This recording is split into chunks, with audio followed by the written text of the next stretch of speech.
somebody that, yes, he is a whiner. But you were talking about I whine until I win. Yeah. Well, be that as it may, I'm not going to go that far. It's not whining. If you have a legitimate claim, you are well within your rights to bring that claim before a court of law and have it heard and have the evidence heard. A recount, if you are within the margin of where a recount is allowed, you are well within your rights to pursue that. And so the Trump campaign has indicated that it'll do so, and the votes will continue to be counted. We did hear from the Trump campaign. Let's figure out what's going on in the Biden camp. Kristen, you've got some new info.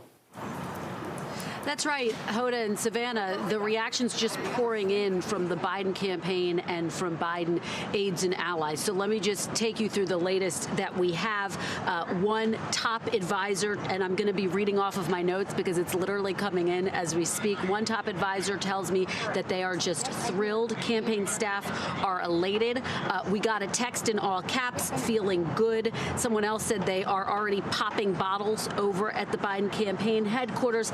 But one advisor cautioning, hey, wait a minute, there's been no final call on these states that we're talking about, no final call on the whole race. So let's just hold out before we get too excited. So it's safe to say, though, that they are energized by the fact that Biden has now pulled ahead in Pennsylvania. You have all sorts of aides and advisors also on Twitter. One person tweeting out a picture of the president and saying, you're fired. Of course, that familiar tagline from The Apprentice. But just taking a step back, when you think about Biden's strategy, he visited Pennsylvania 14 times, more than any other battleground state. Now you see why. Now you see that that could potentially bear fruit. That could potentially be make or break for the vice president. And remember where he was on the final day of this campaign. He was in Pennsylvania, in Scranton, in Philadelphia, urging voters to get out and make their voices heard. We can now report that if there is at some point a call, we will hear from the vice president. So everyone watching and waiting along with all of us, but the anticipation growing. Guys. Thank you, Kristen. Yes, sit tight. We'll be back with you. Andrea joins us. Andrea, this is a moment, but they may be popping champagne over at Biden headquarters, but we got to wait till these votes are counted. Well, like Lieutenant Governor Fetterman told you, math is math, and he's saying it one way. You heard from John Lipinski, there are provisional ballots, and there are quite a number of them, and they have to look at all of that. We have to be 95.5% sure, we're 99.5% sure, rather, which is absolutely sure before we say anything this consequential at NBC News, and that is just, flat out. But the fact is, in Arizona, it could go either way, because in Arizona, you cannot presume this 80-20 split in the ballots that are about to come. As you know, people are used to mail-in balloting. It's not just the Democrats who are using that. It's Republicans and Democrats. In Nevada, we don't know where everything is coming from. It could be from Washoe County and the Reno area, not just in Clark County. And there are pockets of Republicans in Clark County and in Las Vegas. So, we just have to be very careful. The president is right to have some confidence in Arizona and maybe Nevada. But the problem for him is that the path, as we've been reporting all along, is so narrow. He's got to win 3 out of these 4 states. Joe Biden just has to take Pennsylvania. All he needs is 18 votes. Well, that's what I was going to turn to Chuck. You set it up nicely, because that's what's interesting. Here, Pennsylvania is the story of the hour, and it's incredibly conseconsequential. But Arizona and Nevada is a separate path for Joe Biden, and he is leading there right now, although he's hanging by a thread there in Arizona. But let's say Arizona and Nevada went Joe Biden's way, he wouldn't even need Pennsylvania. That's he could get to 270 there alone. What I was going to do is let's accept some of the Trump campaign's premises here about North Carolina. I agree with them there. So let's say that the recount and the military ballots give them Georgia, and that's fine. And let's say they catch Joe Biden in Arizona, as you can see here. The good news for the president is if that happened for him, he wouldn't need Nevada. Pennsylvania would actually be enough for Donald Trump, right? So actually, even Nevada wouldn't actually play a role here. So, but the problem is it's just a one-state issue that the Trump campaign has, because they can't win it without Pennsylvania, right? Let's say they got lucky in Nevada. So as you see here, they could get all of this. And Pennsylvania by itself is enough for Joe Biden. So, look, I know they have these 4-state litigation strategy here. They have no choice. They're going to have to, if they're going to pursue a litigation strategy here, they only have one state that they have to focus on. There's no other way out of this. 20,000 votes in a recount in Wisconsin, you're just not going to find 20,000 votes. It's hard to find 2,000 votes in a recount. A 2,000 vote deficit, it's hard to make up, let alone a 20,000 vote. So I know they want to go through irregularities in all these other places, but the math indicates, going back to math, there's really only one state that matters that's left for either candidate, and it's Pennsylvania. Well, that brings us to Rich and Claire, our analysts. Claire McCaskill, former senator, Rich Lowry, editor of the National Review and a conservative. But Rich, is this a legal strategy or is this a political strategy? Because it seems like the ultimate goal here on the Trump campaign's part is to just sow doubt and sow questions. And where does that ultimately lead? Well, first they want to keep this alive, and that means forestalling media organizations from calling the race for Joe Biden. And this is why there's been such an obsessive focus at the White House on Fox News calling Arizona for Joe Biden, which turns out to have been a premature call. But they don't want a Trump-friendly network being the first one potentially to call the whole presidential race for Joe Biden. The optics would be terrible. And then there are a couple other layers to this onion. There's rhetoric. It's what the president says. Does he say it's fraud and not accept the result? That doesn't change anything concrete, but it affects the sentiment within his own party, which is potentially significant. Then there's the legal aspect, and they just need to find a way to cast a cloud around enough votes in some of these states so they can say it's decisive. So they're engaged in that effort now. It doesn't seem to be compelling evidence of anything yet, but that's what they're going to try to do. And then the final layer, and where I think we should all be brushing up on the procedures, is challenging the electors. Is there some attempt to stop the electors from being appointed, sent to Congress from Pennsylvania using the state legislature? On what basis? Or is there an attempt to get Congress to not accept those electors? And my understanding, just reading very quickly a congressional research report, is that the Houses vote separately on objections to electors once they come to Congress. So you'd presume the Democratic House would reject an objection, and the Senate might accept it. I'm not sure that would be the case, but that wouldn't be enough for the president. I hate it when you add legal I know. We were just listening to the folks over at the Biden camp. Kristen Welker was saying that they're popping champagne. And Rich, do you think that's premature, or should they go ahead and pop it? Oh, they shouldn't pop it yet. There could be a shocker here somewhere along the line, but clearly it's trending their way.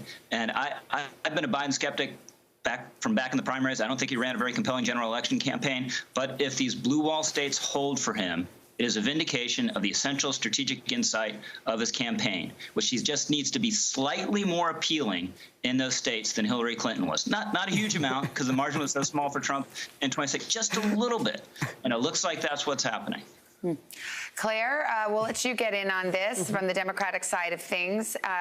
What do you think about the notion that folks are popping champagne corks over at Biden headquarters? And by the way, that was just one email from a source, so I'm not saying that they're officially popping champagne, but the notion of them celebrating right now.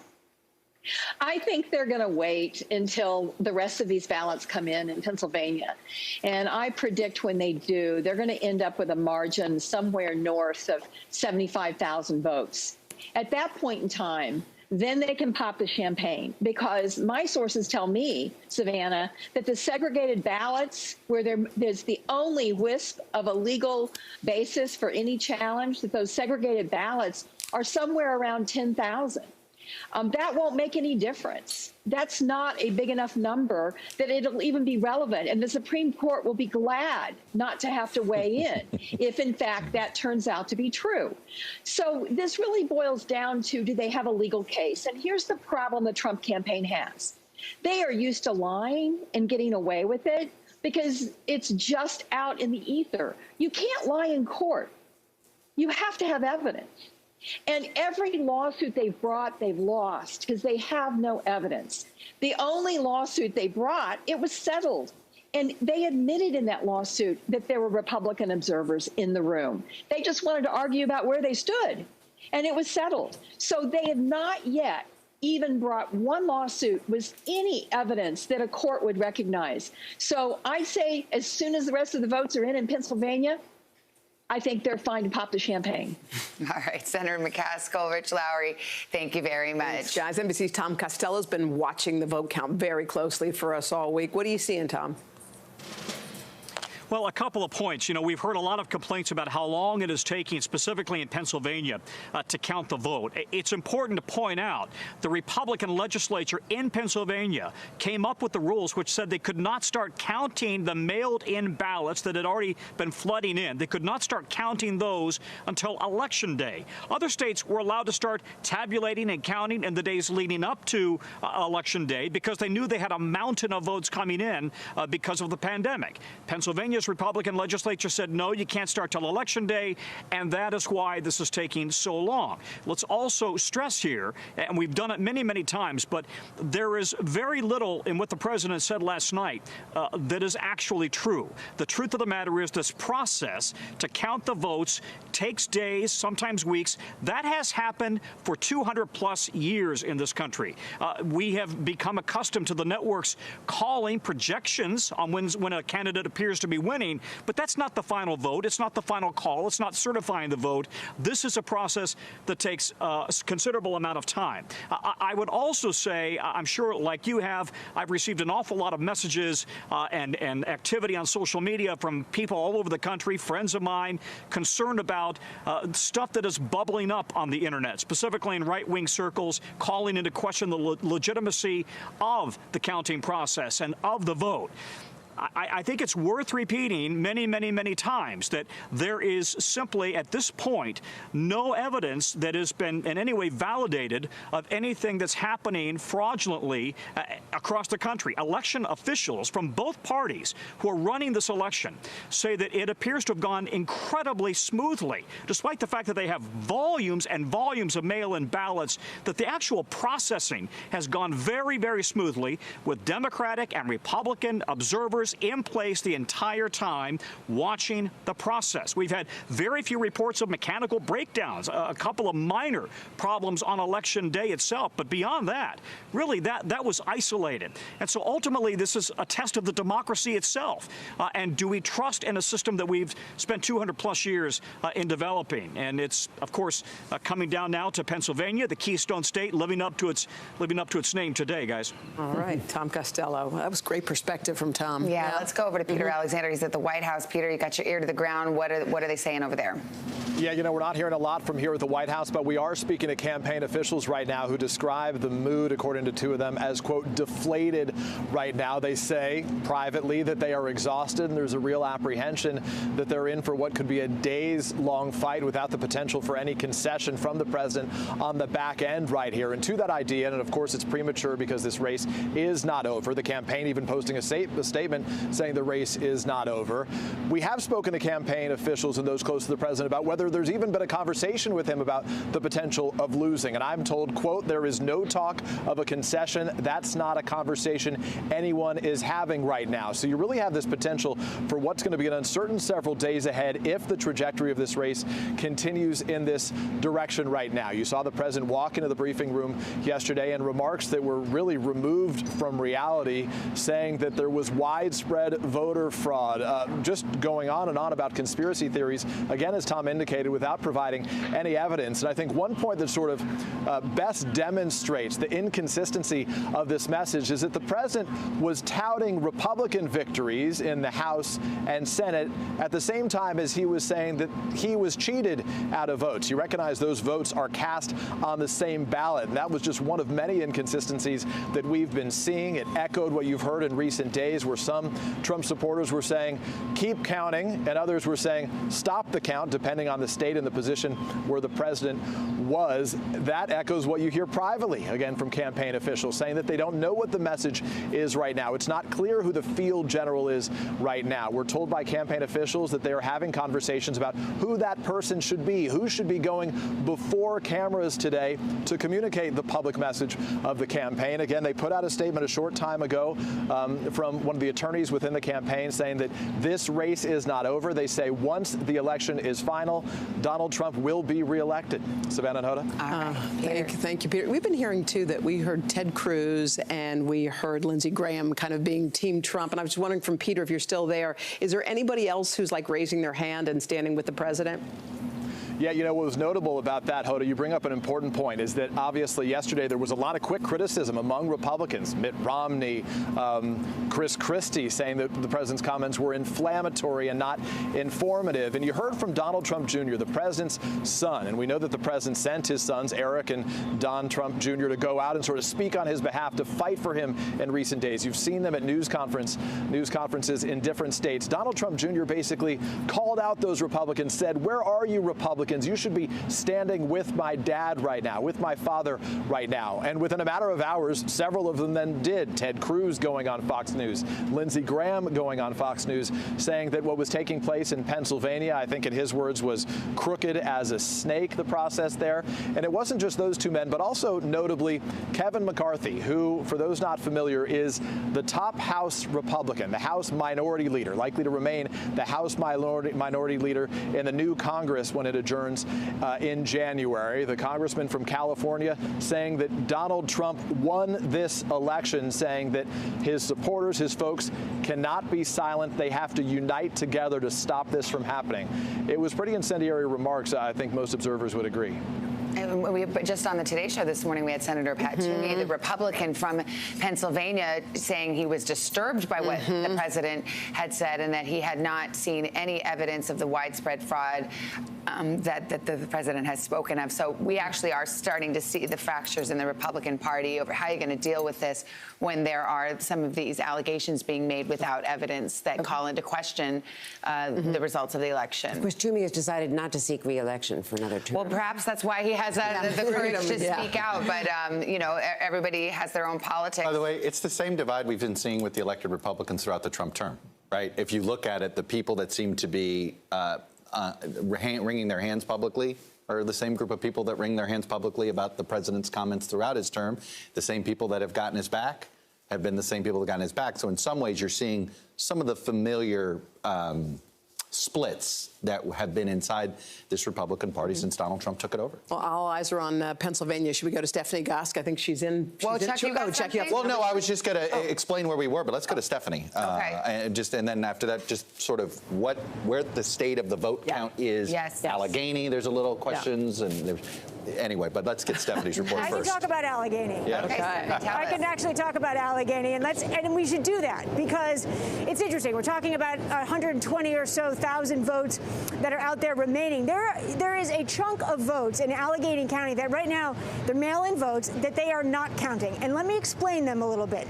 Back when Allegheny County started sending out mail-in ballots to people in their county long before the election, there was a printing error. They made a mistake. So they then had to send out 29,000 new ballots to those same people. Well, two GOP congressional running for Congress, they sued Allegheny County and their Board of Elections for the way that the Board of Elections handled this issue. They then settled in court, and the settlement said these votes are valid, but they can't start counting them until 5 o'clock tonight. And when they count them, they have to open them up and do them the way they have been doing all of the mail-in ballots, but they also will have to check those voter rolls and make sure that that voter didn't vote in some other way somewhere else. Now, we're talking about margins, and you know, should the margins get big enough where something like this doesn't matter, then the point will be moot. However, if the margins stay close in this state, those 29,000 ballots could matter quite a bit. And over the course of today, certainly it will matter when they start counting them. And that's going to take a while to go through all of them. Guys? And I believe that either it was you, Stephanie, or somebody on our air said that Allegheny County wasn't going to start counting. That was till 5 o'clock tonight. Well, that was the legal. That was the settlement. That was what they couldn't touch them until 5 o'clock. That's what Stephanie was clarifying there, which I'm glad she did. By the way, there's another 2,200 ballots that Allegheny. This is sort of, and this is, by the way, happens all over the country. You put it in the scanner. Yeah. You know, you ever had a paper jam? Yeah. Okay. They, literally 2,200 ballots that may have went in the wrong way, had a rip, didn't process, so they have to go back and almost, in the words here, you recreate the ballots under everybody watching so that you can, if the piece of paper that the voter actually used, the machine won't read it, and they want the machine to read it with all the observers watching. You have Democrats and Republicans observers and right there. Literally, you just recreate the ballots. and then so that it can get counted. So, but this is why you have observers and it's done literally under a very transparent process. Obviously, you don't know who the person actually that cast the vote, but they have to do that literally just to fix. So there are always Republican and Democratic observers. Always. It is something that all campaigns, in fact, by the way, all campaigns are invited, all parties are invited to do it. They don't always go to every polling place. You don't see it at every polling place, but this year there were more than ever. And COVID has made it more complicated because you don't want to have them huddled over each other. And so that's where the distance issues of 6 feet and 10 feet became the issue. Do we have any more numbers, Chuck? Every time we turn to you, you think you have a little something. We were waiting on 20,000 ballots from Philadelphia, and it's. As someone, if we want to guess time, and they've starting about 11 o'clock last night till about whatever it was, about 9. When did we come on 20 minutes ago, 9:30. 9:30. They processed 51,000 ballots. So what is that? About over 10 hours. So the next 20, I would hope by noon that we're going to get the remainder of Philadelphia. But the Allegheny issue of those 29,000 ballots, right? As Stephanie said, this is why we wouldn't be comfortable with a 5,500 vote margin for Joe Biden, because we know there are enough ballots out there that could potentially change that outcome. But let's see what these Philly ballots show. Let's see these burbs the suburban ballots. If the recount margin would be about 35,000 votes or less. If Joe Biden's margin is 35,000 votes or less, that would fall within the 0.5%.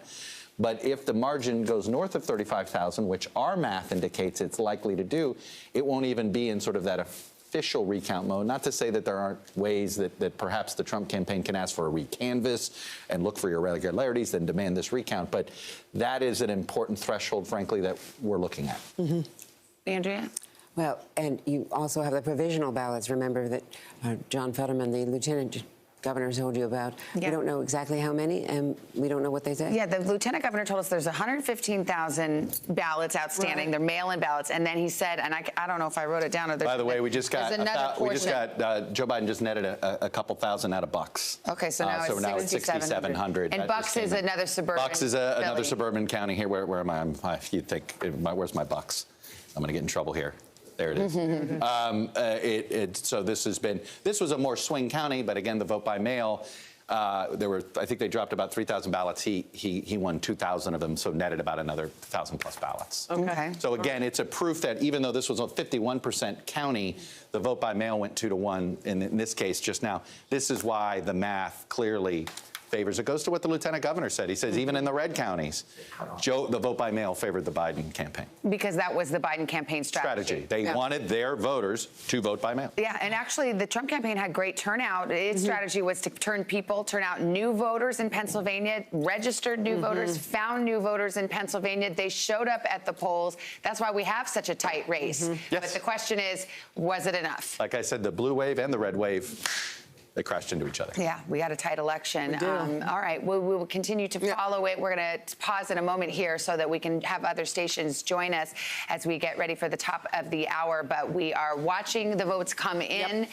We are very close to resolution, perhaps, in Pennsylvania, which is that all-important state. But we still watch Arizona, Georgia, Nevada. We got a lot to cover. Let's take a pause here. And thank you for being with us. And we will rejoin you in just a moment.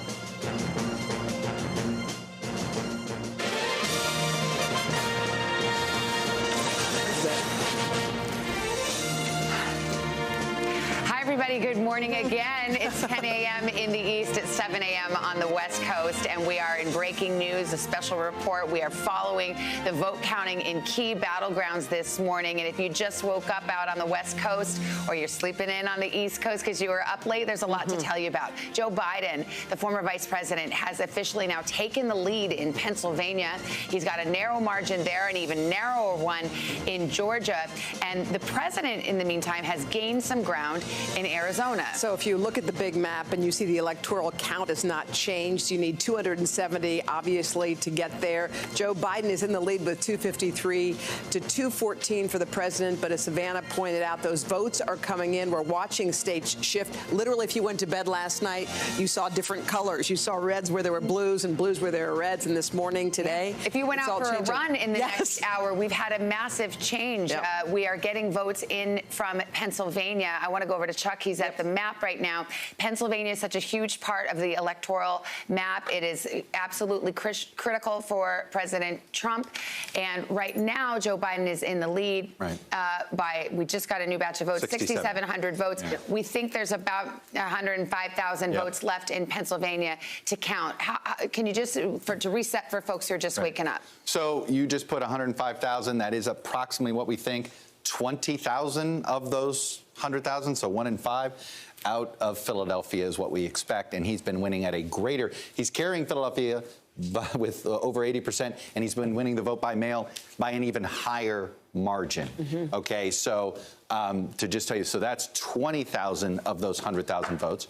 We know that there are 35,000. So now in Allegheny County, was a Biden county. There are certainly plenty of Republican pockets in there, but again, these are mail-in votes. These are vote by mail. So we know which that's skewed. So you would have to say this is the floor of what Biden would get out of Allegheny. So that accounts for 55,000. We know there is a smattering of vote by mail also coming into the, from the Philadelphia suburbs and other places. But again, all of the vote by mail in Pennsylvania has been skewed heavily to Joe Biden voters here. I want to give you a few markers to keep an eye on as we're watching the Pennsylvania returns come in. The recount provision in Pennsylvania is at one. There is one if the margin between two folks is less than 1/2 of 1%. In this case, that would be if Joe Biden's lead were about 35,000 votes or less, then that would put in the recount territory. That said, 35,000. We've talked to every lawyer who's ever been involved in a recount before. 3,500 is a nearly impossible task to overcome. 35,000 is probably nearly impossible. So that's a marker we're watching for. We're not going to call a state until we have 99.5% confidence that the outcome wouldn't change. And we're not there yet. We're close. We're extraordinarily close. Our estimates of what vote by mail is going to come in. But at the end of the day, in fairness, you got to, keep opening those ballots, and when there is not a mathematical possibility for the candidate in second place to catch the first candidate, then that's when you call it. Well, that's why we're underscoring. And I think people at home are like, you guys are focused a lot on Pennsylvania, but that, as you pointed out, is the checkmate state if that happens. I mean, we just show you. I mean, as I put in here, and we showed it to you before, but I'm going to leave Pennsylvania. The president's campaign believes that they've got all sorts of ways to. They think they can catch him in Arizona, but Biden still leads. They think they can find a way to win Nevada. Okay, let's buy their premise. Buy their premise that in Georgia, when a recanvass comes in, which, by the way, Georgia's so tight, it is a typo error that could actually change that outcome, right? But let's accept all of their premises here. They sweep everything that's left that's not Pennsylvania. You see what happens here. The president still is short of 270. Pennsylvania is the entire ballgame. And this is why this is so crucial. By the way, for Joe Biden, Pennsylvania isn't the be-all, end-all. Georgia and Nevada would do it. That would put him over 270. But take away Georgia, Arizona and Nevada would put him right at the number. So he has sort of more combinations of the states that are left. And oh, by the way, he's now leading in Pennsylvania. He leads in Georgia.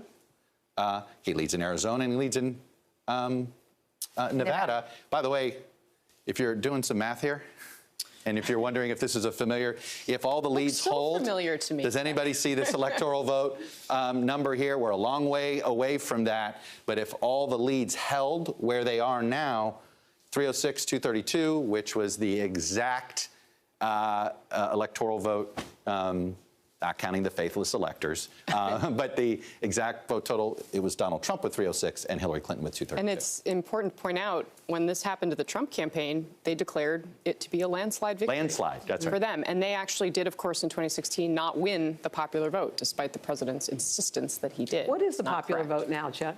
It's about 4.5. I believe we popped that up there. I don't know if I have, but here it is. I think if I hit this again, I believe this gets, yep, there you go. As you can see here, this is nearly we're going to be in a 3-point margin, which, by the way, to me, that is basically, you take away California, and California is filled with plenty of Americans. I'm not a fan of saying if you take away California, but Republicans would argue California skews the popular vote and that it's a pretty even divide with all of it. We've actually messed with the polling, in case you're wondering.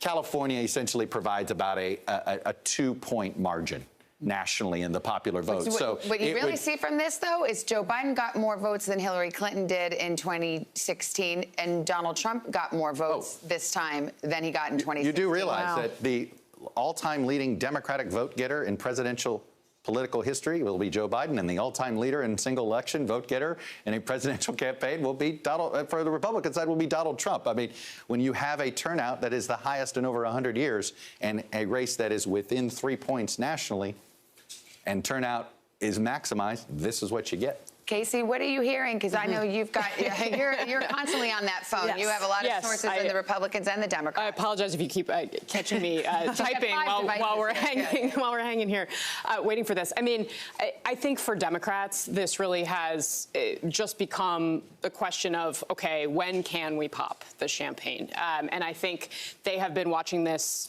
closely enough. They've been watching it right along with us, and their assessment at this hour is that Pennsylvania really is that ball game. And to Chuck's point, the president simply can't win without Pennsylvania. And it's clear we're going to have enough counting challenges in Nevada, where we may not get the numbers that we need till tomorrow. Georgia is going to be probably weeks while they figure that out. But if they believe that if we continue to see the numbers that have been coming in for Joe Biden in Pennsylvania, that it's just a matter of time until he goes over the threshold today that will be needed for him to be declared the winner of the presidential race. Now, of course, we have not here at NBC, of course, called that yet, as Chuck has been. And we're also, and in fairness, look, we're the media. Okay, we're not an official. We're not going to sit here an official. We're not certifying any results. Right, and we're not the certifiers. The states are, and all this stuff. In a democracy, you want the free press basically double-checking the official vote counts, and we do our vote count. And that's the beauty of a truly free press in a democracy. The other thing I would add in terms of what people are talking about right now, there's a lot of focus on whether Republicans are going to indulge President Trump in what he has been saying about raising questions about the validity of this counting. And it seems like there are more people lining up behind Pat Toomey, who you talked to this morning. The senator from Pennsylvania. Senator from Pennsylvania, right, who came out and who said it was really hard to watch the president's remarks last night, and who said, if you've got evidence, bring it to the courts. Well, Mitch McConnell, the Republican, of course, highly influential Republican senator, put out a statement today. I thought it was interesting because he didn't go as far as Pat Toomey did, the Republican from Pennsylvania, who said that was hard to watch. There is just not a scintilla of evidence that there's anything afoot, that there's any widespread fraud. And if you got evidence, come to court and prove it, is basically the upshot of what Senator Toomey said. Right. Then you have on the other side of the spectrum folks like the Republican leader in the House, Kevin McCarthy, who was circling the wagons around President Trump and suggesting, as the president has, that this election has been taken unfairly from the president. Seemed like Mitch McConnell, the Republican leader, was playing it right down the middle. Right. Well, Mitch McConnell, it's entirely possible, we don't know yet because we don't know control of the Senate, but Mitch McConnell could be looking at being one of the two most important people running the country here in a couple of months. And he, I think, is proceeding accordingly. And that message that he put out, he wrote a tweet that said, trust the process. And he used some of the words that President Trump has been throwing out there about transparency and illegal votes or legal votes. But at the end of the day, the fundamental message that he sent was trust the process. That is also the message that the Biden campaign is sending. They are saying, trust the process. And, they are not yet out publicly really popping champagne corks. I mean, they're being very careful. They are going out of their way to defer to that process. And for McConnell, you know, that's sending a signal that, okay, the Republican Party, we know for President Trump, if he becomes a former president, is still going to be hugely influential in the Republican Party. But there are also going to be a lot of Republicans in government who are going to need to work potentially with the Biden administration. And to figure out how to make sure that they still have influence, they have to figure out how to balance that. And I read Mitch McConnell's statement as a signal to his troops to say, hey, let's wait a minute. Let's figure out if there's actually a path here,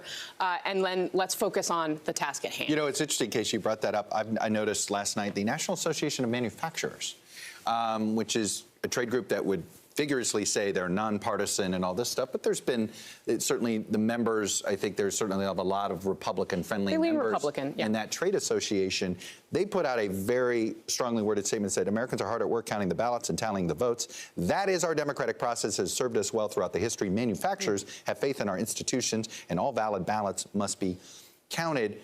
And it sort of goes to what you're saying, Casey, is that there are plenty of people who have jobs in Washington whose job is to work with the government on behalf of their members or on behalf of their constituents.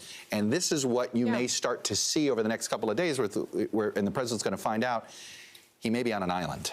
And you're going to have a lot of sort of the professional class of Washington start to realize. He's not alone on that island, though. You have Kevin McCarthy, the Republican leader in the House. You have Lindsey Graham, who just was reelected in the Senate from South Carolina, circling the wagons around President Trump. So it's just interesting to see the different camps and the spectrum of Republican response to what the president is alleging here. Well, and think about Kevin McCarthy. He's the top leader in the House. What's happened in the House? Republicans don't control it, which means they're in opposition. Also, we've seen that there is going to be a contingent of potentially more moderate members of the House. But the driving dynamic there, it is full of people who rabidly support President Trump and who are going to continue to be a part of that movement. So Kevin McCarthy is thinking about how he's going to manage that group of people. And, you know, we get down into the weeds pretty quickly with that, but it helps explain what's going on. And I do think there's going to be a reckoning and a lot of conflict between these two wings of the Republican Party. I mean, we've seen it start to play out, and I think it's going to continue. Let's head to Pennsylvania, where Biden has a razor-thin lead. Stephanie Gosk is there. Hey, Steph. Hey, Hoda, you know, there was a time during presidential elections that the mantra was Florida, Florida, Florida. Well, very clearly today, during this election, it's Pennsylvania, Pennsylvania, Pennsylvania. A little harder to say, especially with a mask on. But that's where we are right now. There is scrutiny here on this state, not just from within the state, but from the country and perhaps the world right now. And you have to wonder, when you look at that live camera shot of those poll workers processing those mail-in ballots, whether or not they feel some of that pressure. Officials in this state have been saying all along they would not sacrifice accuracy for speed. Now, there may be a lot of questions when all this is over whether or not they should have had more people, better infrastructure to have this process go faster. But it is not a surprise that they are here, that we are here waiting for these votes. In fact, the governor of this state, Tom Wolf, actually made a commercial in the weeks building up to the election that said, this is going to take a while.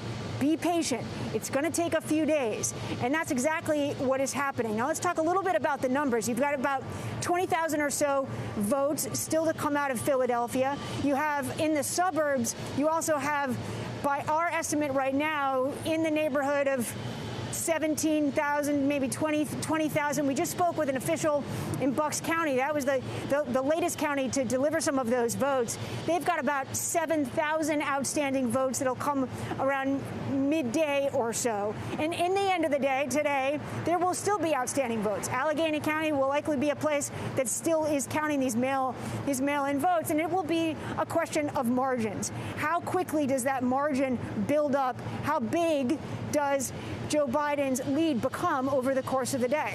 Guys, back to you. All right, Stephanie, thank you. Let's go over to the White House. Peter Alexander there. Are you hearing anything from inside the Trump campaign right now?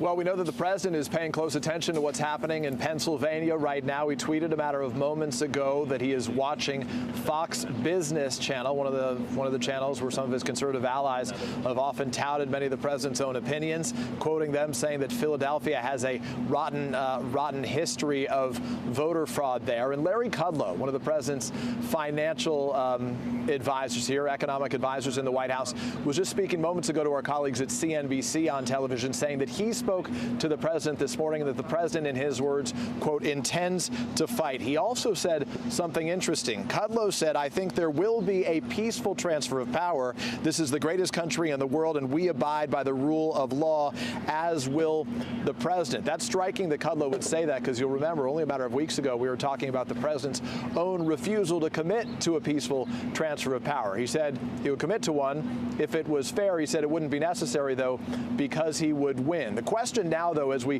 witness the trajectory of this race, is who's in a position in this White House to communicate to the president the situation, what it looks like right now, the very real possibility that ultimately Joe Biden will be declared the next president of the United States. A source close to the White House this morning telling us that there's real reluctance, a real challenge in who would have that ability, who would take that task, saying very specifically, apparently no one's willing to tell King Lear the truth. Savannah and Hoda. All right, Peter Alexander for us there at the White House. Why don't we head over to Joe Biden's headquarters in Delaware, where Kristen Welker's standing by. She's got reaction too. Hey, Kristen. Hey, Hoda and Savannah. Well, we're getting our first glimpse and insight into what Joe Biden is doing right now.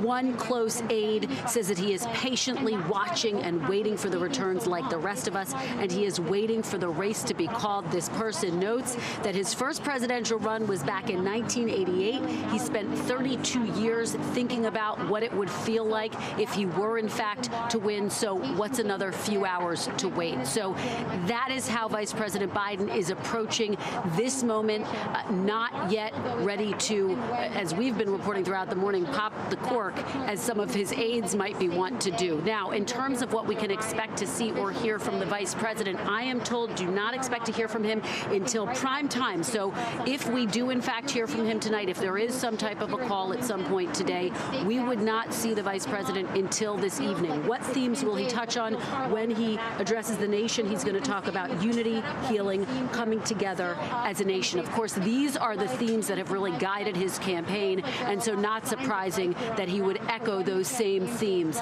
And I just go back to this point, the strategy within the Biden campaign, which a number of Democrats were quite critical of. They were concerned he was being too cautious, that he wasn't out on the campaign trail enough. Well, in those final days, he spent a lot of time in Pennsylvania, and now we see why, because this state could be make or break. Of course, no call yet. He's leading, and inside Biden world, they are celebrating the fact that he's pulled ahead in this critical state. Savannah and Hoda. All right, Kristen, thank you. You know, we are so laser focused on Pennsylvania for good reason. It's absolutely a must win for the president. Joe Biden does have another path. In fact, he doesn't have to win Pennsylvania if he could pick up Arizona and Nevada. And that brings me to Chuck, because it's getting to be morning time over there in Arizona and Nevada. And we are expecting votes this morning, I think 11 o'clock Eastern and 12 o'clock Eastern from Nevada and Arizona. And that might tell the tale as well. That could be interesting. It could. In fact, I want to take you to Arizona. Our own Vaughn Hilliard down there is reporting that at 9 o'clock Arizona time, which is going to be in about 45 minutes, we expect about 75,000 ballots out of Maricopa. Many of these ballots were mail ballots that were turned in on Election Day. So the question is, Election Day voters. And we know Election Day voters nationally trended heavily towards the president. So the question's going to be, of the 75,000 ballots. So I just want everybody to have some, think about some numbers here. We are looking at, right now, Joe Biden has a 47,000 votes spread. The president needs to win 59% of all the remaining ballots that are to be counted in Arizona. We think it's about I think the last we heard about 280,000. It was around 280, and 200 of which were from Maricopa County. Yeah. So this batch of 75,000, let me just, if this margin drops to essentially 33,000 or less, then that batch went really well for the president. He's getting the number that he needs that could get him to the point where we are at a Georgia-like result here. So that's sort of the magic number to see. We're going to have 75,000. Can the president net somewhere around 13 to 14,000 out of there? And that'll tell us. And if he doesn't, that could actually help us statistically decide where this race is headed. Arizona is very interesting because it's different than Pennsylvania in this. 85% of voters in Arizona vote by mail. Arizona is moving to almost totally vote by mail. So what we're saying in Pennsylvania, which is, hey, these mail-in ballots that are getting counted in Pennsylvania, they're largely favoring Joe Biden. The same cannot really be said of mail-in votes in Arizona because nearly everybody does. This batch, this leftover batch that's coming from Arizona, besides the provisional ballots, they're not leftovers. They're fair to say. They're not leftovers. I know. The reason I say that left is to be counted. I don't, people, because you hear politicians say, oh, they found votes. And I've had people say, we don't mean to say find and all that stuff. That's all. We're all tired. I mean leftover in the sense of they haven't been counted yet. But fair enough. Okay, so those ballots that remain to be counted in Arizona, they're people who had a mail-in ballot and decided to walk it in on the day and just they don't want to take their chances with the mail service. I could make an argument on both sides of that could be a Trump voter who says, the president tells me don't trust these mail-in ballots. There's something fishy going on there. I could also see it being a Biden voter who said, you know what, they're slowing down that mail. I'm going to bring my vote into the polling place. One anecdote that I think where I fall on the side of I think these are going to be Trump voters. Montana was a state that sent ballots to everybody, I believe, and that there was this sort of, and in fact, Republican strategists there, and there was a tight Senate race there, and Democrats were very bullish. They're like, oh, no, we're going to do well in the mail. And they were doing well in the early count, but there was a whole bunch of Republicans that were holding back their ballot. And they couldn't figure out why hadn't they sent their ballot back in. And they were determined to turn their ballot in on Election Day. They weren't going to do it before then. They weren't going to play that. They were going to be Election Day voters. You're telling us to vote by mail? Fine, I'm going to turn that ballot in on Election Day. It was sort of a little bit of a, you want to call it defiance, whatever it is.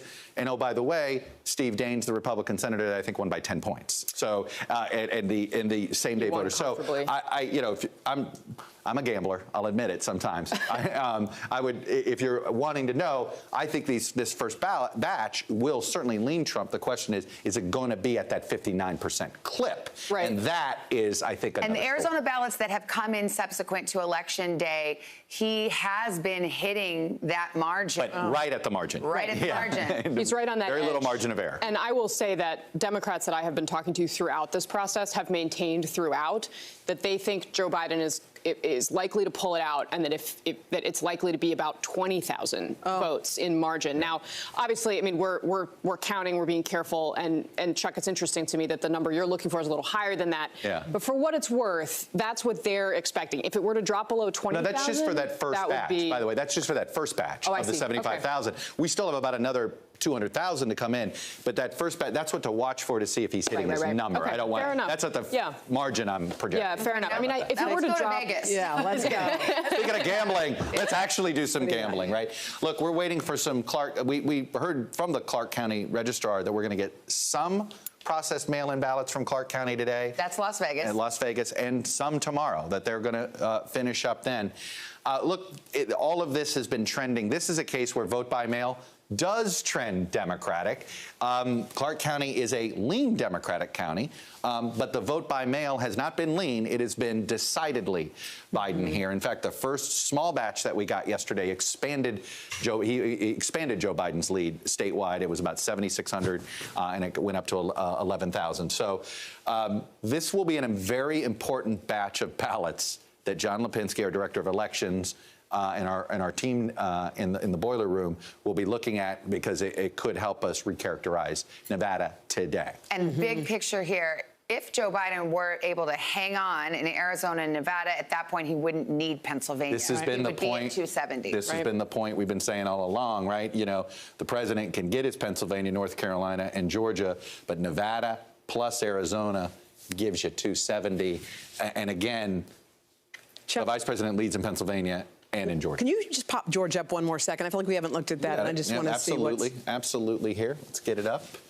All right. That margin just over 1,000 votes. And again, unbelievable. Just so you know, we think there's 8,000 vote by mails out there, approximately, maybe less. We think there's a maximum of another 8,000 military ballots and overseas ballots that have to be in. I don't know if it's 5 p.m. today, but have to arrive today. I assume 5 p.m. most states, that's when they end their day. It's 5 p.m., a business day. That we don't think there's going to be all 8,000. One projection I saw said, don't be surprised if it's less than half of the 8,000 ballots that get returned on time. And you can't assume those are all the military and overseas ballots are going to somehow lean one party or the other. This is rank and file military. You don't know if they grew up in Fulton County or if they grew up in a Republican county, right? So you just don't know. The point is, this is margin of error stuff.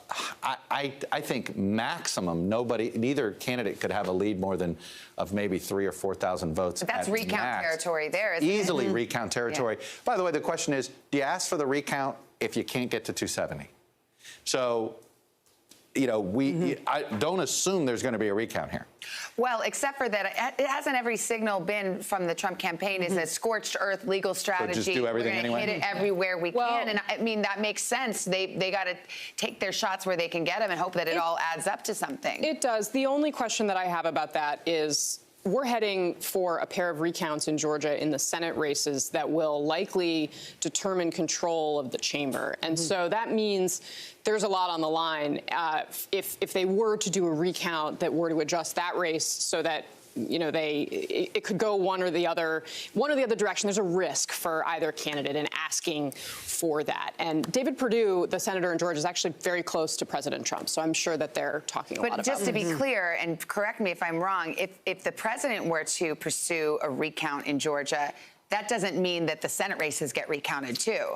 Not necessarily. That's right. So all I'm saying is that I think there will be coordination on that, and there will be a major push from Republicans to make sure that the Georgia results are not unnecessarily called into question. That makes sense. When they do a recount, is it they just put it right back in the machines and run it all through again? Is it It's like a better that? question for Chuck than for me. When they do a recount, what do? Well, there's two types of, and this is the other thing. You're going to hear recanvass, and sometimes you'll get this where they're just going to double check the math. They don't look through all the ballots individually. Yeah. Then you're going to hear a phrase called manual recounts. Okay, there's a recount where you double check the numbers, you double check machines. Each individual machine has a vote total in. You do all of that. You make sure those machines are calibrated. There's that type of recount. And then there could be this next level detail of a recount. And, states store the ballots in case somebody has a recount. And in fact, I saw one of our pictures of the warehouse that's holding all of these ballots. I think it was in Arizona, where after they process them, it's not like they throw the ballots away, because again, you might have to go back through them ballot by ballot. So the point is that there's different flavors of recounts, if you will. There's an extreme hand recount that could take days or weeks, and then which a state is the size of Pennsylvania. I mean, we all went through Florida. That was 3-4 weeks at a time. You had counties struggling to make deadlines that took 10 days to hand recount. Most of those counties didn't hit those deadlines. Remember the hanging chads? Yeah, the state of Pennsylvania. The good news is I don't think we have a Chad issue. You have the naked ballot issue on vote by mail, but apparently that turned out not to be a huge problem. I've heard there weren't too many quote-unquote naked ballots Chuck, that were returned. Since it's almost 10:30 on Friday, anything new in North Carolina? Are they counting? No, in fact, what I could basically tell you about North Carolina is they're going to wait till November 12th. It's not clear. There might be. We'll see what the provisionals are. You've got some of these that your ballot. You can return your ballot, and it can count as long as it returns by November 12th. This is a reminder. Every state has a different set of deadlines. In North Carolina, right? 76,000 votes. 76. It's pretty big spread. There may not even be another additional 80,000, but the problem is we don't know that yet. But behind the scenes, the Democrats are signaling they think North Carolina is lost. They think North Carolina is lost, and that Tom Tillis, the Republican senator there, will pull it. That is, I don't see how Tillis, like that, we're the math there. Pretty much with that. Biden could shrink the margin to as low as, to put it in recount territory, but again, do you ask for a recount if it doesn't have any impact on 270? Well, we love our 50 states in D.C., and they have 50 different rules for recounts and 50 different deadlines. So I did have a military veteran friend of mine that says, So basically, if I'm in the military and I live in one state, my voting rights are a bit more expansive than if I live in another state. He's like, that doesn't seem fair. Constitutional law professor? Well, we're out of time. Let's take a pause right here. We'll reset in a moment. Stand by.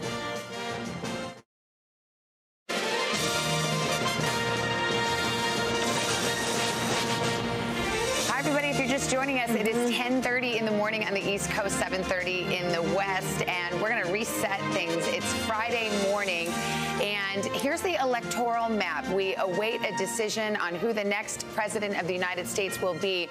The top line, Joe Biden has 253 electoral votes at this hour, 214 for President Trump. But behind those numbers that have not changed since you went to bed last night, a lot has changed in those battleground states, and there you see them. Pennsylvania, massive movement today from the night. Joe Biden now taking the lead in Pennsylvania, and there are still votes to be counted there. In Georgia, over the night, Joe Biden took a very narrow lead. Few votes left to be counted there as well. In Arizona, they counted all night long in Maricopa County. We expect any moment this morning to hear the results of some of those ballots being counted this morning. Joe Biden remains in the lead, but that lead has narrowed. The president is making up ground in Arizona. In Nevada, they are also counting more votes. Joe Biden expanded his lead yesterday when new votes were counted, not new votes that were cast, but new votes to be counted. So we'll see what happens in Nevada. And in Alaska, it takes a while for all the reasons you might guess, but the president has a handy lead in Alaska right now. So that's the state of play. And people may just be getting up, especially on the West Coast. They're waking up, Chuck, and they want you to go to the big board. Yes, they ma'am. want to take with your numbers. What's going on in Pennsylvania? Can't live without you, Chuck. Right. All right. We'll go through. We've got a lot of updates. Look, we're going to get vote count in 90 minutes. New vote count in Nevada in 90 minutes. We're going to get new vote count in Arizona in 30 minutes. We've been getting sporadic vote counts from Pennsylvania and Georgia all morning. So let's go to Pennsylvania here. We expect, we know where there's approximately 20,000 ballots still to be counted and processed in Philadelphia. They've been breaking more than 80-20 in favor of Joe Biden. There's another additional, sounds like 20,000 ballots in the surrounding suburbs. There's about 35,000 ballots that have to get essentially processed because of printing error back then. That won't get processed until after 5 p.m. today. And with that 35,000 in Allegheny, I just watch that number. I mean, it is the spread to watch here. If Joe Biden's lead expands beyond 35,000 votes here, number one, it would probably mathematically put him out of recount territory, would put these Allegheny votes probably a little less relevant. But here's the thing. In all of the vote by mail in Pennsylvania, they have skewed heavily in Joe Biden's direction, not narrowly. Even though Allegheny County, there are plenty of Republican pockets in Allegheny County, the vote by mail skewed heavily Democrat. So what we're expecting to see here is that Joe Biden's lead is going to grow. We're waiting to get to a 99.5% certainty that the outcome couldn't change. Down in Georgia, we are expecting approximately 8,000 more ballots to be processed for sure. With I think the largest chunk is in Gwinnett County, about half of those. This is a county that Joe Biden is winning with 58% of the vote. And we expect him to actually do slightly better with that since it's vote by mail. We'll see. Then there's another 3,000 to 8,000 ballots that any military overseas ballots that arrive by close of business today also get counted. It's as many as 8,000. Some estimates say it could be 3,000. We'll see how much get returned. So, look, at the end of the day, we are in a situation where a clerical error could change the outcome. So this is never going to meet our 99.5% standard. We're not saying there is a clerical error. We're just making the point that when you're talking about 1,000 votes, nobody's leading. That's right. You can't say with 99.5% certainty that the outcome couldn't change based on. And the question is, will there be a recount? I think if it matters to 270, we'll see. You know, recounts cost money. And, you know, the person that requests, the campaign that requests the recount has to pay. And that, by the way, another thing that varies by state. Some states, they do pay for the recount if it falls within an automatic recount. If it falls within the 0.5%.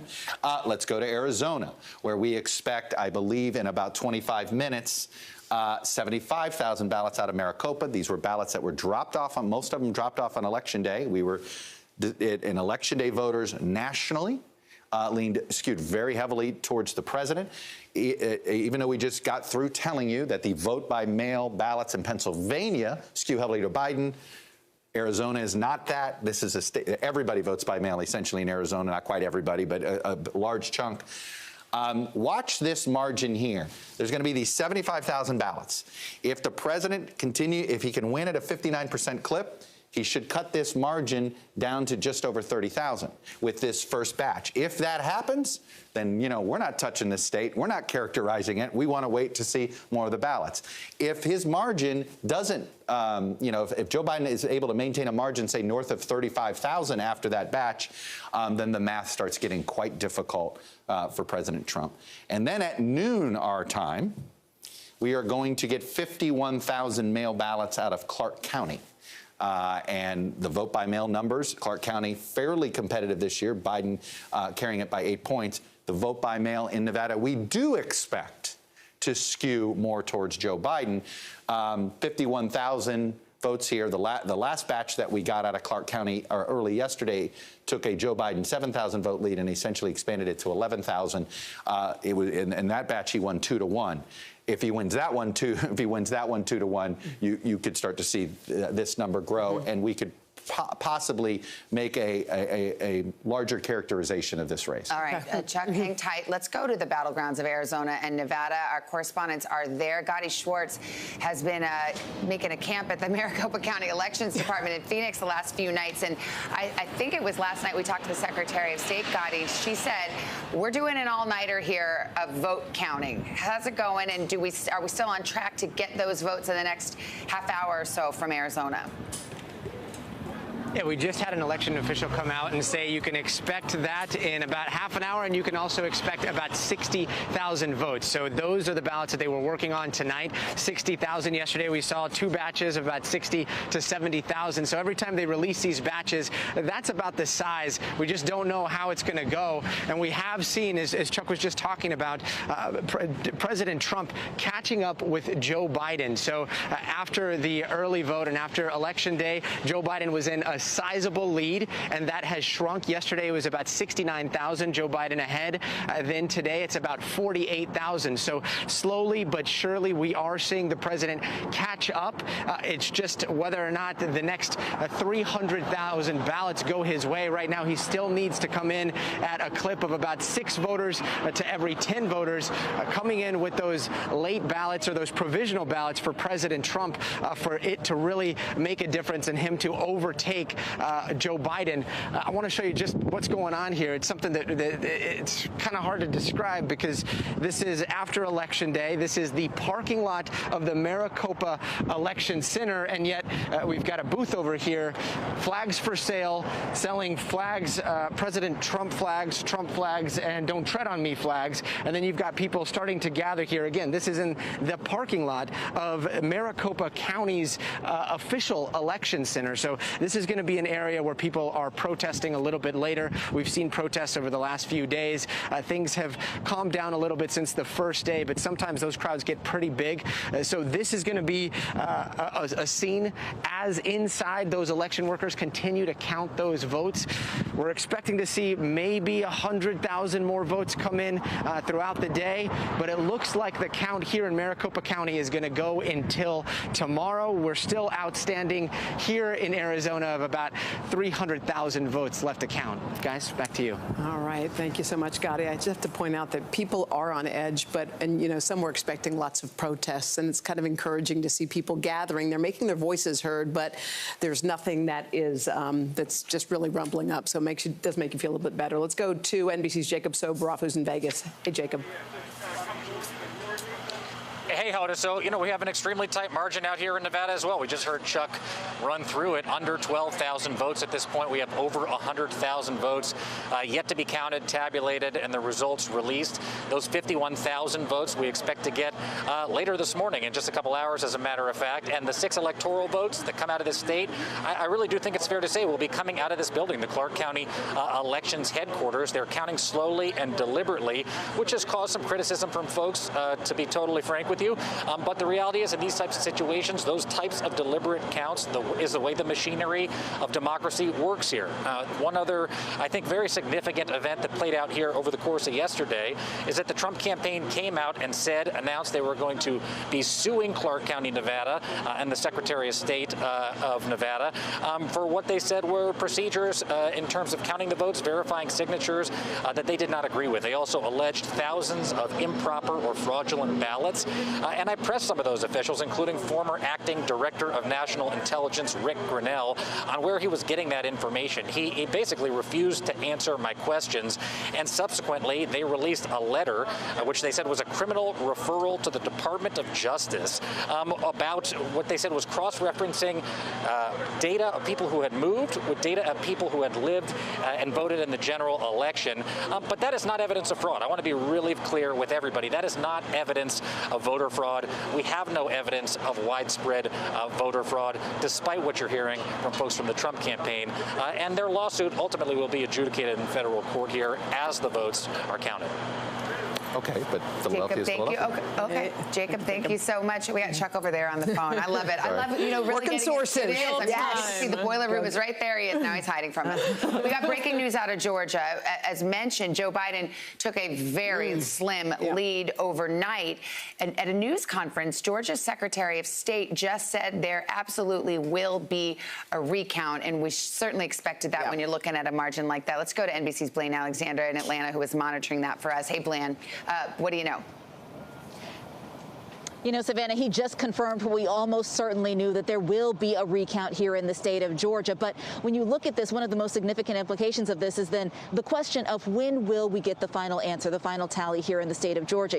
The Secretary of State was just asked, will there be results by the end of November? Will we know who won the presidency here in the state of Georgia, at least by the end of November? They said that they believe, based on their timeline, that that will be the case. But when you look realistically at the numbers, Savannah, he just said that there are about 5,500 ballots left, outstanding votes here in the state of Georgia, yet left to be uploaded. On top of that, again, we're waiting until the end of the day when we expect to get those military ballots, those overseas ballots. They've got until the end of the day to come in, and there could be as many as 8,900 of them, though we don't believe that it will actually be that high. Then on top of that, today is also the deadline for them to verify any provisional ballots and for there to be any cured ballots. So if there were any issues with absentee ballots, let's say they were thrown out or rejected because of a mismatched, an issue with a signature, for instance, those can be cured up until today. So on top of those counties that still have to report their votes, there's that whole other pile that I just ran through, several thousand votes that are still left to be counted,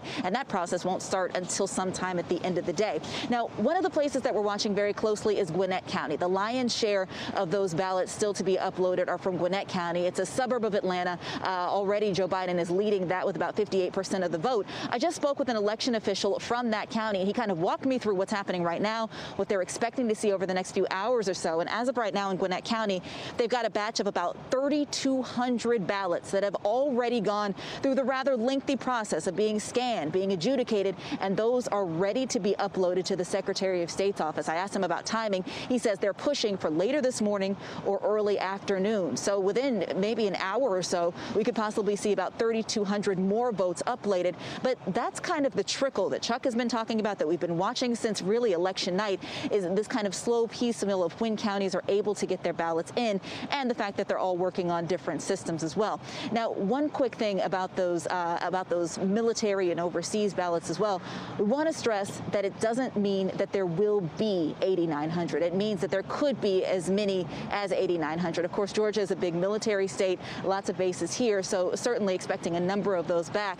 But again, another pile that we're watching today in terms of how quickly this process, this counting process will take place, guys.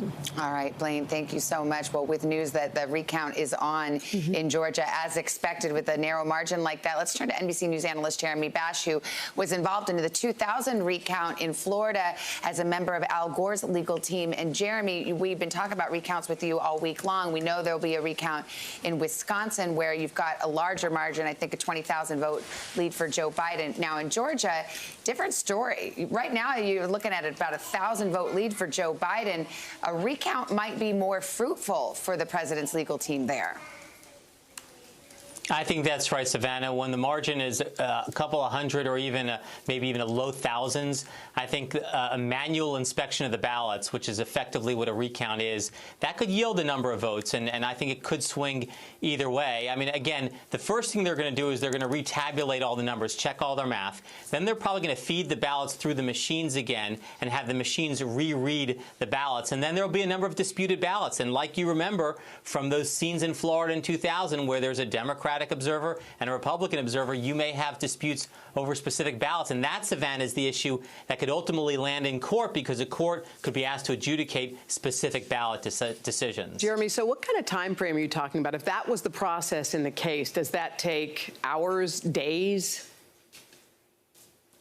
It all depends, Hoda, on how many ballots are at issue, and also because of COVID, there's not going to be as many people to do this. So I don't think it's hours. I think it's days, potentially a few weeks. But all states want to wrap this process up by the end of November, because if they don't get their ballots in and the election results are certified by a certain date in December, by December 8th, then effectively they lose their right potentially to send electors to Congress to vote for the presidency. All right, Jeremy, thank you so much. Let's go to Kristen Welker. She's with the Biden campaign in Wilmington, Delaware. Kristen, what do you know? Well, we're just getting a new statement from the Biden campaign, Savannah, and it is in response to some of the defiant statements that we're seeing coming out of the White House, coming from the president's campaign. Let me just read this to you. This is from Andrew Bates. It is in response to the notion that President Trump might not concede if the race is, in fact, called for Vice President Biden. Now, of course, neither of those things have happened yet, but this is the statement from Andrew Bates. As we said on July 19th, the American people will decide this election, and the United States government is perfectly capable of escorting trespassers out of the White House. So that is the message from the Biden campaign, and I'm told that as we anticipate potential remarks from Vice President Biden later on today, this evening in prime time, if in fact this race is called for the former vice president, he is not going to wait for a concession call. Of course, that's typically what you would see once there is a call.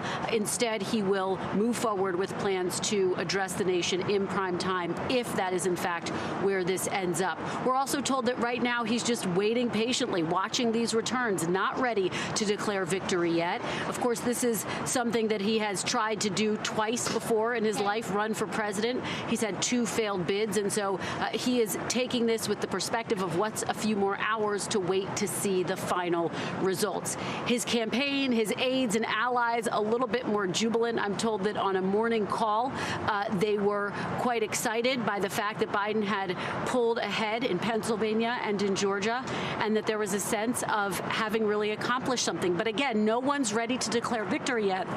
Excuse me, something just got in my throat as they continue to watch returns. Well, let's Kristen. Thank you, Kristen. Everyone's hanging by a thread now that we've been going for 72 no hours. kidding. Well, we got 10 minutes, and we're going to get some more results, right, Chuck, coming out Arizona. of Arizona. We're going to get something out of Maricopa.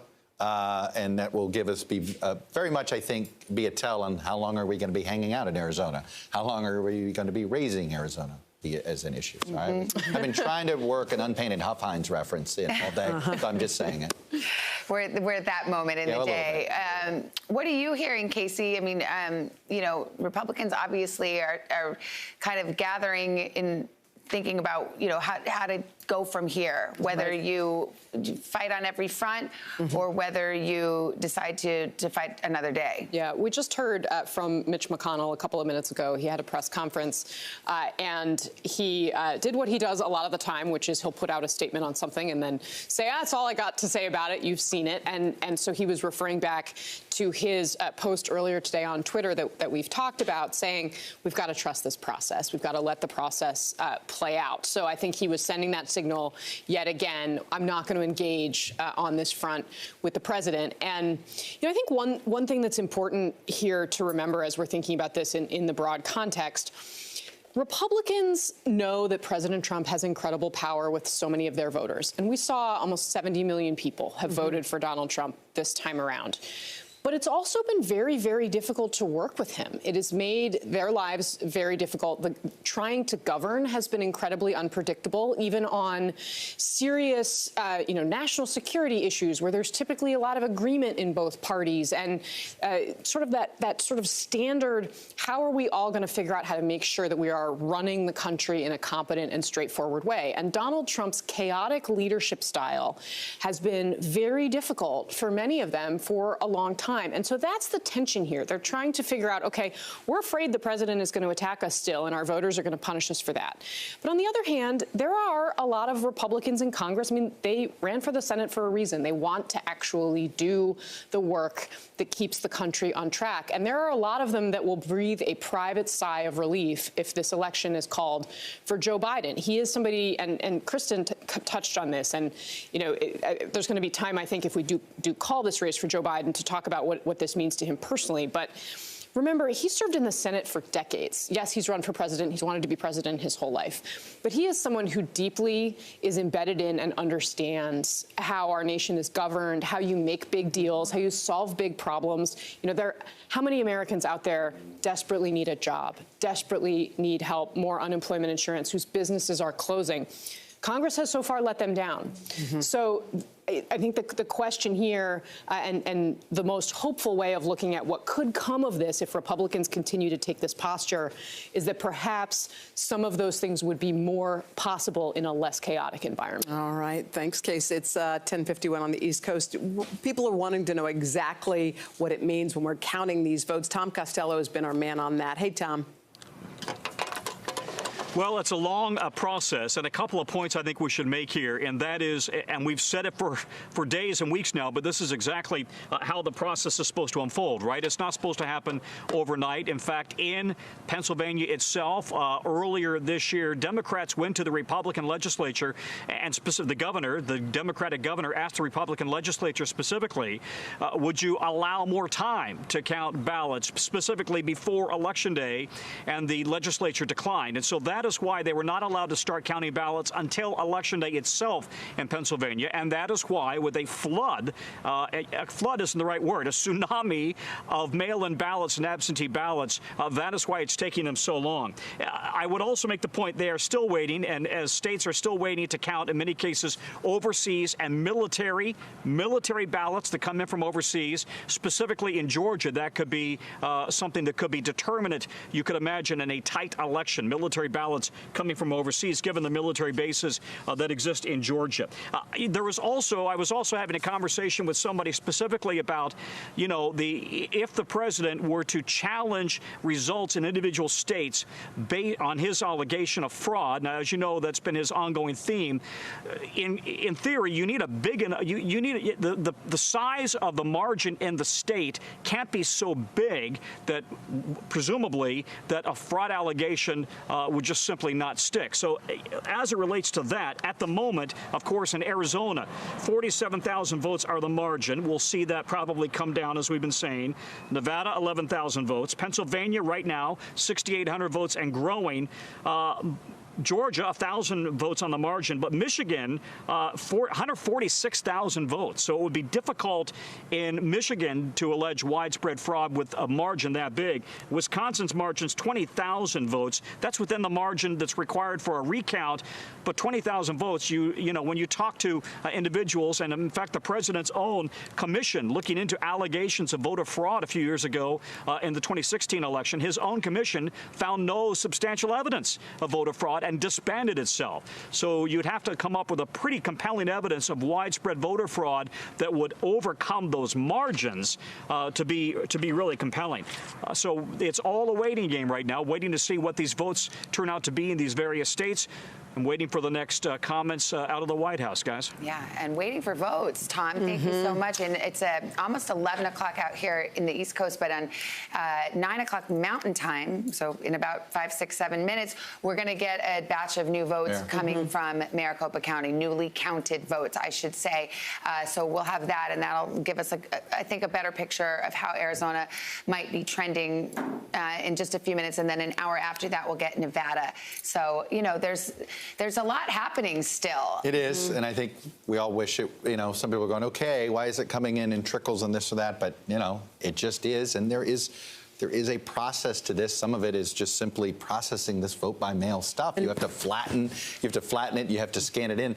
People are wondering, why does this take so long? Well, these envelopes in Pennsylvania take time. It's almost like taking the SATs, right? When you take the SATs, you can fill in the bubbles, and the sheets go straight into the machine. And that's if you put it in an envelope, right? If you vote in person, but if you put it in an envelope, you got to take it in the got to fold it up, take it out, and then you got to do the roll. And I think we were preparing for this, and someone was showing the little tactics that you do to try to get the wrinkles out. Basically, have you ever, you know, when you use a dollar bill and try to put it in a vending machine? There you go. I know everything is electronic. I haven't now, done that in years. Right, because you just use your credit card. But that's what you could think of. We can't forget that all this has been happening in the middle of a pandemic. The reason we have all of these late counting of these votes is because people chose to vote in other ways. And I think sometimes we actually forget about that. We're like, wait, this is different than last time. Well, last time it was done different. for fun. Yeah. Okay, this was not done for fun. This was done out of necessity. And oh, by the way, you know, I would say this: we're spiking in this country during election week.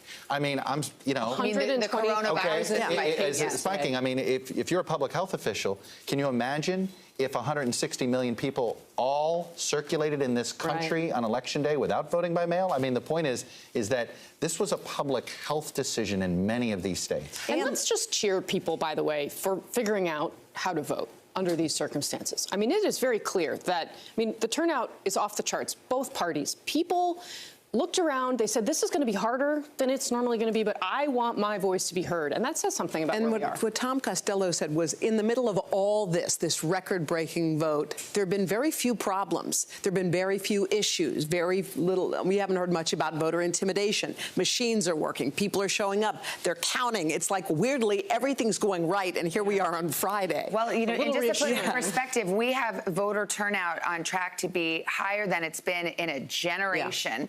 Now, I remember, and maybe y'all do too, when we would have civics class when we were in elementary school, that was always the thing that your teacher would say. It's a shame in this country we don't have voter participation. Turnout is not where it should be. We're far lower than countries around the world. Americans are taking this right to vote for granted. Well, not this year, they're not. So you have we're on track for about 160 million people voting in this country. 100 million ballots either sent by mail or voted in person before Election Day. And that is what all of these elections officials are grappling with right now. And it's because we are also facing a crisis that we have not seen in a century, a pandemic. Let's put up the popular vote one more time, because those numbers are just jarring when you look at how many people voted. Yeah. I mean, you're looking right now at 73+ million for Joe Biden. I can't see around the camera, but you can see that. And by the way, you know, one of the there's going to be 5 to 10 million more votes that get added to the vote total around the country, because, as I said, I pointed out North Carolina. North Carolina receives ballots up to November 12th. State of California, I think, has laws that receive ballots later. I mean, if you remember during 2016, you know, after the election was called, everybody said, hey, look, Hillary Clinton's popular vote keeps growing. You know, the West Coast ballot, and then you have the provisional ballots. I mean, look, the fact of the matter is, if you cast a provisional ballot, your vote will count if it was legally cast.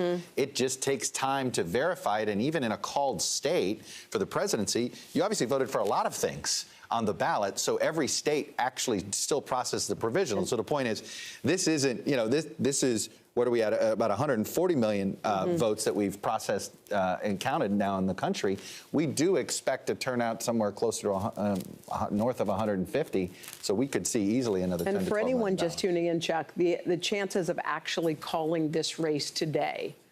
I think, well, I'm going to do it state by state. The chances of calling Pennsylvania today, I think, are possibly high. I mean, it is over a 90. We're at over 90% confidence that Joe Biden, when all the votes are counted, is going to have more votes than Donald Trump. We just started out at a 99.5%.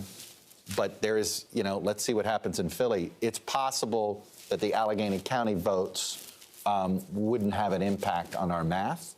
But let's see what the math looks like in the the next couple Allegheny of hours. County, which is the Pittsburgh area, that's I think we said it's around 30,000 That's or what I so mean. votes. It may But you're not allowed to, by court order.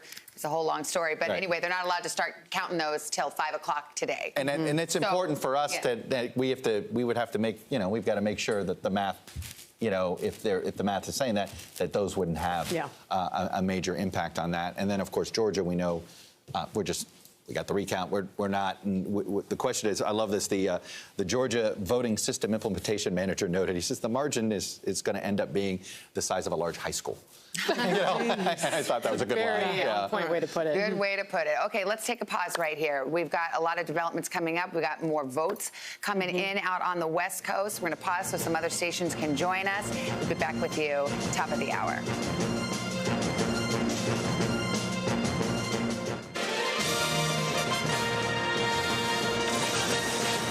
Hey, everybody, welcome back. It is 11 a.m. on the East Coast, 8 a.m. out west. If you're just opening your eyes out west and having a cup of coffee, we got some news for you. We are in the middle of new vote counting, new totals coming in by the hour, by the minute, actually, in the battlegrounds of Arizona and Nevada. Of course, those are just 2 of the 6 states in the presidential race that remain too close to call now, 3 days after the election. And we've had a lot of action overnight.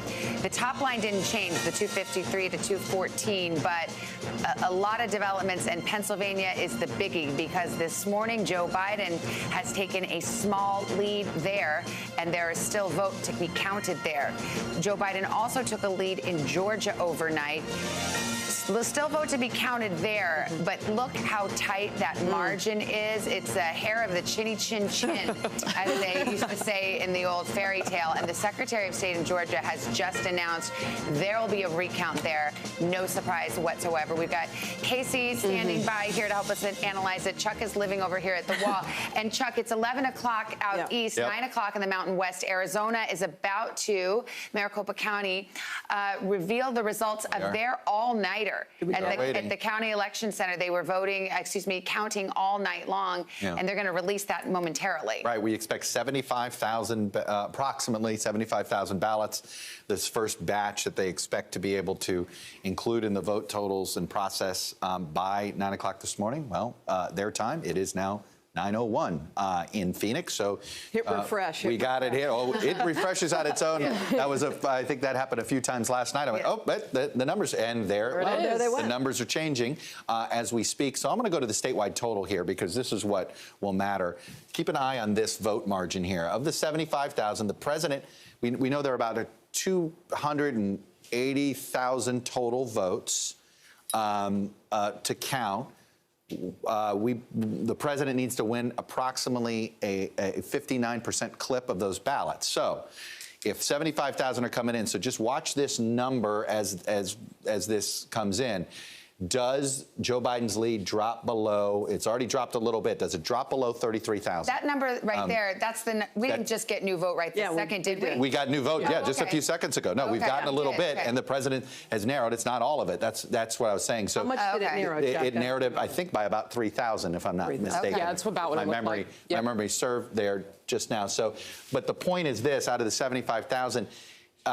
If the president has narrowed this deficit to, say, about 33 or less, then he's continuing the 59% clip. Statewide. If he gets statewide down to 33,000, then he's winning at the pace he needs to win. If this margin is say, and I'm going to say 35,000 or north of that, then you're going to start to see that the president has a math problem and it could come up short. But I'll tell you this: I don't think we're going to hit. I'm skeptical that we hit a 99.5% threshold to be able to characterize Arizona today. I am more confident that Pennsylvania and Nevada could have some resolution today. Less confident that we're going to get resolution in Arizona, but that doesn't mean we'll see when all of it comes in, because in about an hour we're going to get new Nevada vote. And it's all going. Most of it's going to be coming out of Clark County. The expectation is that it will be skew heavily towards Joe Biden. The first batch yesterday did. These are vote by mail. He expanded his lead yesterday. The question's going to be: is it enough to make it mathematically impossible for any of these rural counties that don't have as many votes that any of that could could overcome. So we could hit our 99.5% threshold in Nevada sometime. And since we're at the top of the hour, can we check out the other states for folks who are just waking up? Of course. So here we are in Pennsylvania. We're waiting approximately 100,000 ballots. You know, somewhere in that, we think there's 20,000 more to be processed out of Philadelphia. We think there's another 20,000 in the Philly suburbs here in those 4 counties. We know there's 30 to 35,000 ballots that can't even really get processed till after 5 p.m. in Allegheny County. The question is, are we going to get to a mathematical point where we hit the 99.5% threshold? The recount provision in Pennsylvania, it would basically be, it's 1/2 of 1%. That would be 33, if Joe Biden's lead is approximately about 33,000 or less, that puts it in that recount window. Our models indicate that his lead is likely to be greater than that his lead is likely to be outside any sort of recount window. That doesn't mean a campaign can't figure that out. So these ballots have been coming in at a steady pace. I don't want to call it a gusher, and it's because these are vote-by-mail ballots, and you have to spend some time getting them. So I do think we're going to finally get some ballots and some resolution, but right now we're just not at a threshold to say for sure that lead wouldn't, that outcome wouldn't change. And of course, just to remind you, this is Georgia. And look, for the recount, Jeremy Bash, who we just had on, who was a veteran of the Gore recount, you know, if memory serves, the first final Florida tally was in the I want to say it was in that 1,500 range, if I'm not mistaken. And essentially, all that recount got it down to 537. So the point is, you can overcome 1,000. Maybe you can overcome 1,500. It is tough to overcome anything that's in 5 figures. Yeah. And so whether that's Wisconsin, the situation in Wisconsin where it could be the situation in Nevada, could be the situation in Arizona, could be the situation in Pennsylvania. In Georgia, we're going to be, again, I love this line, you know, the margin's going to be the size of a large high school. Still, this margin matters. If it's 2,500, 3,000 for Joe Biden, frankly, that's pretty hard to overcome, believe it or not. Very narrow, but pretty hard. But if it's 1,500, 1,200, 1,100, you know, that is clerical error territory. So, and we don't know what the full overseas ballot picture is. Could be as many. We think there's about 4,000 ballots to process total, and an additional maximum of another 8 overseas. But, you know, again, this is one that will never reach our 99.5% threshold Will you go back to Arizona and until hit refresh? the state certifies it. Can you maniacally hit refresh and see if we got anything else? Did it change again? That hasn't changed. It hasn't? Oh. It hasn't changed. I know. Okay. All right. All right. Should we go to Let's go to Kristen Welker. Yeah, she's. Do you want to put a camera on it? You know, we're literally please. just right there. You'll always be in a squeeze box right down there. All right, let's go to Joe Biden's headquarters in Delaware. Hey, Kristen. Hi, Hoda and Savannah. Good morning, guys. Well, the words coming out of the Biden campaign this morning, elated and confident, emboldened by what they are seeing in Pennsylvania and in Georgia, even though that continues to be a razor-tight race. I am told that they had a campaign call earlier today where staffers were, frankly, quite jubilant about what they were seeing in these returns. However, Biden himself, we are told, is watching and waiting patiently for the final count to see if, in fact, there is a count. This is, of course, something he has wanted to do for the better part of 3 decades. And so the thinking is, what's waiting a few more hours? We're also told that if we do hear from Vice President Biden, that would only come if there is a final call, and it would come in prime time tonight. He's going to hit some of the themes that we've heard him hit throughout his campaign: unity, trying to bring the country together. Now, the Biden campaign also responding to some of the defiance that we've heard from the Trump campaign, the president signaling that he has no plans to concede no matter what happens here. Biden campaign spokesperson Andrew Bates says this. I'm going to read you what the statement that he put out this morning. He says, quote, "As we said on July 19th, the American people will decide this election, and the United States government is perfectly capable of escorting trespassers out of the White House." So that is the official messaging coming from the Biden campaign at this hour. It is worth noting that Biden campaigned in Georgia, in Pennsylvania, in the closing days of this election. And even though he was getting some criticism from Democratic allies who thought he wasn't being aggressive enough on the campaign trail, he did spend quite a bit bit of time in Pennsylvania, making 14 stops there, including stops during the final day of the campaign. Scranton, Pennsylvania, of course, that is where he was born. Philadelphia, to drive up the vote among those all-important African-American voters. And if, in fact, he does wind up pulling out a victory in that make-or-break state, it will underscore the reasoning behind that strategy. So wait-and-see mode here in Delaware. Hoda and Savannah. All right, Kristen, stay right there. Let's go to Peter Alexander. He's at the White House. Peter, what are you hearing? Yeah, Savannah, it's becoming increasingly clear, at least what the public posture is, the strategy that we're getting from those in and around this White House and the campaign. Basically claim fraud in spite of there being no evidence of that to this point, and don't cede an inch on that. Right now at the campaign headquarters, just a matter of miles away from here, across the Potomac River in Virginia, we're told that the mood is effectively grim but determined. There's certainly a sense of dejection among some of the more senior folks who have either worked for this president or allies of his, recognizing that their path to victory is shrinking, if it exists at all at this point. But again, they are holding out hope, certainly publicly. The campaign putting out a statement that demonstrated that defiance a little bit earlier, saying that this race is not over, saying that when all the legal votes were counted, as they insist, that the president will be reelected. And while the president has only sent out a single tweet today complaining about some coverage he was seeing on one of the conservative channels on Fox Business,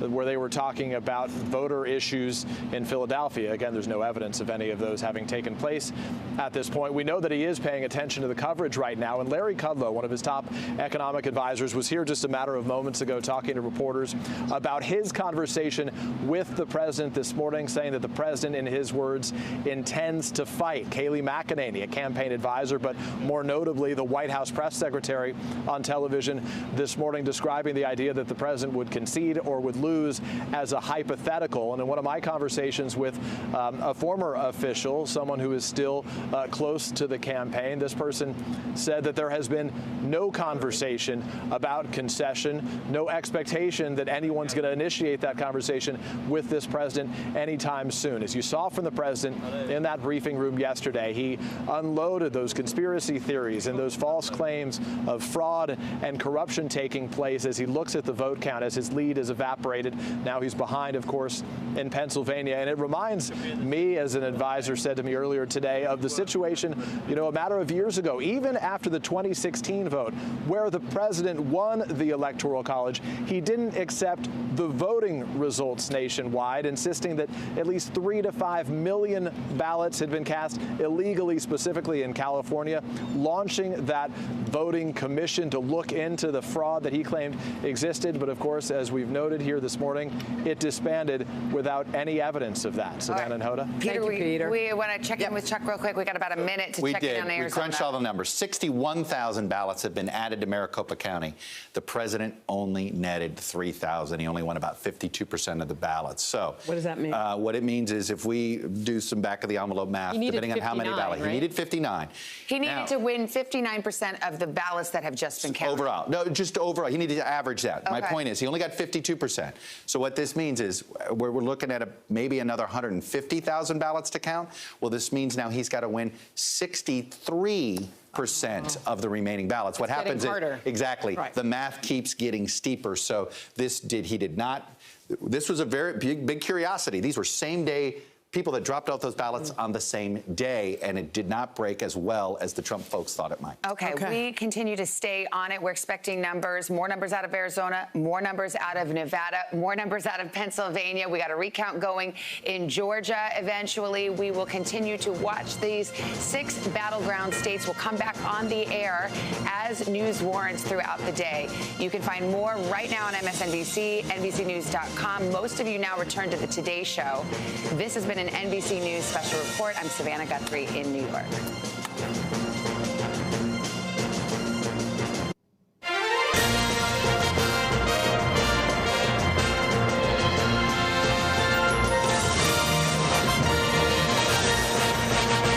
Good morning, everyone. You've just been watching an NBC News special report, and now we return to a special extended edition of Morning News Now. As there is news in the presidential race, no new calls, but we do have some new information developing this morning. I'm Savannah Sellers. Thanks for joining us. And I'm Joe Fryer. Of course, the electoral votes, they're where they were before, still 253 for Joe Biden. But Pennsylvania, we've seen a big change this morning. You can see if you went to bed last night and Joe Biden was trailing in Pennsylvania, well, this morning he is now up in Pennsylvania, leading by 6,800 votes over Donald Trump. You can see about 95% of the vote is in. There are still a lot of ballots to count in Pennsylvania, probably more than 100,000 ballots there. But overwhelmingly, the ballots that are being counted here over the past couple days have been going toward Joe Biden. Also, in the early hours of this morning, Joe Biden pulled ahead in the state of Georgia. You can see an even smaller difference here in this state, him leading by just 1,586 votes at this point, with 99% of the vote in. There are estimates that there are over 8,000 outstanding votes still to count, and we will continue to bring you that information as soon as we have any updates from the state of Georgia. And I think we saw they just updated Georgia. There's only like 4,000 votes left to count in Georgia there now. We go. So it just keeps getting smaller and smaller. To Arizona, you can see we did just get some new numbers out of Maricopa County in Arizona. President Trump did get a little bit closer. He now trails Joe Biden by about 43,000 votes, but Joe Biden still holds on to the lead there in Arizona, also a very vital state when it comes to those 11 electoral votes. We'll delve into the details of those new numbers that just came out moments ago, coming up here in just a moment. We will now bring in Mark Murray, senior political editor for NBC News, to help us dive into all these numbers and all of these updates in these states. Mark, I'd love to start with Pennsylvania. It's the one where we've just most recently seen this new lead for former Vice President Joe Biden. Tell us where we're at, what votes we're still expecting, and where that lead came from. Well, what's been happening over the last 24 hours in Pennsylvania is that you've just been seeing all the mail-in ballots, and not only in Democratic strongholds, but also in counties that President Trump ended up winning. And they are breaking decisively for Joe Biden. And so that has actually pulled him into what is a very narrow lead. It's so narrow that NBC News cannot call this race at this point. As you ended up showing, this is too close to call. But there's still a sizable number of ballots throughout the state. We know of about 20,000 still in the Philadelphia city area. There are ballots still in the Philadelphia suburbs. And then importantly, there are about 35,000 ballots in Allegheny County, which is in Pittsburgh. And you kind of all add them up. And if Joe Biden ends up winning all these counties and more by the clips that he's been winning the mail-in ballots, he's going to really build onto his lead. And so that, I think, is the story to watch over the next few hours in Pennsylvania. Does this 6,000 to 7,000 vote lead for Joe Biden become much, much bigger? And I think what's key, Mark, is that we expect in some of the blue areas of Pennsylvania that those votes that are coming in as mail-in votes have been overwhelming for Joe Biden. But it's not just the blue areas, even the red areas, these mail-in votes seem to be helping Biden, right? Absolutely. And we saw that from our polling, that Democrats were much more likely to cast their ballots by mail than Republicans who wanted to wait on Election Day. And Pennsylvania has a situation where they don't have early vote centers. Your options, if you're a Pennsylvania voter, was to cast your ballot by mail or wait until Election Day. And in a lot of ways, that disproportionately impacted the Democrats because fears for COVID or other things, they actually wanted to participate by mail. And so we are seeing that play out in real time, Joe, as you mentioned, just not in our urban Democratic areas, but all across the state. Now, Mark, I want to talk about Georgia in just a moment. But before we do, I want to just quickly ask you here, just sort of from an NBC News decision desk perspective, what's it going to take to call this state, and when can we expect something like that? So our decision desk doesn't call a race until there's a 99.5% chance of certainty that that lead won't diminish at all. It's a really high bar. And throughout this election cycle and all other election cycles I've been involved with at NBC, we're not going to call a race until we know the math is done. We don't want to be first. We want to be right. And so our decision desk is being incredibly cautious. But Savannah, to your point, if there becomes a situation in which Joe Biden's lead becomes so large that it gets in that 99.5% 99.5% certainty level, well, that's when you'd actually be ready to have a call from NBC News. We are not there yet. It's important to note we are still counting the ballots. We're not assuming anything. I'm just giving you kind of guidance on how this vote has broken down over the last 24 hours. It's been in Joe Biden's direction, but I think it's the right move for us to kind of wait to continue to count this vote and actually to make sure that all the math lines up. And Mark, I'm going to point out in just the course where we've been talking to you in Pennsylvania, Joe Biden's lead now is now 9,000 votes. It was about 6,800 when we just came on the air a few minutes ago. So in increments, Joe Biden is continuing to extend that lead there in Pennsylvania. Let's talk for a moment now about Georgia. That's the other state where early, kind of in the overnight hours, Joe Biden took the lead. Last I checked, he's up by about 1,500 votes there. So it is much tighter there. What are you looking for in Georgia? Well, number one, it looks like we're destined for some kind of recount. In fact, the Secretary of State of Georgia said this presidential contest is going to a recount. In that kind of vote margin of 1,500 votes or so, that is essentially a tied race where errors, when you end up having kind of recounts, when you kind of go by, that is within the margin of error of a contest that you end up having. Here is, though, there is still some vote remaining.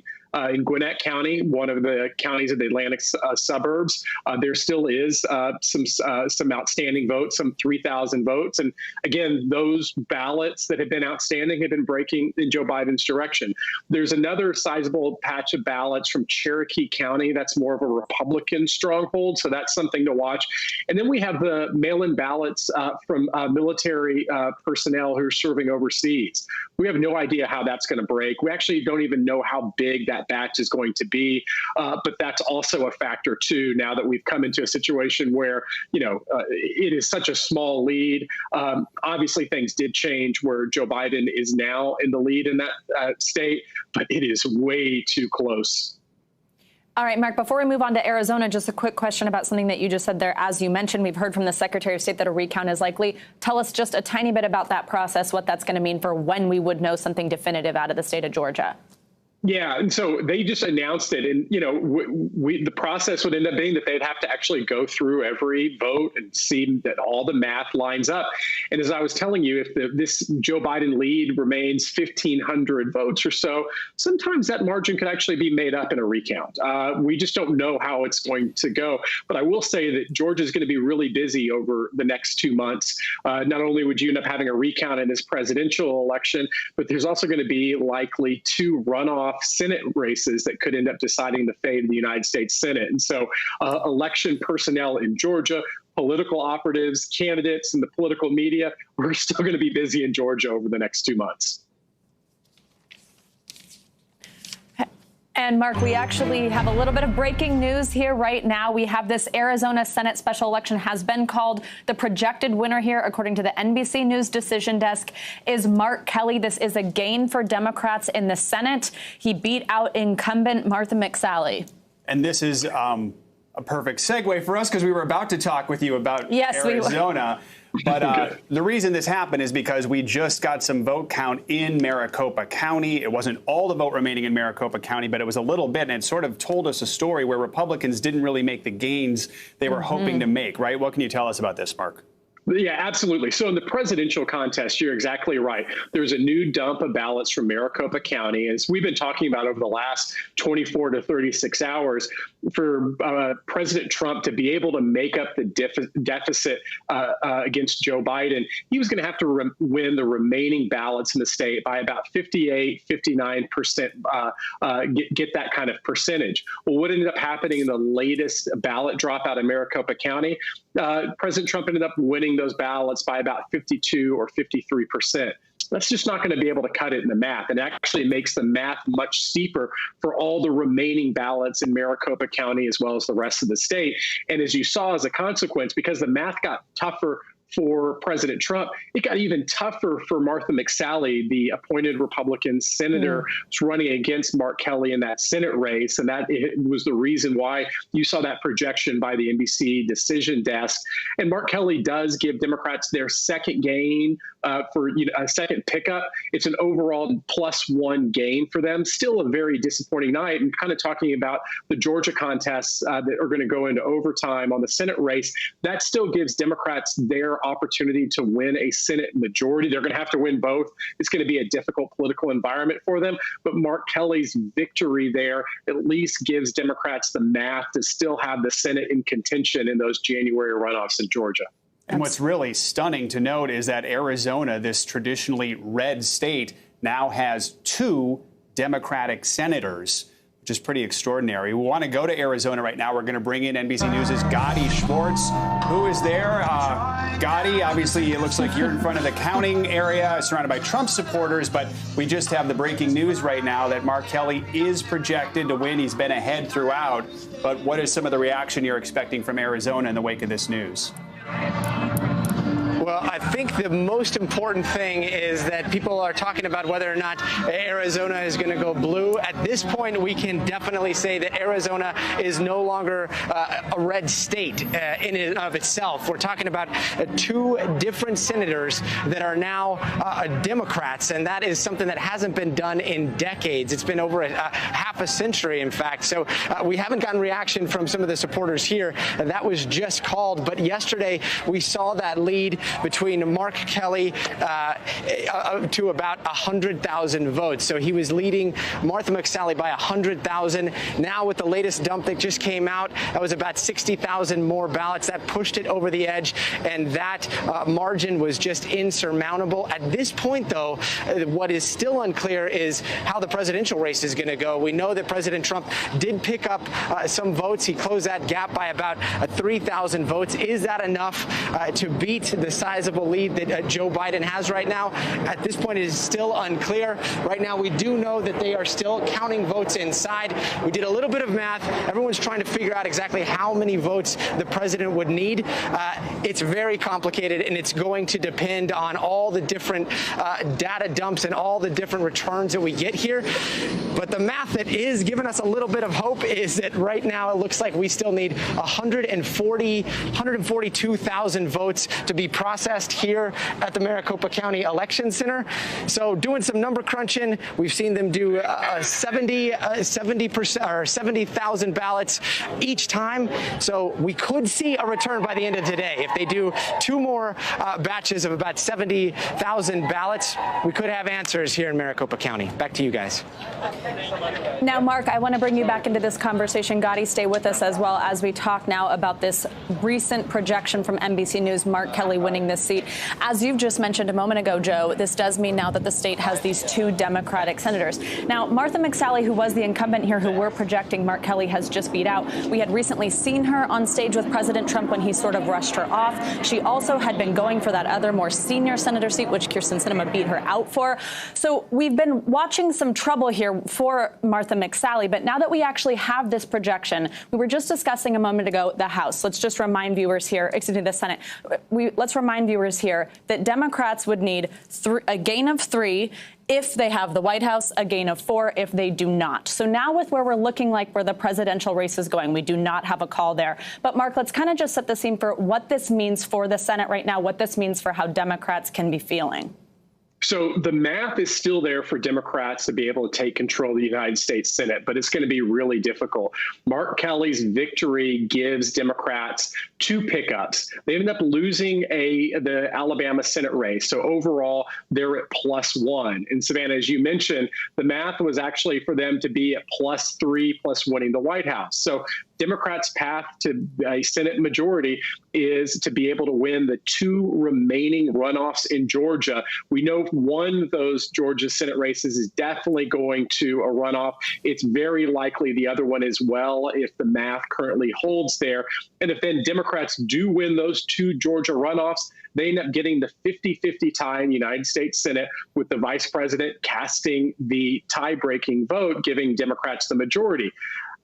If that actually ends up occurring, though, is a whole different conversation, because Democrats, while they had success in Georgia in this presidential contest, although it's still a really close race headed likely to a recount, to be able to pull off something like that in a January runoff, having 2 victories in the Senate, won't be easy at all. So the math is still there for Democrats. The path just isn't a slam dunk. Mark, if someone had told you 2.5 years ago that Arizona would have 2 Democratic senators and might also go for the Democratic candidate in a presidential election, what would you have said?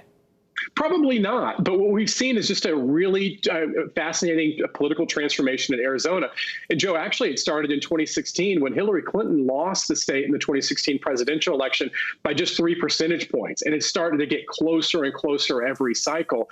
And, you know, there are a lot of different factors of this. One is Maricopa County, which we've been talking about, the growth of that, how Democrats have performed in the suburbs and urban areas has transferred over to Arizona. The other component I'd actually argue is like the politics of John McCain. And of course, his feud with President Trump, how President Trump treated him even after he passed away, certainly didn't create a whole lot of allies for President Trump or the Republicans in that state. And so we ended up seeing Cindy McCain, the widow of John McCain, end up endorsing Joe Biden in this contest. So a lot of the internal Republican politics have been kind of fraught as well, too. And so I do think that this has been very good news for Democrats over the last 2 election cycles, the 2018 midterms and now.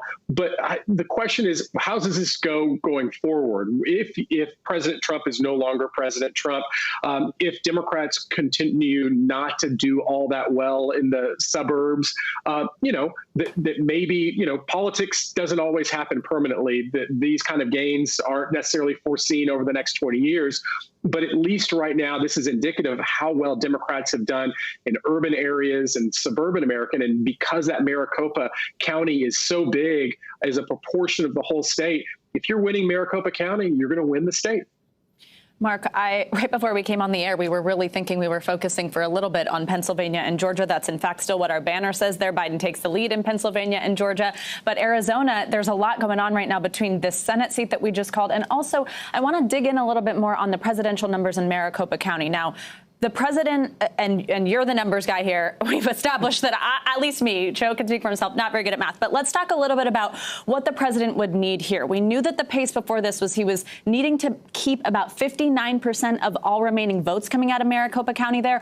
Is he meeting that with these numbers that we're seeing? It looks like he's fallen a little bit below. And what does that mean we're kind of keeping an eye out for with the next batch of numbers that are released? Correct. So, yes, he has fallen below that pace. Over the last 24 to 36 hours, we've noted the math shows that President Trump needs to get about 59% share of the remaining ballots. And over the last several dumps up until this morning's, President Trump was hitting that mark.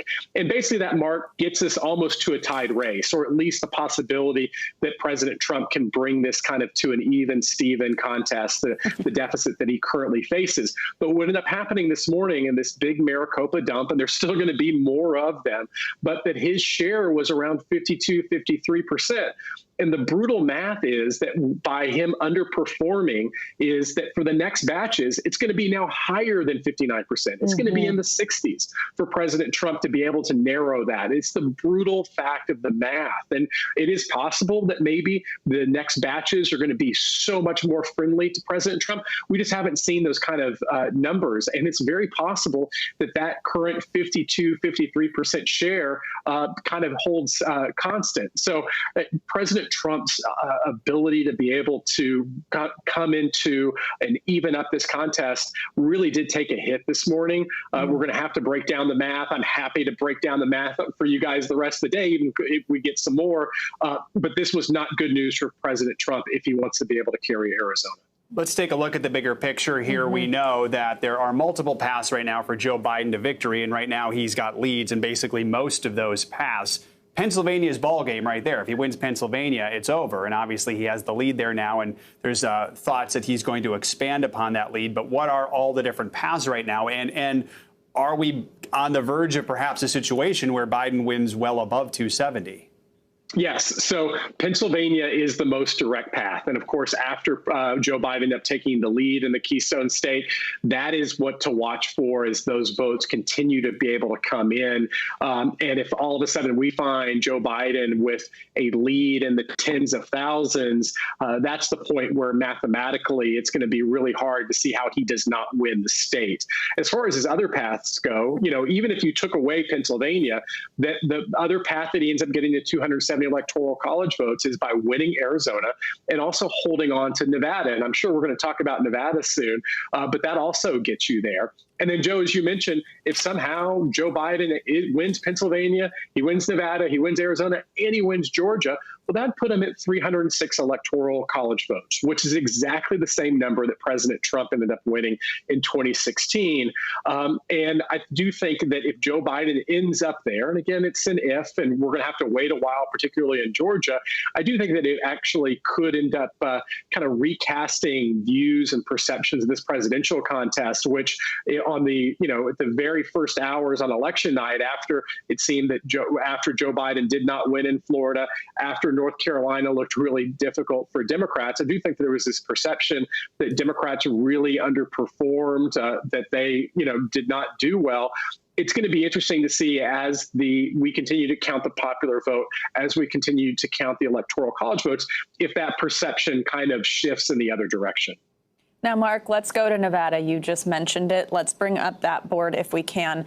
This is a state that we have not heard much new information from, but it's still a very interesting one for us to be watching. And depending on which path, like you said, like Joe mentioned, Pennsylvania right there, sort of that is what Biden needs. But let's put that on hold for a minute. Talk about these other places where he does have a lead, but that could change with what's outstanding. And in Nevada, that is the case. We are waiting for outstanding votes, only 91% of that in. And Mark, we should know right now, and I don't know if you can see this, I'm guessing new numbers came out in Nevada because Joe Biden just doubled his lead there, and he is now up by 22,000 in Nevada. We're reading this ourselves off of this board. It was 11,000 a few minutes ago, so I'm guessing we knew Clark County was expected to drop some ballots. I don't know how many at this point, but it looks like Joe Biden's lead now is bigger, twice as much in Nevada. Much doubled, yeah. Exactly. It was after yesterday, Joe Biden had an 11,000 vote lead in Nevada. Now it's at 22,000. To me, that's the sign that more of the Clark County ballots are coming in, and they're going in Joe Biden's direction. And John Ralston, the great Nevada journalist who's an MSNBC and NBC contributor, has said, look, most of the ballots that are still to be counted are coming from Clark County, that these are probably more Democratic-leaning ballots. And what do we see in this latest dump? Probably exactly that. And to me, that is, I think, kind of a good guidepost over the remaining ballots to count in Nevada. If it is still coming from Clark County, if it is still breaking in Joe Biden's direction, that's good news for Joe Biden. Mark, thank you so much. We will definitely keep coming back to you in the next hour or so. I want to now bring in Blaine Alexander, who is in Atlanta.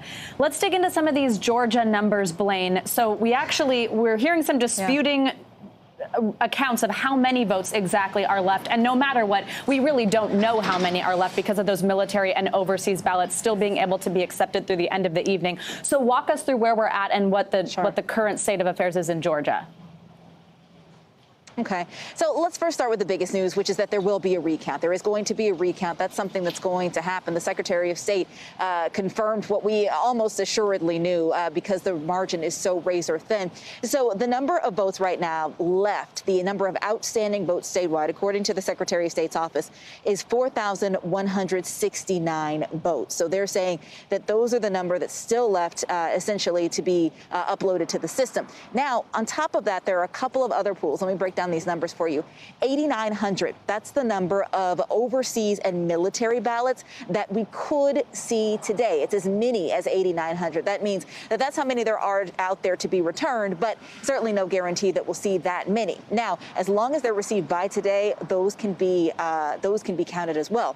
The other pot of ballots we're talking about are cured ballots. Now, those are people who had an absentee ballot rejected for any number of reasons. Perhaps they had an issue with a signature or whatever it is.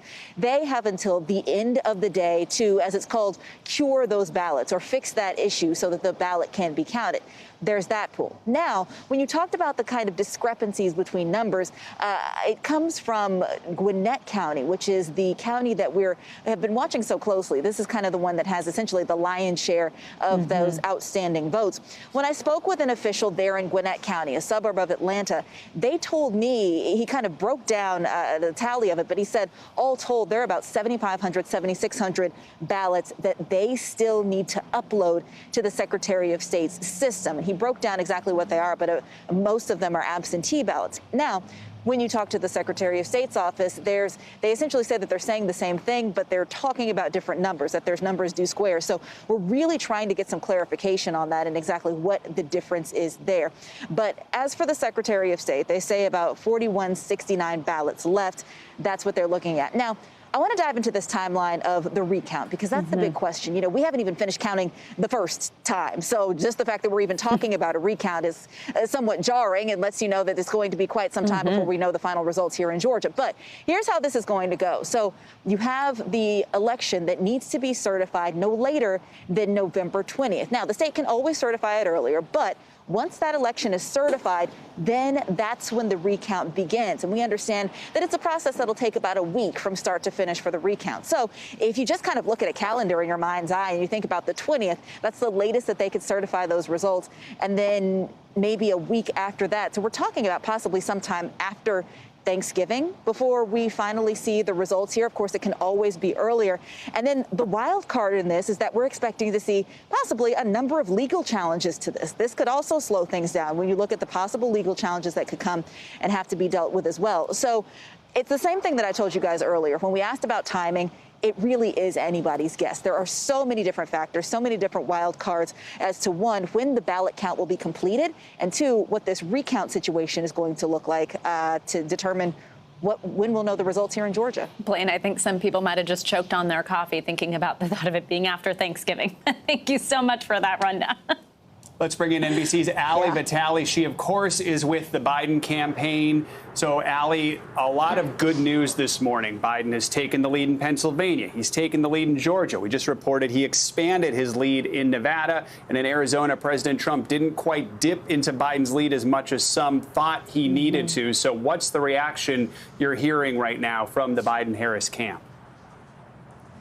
A lot of thrilled text messages, words like elated, confident, because this is really the way they thought that it was going to break down. They thought that they were going to break open a lead in Pennsylvania if those ballots continued to be counted. It took some time. We knew it would because they were mostly vote by mail ballots, but they're breaking for Biden in huge numbers. And this is really what they said they expected to see. We were hearing from Democrats on the ground in Pennsylvania, the state party, others in that orbit, who said that they thought that Biden was going to open up a wide margin. As we've continued to get in these votes, we're seeing that now start to happen. Then you look at places like Nevada and Arizona.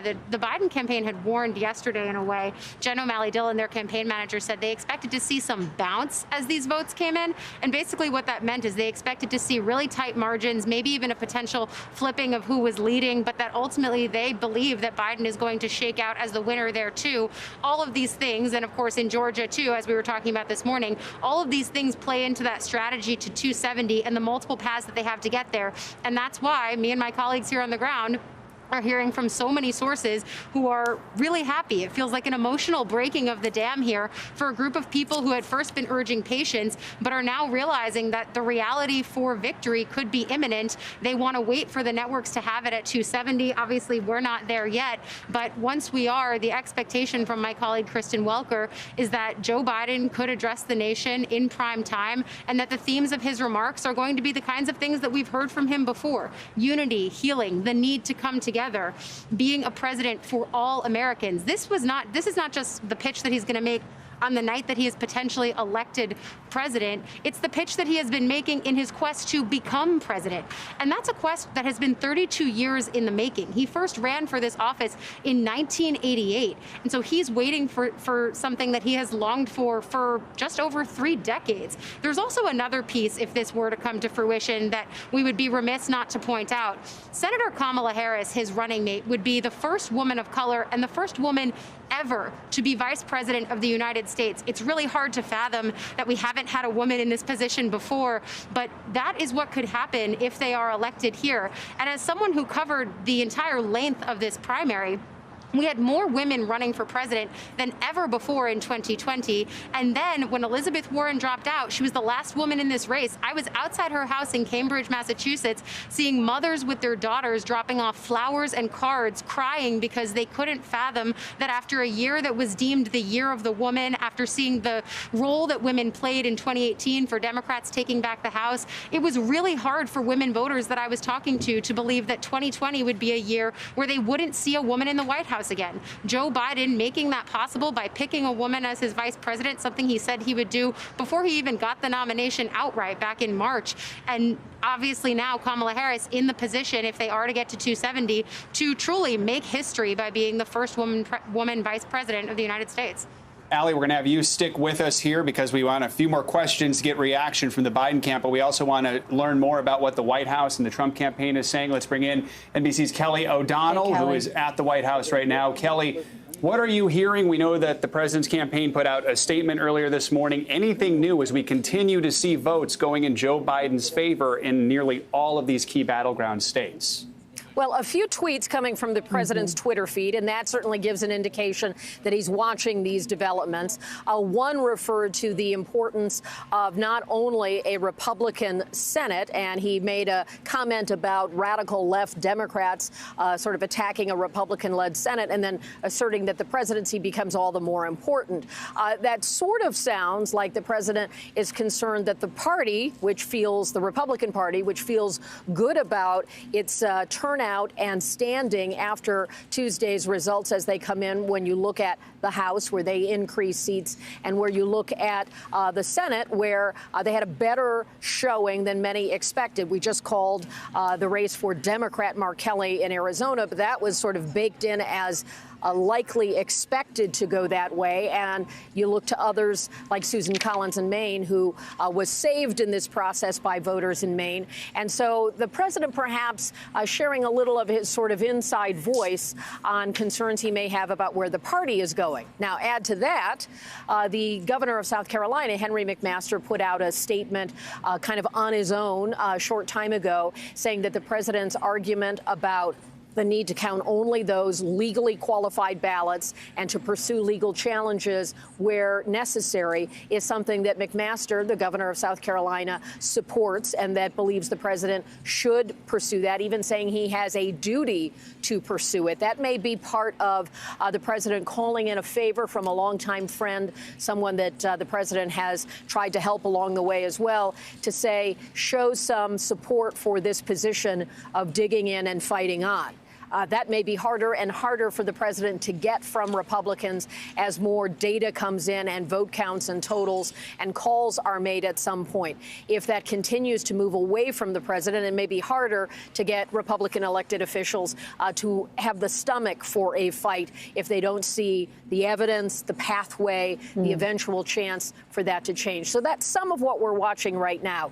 Notably, no changes so far to the president's schedule, which is no public appearances yet today and none expected at this time. That was the case yesterday as well, and we saw the president did come out late in the day. So that's just kind of taking the temperature of the moment. And certainly the campaign is trying to find its assessment of the remaining votes in places where they think they may still have some math and data on their side. But we've not heard much from them today. Some of the questions will be, this is a difficult waiting period, especially for campaigns that are not finding the evidence moving in their direction. It can be challenging. Everybody's exhausted. It's a difficult time when the sort of the election favor is not shining upon your side of it. So at this point, that's the latest we have right now. Savannah, Joe? Yeah, Kelly, now you just sort of addressed this by saying that the president's schedule has not changed at all. But in our last hour during that NBC News special report, we had some reporting that within the Trump campaign, there was some discussion going on about who should address people today, if at all. Do you think that we will see that at all? Well, one of the questions would be, can they have some credible voices who can appear not speaking directly for the president in a way that would make it parallel to a Joe Biden speaking out, but just to have some people who can communicate their message, their thinking, their strategy on cable, at public events like small news conferences, things like that, trying to find some of those people. Now, you have certainly spokespeople who have been a part of the campaign, but are they looking for someone with more of a gravitas of the party that others would look to and say, yes, that's a credible argument. So let's keep our minds open to what may happen. Let's give this process more time. You hear from Republicans that in 2020 years ago, a recount that I was a part of our team covering, that went on for more than a month. Now, we're just a few days into it here. The facts were different. The circumstances were different. But just using that time horizon as a way to say, this has only been a few days, and encouraging people to have some patience on the president's behalf. So will they find that spokesperson and have that message out? We'll be tracking that today to see if it develops. Allie, I want to ask you, we know the Trump campaign put out a statement earlier this morning basically saying the election is not over. They talked about a recount in Georgia. They're alleging irregularities in Pennsylvania and Nevada, and they think they still could win Arizona outright. The Biden campaign did put out some response to what the president is saying in his campaign. How has Biden been responding to that? Look, this is a continuation of the Trump campaign's attempts to make legal forays into these states where they see their margins slipping in directions that they don't like. It's also something that the president's allies, people like Chris Christie, have said he's alleging fraud that he has no evidence of. And to allege that without evidence is concerning, even to the president's allies and definitely to Democrats, both those who watched him last night and those who have watched the ways that his campaign has sort of moved forward in these initial days and hours after election night. I would also say that the Biden campaign says they're ready for whatever these legal avenues might bring. They have their own team of lawyers. The lawyer who's leading this charge for them, Bob Bauer, has called the claims that he's seen the Trump campaign make so far silliness and meritless. He feels confident that if they are forced to take them on in that forum, they'll win there as well. But I would also say there's this other thing percolating in the background of the idea that if Joe Biden is declared the next president of the United States and if Donald Trump does not concede, what will happen? It's important to note that concessions aren't legal. They are just simply something that is done traditionally. This is a White House, and when I covered the campaign and the White House, traditions were regularly thrown out the window. So there's no indication right now that that's going to happen, but the Biden campaign sort of preemptively speaking to it in a pretty stunning statement that we got just a few hours ago from one of the Biden campaign spokespeople, in which he says the American people will decide this election and the United States government is perfectly capable of escorting trespassers out of the White House. So those are really serious words there. It sort of speaks to the moment that we're in. Tensions are high, emotions are high, a lot of questions about what this will look like if and when Joe Biden gets to 270. But the Biden campaign, at least, taking an aggressive posture on the fact that they think that victory could be imminent for them, but also looking a little bit past that at what this could mean if Donald Trump doesn't like the result. Absolutely. Allie and Kelly, we will be coming back to both of you as we continue to get new numbers, to get reaction from both of the campaigns. And actually, we do have new numbers, which is why I now want to go to NBC News correspondent Jo Ling Kent, who is in Nevada. We are hearing that we do have some new Nevada numbers. Jo, what do we know? Yeah, there's brand new numbers coming out of the state of Nevada, specifically here in Clark County. I'm going to read you the totals. Biden now has 624,246 votes. That's 49.8% of the vote. Trump holding now 602,170 votes. That's a 48.1% portion. So basically, since last night, Biden has widened his lead to 22,000 votes statewide. And what does this tell us? We looked more at Clark County right here in Las Vegas. It accounts for what the Secretary of State said was 90% of the remaining vote that needed to be counted. And 30,000 votes were dropped here in Clark County. Now, we were told yesterday by the county registrar here, the registrar of voters, Joe Gloria, you're going to get 51,000 votes this morning. We haven't seen that fully reported yet. We are unsure why that's the case, but they did release about 30,000 votes. So right now, Biden widening his lead. Of course, here, it's important because there's these 6 electoral votes at stake, and historically, these mail-in ballots, which is the majority of what's being counted right now, the bulk of it, I should say, it has leaned towards Democrats. Would potentially benefit Biden, but the economic situation here has been so tough, and harder than the national average in terms of unemployment.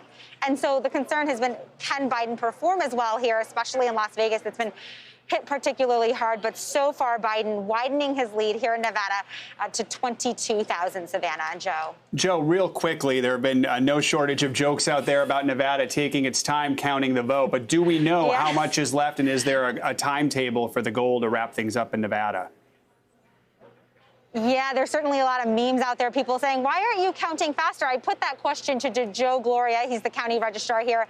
And he says that their number one priority is accuracy and making sure they're processing this properly, because they say that mail voting here is pretty new to them, especially at this volume. So they say that they're going for the accuracy first over the speed. He did say, though, he told me that the bulk of the mail-in votes here and the provisional ballots that are outstanding, about 60,000 of those will probably be counted mostly by Saturday or Sunday. So that's the outlook here so far. But we're going to hear from the registrar again. I'll be sure to ask him again, where are these votes? Because we're missing the about 20,000 that they said they were going to drop this morning. So it's a bit curious. We'll find out, because their capacity, Joe, is 70,000 votes per day. That's how many they can process.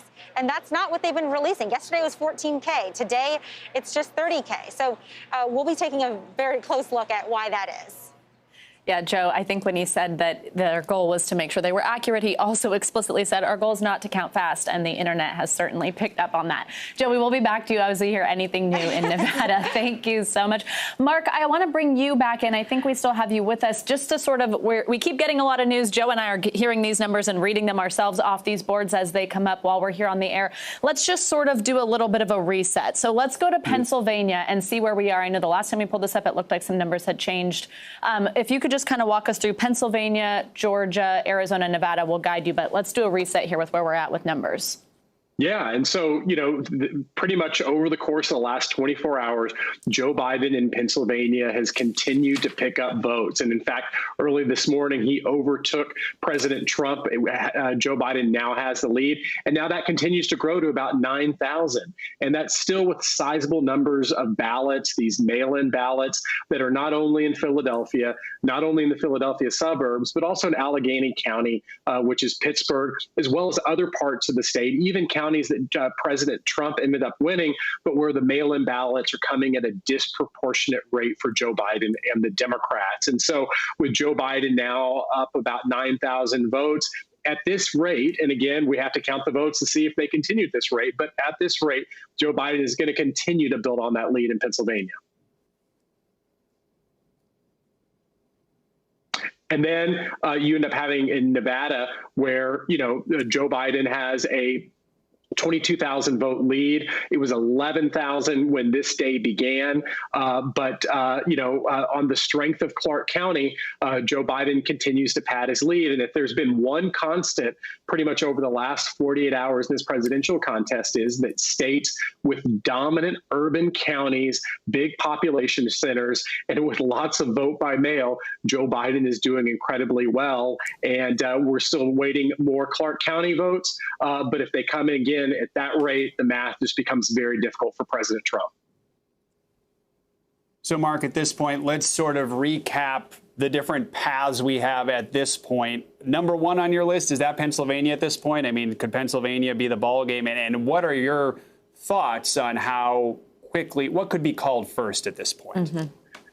Joe, you're exactly right. It's Pennsylvania. And again, Joe Biden sitting at about a 9,000 vote lead with more votes still remaining.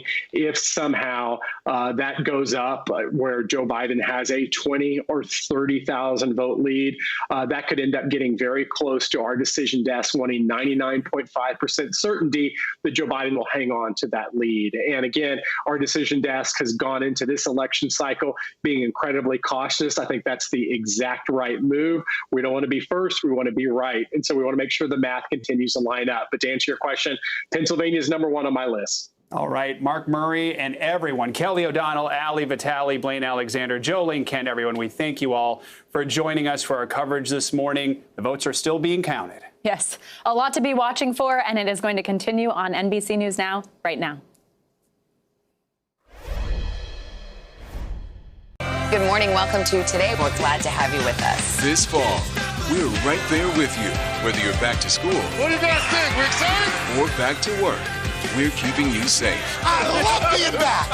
Every morning on Today. Good morning. Welcome to Today. We're glad to have you with us. This fall, we're right there with you, whether you're back to school. What do you guys think? We're excited? Or back to work. We're keeping you safe. I love being back. Every morning on Today. Police murder of unarmed black men has been an American way of death across centuries. After seeing the most comprehensive police reform bill ever introduced in Congress, I've begun to wonder if now is the time. If now is the time the protesters finally win. The Last Word with Lawrence O'Donnell, weeknights at 10 on MSNBC.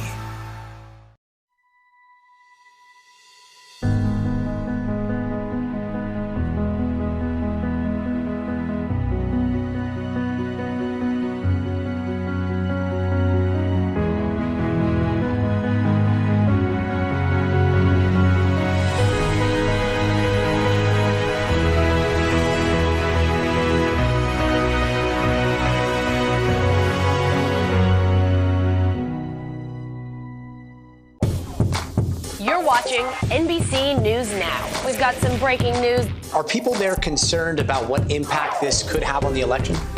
It's news made for your streaming world.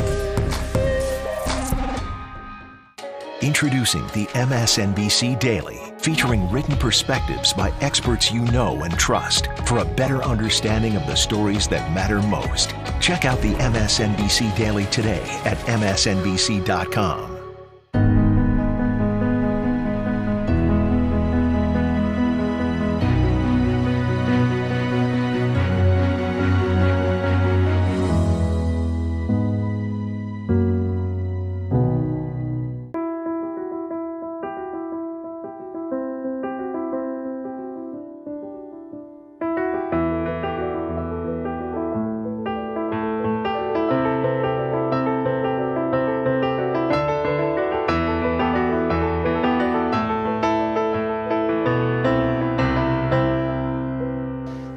Watch what they do, not what they say.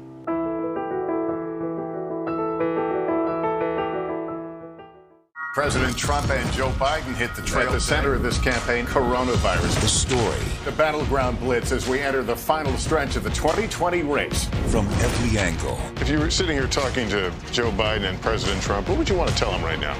On the ground. The winds fanning these flames are expected to last another 24 hours.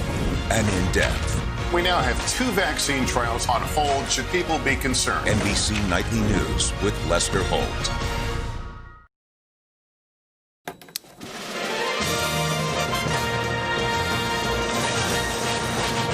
They call Pennsylvania the Keystone State, but the Biden campaign is eager to call it the Checkmate State. Hey there, I'm Joshua Johnson. Good to be with you from wherever you are around the world.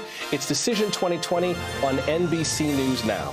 By our calculations, Pennsylvania would make Joe Biden the president-elect and leave President Trump with no more paths to victory. Mathematically, the race will be over. Now, there are still a lot of ballots to count, and the Trump campaign still has legal challenges in a number of states. We're going to follow the latest developments, track the new votes as they come in. If we can call a race confidently, we will do so, but trust us, we're in no hurry.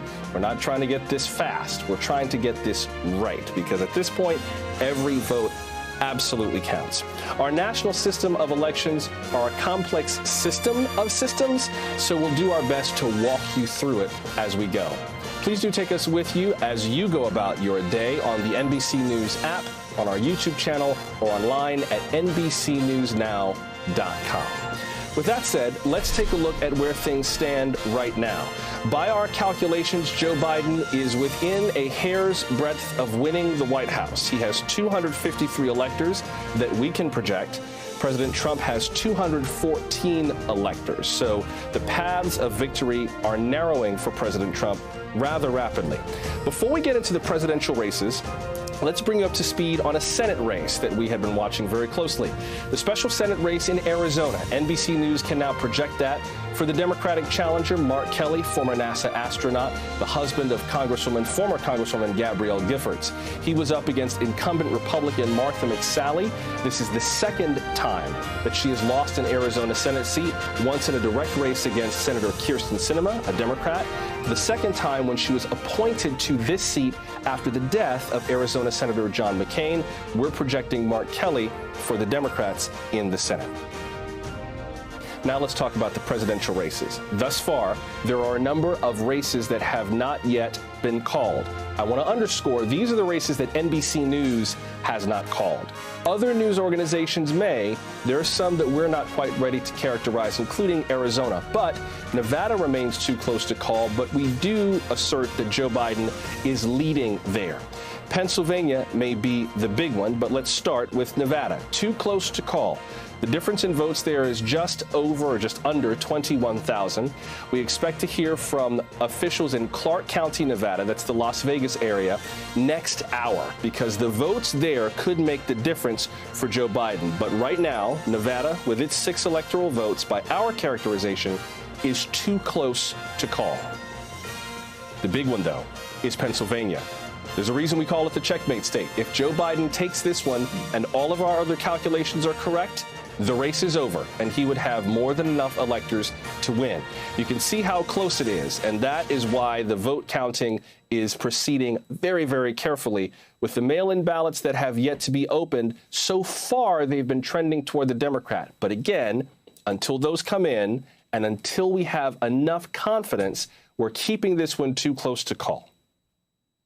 Let's also talk about the race in Georgia.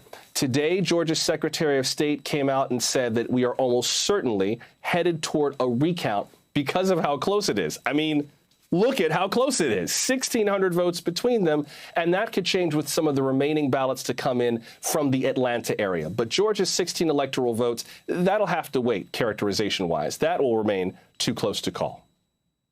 So here's the map. One more time, Joe Biden with 253 by our count, Donald Trump with 214 by our count, and plenty of races yet to resolve, any number of which could move the election. And check out the difference in the popular vote. Joe Biden with nearly 74 million votes, President Trump with nearly 70 million. Joe Biden will go down in history, at least at this moment, with the most votes ever cast for any presidential candidate in American history. So that's your big overview. Let's get a little bit more on the states that we're watching very closely. Let's start now with NBC Senior Political Director Mark Murray. And Mark, I think maybe Pennsylvania is the right state to start in. Talk about what we're looking for from Pennsylvania, particularly the counties that could make a difference and the votes in those counties that could make a difference. Yeah, we're looking just for the final vote, the mail-in ballots that continue to come in from that state. And Joshua, over the last 24 hours, there has been a constant where the mail-in ballots, not only from places like Philadelphia and the Philadelphia suburbs, but all over the state, including in counties that President Trump ended up winning, that Democrats and Joe Biden are disproportionately winning those mail-in ballots. And so when we woke up this morning, that's why, or those of us who didn't wake up this morning, we found that Joe Biden had actually come into the lead in Pennsylvania, and he keeps on building on that lead. As far as where the outstanding vote is, we still think that there is some Philadelphia vote that is outstanding. There is outstanding vote in the Philadelphia suburbs. There's importantly about 35,000 votes in Allegheny County, which is Pittsburgh, and then also in some of the counties that President Trump ended up winning. And if this trend continues, and we still have to count the votes, but if the trend continues, that is how Joe Biden can continue to pad his lead in Pennsylvania, pushing his lead up from about 9,000 now into the tens of thousands potentially. Also worth noting that this is a reflection of some of the electoral strategy, Mark, that President Trump had employed in terms of how he suggested that his supporters cast their ballots. That's right. And again, Pennsylvania had two options if you were voting in that state. Number one was people who said that they would actually vote by mail due to the pandemic. That was a new thing for Pennsylvania, which has always been an election day state since I've been covering politics. And then your other option was actually voting on election day. Pennsylvania didn't have a lot of the early vote centers that we see in other states across the country. So there were two paths available. Democratic voters took by the lion's share the mail-in route. And so when we're seeing all of these mail-in ballots, we knew it was going to be Democratic leaning. We just had to see how Democratic leaning it is. And it's coming in at about an 80 to 20 or 80 to 15-15 split. And so this is how Democrats decided to vote. President Trump, of course, as you just mentioned, castigated mail-in ballots, said my people should actually vote on Election Day. And we also saw a lot of Republican voters casting early in-person ballots in states that allowed that. But when the choices were just Election Day versus mail-in ballots, once you got into that mail-in ballot phase, that was always going to be good news for Democrats. Let's talk about Georgia now. The Secretary of State said that it is basically a cinch that we're going to have a recount there. Talk about what's gotten us to the point where a recount seems basically like impossible to avoid. Yeah, a lot of it just had to do with just the surge from the Atlanta suburbs. And Joshua, you know, on the first 3 or 4 hours of election night, it was the places outside of Atlanta that had reported that showed President Trump with a lead. And then as soon as Atlanta started coming in, as well as some other Democratic parts of the state, and also a lot of those mail-in ballots elsewhere, that's how not only did Joe Biden make up that deficit, but then come ahead. And again, it's about 1,500 votes. That's way that's a small margin. We are kind of in the margin of error phase, which is why everyone's now talking about a recount. But certainly Joe Biden overperforming in Atlanta, overperforming among the Atlanta suburbs, ended up really just kind of changing where a Democrat has not won Georgia since 1992. That was Bill Clinton, who got a big boost from Ross Perot being a third-party candidate in that race. But Joe Biden being able potentially to win Georgia, which had been a red state for a really long time, is a significant development. And we should get more information, I'm told, from the Georgia Secretary of State at about 3 p.m. Eastern. Secretaries of State in the states, by the way, for those of you who are kind of wondering, well, why are we hearing from the Secretary of State? Different from the U.S. Secretary of State, who is our chief diplomat. In a state, the Secretary of State has a number of duties, including overseeing elections. Let's talk about the state of Arizona. Maricopa County, the Phoenix area, is the core of the electorate basically in the state. How's Maricopa County looking right now? So, Joshua, in a lot of ways, Maricopa County and Arizona have been almost the flip reverse of what we've been seeing in Pennsylvania, where Democrats and Joe Biden started out with a huge lead on the first election night totals. And one of the big reasons for that is that in Arizona, most of all voters have been voting by mail. There was also voting early in person. But because of the state, the early vote was the early releases were Democratic ballots. And then over the course of the last 3 days, we have seen President Trump and Republicans chip into that lead. And what had been going on recently was that President Trump had been winning the outstanding ballots by about a 59% share, 58-59%. And according to our back of envelope math, that's actually how he pulls into an even situation with Joe Biden. But what ended up happening this morning, Maricopa County had a dump. It was less than 59%. It was around 52-53, which means that Donald Trump has to win the remaining ballots by even a greater margin. And the math becomes very difficult for him. I want to move to Nevada, but Mark, before I let you chime in, we do have NBC's Jolene Kent joining us now from Clark County. Clark County is Las Vegas, and it looks like she is outside of the Registrar of Elections office in North Las Vegas.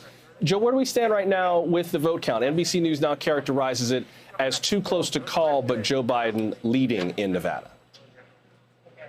Yeah, Joe Biden widening his lead to about 20,000 votes here in the state of Nevada. I'm looking at the latest Secretary of State's numbers, and they're just trickling in 7 votes, 10 votes at a time being updated. So right now, the latest I've got is Biden leading by about 1.5 plus points here. So Biden, 626,211 votes, according to the Secretary of State. President Trump, 605 votes, 605,669 votes. So the reason this is interesting is so far we're still well below the 51,000 votes that Clark County promised to deliver today. We've only gotten about 30,000 of those votes, according to our very own Steve Kornacki. So as we wait for the rest of those votes to come in, we'll be watching how they break. Do they go more towards Biden, as historically mail-in ballots have gone, or do they go for President Trump? But Clark County, very critical, because as of last night, according to the Secretary of State, 90% of the outstanding vote is right here in the Las Vegas area. So all eyes on this area for a reason. 6 electoral votes, and there's certainly a lot of drama happening behind the scenes as well. And on the sidelines, the Trump campaign filing a letter to the Department of Justice last night. I read through it. They are complaining to Attorney General Barr about voter fraud, improper counting. And then there was a separate lawsuit filed by a voter, Jill Stokey, who first spoke at a press conference here held by the Trump campaign yesterday, asking for an injunction for them to stop using a certain machine here in Clark County to stop the vote.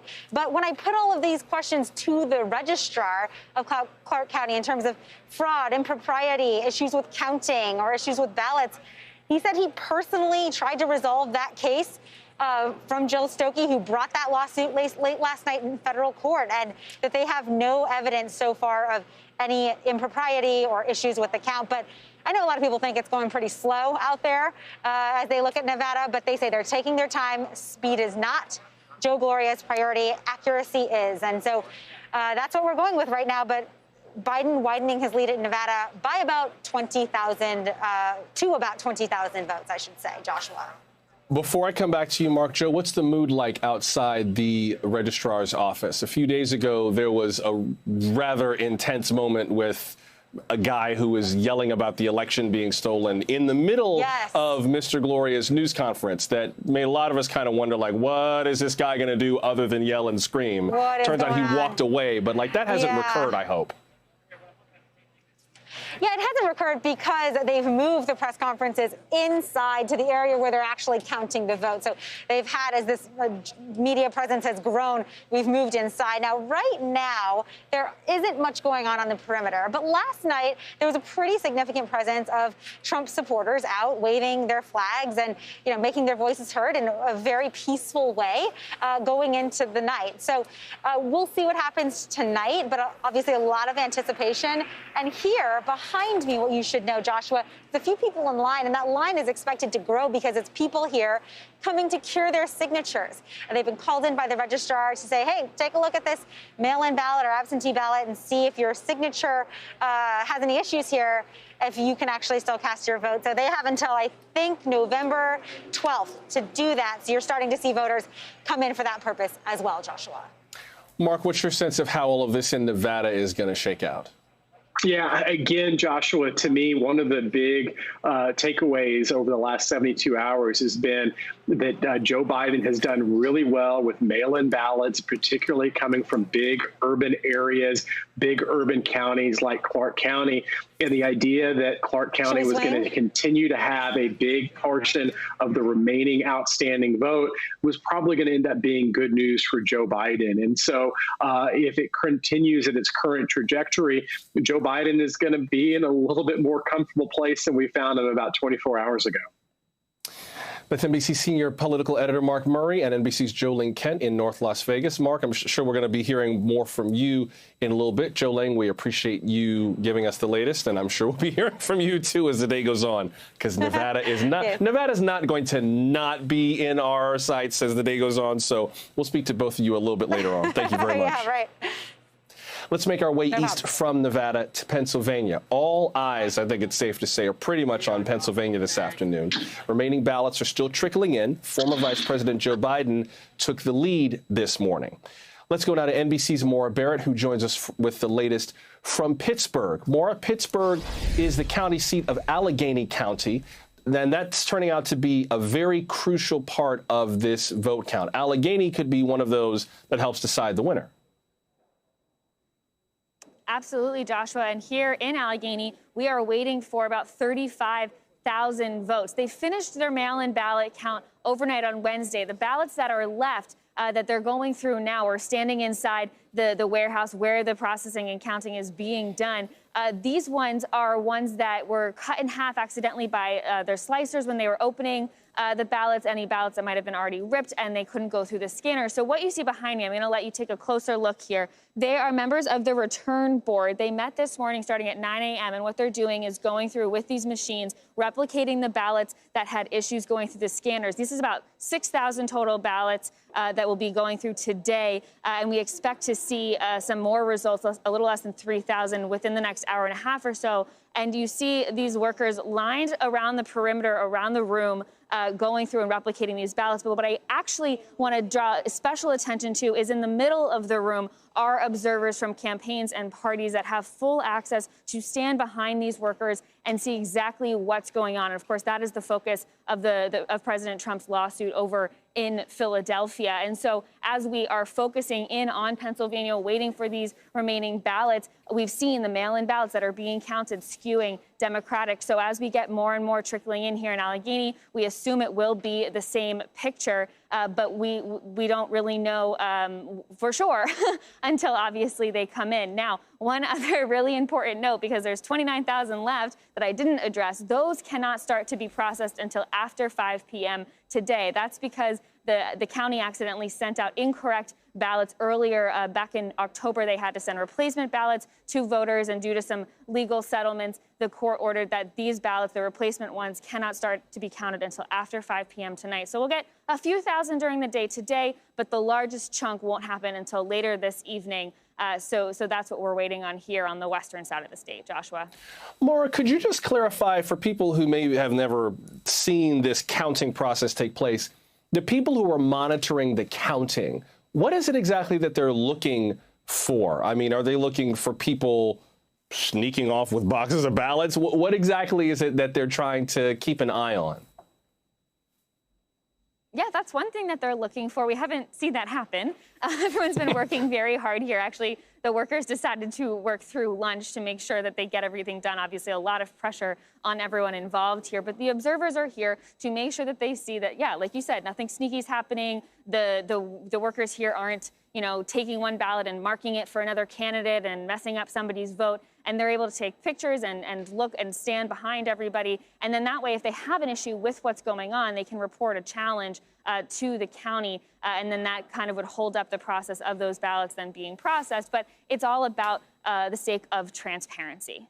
And then before we move on, Maura, what would it take for President Trump to turn things around for him in Pennsylvania? At least the way the numbers are trending, it seems like Joe Biden has the edge with the ballots that have yet to be counted. But what's the strategy for the Trump campaign, at least numerically?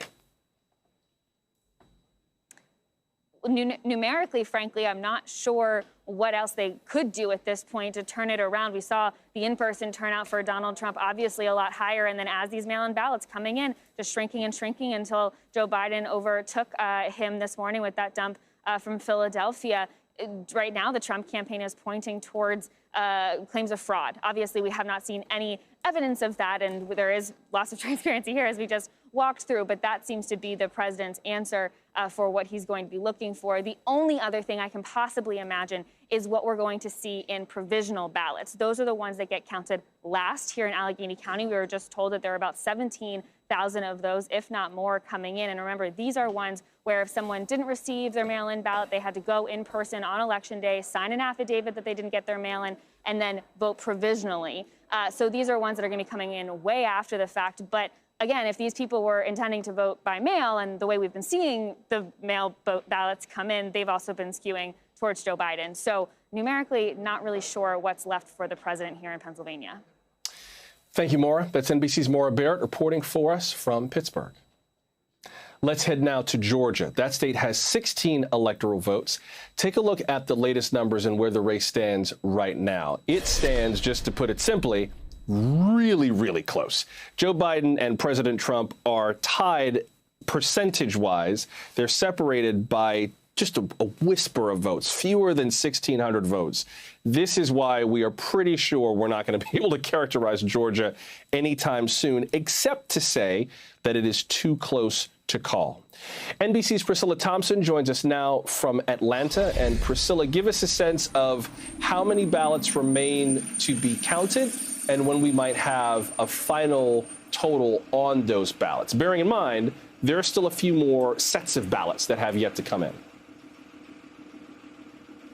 Right, Joshua. 4,169 ballots out statewide. That is the last number that we received from the Secretary of State's office this morning. And the majority of those ballots are in Gwinnett County, and we've been on the phone with officials there throughout the morning. They tell us right now they have around 3,200 of those ballots that are tabulated. They are ready to be uploaded and officially factored into the count, and so we are waiting to see if that is going to happen soon. But as you mentioned, there are still some more ballots that could be added here, and that is coming from military and overseas ballots that have been cast. The Secretary of State's office says there are around 8,900 of those that are still out, and they have until the end of the day today to get those in. And so that's the number that we're really waiting on to get a true sense of how many ballots here are left to be counted. And you ask about timeline. That is the big question on many people's minds here.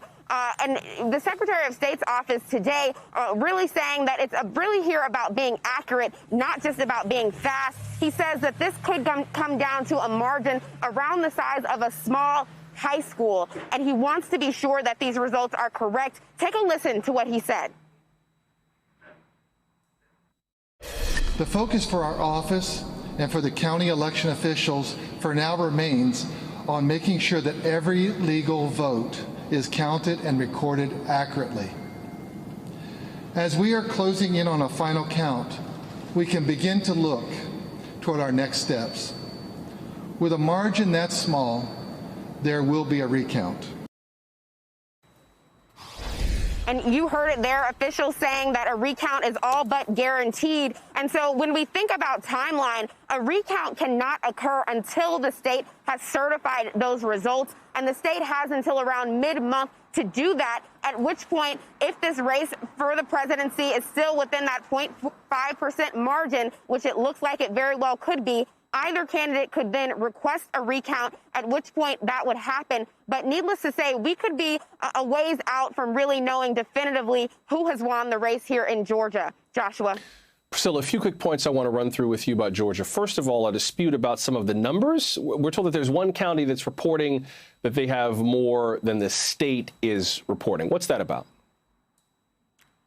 That's right. That would be Gwinnett County. So the state has told us that there are around 3,500 outstanding ballots there, and the county is saying it's more like 7,000, somewhere in the 7,000 range.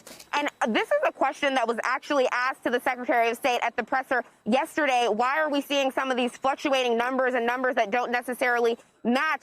And what the Secretary of State's office said at that time is that, look, there are ballots that are being counted and numbers are going down, but some of these counties are also receiving ballots because of absentee ballots that are being cured and provisional ballots that are being verified. And, of course, those military and overseas ballots that we just talked about. And so we're working to get a clearer breakdown from the Secretary of State's office, but because we are in touch with the county so regularly, we have a pretty good sense of where they're getting those numbers from. And I'm going to actually take a look at my notes here because I want to give you the accurate information. So I mentioned those 3,200 ballots that have already been tallied. They're ready to be uploaded to the system so that we can get that official count. The county, Gwinnett County, tells us there are also 4,400 ballots that still need to be adjudicated. So there still needs to be a bipartisan committee that's going to look at those, verify that the voters' intent has been counted, and then begin to include those in the vote totals. And then there are 450 to 460 ballots that need to be rescanned from Election Day. And so that's what the county is looking at when they're talking about that number that's more around 7,000, Joshua. Right. Thank you, Priscilla. That's NBC's Priscilla Thompson joining us from Atlanta. Let's check in on the latest with the Biden campaign as we await the final results with a few states left to count votes. It's hard to believe Mr. Biden's first presidential run was back in 1988, and now his path to the White House, just mathematically speaking, seems increasingly probable.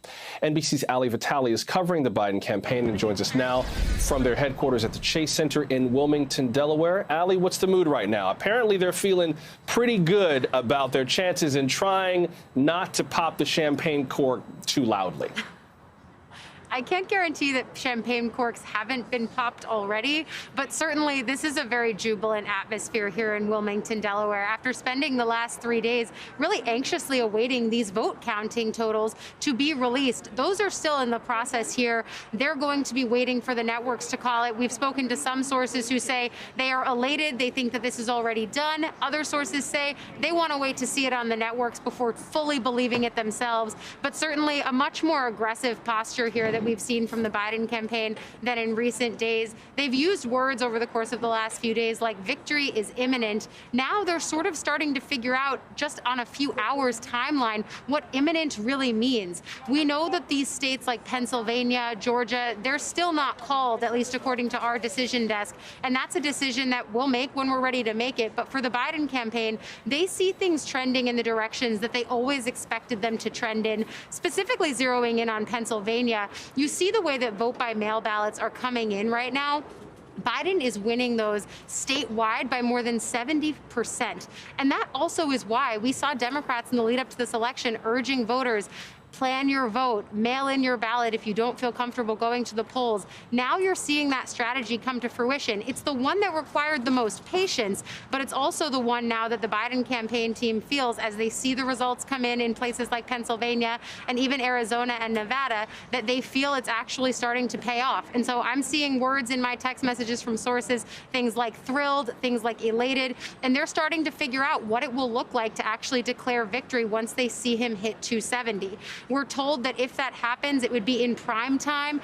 I can tell you that being in this parking lot here in Wilmington, we've been here now for several days. We're starting to see pickup truck style cars be pulled in. There's already a drive-through setup here. We see screens. There have been big speakers. We're hearing a little bit of sound checks, light checks, signs of life here on the event planning front as people who know what it is to go to political rallies and what the planning of that is.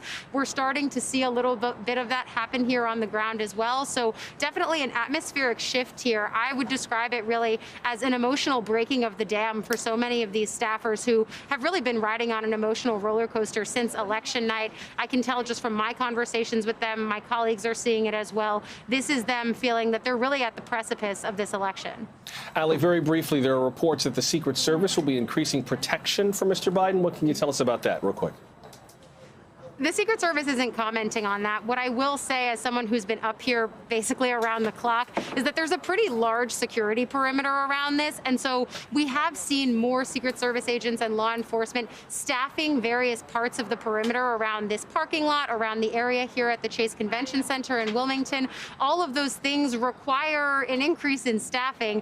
And so while the Secret Service isn't saying whether or not this is in advance of Biden becoming president-elect, it's also something where just the reality on the ground right now requires personnel. Thank you, Ali. That's NBC's Ali Vitale reporting from the Biden campaign headquarters in Wilmington, Delaware. Let me give you the quick lay of the land. We are still awaiting more results from Arizona and Nevada. North Carolina will be a while before we have a call there. Georgia says they are almost certain to be going to a recount because things are so very, very close. And of course, Pennsylvania, the Keystone State, could become the checkmate state. If Joe Biden can clinch that, the election, by our count, is over. I'm Joshua Johnson. Do stay with us here on NBC News Now as we head over to NBC's Lester Holt for an NBC News special report.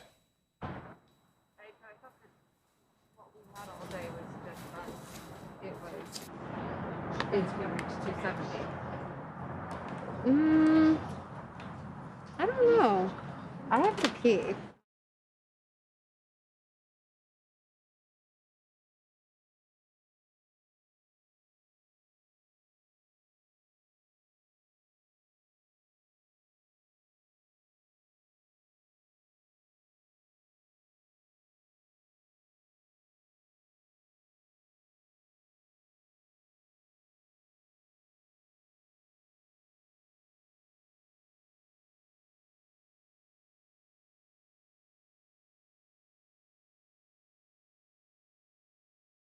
Let's turn it over to Chuck Todd, NBC's political director and moderator of Meet the Press. Chuck. Well, and what we're trying to figure out in Philly is there's approximately, we think, 20,000 more ballots that they need to process. So we'll, I guess, find out the status of those.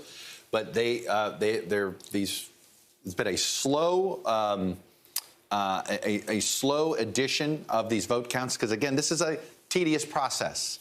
When they're processing these vote by mail. These are all the folks who voted by mail. As you see, Joe Biden's statewide lead now is nearing 10,000 here. If you're wondering, the recount provision, if Joe Biden's lead exceeds sort of approximately 34,000, that would likely put him outside of that recount provision. Our math indicates that it will be close, but if things are going the way they're going, and these ballots continue to go in the direction that they've been, he should continue to add there. The question is how much. But like I said, we think there's about 20,000 more ballots coming out of Philadelphia. Joe Biden's actually been winning the vote by mail ballots by an even greater share than 81% there. We think there's another 20 max ballots, 20,000 ballots in the surrounding suburban counties. We know that there is approximately 30 to 35,000 ballots in Allegheny County that won't even get beginning the counting process there until 5 p.m. today. There was sort of a batch of early mail ballots that were, the negotiation was they're essentially, these were ballots that there was a printing error. They agreed that they wouldn't touch and fix the ballots until 5 o'clock on Friday after Election Day. So this is sort of a special batch. There'll be a whole bunch of election observers. In fact, there'll be some ballots where they're also dealing with 2,200 ballots that were mangled. You know, think of the dollar bill that you can't get in the vending machine type of thing. And they have to recreate ballots. Now, imagine all the observers, everybody's watching as you do that so that you can scan the ballot in. So there'll be some of that's got to happen there. We still think that at some point today, we should have enough data to get us to a situation where we can characterize this better. We think there's a greater than 90% chance that Joe Biden wins the state of Pennsylvania, but we're not at a 99.5% certainty rate here, which is why, and I've had plenty of people ask, why haven't you called Pennsylvania? The trend line is obvious. You know the votes that are out are vote by mail and all this. And it's like, yeah, well, we have standards for a reason. And we're going to wait until we meet those standards. The other development, of course, that happened this morning was in Georgia, and question is how many ballots. Secretary of State thinks there's only about another 4,000 ballots to add to the vote totals. The folks in Gwinnett County say, hey, we have 4,000 on our own on those vote totals. There's a little bit of dispute of how many ballots there are left to count. And there's also potentially as many as 8,000 overseas and military ballots that are due. Any of them that arrive by 5 p.m. today get counted. If they don't, they don't count. So we don't expect all 8,000 military ballots to be in this count. Might be 3, might be 4, something like that. But for what it's worth, they've already announced there's going to be a recount. And if you're wondering, the recount doesn't even begin until November 20th. And the recount would likely take a week. So maybe it's done before Thanksgiving. Maybe it's done after Thanksgiving. I will say this. I don't think anybody wants, I don't say that. If Georgia is what we're waiting for to decide the presidency, then it becomes election month. It doesn't look like the math is going to indicate that. We've also been getting some new vote out of Arizona. We got a batch of 61,000 ballots earlier today out of Maricopa County. We were telling you last night that in order for Donald Trump to make up this deficit of Joe Biden in Arizona, he needed to win all remaining ballots with approximately 59% of the vote. This batch of 61,000, he only won about 52% of the vote, which means he only netted about 3,000. It lowered the difference there from about 46 to 43. Now, there is what we thought there were about 140 to 150,000 ballots remaining. There's some indication that there may be more than that. So we're trying to recheck how many ballots we think are out there. I'll show you our little system.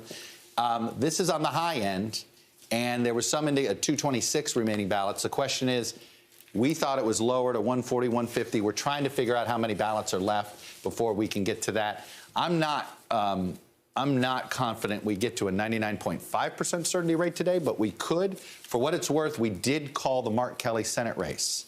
The Senate race there, Martha McSally was the appointed incumbent senator. Mark Kelly's been leading. He was performing about 2 points better than Joe Biden, and that last batch put him mathematically into the win column there. And now let's go to Nevada, where we've gotten more Clark County ballots, approximately 50,000 of them. They broke heavily towards Joe Biden. He essentially has doubled the size of his lead. It's up to 20,000 ballots. And this is something that we also think we're pretty close to being able to see how close we are to our 99.5% certainty rate here on Nevada. So to summarize here, Pennsylvania and Nevada are in the realm of being characterized today that we may be able to have enough vote to figure out where that's going. And then a little less certain on Arizona today, and obviously Georgia. See you at Thanksgiving. Right, and that Nevada vote you were looking at was coming primarily out of Clark County. Right now, coming out of Clark County, and let's just look. Let's remind people of where we are and the importance of these states. Pennsylvania alone would give Joe Biden the 270 plus electoral votes that he needs, and that's the president's struggle here. He could win North Carolina, which we expect him to do. We're waiting on how many provisionals there will be here. If he wins the recount there, let's say he caught Joe Biden there, and let's say by some miracle something came through for him in Nevada, as you can see there, he could, and let's not forget our friends in Alaska where they're still counting the ballots there, he could win 5 of the 6 remaining uncalled states and still be short. So at the end of the day, this really is a one-state conversation right now, because if Joe Biden carries Pennsylvania, it's checkmate for the president. Given the environment and the doubt that's being sown out there, is it better for Joe Biden that it becomes more than Pennsylvania? It is. Yes, in short. I mean, the fact is Joe Biden he doesn't need Pennsylvania. Just Nevada and Arizona does it. If you take away Arizona and it's Nevada and Georgia, that does it, right? If he loses Nevada, fine. Arizona and Georgia does it, right? So here he is leading in Nevada, leading in Arizona, leading in Georgia, leading in Pennsylvania. And by the way, let me just give you a little bit of a snapshot of what happens if all leads stay as they are. And I'm going to show you a little electoral vote total here that'll look quite familiar. It looks familiar. That is the 2016. It's the 2016 number, believe it or not. And that right now, if all leads held, that would be the spread back to back, except this time with the blue side at 306. All right, Chuck, thanks for updating us what the battlegrounds look like right now. We want to return to this Arizona issue right now. Gotti Schwartz is in Phoenix, and I know you're seeing more supporters of the president gathering outside as the votes are counted. How's things going? Yeah, Lester, so far this is the biggest crowd that we've seen. And just to remind people, the crowd that you're seeing behind me, probably about 600, 700 strong, and it is in the parking lot of the Maricopa Election Center. So that building over there, that is where they are counting those votes. That's where those 70,000 votes came from. We're expecting another batch of about 60, 70,000 votes pretty soon. From what we've seen, it's somewhat negligible, these results, but we do see President Trump slowly closing the lead between Joe Biden. Joe Biden has been in the lead basically since the first results came back. But one of the things that we've seen that has been very, very interesting is, as we called the race for Mark Kelly, you compare the different numbers, and Mark Kelly's lead over Martha McSally was about 100,000 or more. And right now, Joe Biden's lead over President Trump is around 50,000, 40 to 50,000. So what you're seeing right there is some zigzagging, and that's what we've seen here in Arizona. Arizona is kind of known for it. You remember back in 2016, this was a place, Maricopa County, they elected President Trump, but they sent Joe Arpaio out of office. And so that was all in the same election. You sometimes see things go one way. You sometimes see people go the other way. She's saying, shame on Fox News. She's very mad that Fox News covered the election the way that they did and made that very early call for Joe Biden. A lot of people here are extremely frustrated at the way that the votes are being counted. In fact, just a little while ago, they were chanting, count every vote, count every vote. Then the votes haven't all been counted yet, and they have switched into chanting recount, recount. That's the latest from here. Back to you. All right, Gotti, thanks very much. I understand that press conference is getting underway right now in Philadelphia. Or about to. Yes, officials there are giving an update. Let's listen. This operation. The Office of Innovation and Technology, the Managing Director's Office, Finance Department, our Police Department, Chief Administrative Office, and others have helped support the City Commissioners in preparing for this election for over a year. And there are hundreds of others, including many city employees, who helped on Election Day and by staffing this ballot counting operation for all the world to see. You are all too numerous to name, but please know that you have my thanks and the thanks of the people of this city. And most of all, I thank the people of Philadelphia. Earlier this week, Commissioner Dealey and I sent out an open letter to voters, urging patience and calm on Election Day and in the days that followed. You have shown it in spades. We ask that you stay calm and stay above the fray. You did exactly that. What we've seen on the streets outside this convention center was not anger or contention, but music, dancing, and celebration.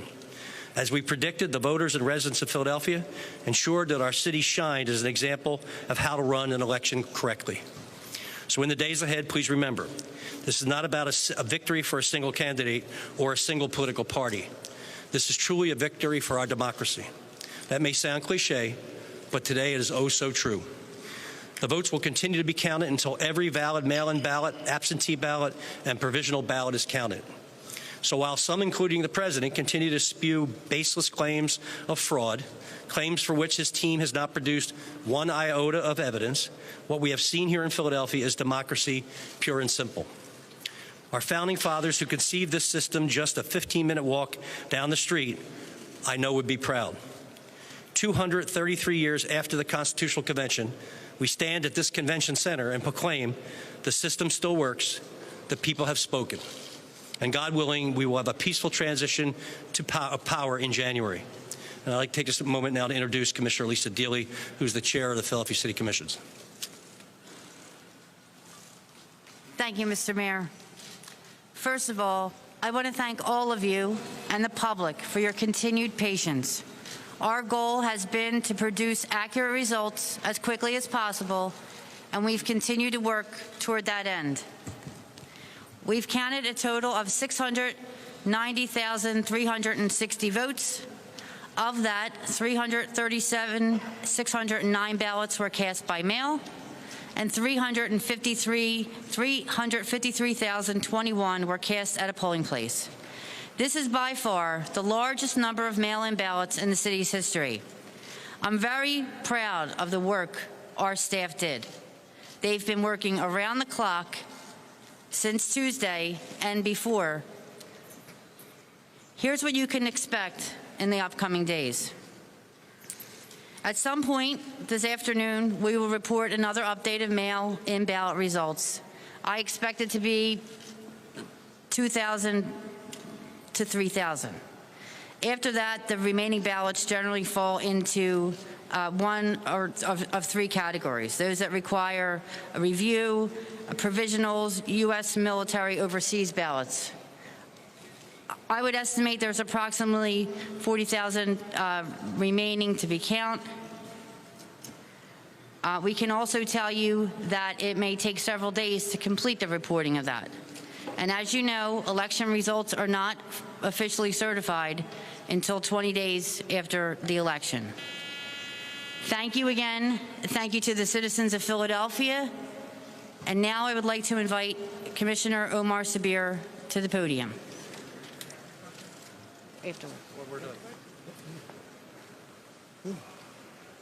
Good afternoon. I'd like to thank the County Board of Election staff. I would like to thank the taxpaying citizens of Philadelphia and across America. I think it's safe to say that democracy has won. Democracy is beautiful. We saw the statue of Octavius Cotto right on City Hall, where he died so that Americans can have access to the democratic process. And as we stand here today in 2020, people still have access to democracy. And it's a beautiful thing, but we still want everyone to exert patience, ignore a lot of the noise that's going on, allow us to complete the counting process. And again, I'd like to thank everyone. I would also like to thank my beautiful wife at home with my 6 children while I'm down here doing all of the counting. I'd like to say, hi, wife, I love you and thank you. And right now, I'd like to bring on our council president, Darrell Clark, who's a friend, who's a mentor, and a true leader of Philadelphia. Thank you, Commissioner. Good afternoon, everyone. So, to say this was a tumultuous year would be the understatement of the year. We in the city of Philadelphia and across the nation have gone through some very, very challenging times. But in spite of that all, democracy works. Democracy works. I want to thank the commissioners who were given a short time frame to transition from the traditional in-person voting that Philadelphians are known for to having a mail-in ballot system, to have multiple options. And guys, I just want to say you did a great job. You did a great job. But in all due respect to you guys, I want to thank the people that worked. Every time you went by Broad Street, or you went by City Hall, or you went by Delaware and Spring Garden, the lights were on because we had literally hundreds of hard-working individuals in there making sure that this process works. So I just want to thank everybody. I want to particularly thank the citizens of our city who understood the need to participate at record numbers to a degree. I want to thank the country for understanding the need to have a reasonable process that allows the citizens to speak. So to everyone involved, and particularly these individuals here, the mayor, the commissioners, thank you all, and thank you for giving us an opportunity to allow democracy to work. We'll continue to monitor that news conference going on in Philadelphia. They're obviously feeling good about what they've done so far. We hear another 2,000 to 3,000 ballots they expect to count today, and they're obviously a little bit stung about some of the accusations of malfeasance that have been leveled by the Trump campaign. Let me bring in Chuck and Kate Snow as well. I get that right. 2,000 to 3,000 is what you said. That's what I heard, yep. And then 40,000 others, which would include provisional ballots. Right. Provisional ballots, also military overseas ballots, and any ballot that has some reason for review, she said, are in that 40,000 bucket that they won't get to for several days, she said. Those are the type of ballots that you almost have to deal with individually, you know, because some of them, why would there be a provisional ballot? Let me give you an easy example. You got your mail, you got your mail-in ballot, and then maybe you thought, I'm not going to put it in the mail. You were told if you brought your mail ballot in, you turned it in, then you could vote, no problem. If you said, hey, I requested a mail ballot, but I don't have it, then they said you have to fill out a provisional ballot, and they just got to double check to make sure you didn't try to double vote.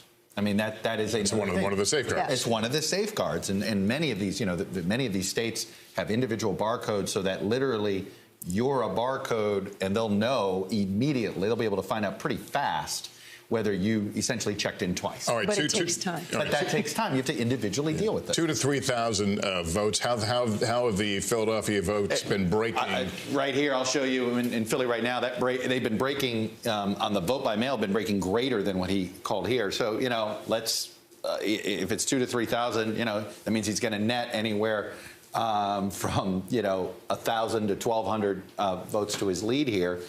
We do. It's interesting. We don't, and so in those other 40,000, we don't know how many of them end up being actual ballots. Let's say half of them are tossed. That's another 20. But that's a long way to go there. The suburbs, our estimates are another 15,000 to 20,000 ballots. But honestly, we had this estimate that it was 20,000 in Philadelphia. Well, it turned out it's 2,000 to 3,000 plus this 40. I'm guessing somebody estimated that there'll be 20,000 more when all is said and done, but they were making their own sort of shorthand estimate on how many of those 40,000 provisionals would actually get counted. The point is this. The question is, will Joe Biden be able to get a lead that's outside of the recount provision, 0.5 of 1%? I don't know if that happens today, but the math is working in his favor. The math is not working in the president's favor. There is a big batch of ballots in Allegheny County that they won't even begin to count until 5 p.m. today. Allegheny in general was a good county for Biden, not like Philadelphia, but pretty good, 59% of the vote essentially. And on the vote by mail, he's been winning greater. And these 30,000 ballots are mail-in ballots. There actually were mail-in ballots that were printed in error, and they had to create a settlement. And these are ballots that they'll then inspect and count starting at 5 p.m. today. It was part of a sort of a settlement after a court case there brought by 2 local candidates. So that's another large chunk. And then we're starting to run out of ballots to count. And so we're getting close on our math, but we're not there yet. All right, Chuck, let's find out a little bit more about that situation in Allegheny County. We'll go to Stephanie Gosk, who's in Philadelphia. What can you tell us about those ballots in that counting? Sure, Lester. It does get a little complicated, but let me take you back to the weeks and months before the election took place. Allegheny County sent out these 29,000 mail-in ballots, but there was a printing mistake. And then they said, oh, wait, we have to reprint these and send them back out.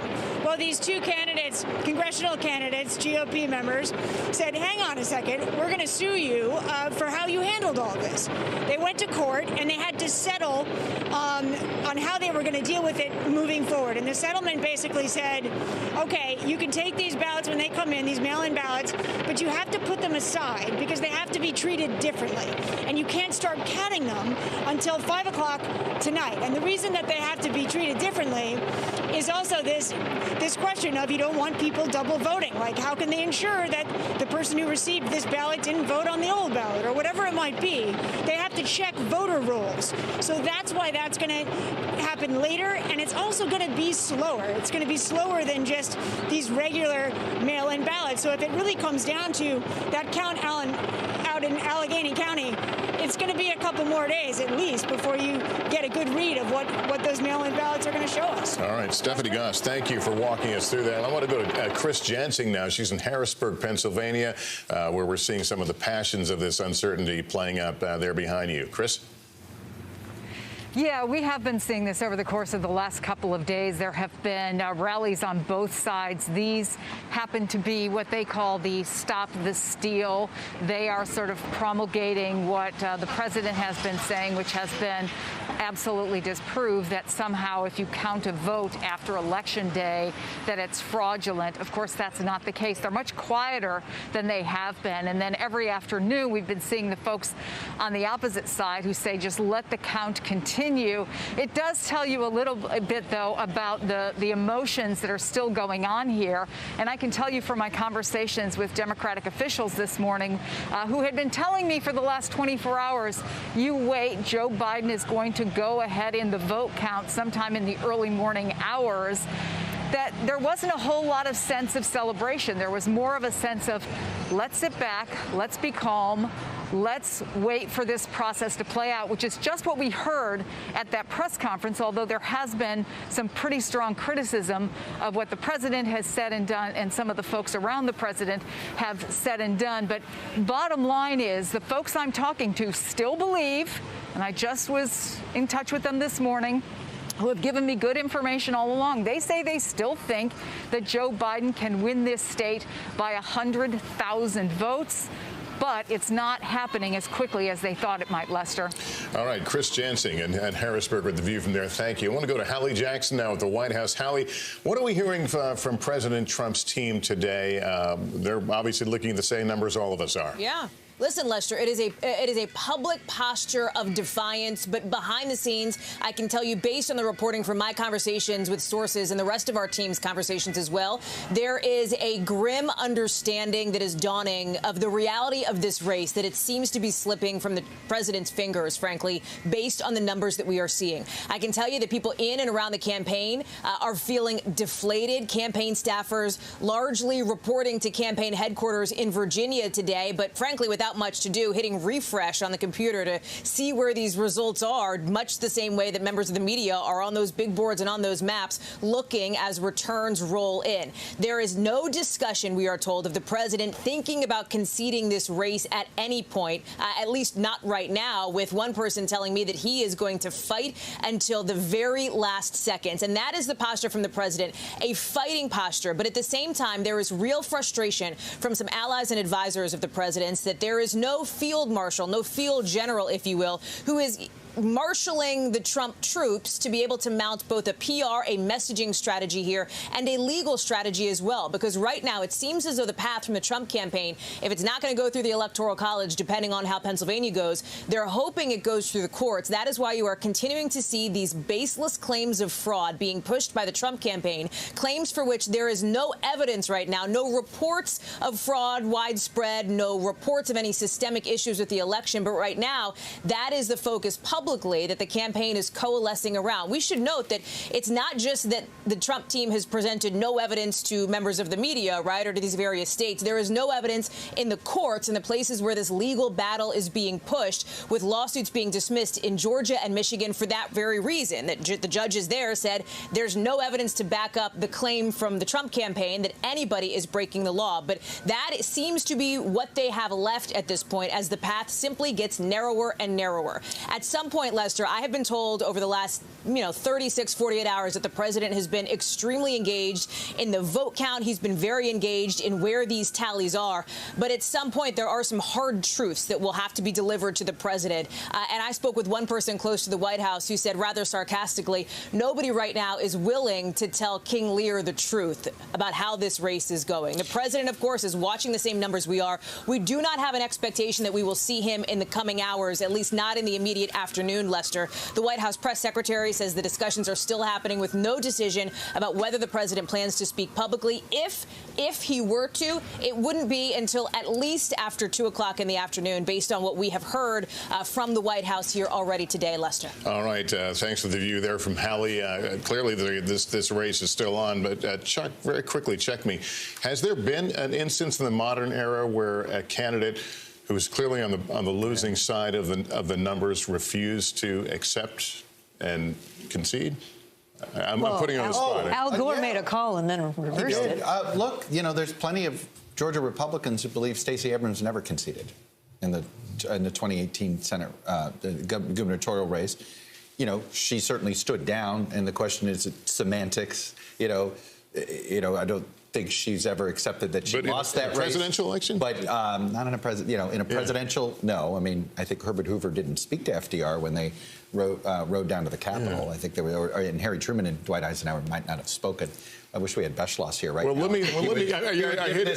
hate to put you on the spot. It just dawned on me when she talked about that, and it was like, well, is that I'm thinking back to 2000 and Al Gore making the phone call to George W. Bush and saying, I concede, and then calling back and saying, oops, no, I don't. I'm pulling it back. Yeah. And then how many weeks? But he 3 was weeks? Watching, the numbers. Well, and then he conceded on the night of the Supreme Court. Yeah. That's right. The day after. Let me bring joining in the conversation now, former Democratic Missouri Senator Claire McCaskill and conservative columnist and editor of National Review Rich Lowry. Both are NBC News political contributors. And Claire, I'll start with you. This idea that if the numbers we're seeing, break one way or the other, let's say they break for Joe Biden, and Donald Trump does not concede, we've never been there. What does that put into play?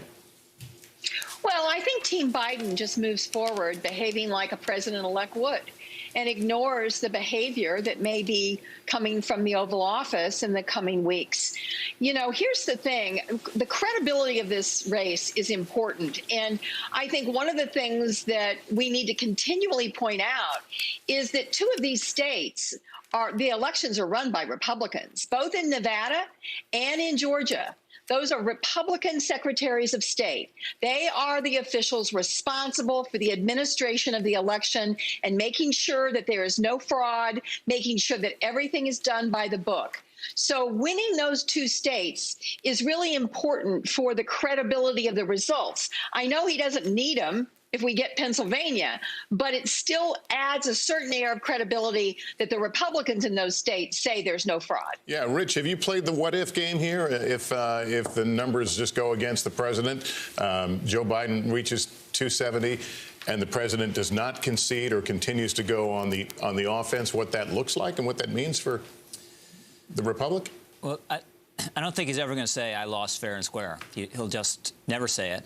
And he's not going away. You know, when he's most presidents, after they lose or they've served 2 terms, there's at least a time when you don't hear from them for a while when they're out of office. That is not going to apply here, obviously. And I think he very well may be thinking of running in 2024, and it'll help him to run as a martyr of an allegedly stolen election. Rich, I've got to cut you off just for a second. We're going to go to Las Vegas. Clark County election officials holding a news conference now. To use the microphones. If you're not using the microphone, I'm going to ask you to get to the microphone to ask the question. Now, starting off, I'd like to put some information out for voters to help them in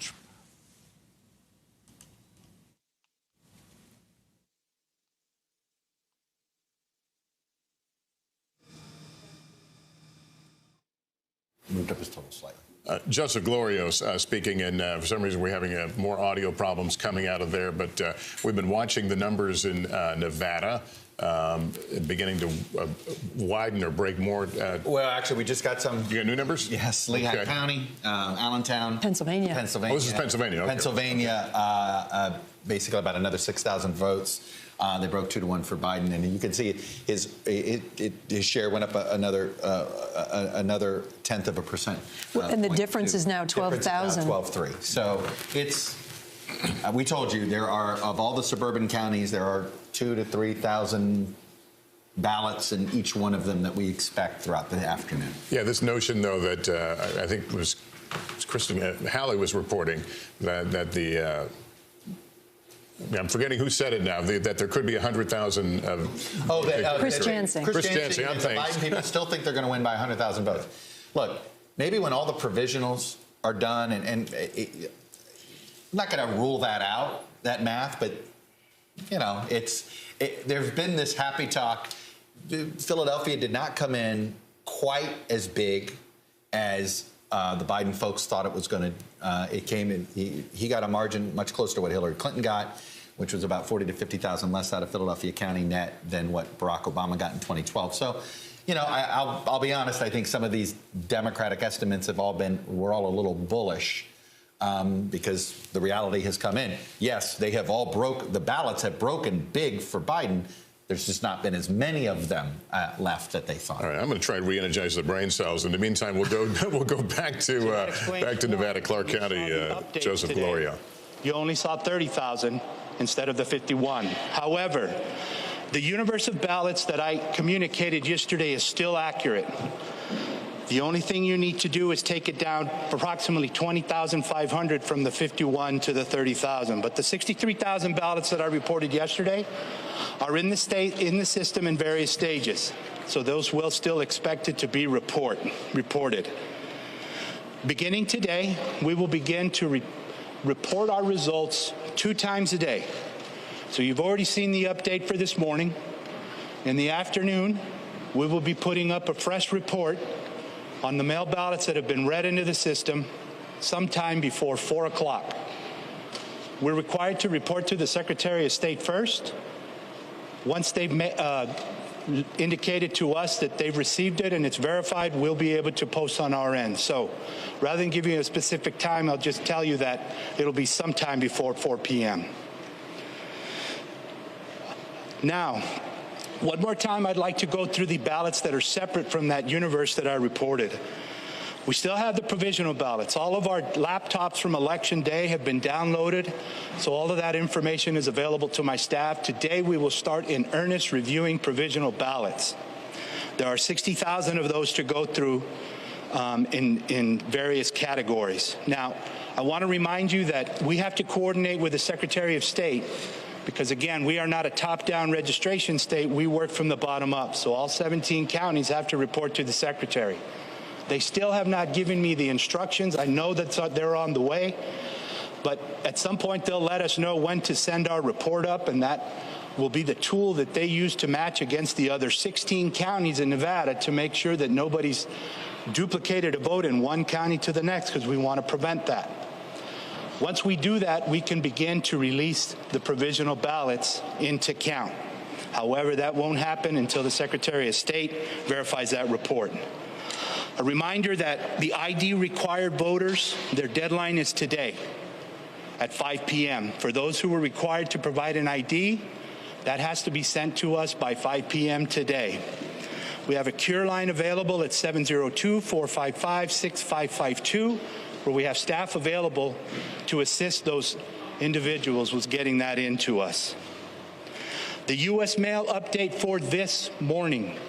We received 241 ballots in today's mail that will be added to that number that I'm calling my universe of ballots to be counted. It's looking pretty clear that the number of ballots is going to continue to go down. However, I wanted to ensure the general public, we have been working very close with our regional supervisor at the U.S. Postal Service, and they're doing an excellent job of reviewing all of the post stations here in Clark County. In fact, they have them sweeping regularly more than once on a daily basis, and if they identify anything that needs to be delivered to the office, they get it to our office within 3 to 4 hours. It doesn't even go to the process of having it set up for us to pick up. They are physically delivering those. So we appreciate their effort. They're making sure, just as we are, that we're counting every ballot that's eligible to be counted. So our thanks to the U.S. Postal Service locally. The cure process is another group of ballots that we need to process. They have until Thursday, the 12th of November, to cure that. My staff will not leave this facility until we've counted all of those ballots that have been identified as curable. AB 4 was very clear in the legislative special session that we have to have all ballots counted by November 12th. And with that, I'll open it up for questions. Remember, you need to be at the mic. Good morning, right there. Joseph Glorio, the registrar in Clark County, Nevada, the most populous county in Nevada, giving a bit more of a breakdown. And that offer a little more clarity, Chuck? A little. I'll be honest. They're going to report twice a day. A little. We got twice a day. Look, I said we're close. The president actually just netted a little bit out of Carson City. We just got a mini report out of there, too. But he only netted about 1,000 votes, so it should have... Curious to see. And so Joe Biden's lead is sitting at 20,000, but we got out of here the president. This is a county where the Capitol is.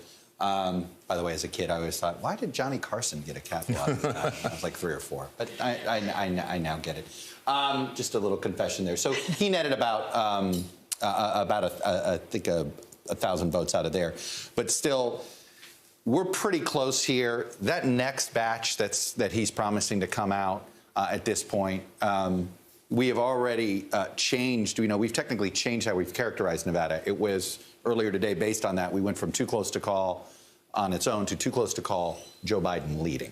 And so the next batch is likely to be the most definitive batch that we review yet. And that's the one I think he said it's going to come at 4 p.m., 7 p.m. Eastern time. So we'll, of course, watch for that. Also keeping our eye on Pennsylvania, I want to bring in Democratic Senator from Pennsylvania, Bob Casey. Senator, good to see you. Thank you for joining us. Thanks. I don't know if you were able to hear the briefing just a short time ago in Philadelphia on the count there, but they seem to be making progress. What's your assessment as to where your state is and when we'll have some resolution? Well, thanks, Lester. Obviously, Joe Biden's ahead, and right around 10,000, I guess it is. I haven't been able to look the last number of minutes, but he's ahead. I think by in the next day or so, when we have a more complete count, there'll be a number that probably is in the double-figure thousands. But ultimately, the best assessment that I've seen is that it'll be 100,000 vote margin. When I say ultimately, I mean when there is an official count that is the predicate for certification. So, but that's going to probably take 2 weeks to have that completed, because you've got, according to the York Daily Record, 92,500 provisional ballots in the state. So that's a big number. We've watched in some of our reporting from Pennsylvania, there are supporters of the president who are out raising concerns about malfeasance in terms of the election count. Are you worried that we could see Joe Biden, cross over the 270 finish line and become perhaps the next president? Are you worried, though, about the lingering aftertaste of this if the president continues to push this idea that something's amiss?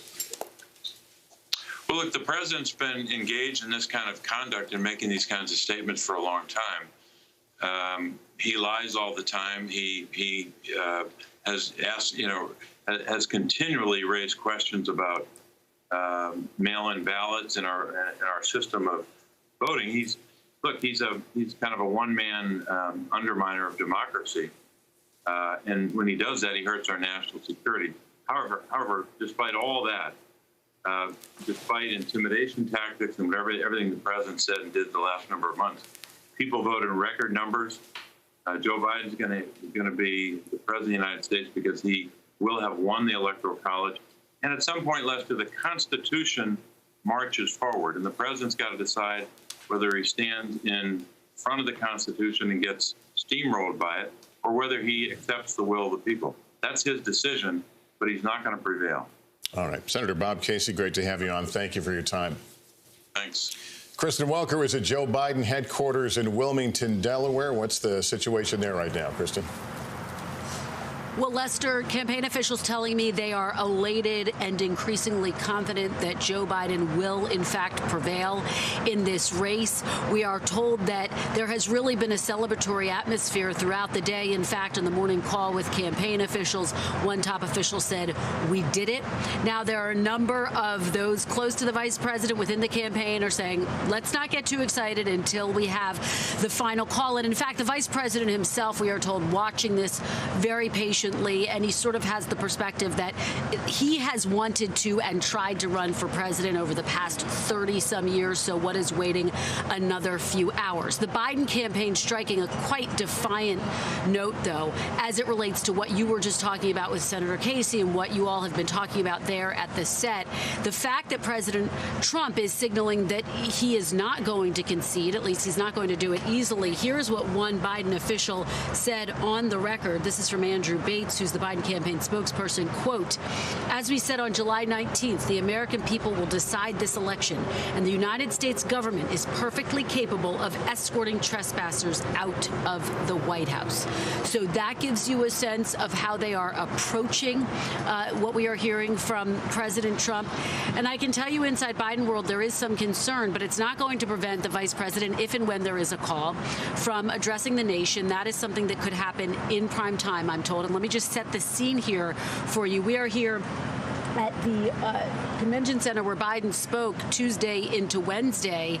And I can tell you that there have been signs of life over the past 24 hours. There have been mic checks that have been going on, tinkering with the stage going on, and now more cars, in fact. Lester, as you know, the drive-in rally has been a real signature for the Biden campaign. So now more cars in the parking lot. So it feels like they are preparing for something to happen. We are also told just moments ago that Senator Harris, if and when the vice president speaks, will speak as well. She, of course, will make history if this race is called for the Biden ticket, because she would be the first black female vice president-elect. So they are preparing for something big here, and they continue to be defiant in the face of the president trying to claim that there has been voter fraud. But again, stressing that Vice President Biden has been very clear. He believes every vote needs to be counted, and he doesn't want to celebrate until there is a conclusion to this race, Lester. All right, Kristen, thank you. We're going to go back to Nevada now, where officials just said they have 63,000 ballots yet to be counted. NBC's Jacob Soboroff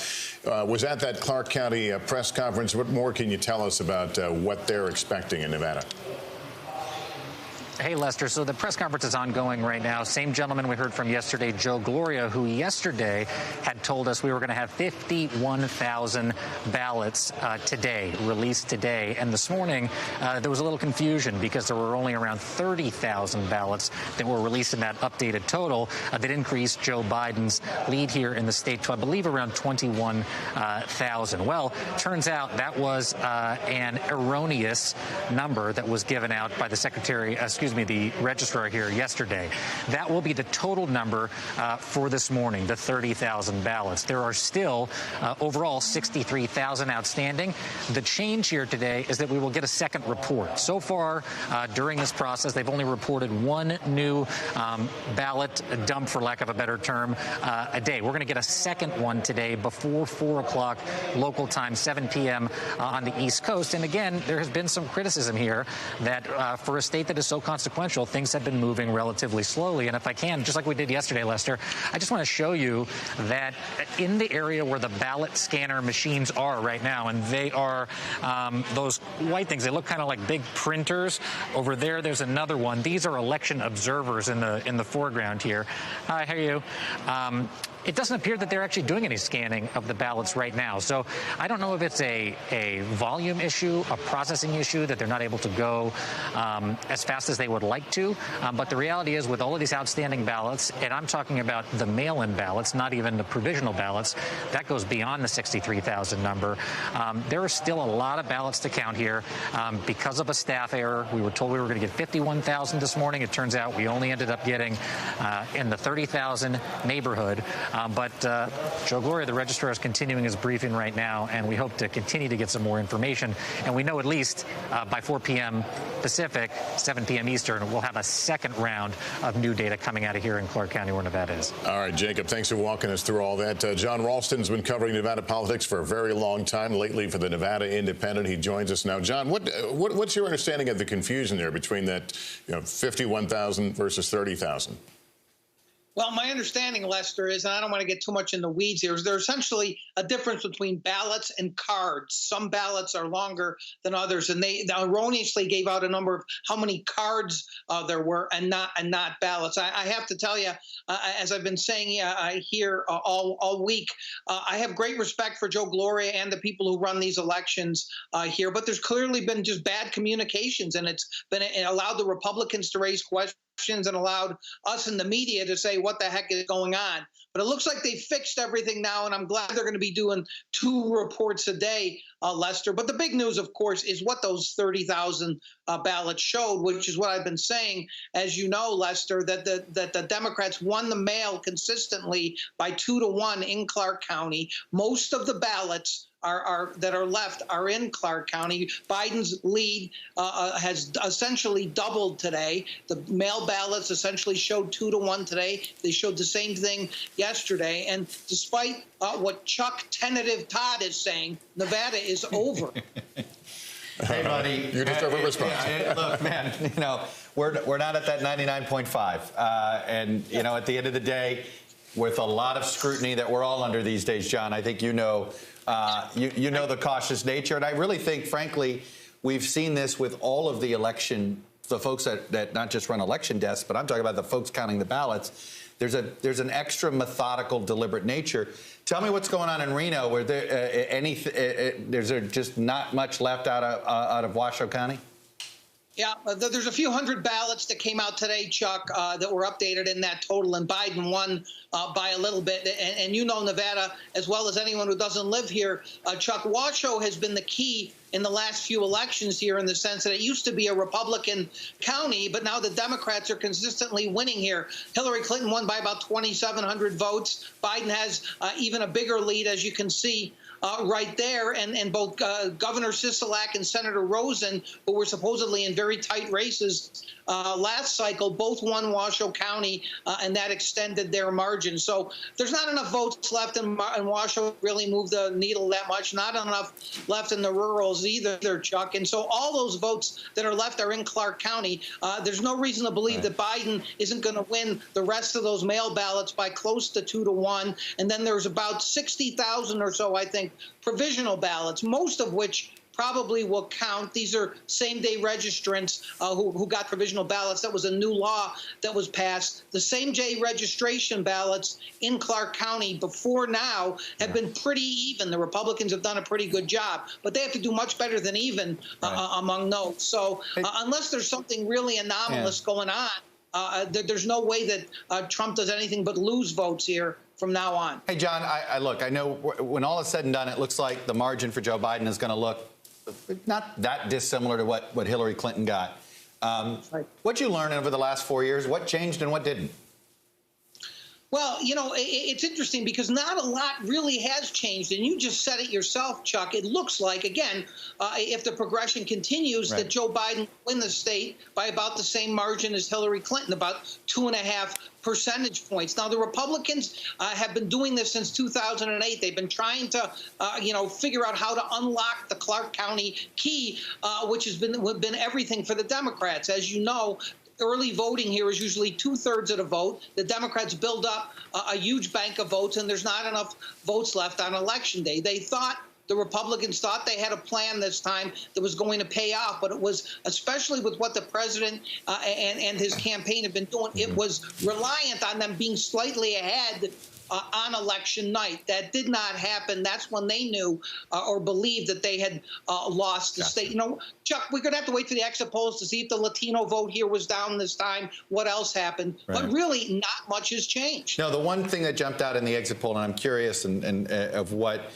what you think a Biden administration ought to take away from him when they think about Nevada, and is Nevada was one of the few battleground states that said, hey, we'd like to prioritize restarting the economy over containing the virus.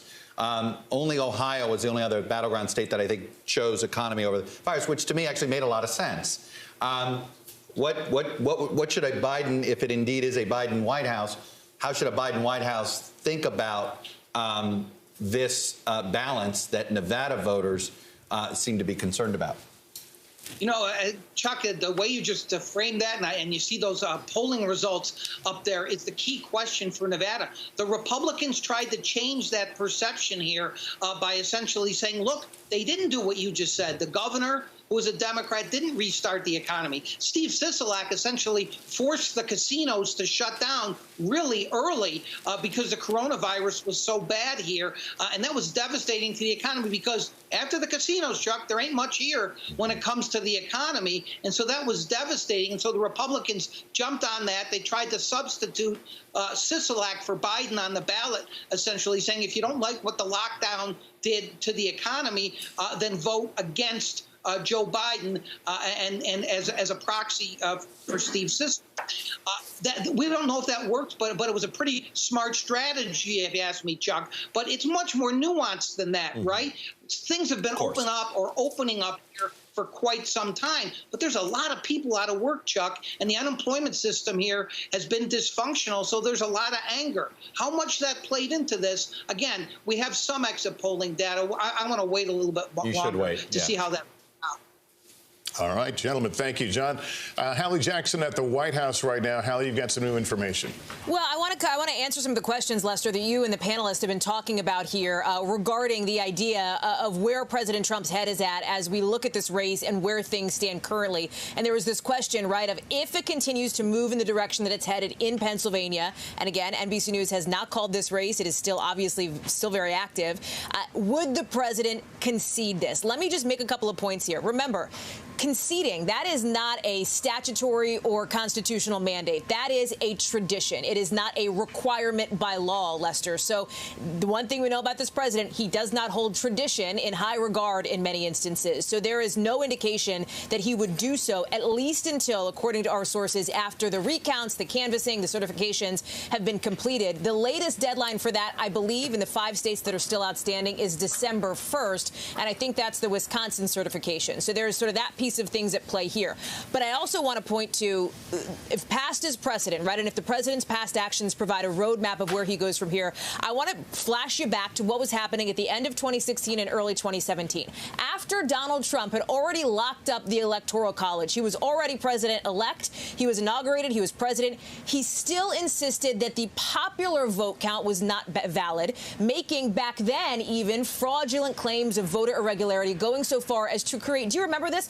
The Voter Commission, a presidential commission on election integrity. It ultimately found nothing untoward. It disbanded, I think, in 2018. But even as recently as last year, Chuck, the president was still telling you in that interview you conducted with Meet the Press that he felt like there was still concerns or that it was not accurate, the popular vote count. And I think that speaks to the president's ability to hold on to what he sees as something unfair, his sort of aggrieved sense of things. And so I don't think there is any indication that that that is changing in the next couple of months Hallie, if, in fact, this moves in that direction. Let me take you back. You went back to 16. I'm going to take you back earlier that year. The Iowa caucuses. That's first time Donald Trump ever faced any set of voters were the Iowa caucuses. He lost. And I just went back to remind, I know what my memory was, but I'm just went back to all the headlines were when the Donald Trump side, Donald Trump claims Ted Cruz stole Iowa caucuses with calls. So this is there is a pattern here. When he doesn't, and in fact, I think he lost the Wisconsin primary, also was a big moment. And again, he accused, because everybody piled on him and everybody sort of rallied around him. So he has never accepted any loss as legitimate. He didn't accept the Iowa caucuses as legitimate. He didn't accept, I believe, was it the Wisconsin primary or Indiana primary? My memory is a little foggy right now. He didn't accept the popular vote, as Hallie pointed out. And so history says he's not going to accept this no matter what it is. There's been a video that's been going viral on social media. I think it was last night. Hillary Clinton in one of the debates making this point to the president back in 2016 when they were debating, saying, you're the person that has, she repeated several instances of the president sticking to his ground. What's worth noting is that we're talking about it. Well, and it's Rich Lowry, I thought, pointed out really well. He said he quoted his own column from like 4 years. Like, Donald Trump's pattern is that Donald Trump admitted, yes, I whine sometimes. I whine till I win, was the quote I think that Rich Lowry was paraphrasing there. Donald Trump's entire career, he has found success basically denying reality. Well, Hallie, what about that? He bent the will sometimes of an alternative reality into his reality. But Hallie, if you're still with us, I mean, we're looking at this Pennsylvania numbers. As you know, we have not called them, but a lot of folks may see the handwriting on the wall. How does the Trump campaign see a path? All right, so you complained about illegal voting. Do they honestly see a way to figure out a win that defies whatever that ultimate electoral vote number is? I will tell you, Lester, based on my conversations over the past, few hours since the Pennsylvania numbers started coming in increasingly for Joe Biden this morning, I cannot confidently stand here and say that the campaign overall honestly, truly sees a path right now in Pennsylvania based on the the ballot numbers that are coming in. What I will say is that I do think that they are gearing up for this legal fight, this legal strategy moving forward, specifically in Pennsylvania and specifically related to the case that is already in front of the Supreme Court regarding late arriving mail-in ballots. That is where a lot of the focus is right now, because if they're not going to get there based on the count as it stands now, they're hoping to get there based on the courts. But I will say there is real consternation and real frustration and concern that legal strategy is frankly a bit of a mess at the moment. There are those in the president's orbit who are allies, advisors, who are very concerned that there is not clear leadership on that front, that there is not somebody who is acting like, the Ted Olson, if you will, back in 2000 in Florida to try to mount a concerted, clear legal effort on behalf of the Trump campaign. Partly the framing of that, right, to compare what's happening in Pennsylvania to what's happening in Florida is intended to give the Trump campaign an air of legitimacy that doesn't seem to exist based on the legal challenges they've put forward so far, with judges dismissing cases that have already been filed because there's just not evidence to back up what the Trump campaign is saying. I'll also note that, Lester, you and I were talking, 24 hours ago about the lawsuit being threatened to be filed in Nevada. That actually hasn't materialized yet, right? That has not been formally filed by the Trump campaign. These are threats that we are seeing. There is that threat for the Wisconsin recount and others. But at this point, not clear how that legal strategy moves forward for President Trump. All right, Hallie, thanks. And you kind of teed us up to where we want to go next. Let's take a closer look at the legal questions surrounding this election now with Justice correspondent Pete Williams and Ned Foley, an expert in constitutional law and the director of the election law program at Ohio State University. First to you, Pete. What is the status of that Pennsylvania suit about late arriving ballots? So I will admit that Professor Foley and I talk about 25 times a day, probably more than he would like to answer my phone calls. But as I see it, there are basically only two kinds of lawsuits currently active that could actually affect the vote total. Now, the first one is the one that Hallie was just talking about, the lawsuit in the Supreme Court challenging the state Supreme Court's decision to extend the deadline for mail ballots until Friday. How much of a difference might that make? We can't say until we know how many mail ballots actually came in between 8 o'clock on Tuesday night and Friday at 5 p.m. So that could be important. Maybe not. We'll see how many votes there are. The question is, was the state Supreme Court able to do that to extend the deadline, or can that be only done by the legislature? That's the legal question. The other kind of lawsuit that could affect the vote total is in state court in Pennsylvania. And here's the issue. In some counties, at least two counties that we know of, Montgomery County and Northampton County, the officials gave mail voters a chance to come in and fix their ballots if they had a problem with them. If they left off a date, there was some technical problem, they could fix the ballot or cast a provisional ballot. The Republicans say you can't do that under state law. State law doesn't allow that. The Democrats say, well, state law doesn't specifically allow it, but it doesn't specifically prohibit it either. So that's a legal question for the state courts in Pennsylvania to decide. It does seem to me that that lawsuit, while the Supreme Court lawsuit could look back at the votes that were cast in that extended period, these state court lawsuits are only forward-looking.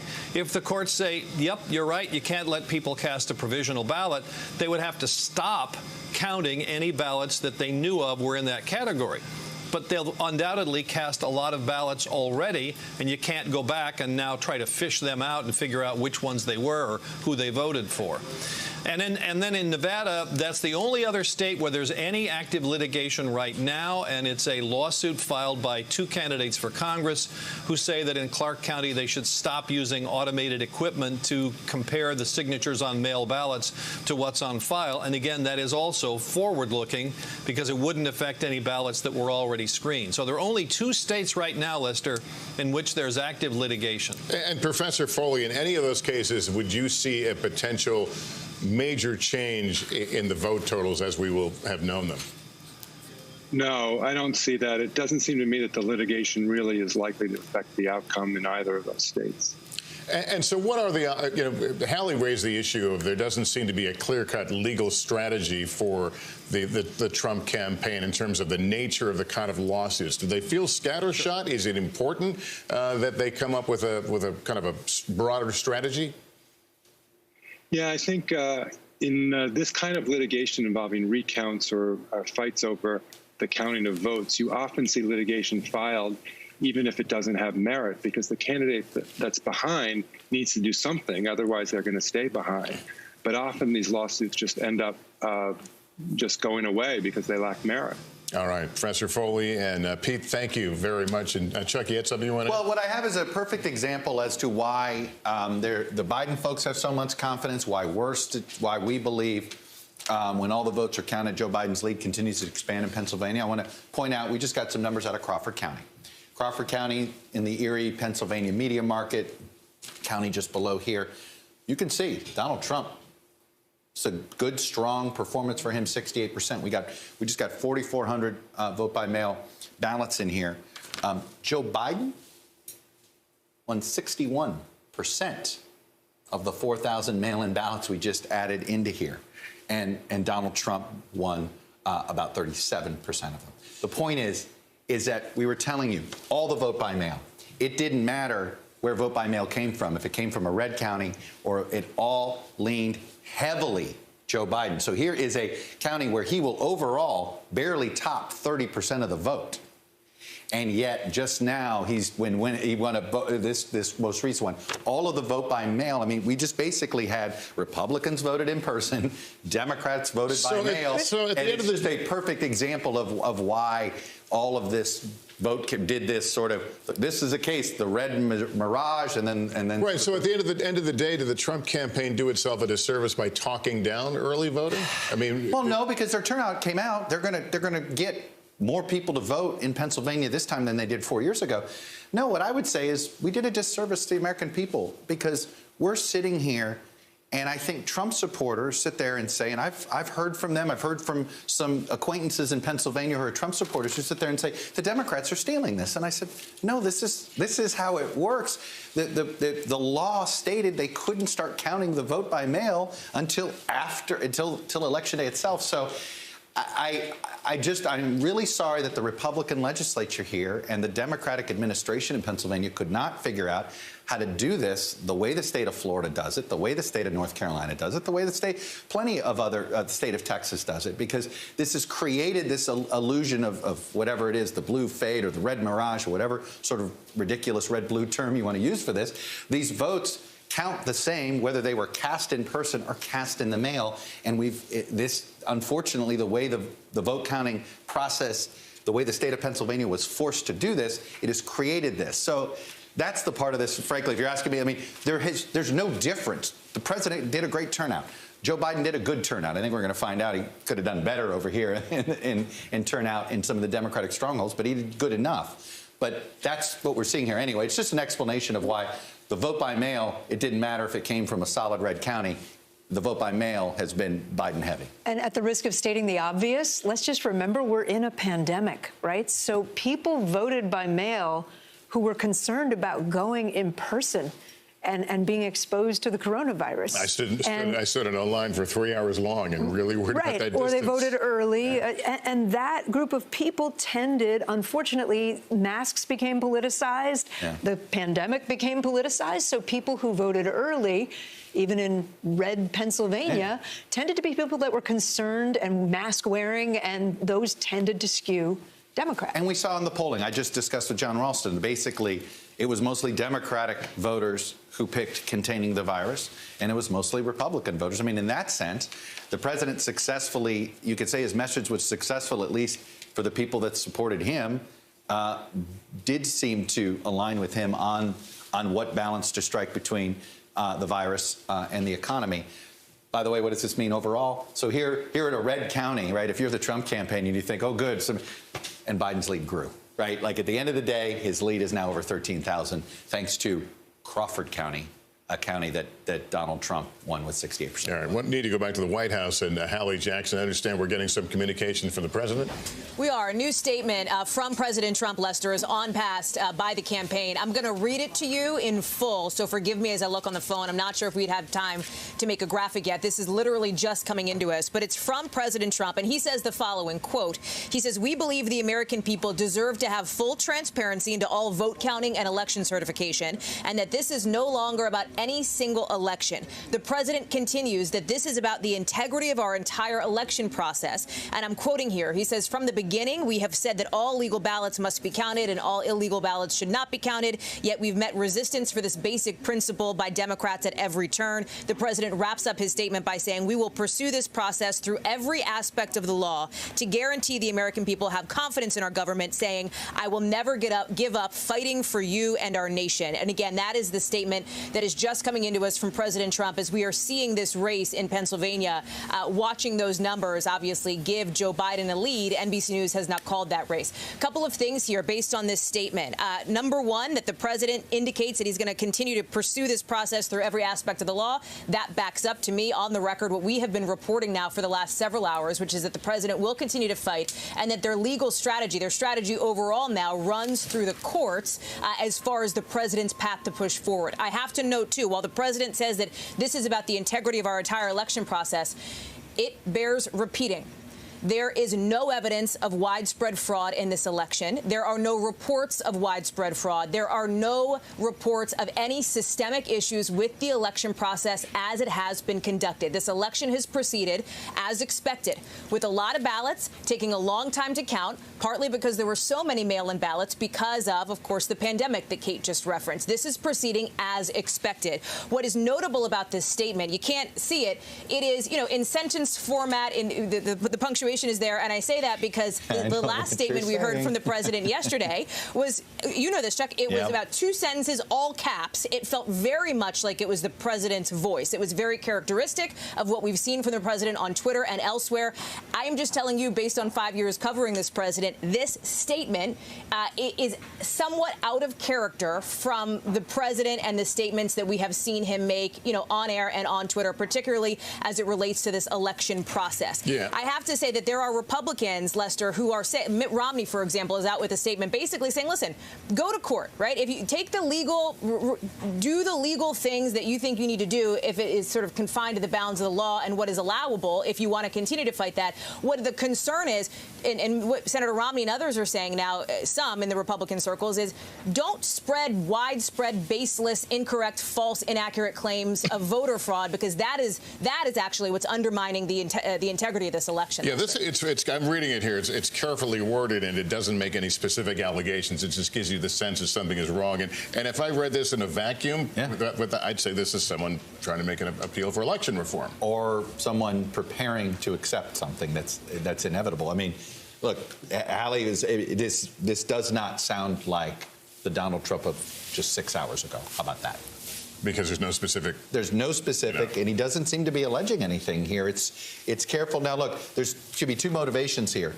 If he wants to find more fellow Republicans to have his back, he needs to not say as many outlandish wrong things. A statement like this is something that a Pat Toomey can get. There's nothing in here that Pat Toomey could object to. There's nothing in here that Mitt Romney could object to. There's nothing in here that Mitch McConnell could object to. There's almost nothing in there that Democrats could object to, because he's saying count all the legally cast votes, which I think every single American would support. That's right. And it's interesting. It means somebody got him to sign off on this, which one might argue is the beginning. You want to talk about the different steps of acceptance there. That might be where we're in a step of acceptance. We want to bring into this conversation NBC News political analyst and conservative host, The Hugh Hewitt Show on the Salem Radio Network, Hugh Hewitt, and former press secretary to President Obama, NBC News political analyst Robert Gibbs. Hugh, first, join this conversation, if you will. I don't know if you heard the entire statement from the president, but it does not make specific allegations of election fraud, like some of what we heard from the president earlier, and reads more as an aspiration for a better election system. What's your read? Is the president now preparing for a graceful way to exit some of his allegations? I don't know. Allegations are not evidence, and evidence is not a verdict. And I think he realizes, as most of his supporters realize, you've got to actually have a narrative and an allegation backed up by evidence to move forward in the court. I have been going back and consulting, oddly enough, with a couple of Nixon historians about President Nixon's decision in 1960 not to contest the election.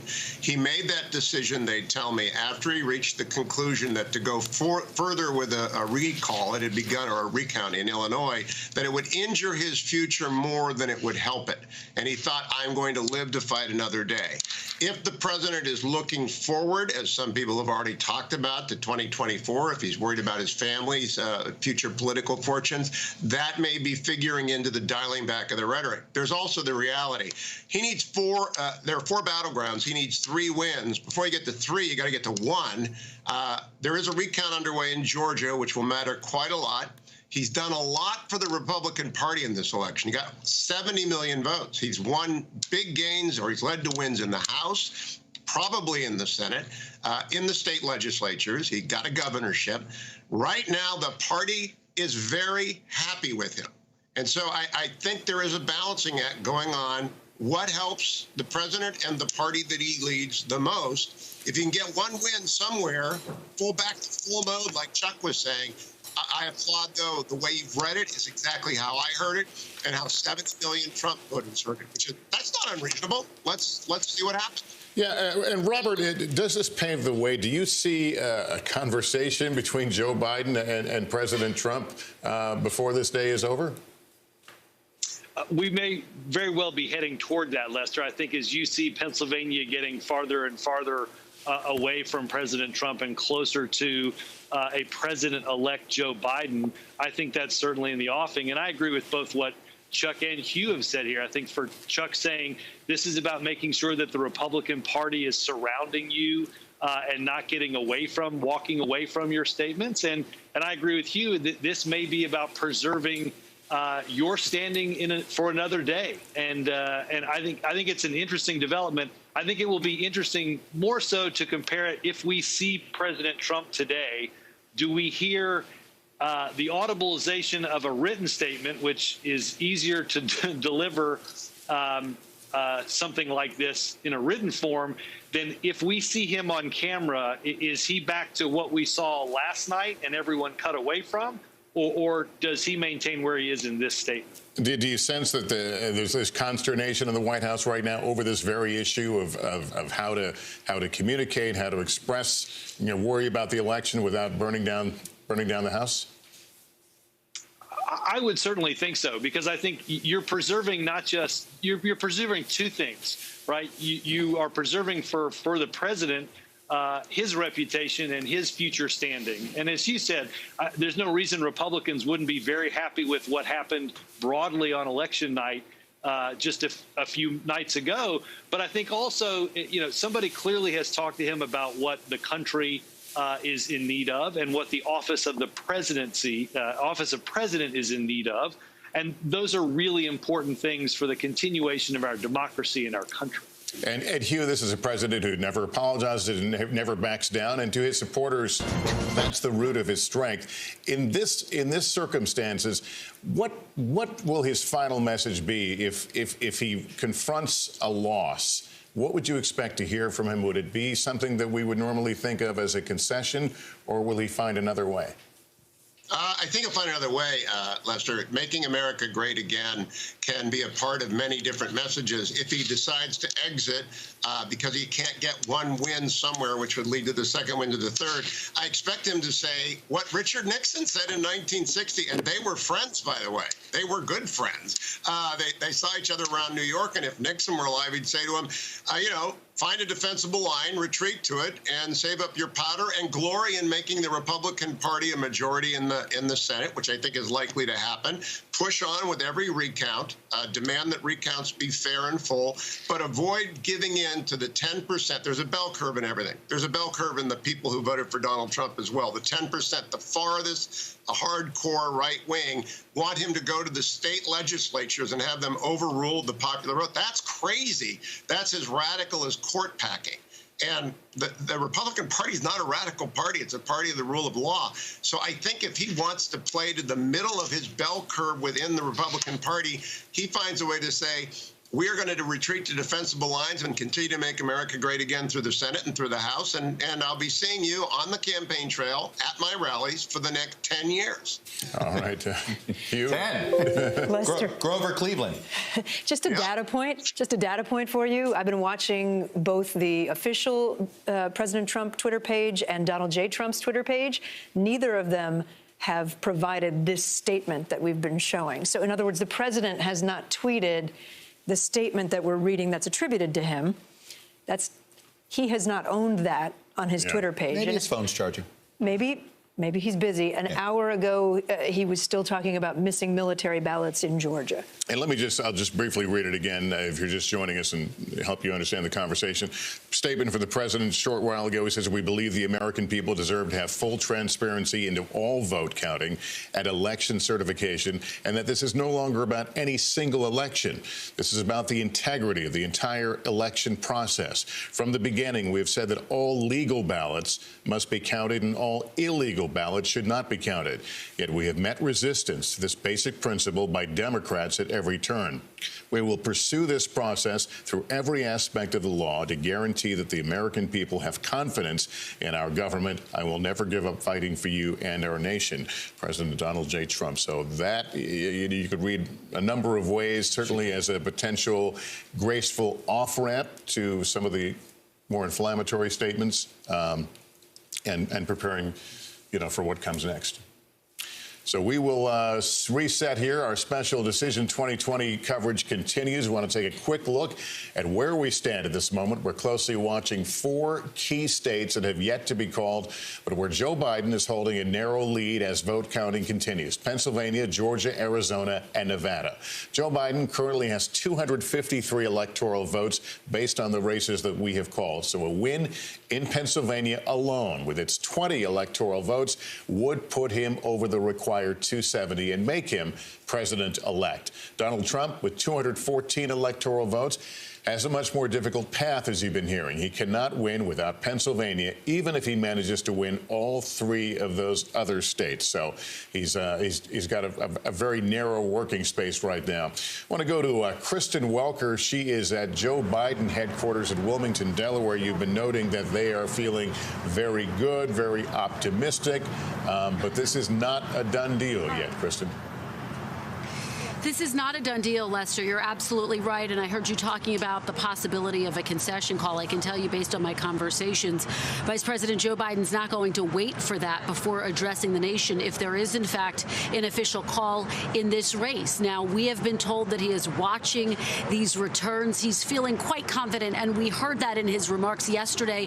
When he spoke for about 2 minutes. He reiterated he wants to see every vote counted, but he was quite bullish. He said he believes once that happens, he and Senator Harris will prevail in this race. Now, if and when we do hear from Vice President Biden, we're told that we'll also hear from Senator Harris. What will their tone be?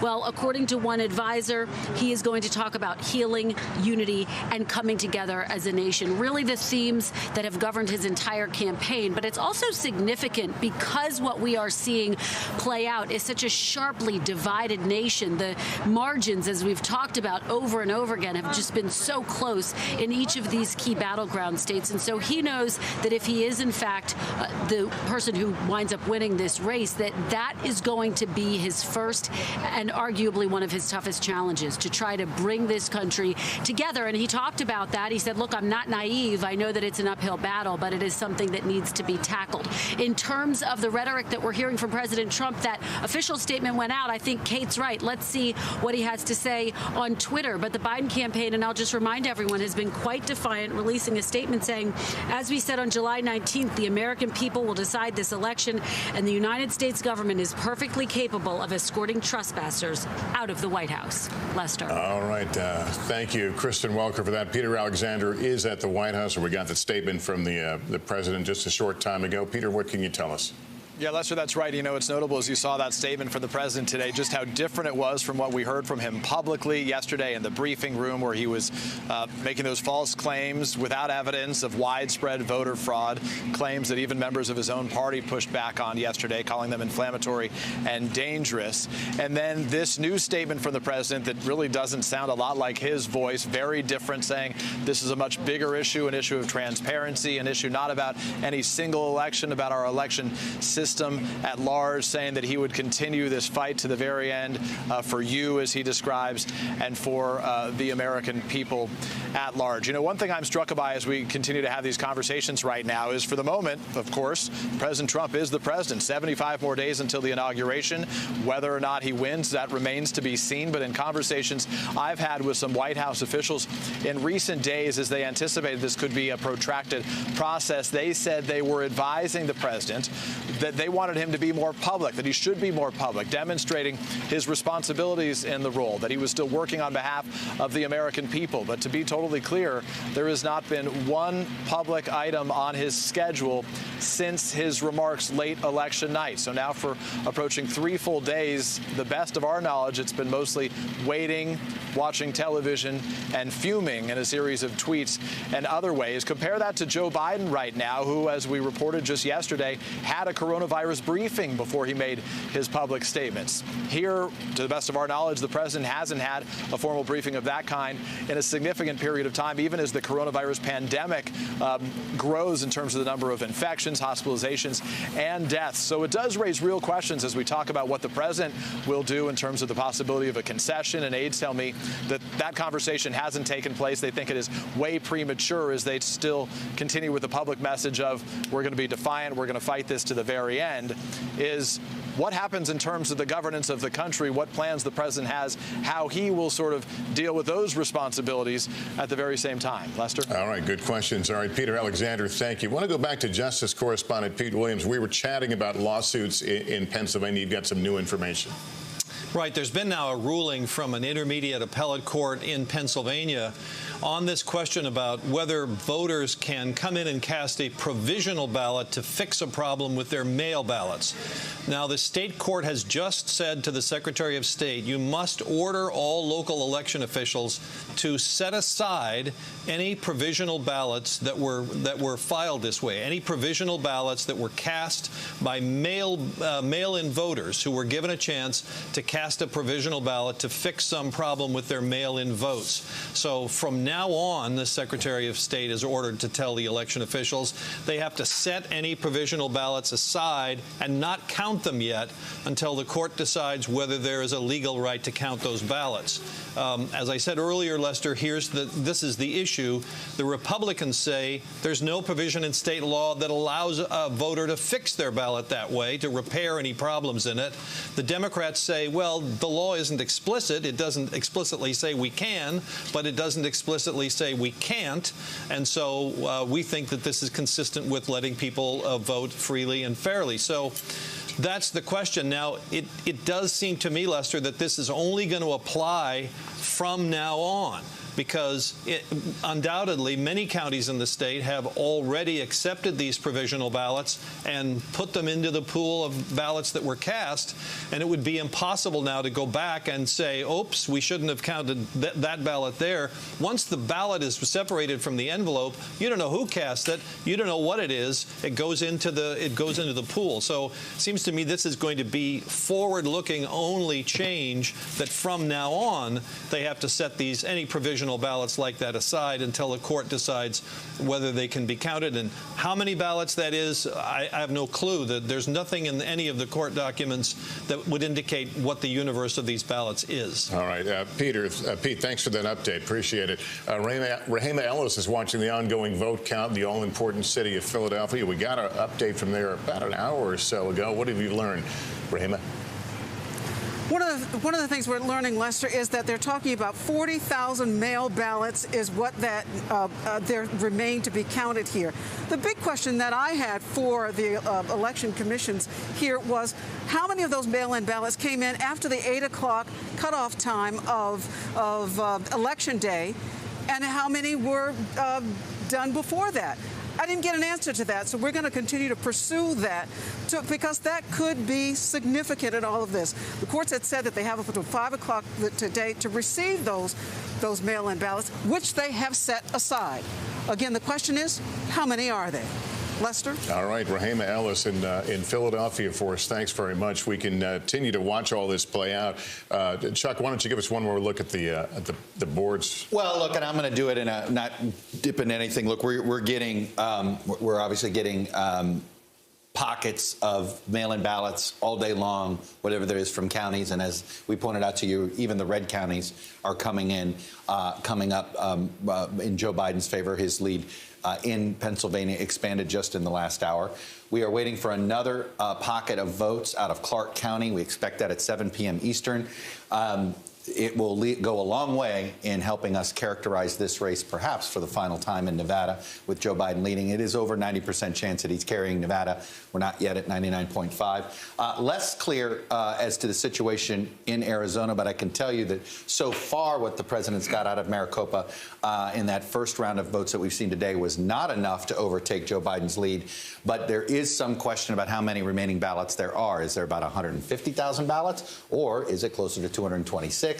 That would tell you whether the president needs to win, a big majority. But those are the three places we expect to see some votes today. Which means we're not going home. Chuck, thanks very much. Kate as well. We are going to return you now to regular programming, but we will stay right here, standing by, monitoring all those very close uncalled states. We'll come back on the air immediately when there are further developments to bring you. Until then, I'm Lester Holt, NBC News. Stay close, everyone.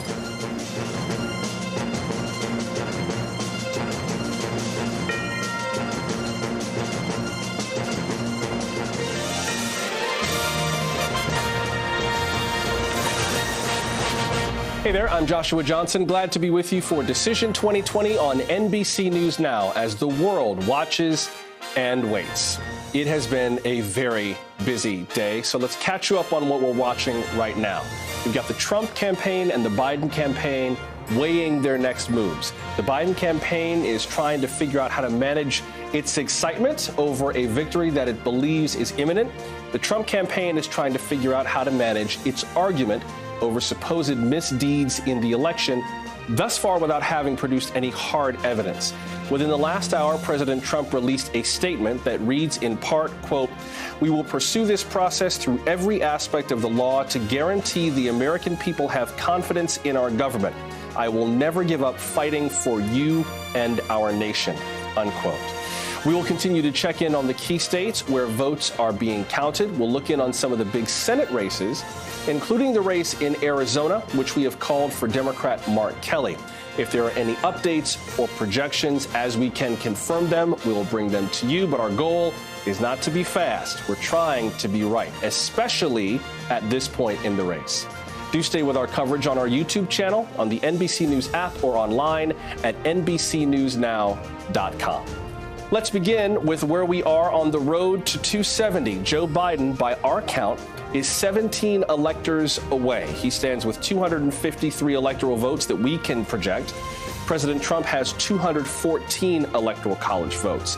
Not impossible for either candidate to win, although President Trump's paths to victory are narrower and narrower. We'll illustrate that for you in a little bit. But let's go through some of the key states that we're watching. First of all, the state of Nevada. We still characterize that as too close to call.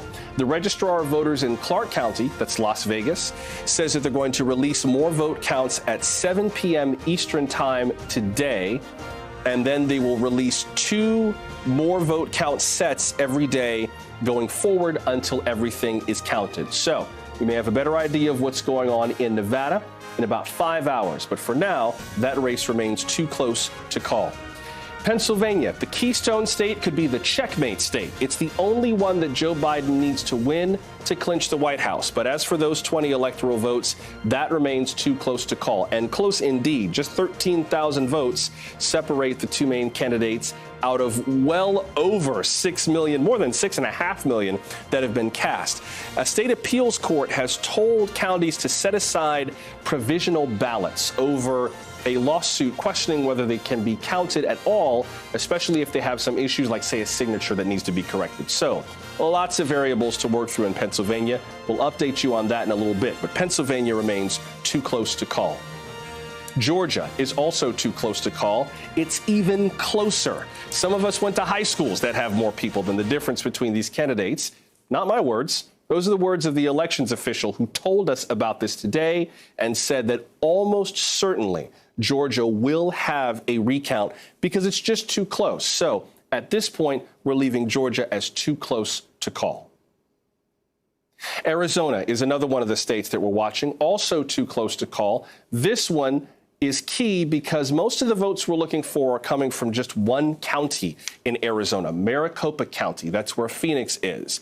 Once those votes are totaled up, we may have a clear idea of whether Joe Biden can claim that state. But for now, Arizona remains too close to call. And that is why the map looks the way that it is. So big states to watch for now are Nevada, Arizona, and Pennsylvania.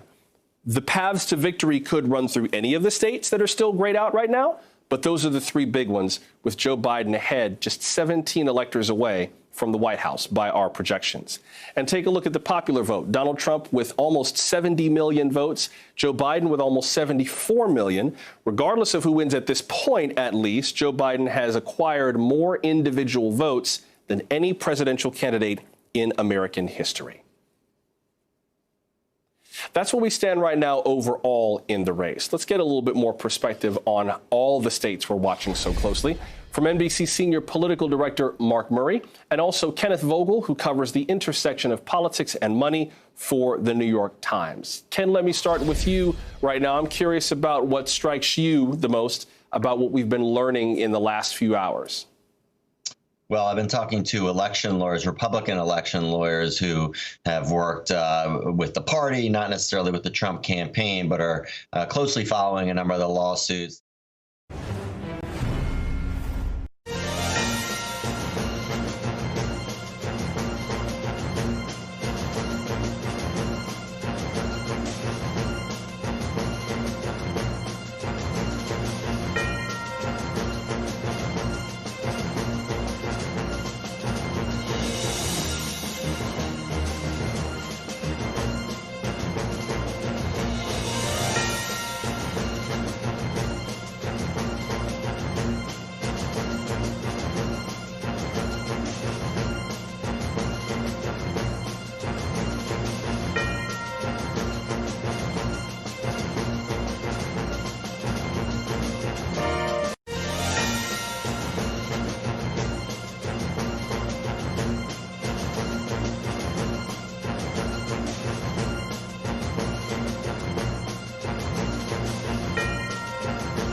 what's the latest from the campaign? Any reaction, any more reaction to the state of the race, or any reaction to that statement we just got from the president? Still a pretty jubilant vibe here. They feel they're very much on the path to 270 and that they're going to get there. So much so that even one of the more reserved members of the Biden team who I was talking to said at this point, they just view it as an eventuality. That being said, we have learned that we're going to see the Democratic ticket in prime time tonight. First, Kamala Harris will speak. Then we will hear from former Vice President Joe Biden. And it's important to note that he's not necessarily going to come out and declare victory, especially if the networks have not yet hit 270. Instead, he's going to make remarks that he believes that he's going to be the next president of the United States, and is not going to say anything that would insinuate that he believes the votes should stop being counted. They think that the vote counting should still go on. They also think that that still helps them, because if they for some reason haven't hit those margins, though they do seem to be expecting that they're going to get to 270 before this evening, if they haven't hit it yet, they still think that the vote counting is going to put them where they need to be. They look at the margins that we've seen tightening in places like Nevada and Georgia, certainly in Pennsylvania. These are the things that they thought would happen, and so they feel they're very much on their predicted path forward. It's also interesting that Kamala Harris will have time to speak tonight. It's a little bit unusual because vice presidential contenders don't typically speak on nights like this. But that being said, she is historic in the fact that she would be the first female vice president that we've ever had, the first woman of color vice president that we've ever had. And so certainly history in the making here if this ticket gets to 270. I'll say that it comes after a Democratic primary, which I covered the entirety of, where we saw more women and candidates of color running than ever before. I remember being outside Elizabeth Warren's house on the day that she dropped out, seeing moms with their daughters dropping off flowers and cards outside Warren's house and feeling really dejected, because after seeing 2018 and the Year of the Woman and the way that women helped Democrats take back the House, there was a lot of energy around the potential for another woman in this nominee slot and then potentially putting her into the White House. There was a lot of sadness when we saw that period of the primary end, but now a lot of those women are able to see that representation matters. We've seen girls dressing up as Kamala Harris in their blazers and chucks for Halloween. Clearly, this is having a cultural impact as well as the political one that we're expecting, if not tonight, then hopefully soon. And Ali, what's your sense of the action going on at the campaign with regards to a possible transition? Clearly, they feel like it's just a matter of time before they can actually count this as a win, but they're trying not to act like it too much, even though they clearly feel that way. Are they taking any steps to kind of prep a transition? They are, and they have been, mostly because legally they've had to set up that transition operation several months ago. But this is one of the interesting things here, because we heard them talk about the transition right when it came to fruition, because it legally had to. But then yesterday on a campaign call, we asked campaign manager Jen O'Malley Dillon about it, and she really dodged. She said, "I'm the campaign manager. I'm focused on the campaign." It's only interesting because they did put live a website for the transition. There's a landing page there. There's not much more to it other than the fact that it sort of plants the flag that it exists. But it's interesting that they are both talking about this as something that's an eventuality, but not fully wanting to get out there by saying, all right, we're in the swing of a transition at this point. Thank you, Ali. That's NBC's Ali Vitale joining us now from the Biden camp in Wilmington, Delaware. We mentioned that the vote count continues in Nevada. Let's check in on that with NBC's Jolene Kent, who joins us now from North Las Vegas in Clark County. Clark County includes the Las Vegas area. Jolene, the registrar of voters in Clark County, Joe Gloria, gave a press conference just a few minutes ago. What kinds of updates did he have, particularly in terms of how the count's going? So it's interesting because it sounds like a mistake was made within Clark County in terms of how many ballots they were planning to release today. I originally had talked to you yesterday about 51,000 ballots coming down the pike, right? But today they only released some 30,000 results. And the reason is they said that they miscounted the way that the ballots are organized, the ballot pages versus the actual ballots themselves. And so that's why they released fewer votes today. But Biden widening his lead to about 20,000 votes across Nevada. Of course, here in Clark County, there's a lot of pressure on that registrar to speed up the process, and they say they are doing it at their own pace. And that for them, again, he reiterated that accuracy is the priority. It is not about getting this done super quickly. He did say, though, he got more specific about the mail ballots, saying, look, we're probably going to have most of those counted here in Clark County by Sunday. So that was new information as well. But in terms of all the legal stuff happening on the side, you have the Trump campaign filing a letter alleging fraud in the system to the DOJ, to Attorney General Barr. And the registrar's response to that was, look, we have a lot of people who do vote from out of state because it's a large military community. People do absentee ballots. He does not see any fraud in the system. So they're sticking to their story on that front, Joshua. As of earlier today, Pete Williams, our justice correspondent, had reported that lawsuit the Trump campaign had threatened to file, that they haven't filed it yet. There's supposed to be a hearing later on today with some Republican politicians in Nevada who have other lawsuits. Do we know whether or not the Trump campaign is actually going to go forward with that? So there was a lawsuit filed late last night that the Trump campaign is linked to, and that was the same press conference that we reported on yesterday regarding the one voter, Jill Stokey, along with a couple of other people and some congressional campaigns alleging voter fraud, improper counting, improper ballots. That lawsuit has been filed in federal court here in Nevada. Now, the Jill Stokey case in particular, just to remind you, is about an individual who says she wanted to go vote in person, she couldn't, but then because someone had already submitted a mail ballot with her signature on it. When we asked the registrar about that particular case, about Stokey's situation, he said that he personally resolved it with her here at Clark County prior to, just after that she reported that incident. And so that she declined to make a statement about the matter, and the issue was resolved in the eyes of Clark County. So we'll see how this proceeds, but certainly if you go through that lawsuit in particular,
to see here in Nevada, Joshua. Thank you, Joe. Much appreciated. That's NBC's Jolene Kent joining us from North Las Vegas. Let's head now to Georgia, where those races are still just about as tight as they can possibly get. NBC's Priscilla Thompson joins us now from Atlanta. Priscilla, what's the latest there, particularly with talk of a recount? Well, Joshua, that's exactly what I was going to say. The Secretary of State is again today signaling that we are in recount territory. These margins are very thin. We're talking about Joe Biden and Donald Trump being separated by a few thousand votes. And so it may be a while before we're able to move this race from too close to call.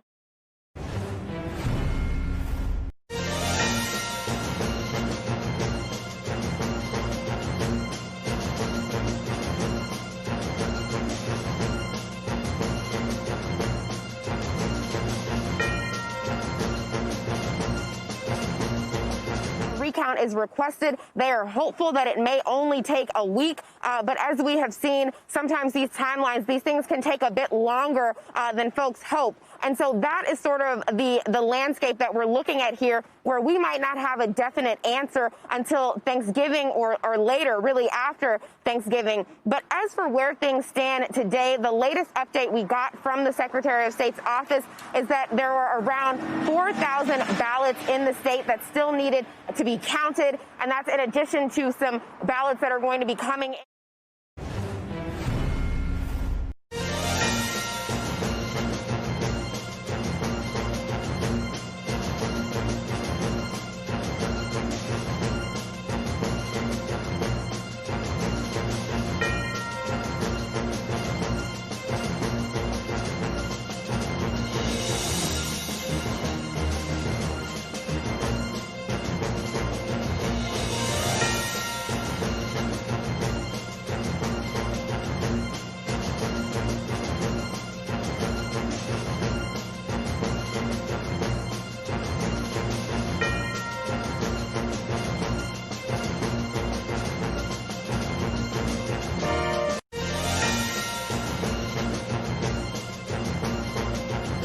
Some of those ballots. And so rather than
tightening of this race until at about 9 o'clock this morning Eastern time. Joe Biden surpassed Donald Trump in the number of counted votes. But of course, that count continues, and an exact number on exactly how many votes are still out there isn't quite clear. But what we will say is that there was a press conference in Philadelphia a few hours ago. That, of course, is where the largest group of votes have yet to be counted. They expect to report another 2,000 to 3,000 sometime soon. So we should be getting that. But the reality is that there are several other things that are going on, not the least of which is near Pittsburgh in Allegheny County. And we've known this for a while, but that's a pretty good group of votes. 35,000, 6,000 of them have some issues with them. Think of it as maybe a piece of paper getting caught in a printer, a paper jam. Something happened to the ballots, so they have to look at those by hand. They started that at 9 o'clock this morning. But the bigger group, which is 26,000, you might recall when some ballots were printed here that were wrong, and they had to reprint them and resend them. And so they have to check those ballots. That went to court, and there was a decision that they would ultimately start counting those at 5 o'clock this afternoon. And finally, there are about 100,000 provisional ballots. Those ballots could be counted now. And in fact, the Secretary of State has said as soon as they come in, you can count them. But different counties are doing it different ways. Some of them are not going to start counting until 5 o'clock this afternoon, which, of course, is the deadline for any outstanding mail-in ballots to come in. Having explained all of that big asterisk, Democrats do really believe strongly that this is going to continue on the same trajectory that we've seen over the last 24 to 36 hours or so, that Joe Biden is going to continue to get the lion's share, certainly out of what's left of the mail-in ballots. And ultimately, we just heard from Senator Bob Casey, the senior senator here, who is sticking with his prediction that he told me yesterday, that he believes the vice president is going to win by as many as 100,000 votes. One more note on that. When I called and texted a bunch of Democratic electeds and officials here this morning, I was a little bit surprised, Joshua, that there wasn't a little more excitement, enthusiasm. Confident, yes, but they're not going to get ahead of anybody calling this race officially, and they're certainly not going to get ahead of what the vice president wants to do. Joshua? And Chris, I'm going to belabor this point just because Pennsylvania is so central, and we've got a lot of people watching from around the world who are just kind of getting into the weeds of American elections for the first time. With regards to that lack of outright enthusiasm, the issue in Pennsylvania that's unique, it seems, is even though today at 5 p.m. Eastern was when, ballots are in by 5 p.m., that's what we're counting.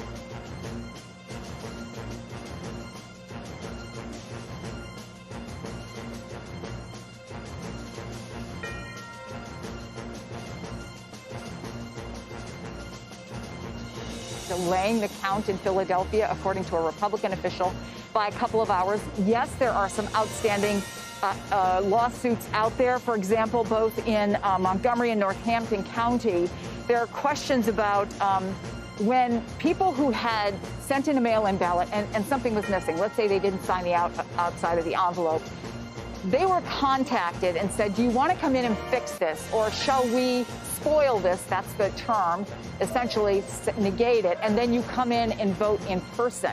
What the Republicans have been arguing there is that never should have happened. Democrats say that, in fact, it's not specifically prohibited in law. So those are the kinds of things that are still roiling out there.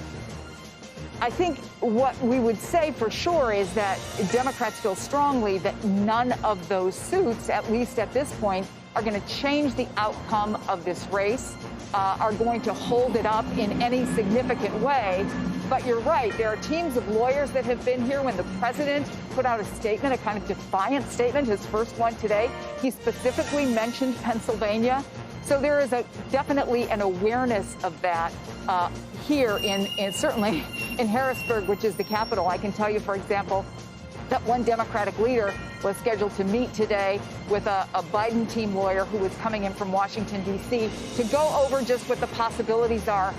They say that whatever, if anything, gets thrown at them from the Trump team, they feel like they will have the legal team and the plans in place to fight it.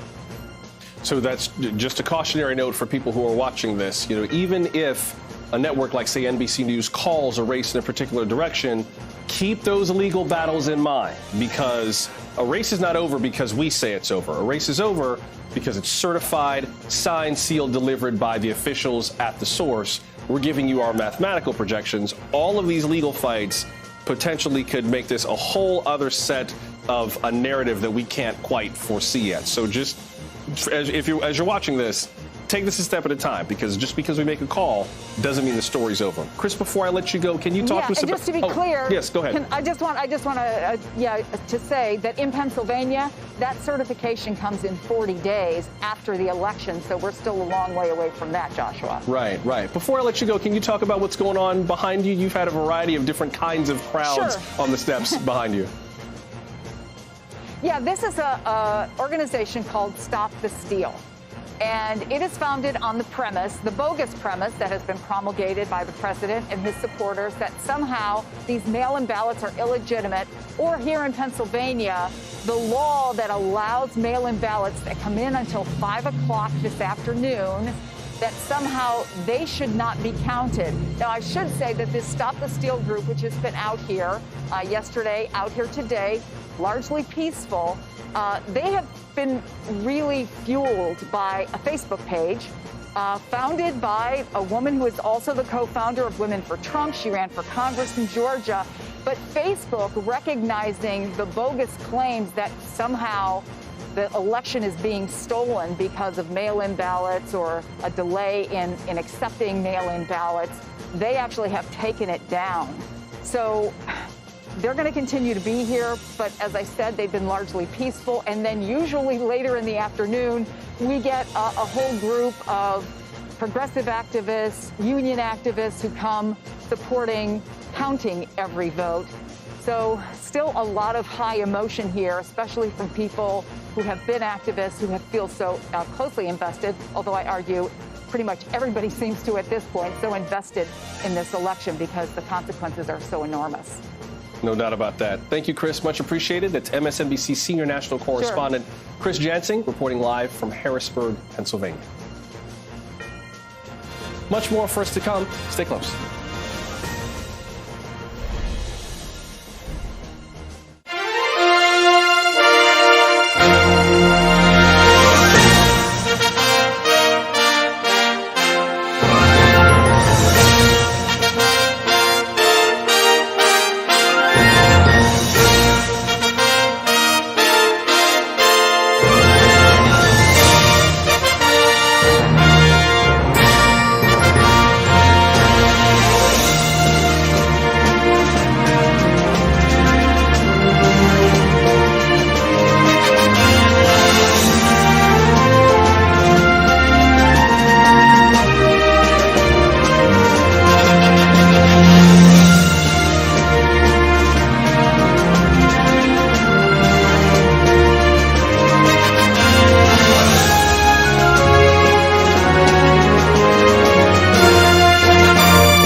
There are so many moving parts right now in our continuing coverage of the race for the White House, but we wanted to bring it back just a little bit and refocus on the road to 270. Here is our map of the races that NBC News has projected. And again, these are just projections. I wanted to give you a clear sense of exactly where the candidates stand now in terms of their paths to victory. Let's highlight the swing states, the ones that we figured would be the crucial states that this race comes down to. Turns out they have been. Florida has already been decided. We have already called Michigan and Wisconsin, so we'll forget about those for now. Let's also add in the number of electoral votes that each state has, ranging from 3 for Alaska remaining, not a swing state, but it's still yet to be called, to 20 in Pennsylvania, the most of the states that remain. Paths to victory. Obviously, we're looking at Pennsylvania. If Joe Biden hits Pennsylvania, that puts him over the top. The race is over. So Pennsylvania is a must-win for President Trump. But here's why. There's one other state you should also pay attention to, and it's a state we were just talking about, which is the state of Georgia. Once we're down to this few puzzle pieces on the board, we can mathematically project how many paths to victory each candidate has. And Joe Biden has 9 different paths to victory. President Trump has 3, and there's one scenario under which they could actually tie. Now, if you've been watching our coverage, you know that just the thought of that sends me into uncontrollable agita. But let me show you how that could actually happen. First of all, Joe Biden, Pennsylvania, that alone is a path to victory. We know that. But even if you take Pennsylvania out of the equation, if you forget about it altogether, Joe Biden still has 8 other paths to victory that don't rely on Pennsylvania. And half of those 8 remaining paths rely on one state, Georgia. If Joe Biden wins the state of Georgia, then President Trump's paths to victory are gone. There's no way, mathematically, that Donald Trump can win if Joe Biden wins Georgia. The only remaining path for him is that tie. He would have to win everything else. And then they would end up tied at 269 electors each. So those are 2 states to keep an eye on. And with the remaining paths to victory, forget about that tie for a second, because let's not talk about the tie. If President Trump did win Pennsylvania, he's going to need to win a number of other states, including potentially Arizona and Nevada. He's got to keep everything else away from Joe Biden, because if Joe Biden gets gets Arizona and Nevada, he can still win. That's more than enough for him to win. In fact, that would bring him to exactly 270. So even if Donald Trump wins Pennsylvania, that's still not enough to keep Joe Biden out of the White House. So Pennsylvania, straight shot to the White House for Joe Biden, safeguard for Donald Trump. Georgia erases President Trump's chances of winning unless he can overcome a tie. And you don't want to know what a presidential candidate has to do to overcome a tie. It goes back to Congress. Just pray we never have to do that kind of coverage. But that's what they're thinking about over in the 2 campaigns. President Trump has been very vocal today about the state of the race, and that's why we're continuing to keep a close eye on President Trump's campaign. Let's get back to our coverage now with NBC White House correspondent Kelly O'Donnell. And Kelly, if you could characterize for us the mood at the White House this afternoon, particularly after that statement the president released. Well, Trump world right now exists in 2 places, here at the White House and at the campaign headquarters just across the Potomac River in Arlington, Virginia. And it is now a time where they are trying to figure out what next steps exist. There's the exhaustion factor. There's a bit of frustration and disappointment that things are not breaking their way as they had hoped. Still an argument, as you just outlined, that there is a pathway, however narrow, and that there is some data to support that. Now that we have this lengthy statement from the president under the president's name, it does not sound like the president in some of the ways we've come to know how he's been speaking about this race and how it should be decided. But nevertheless, it is an official statement under the president's name talking about the importance of, for not just his election, but for the process in the U.S. to have transparency, to follow the process, to make certain that legal and accurate ballots, and when I say accurate, I mean those that met all the requirements to be duly counted, are those that are included, and any ballots that do not meet that standard would not be counted, and to pursue this through that lens, to try to make certain that the counting is not just a trend line, but actually a definable following by the rules sort of process. That's the kind of emphasis that we're hearing from Trump world today that is different in tone and language than what we've heard from the president in the 2 times he has appeared publicly since election night. There was the middle of the night, Tuesday into Wednesday morning, at the East Room here at the White House with supporters who had gone through that kind of emotional, psychological process that happens in elections, where the evening begins with a sense of expectation that is hopeful, and then the night can get more painful and uncomfortable as things don't materialize. So the president was claiming victory then. Last night in the briefing room here, just steps away, he also had a pugilistic tone about fighting. When we've spoken to officials today, they've also said he is in a mood to fight. And how we define that fight is going to be part of what comes next. We have been able to confirm, our team, that David Bossie will be leading the, at least as a figurehead and sort of team captain for the legal strategies that the Trump team will employ. He will be the person in front. If that name is not familiar to you, he had served as the deputy campaign manager in 2016. He is a regular fixture as a Trump ally, and he's also the head of a group called Citizens United, a nonprofit that became very famous, and some would say notorious, for its role in a case that went all the way to the Supreme Court that decides how election-related money is spent. So David Bossie is someone who has long ties in Republican and conservative and populist politics, and has a sense of how the courts work, having gone through that famous Citizens United case. And he's someone who is comfortable speaking on camera, does that a lot at Fox News on behalf of the president. So he is now going to be the person we will look to for news conferences and updates on what the legal strategy will be. It is a fractured one. Again, not like 20 years ago when the story was all in Florida. They are mounting legal inquiries and potential challenges in several states that will have to do with different issues. We don't have a set yet of points of evidence that they are going to offer, or claims that are specific about any misdeeds that they have identified, or anything like that. This is about trying to keep this alive at this point and to pursue legal options. And in some cases, it's a recount where you're within a margin that is so tiny between the 2 candidates that a recount is afforded to candidates, and they're going to explore that. So that is a case of just simply going back over the numbers.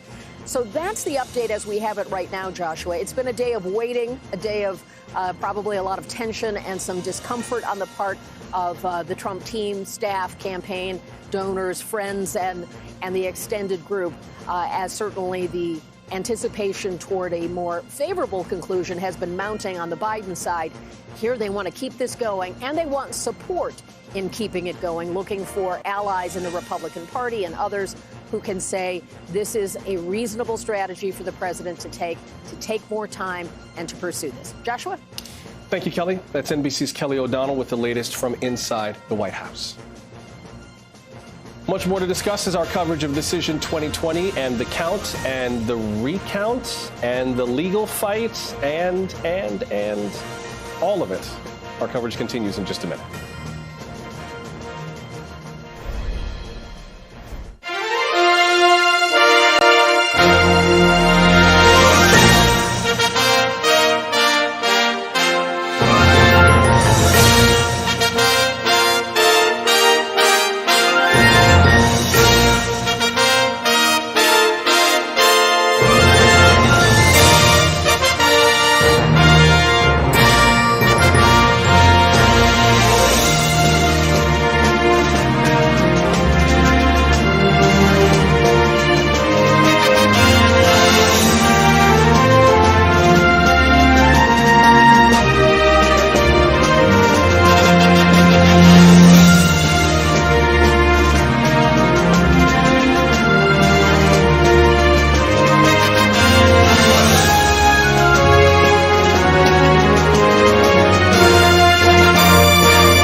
The Trump campaign is pursuing multiple lawsuits in battleground states. So far, it has released no evidence to back up its legal claims, at least not publicly. Joining us now is presidential historian Professor Alan Lichtman of American University in Washington and NBC News legal analyst Ted Shaw. Good to have you two with us. Ted, let me start with you. Some of the lawsuits in this litigation have already been thrown out. A number of the critics of these suits say that they're flimsy, that the evidence is weak. What is your sense of why some of these cases have not failed? Is this just kind of the way it goes, where you throw everything against the wall to see what sticks, or is there a larger problem? Well, there's a general sense that the Republican Party has been throwing a lot of spaghetti up on the wall to see what sticks. But there's also the sense that a lot of these lawsuits were not well thought out. And questions of standing, questions of whether there's really a claim stated. Perhaps the one that I think, concerns me the most has already been to the Supreme Court, the U.S. Supreme Court once, and by a 4-4 vote, they didn't take it or they didn't act on it. That could go back again. There may be something there that commands their attention now that there's a full court. Before I come to you, Professor, the Republican Party of Pennsylvania has asked the U.S. Supreme Court to stop the counting of mail ballots that were received after Tuesday afternoon. This was that issue involving whether Pennsylvania could count ballots that were postmarked by Election Day but received by today at 5 p.m. And now the Republican...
President.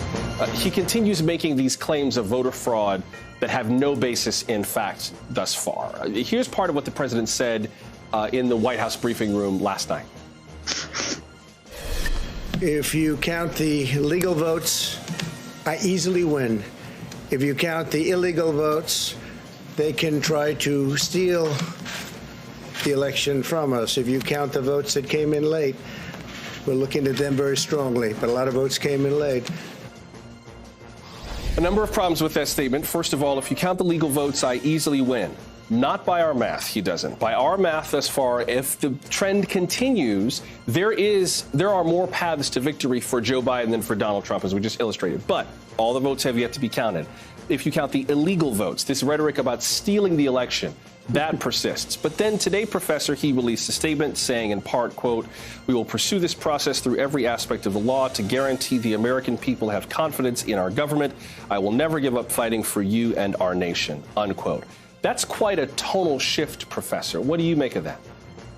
It is a tonal shift, but it's not a substantive shift. You've got to get inside the head of an extreme narcissist. What Donald Trump really thinks is votes cast against him must necessarily be illegal or rigged, because he is so terrific, he can't imagine anyone voting against him. And of course, we all know this is completely false. There was a leading Republican who was in charge of training poll watchers who made this very right statement. He said, if Democrats are inveterate cheaters, why did they forget to cheat in 2016, when the margin for Donald Trump was so razor thin in critical states that a little bit of cheating could have turned the election to the Democrats? The answer is, of course, they don't cheat. Voter fraud is vanishingly small, and it is not present in this election. Look, you see these people on television counting these perfectly legal ballots. But I want to make a really important point, because I think it's been missed by the media. It is not normal practice to file a plethora of lawsuits, throwing mud at the wall, hoping something will stick. No presidential candidate, much less a sitting president, has ever done this before. This is reprehensible. This is, in fact, an attempt to steal the election. What Donald Trump is hoping that somehow he'll get a case to the Supreme Court. He put on 3 justices. They'll reward him with a couple of others by handing him the election. That is not going to happen. But this profligate filing of lawsuits is unprecedented. Even Richard Nixon, when he lost by a hair in 1960 and had much more legitimate reasons, quite frankly, to suspect voter fraud back then in Cook County, Illinois. He said, I'm not going to do this because I don't want to cast doubt on the integrity of our process. Donald Trump cares nothing about our democracy. He only cares about himself. And Professor Lichtman, very, very briefly, before I have to let both of you go, the kind of division we're seeing in the country right now post-election, I presume that's not unusual either. Briefly. No, it's not. I mean, we had a civil war. But I have to say this, Joe Biden is not Barack Obama. He's not inspirational, but he may be what we need right now, a non-threatening, reconciling, empathetic figure who has a history of working across the aisles. Well, I take your point in terms of him not being inspirational. I think that's kind of his ideal persona, is just somebody who can calm things down. We'll see how the vote count comes out. Alan, Ted, we appreciate it. That's presidential historian Alan Lichtman and NBC legal analyst and law professor Ted Shaw. Well, as the nation continues to count ballots, President Trump is claiming that votes are being stolen. There's no proof of that. But why does it take this much time to tally votes? NBC News Now correspondent Simone Boyce explains. Where are the votes? Where are the votes? You can't stop the revolution! You can't stop the revolution! I know what you're thinking. Why is it taking so long to find out who our next president is? Full results are never available on election night. We're just used to learning the president-elect fairly early because of news outlet projections. So the system is still working. It's just slow. And the pandemic isn't helping. Over 60 million Americans casted mail-in or absentee ballots. That's up more than 80% compared to 2016. But here's the thing. It can also take longer to process these mail-in ballots. Election workers need to open envelopes, flatten ballots, and verify signatures before they're scanned and counted. And on top of that, some states are slower than others. There are 3 important battlegrounds with restrictions on when the mail vote can be processed: Michigan, Pennsylvania, and Wisconsin. In those states, Republican-controlled legislatures resisted pleas from election officials to update the laws to allow for a speedier count. In Pennsylvania, GOP sources within the state house tell me they initially supported an earlier start to processing, but were unable to reach a compromise with the Democratic governor over other concessions.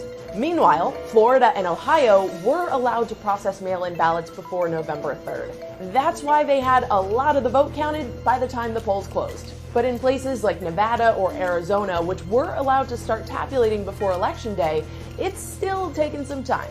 I think it's important for the entire country to understand that mail ballots on this scale is very new to the state of Nevada. We made a decision here to provide as much access as we possibly could as a result of the pandemic. And so our process is run a little bit slower. So why does the president claim his political opponents are trying to steal the election? In Pennsylvania, Republicans are not happy with the state's Supreme Court ruling that allowed mail-in ballots to be counted up to 3 days after Election Day, even if those ballots are not clearly postmarked, as long as there's nothing to suggest they were mailed after the polls closed. Members of the GOP also feel they weren't given enough access to observe the vote counting process. Protesters in several states are echoing those calls for more transparency. even though our reporters on the ground have seen both Democrat and Republican representatives watching the vote count. But a Pennsylvania appeals court did grant the Trump campaign a closer look at the tabulation process. To be clear, none of this is stealing an election. These are deadlines for vote counting that have actually made their way through our court system. There are no surprise ballot drops nefariously shaking things up. In some states, Joe Biden appeared to be ahead at first, only for the president to take the lead after more results came in. In other instances, the president's lead in Michigan and Pennsylvania, for example, narrowed after election night as more mail-in ballots were counted. Now, this could be because more Democrats voted by mail than Republicans. It's a well-researched phenomenon called the blue shift, and election experts have been warning about this for weeks. But that still doesn't point to any evidence of widespread voter fraud. And to be super clear about this, the ballots that are still being counted were not cast after Election Day. Many states will accept mail-in ballots if they were postmarked on or before November 3rd. They're just given some time to be delivered. The strength of the integrity of this vote is really unparalleled. Keep in mind, this is a bipartisan process. Republicans, Democrats, independents, they're all working alongside one another to get these votes counted. Leaders from both parties in the battleground of Arizona released a statement together urging voters to be patient, saying, quote, "An accurate vote takes time." At the end of the day, legal votes are still legitimate, even if they're counted late.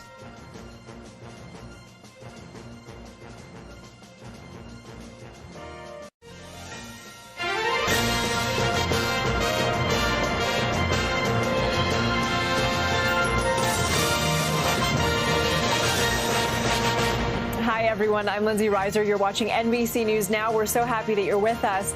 At this hour, the counting continues. We have been closely monitoring updates from Pennsylvania, Nevada, Arizona, and Georgia, where officials are planning a recount already. Former Vice President Biden has expanded his lead in Nevada. He takes a lead in Pennsylvania and Georgia. Let's take a look right now where that map stands. We're expecting him to address the nation tonight, according to his campaign. So you see right here, the electoral count hasn't changed in the last day. Former Vice President Joe Biden still has 253 electoral votes. President Trump has 214. But what has changed are the margins. So this morning, Biden, in fact, started to lead right here in Pennsylvania. You see, it is still too close to call. That is a difference of 13,600 votes with Biden leading.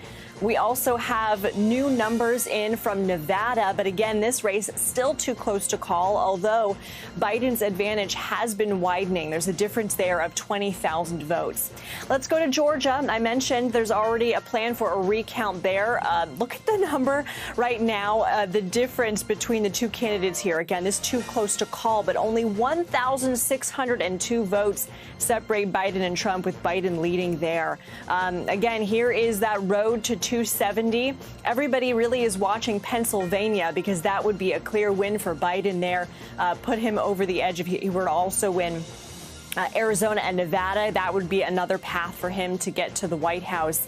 But to help make sense of where we are at this hour, a little bit better than me at least, I want to bring in a couple of experts who we are joined by today. We're joined by NBC News political director Mark Murray and Kenneth Vogel, who covers politics and money for the New York Times. So welcome to both of you. And Mark, we're going to start with you. I don't think I'm going to ask you anything you haven't been asked already today. What are you looking for in these next couple of hours? I'm really looking for Pennsylvania. And again, we have the expectation that there's some 35,000 mail-in ballots from Allegheny County, and that's the Pittsburgh area. And what we've been seeing is that Joe Biden has continued to increase his lead throughout the day in Pennsylvania. And there is the potential that what ends up coming from Allegheny could do that even more so. And of course, it's just not Allegheny County. It's all these counties from Pennsylvania, ones that President Trump won, some that Joe Biden have won, but they all seem to be breaking in Joe Biden's direction. I do think there's a question of how many there are still in Pennsylvania at this direction, what the provisional ballots look like. But I do think that as the day has gone on, we've gotten more and more clarity from Pennsylvania. And we also, since speaking yesterday, we've had another call for the Senate, specifically in Arizona. What can you tell us about that?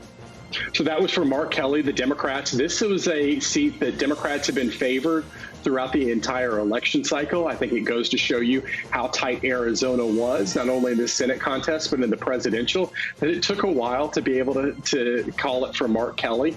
This gives now Democrats a net 1 pickup. They ended up winning 2 competitive races in Colorado and Arizona. They lost 1 in Alabama. That gives them an overall pickup of net 1. That is far short of the +3 they needed to be to take control of the Senate if they end up winning the White House. They still have an opportunity to pick up 2 seats, it seems, in the Georgia runoffs that will take place in January. But it overall has been a pretty disappointing night for Democrats who thought that they were going to be able to take control of the United States Senate, and now they're going to have to actually win 2 in runoffs in Georgia, which isn't going to be an easy feat. Yeah, Ken, can you pick up on that a little bit and tell us what we're expecting in Georgia? Yeah, so we have 2 runoffs pitting Republican incumbents, one appointed, one elected, against Democratic challengers. Obviously, Georgia has not been in recent elections fertile ground for Democrats, but we see Joe Biden ahead there, and so there is some reason to believe that there could be momentum. Nonetheless, I think it's a really uphill climb for Democrats to win not just one, but both of those seats, which, as Mark mentioned, would be what would be required for them to get a tie in the Senate, a 50-50 tie, in which Democrats would have the advantage, because if Biden prevails here, Kamala Harris, the vice president, would be the tie-breaking vote there. Without that, without those 2 pickups, it's going to be tough sledding for a Biden administration putting forth any kind of ambitious agenda that embraces some of the liberal planks in the platform that the left really rallied to Joe Biden because of the promise that they might be able to influence him, despite the fact that he is sort of considered more of a moderate. The idea that the left would be able to sort of bring him along to some of their positions, I think, is very much in doubt without the Senate. Sure, he could embrace some of these positions rhetorically, but slim likelihood of accomplishing much without Democratic control of the Senate. So that's the Senate. Mark, what updates do we have right now in the House? We know the Democrats were hoping to pick up a lot of seats, and that wasn't the reality this time around. So what we do know is that Democrats are going to keep control of the House. And, of course, that was the bare minimum goal for them. But they were going into election night favored to pick up seats. And that wasn't necessarily the case 3 or 4 months ago. But I think a lot of forecasters, looking at the fundamentals, looking at a lot of the polling, both public and internal, thought that Democrats were going to be able to pick up seats. And what we ended up finding was that in a lot of the congressional districts, the Democrats won in 2018, including on Republican turf. But that was a lot less friendly when President Trump's name was on the ballot. And so we saw Democrats who had a little bit of easier time in 2018 struggle, if not lose some seats, because President Trump was able to bring his people out on election night because of his situation and place on the ballot. So Republicans, this was a big turnout election that we ended up seeing. And I think a lot of Democrats thought, turnout is going to benefit us, which it did. But big turnout also benefited Republicans, and Republicans got their people out to turn out in places like Texas, including Texas suburbs, and really across the country. And so we saw Republicans overperform in rural and red America, which did not help Democrats in their effort to really be able to pick up congressional seats. All right, Mark Murray with, I believe, a little guest behind you. We saw your furry friend plop down there on the couch. He's been my buddy during quarantine throughout this cycle. He provides me comfort, not on a lot of sleep, and he's been man's best friend this entire election cycle. God, when can we play? Can you wrap this up? Soon, once we have some finality in this election season. All right, Mark Murray, Ken Vogel, thank you both so much for your time. Appreciate you. We turn now to the latest from Pennsylvania. That's the state that Mark just said he's watching closely. Ballots remain, they're continuing to trickle in, rather, as they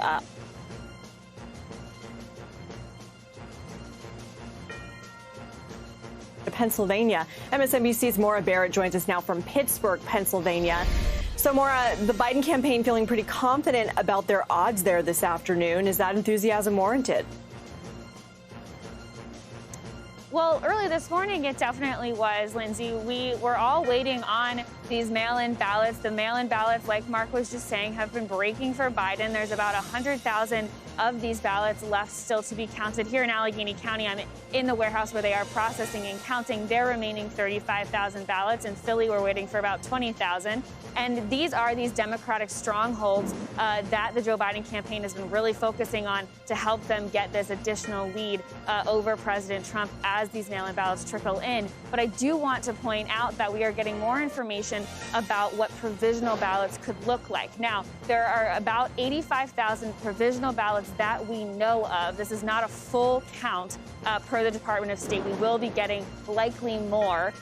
But basically, provisional ballots are ones that people could vote with, say, if they requested a mail-in ballot and then wanted to vote in person and didn't bring the full envelope. Maura, I'm so sorry to interrupt you because Pennsylvania is so important and we are watching and we will come back to you. But right now, the Georgia Secretary of State is briefing the media, so let's listen in and we'll come back.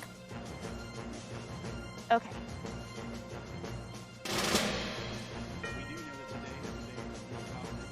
Those military and overseas ballots that would have been postmarked by Tuesday, Election Day, to be accepted and counted in the state. We do have some updated numbers on that. Let's see. On the overall side, we have 18,008 of those ballots have been accepted, and it leaves 8,410 that are still available to be received. Now, again, I want to reemphasize this. That does not mean there's a bucket of 8,410 votes ready to be counted. That means that there are 8,410 votes that could have been postmarked on Tuesday. It could be received by the elections official today. So, as I said earlier, it's going to be more than zero and less than 8,410. So it'll be somewhere in that range. We don't really know how many that is. I do have a county-by-county breakdown of available ones. I'm going to give you some of the highlights, and we're going to try to put this into a release to give the details following this press conference. So, y'all usually want the big ones, so we'll go with that. Bibb, we're making it 86 are still out there. Chatham, where Savannah is, 395. Cherokee, you choose Woodstock? Yeah, Woodstock, why not? 171. Clayton County, 241. Cobb County, 569. Columbia County, 247. Coweta County, 99. DeKalb County, 802. And I want to take a note of personal privilege for a second for the Yankees in the room. It's DeKalb, not DeKalb, not DeKalb, it's DeKalb. So we got to pronounce these things. Doherty, another one of those, where Albany is. They're 74. Douglas County, 111. Fayette, 149. Forsyth, 153. Fulton, 956. And that's the single biggest number, I believe, right there. Gwinnett, 741. Henry, 238. This is another fun one. It's not Houston in Georgia, it's Houston. Houston County, 196. Liberty County, 173. There's a military base there, so there's a little outweighted to its actual size and population. Lowndes County, where Valdosta is, 141. Muskogee County, where Columbus is, 323. Paulding County, 105. Richmond, where Augusta is, 244. Home of the Masters coming up soon. Rockdale, 88 is 80. And I think that's all the biggest ones. So you can take those, add them together, and the balance will be probably about 4,000 for the rest of the 159 counties that I didn't name. So after that, we have the provisionals. And I do have an initial provisional report from Fulton County, which is obviously the largest one, which will have the biggest potential impact. Their total provisional ballots received is 4,869. They accepted 3,603. So that means they rejected 1,266 of the provisional ballots they had on hand. The biggest chunks of those were the eligibility was verified, means the voter brought their ID in, and that was 1,205 of those. And they voted out of precinct, which means they were inside the correct county. They were Fulton County voters, but they were at the wrong precinct. That's 2,398. Now, the unfortunate part for some of those voters and some of those candidates means that they voted out of precinct. Essentially, they can only vote on the things that were on the ballot that affected the areas that they shared with the other precincts. So things like president, senator, those votes will count, but state house, county commission, those races would not. That's the difference when you have the vote out of county like that. We don't like seeing voting out of county. We try to encourage people to be told to go to their correct polling location.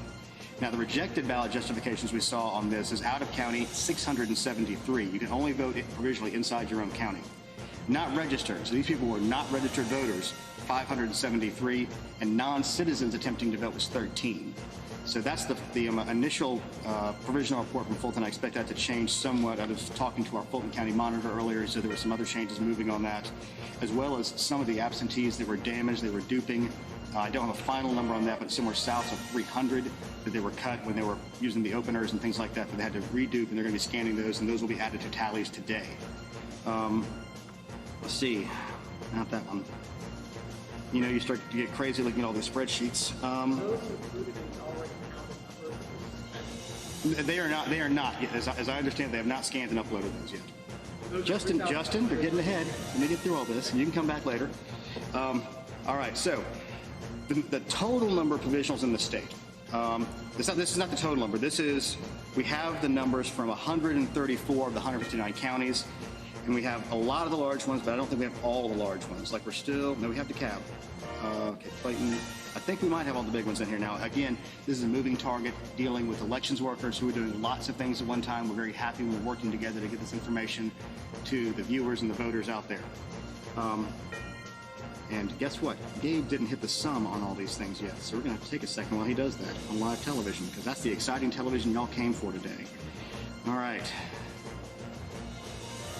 13,012 is the total number of provisionals we're seeing right now. That includes the Fulton County numbers, so you can back those out from what I just gave you. So it's really closer to 9,000. And they have these fun things called codes. And these are the different states a provisional can be in. It can be for curing your voter ID. There's two different versions of that. There's a general voter ID, like you forgot there was a first-time voter ID, but didn't have a good voter ID on file. Then there's a provisional not registered, which they couldn't prove your registration at the time, but you can come back and cure that. Extended hours. As y'all may know, we had a handful of precincts around the state that were extended past the 7 o'clock hour under law. All those votes are provisional until just in case the court adjudicates that they shouldn't have been open, but they will all get counted. Then you have out of precinct, which I was describing before, where you can be in the right county, but you're in the wrong precinct. Not a citizen, pretty self-explanatory. And then we have what we call incomplete registrations, where they have a partial registration in the system, but they don't have enough information to identify the voter. They have the opportunity to come back and cure those. We will again try to work on getting a breakdown of those out to y'all. But the biggest one is going to be the, let's see, out of precinct voters, and that's going to be column G. So let's see how many of those there are. These are ones that will be counted and ended up being included into the count, 3,908. And you don't have to take the subset of the Fulton out because we didn't include that. So the 3,908 is of the counties we have, not including the Fulton ones. I gave you those numbers earlier. We're seeing uploads every 20, 30 minutes as the counties go through the final stages of trying to get everything done today with the UACAVA, the absentee cures, and the provisionals being verified. So you're going to see lots of uploads. And what we've noticed is it goes up 3 on the margin, goes up 3, goes down 2, goes up 7. I mean, so nothing is moving the needle a lot on these things. So we're still hanging around that 1,500 number right now. But the larger chunk of provisionals could potentially move it some. The UACAVA could potentially move it some. The duplications of damaged ballots could move it some. And again, it depends on where they're coming from. And we're still trying to get everything closed out today. It could slide to tomorrow. And again, when you have my entire high school, I think, was about 2,000 people, and we have less than that involved in the margin here. So every one of these votes is important. And the job of the elections officials in this office is to assure that every single legal vote is counted and that the will of the voters of the state of Georgia is met on this very, very important election. Now, Justin, you can ask your question. Okay. When we're looking at a timeline here, we are not talking about knowing this election next. Given the strong probability of a recount, we will not be able to ascertain it. Now, we're going to go through our legal processes, which means we have to certify. And I do anticipate that there could potentially be lawsuits from both the Biden campaign and the Trump campaign, depending on where they are and what they're looking at, that a judge could order the counties or the state to do different specific things. But right now, we're operating the laws of the state that we currently have, the timeline we have. We're trying to move to the risk limiting audit as fast as we can, the county certification, and then following the risk limiting audit, the certification of the state, and then likely whoever is in second, their initial request for a recount. So with all the talk about legal voting, is there any specific evidence illegal? As I said earlier, in a situation where the margin is, so small, You don't need to have anything that's rampant. There's irregularities that you can see very, very common in nearly every election. But in this particular case, every single one of them is very important. Every insight we've gotten, every report we've gotten is going to be investigated fully. And we are working hard to protect the integrity of the vote, regardless of who makes a complaint about any of these things. We can't say that, sir, yet because they're still under investigation. Yes, sir. Sterling, a few hours ago, President Trump said, quote, where are the missing military ballots delivered? What happened? How do you respond? Well, we still have a few hours to see what will be coming in from the U.S. Post Office. That has to be postmarked by Tuesday. So we feel like that we will have an answer to, quote unquote, not missing ballots. There are ballots that are going to make it. There's ballots that are not going to make it. And we're going to count all the legal ballots. Legal ballots have to be here at close of business today and have to have them postmarked by Election Day. Yes, ma'am. Well, if you notice the difference on the amounts that I said here today, we had about 17,500, give or take. Yesterday, I had 18,000 today. So 500 of them have already come in the last few hours and been processed by the counties. Yes, John. Just to clarify, do you anticipate a situation where today, tomorrow, Sunday, Monday, the Secretary of State is going to stand here and say, this candidate won and this candidate lost? Again, we report the results from every county. At some point, the legal process continues that the counties have to certify. Once the counties certify, we look at their paperwork and make sure it's all clean and legal, and then we will certify. That is the point at which the Secretary of State would stand here or stand wherever he might and say, this is the winner of this election as it stands right now. And then we anticipate a recount coming. And then, prior to that, will there be a point at which you say all the votes, all the legal votes that we know about have been counted? The process we have is what gets us to that point. We certify. That means these are all the legal votes we have, and all the legal votes are counted. This is the legal process been set up in the state for many decades. But that's the 13th for the counties, right? It's the 13th for the counties, and at the outer end, the 20th for the state. Our intention and our hope, and working diligently with the counties, is that they will certify faster than that, so that we may begin the RLA process, the risk limiting audit process, so we can certify before then. So we have a little bit more time and wiggle room to deal with what we know will likely be a recount. Just one last follow-up. Yeah, I'm sorry. Hold on. Will be some time between now and the 13th? Yep, ma'am. You can go ahead. All of the legal votes being counted has been the general message from you across the board. Even in the Secretary of State's speech this morning, that was his language as well. But this afternoon, there was an added phrase, all illegal votes will not be counted. Why the change in language? I think it's just for clarification, because by definition, you count all legal votes means you're not counting illegal votes. Yes, ma'am.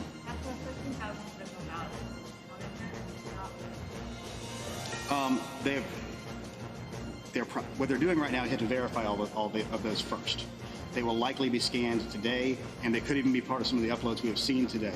I'm giving you the latest information we have, and I do not believe most of these have been scanned yet, because usually the intent is you don't want to go through scanning a bunch of stuff and have to do like 8 more later on. It's easier process-wise to do everything at one time than to do it in bits and pieces when you talk with a smaller amount. Yes, sir. Hold on. I know I'm getting a risk limiting audit question. This is always my geeky time. Given the guidance on the risk limiting audit and given the closeness of the presidential race, would you prefer not to do that with the RLA? That would be tantamount to a recount. If you, well, we're doing a recount anyway, but you're right. Unfortunately, with the way as I pointed out to you yesterday, the day before, it's all together for me at this point.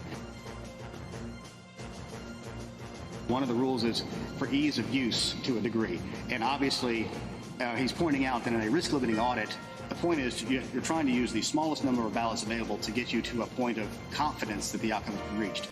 When it's, at this point, I think it's 0.03% difference, he is correct. It would essentially be a recount, which would be extremely difficult on the counties to do. So I think that might answer the question for you itself. Yes, ma'am.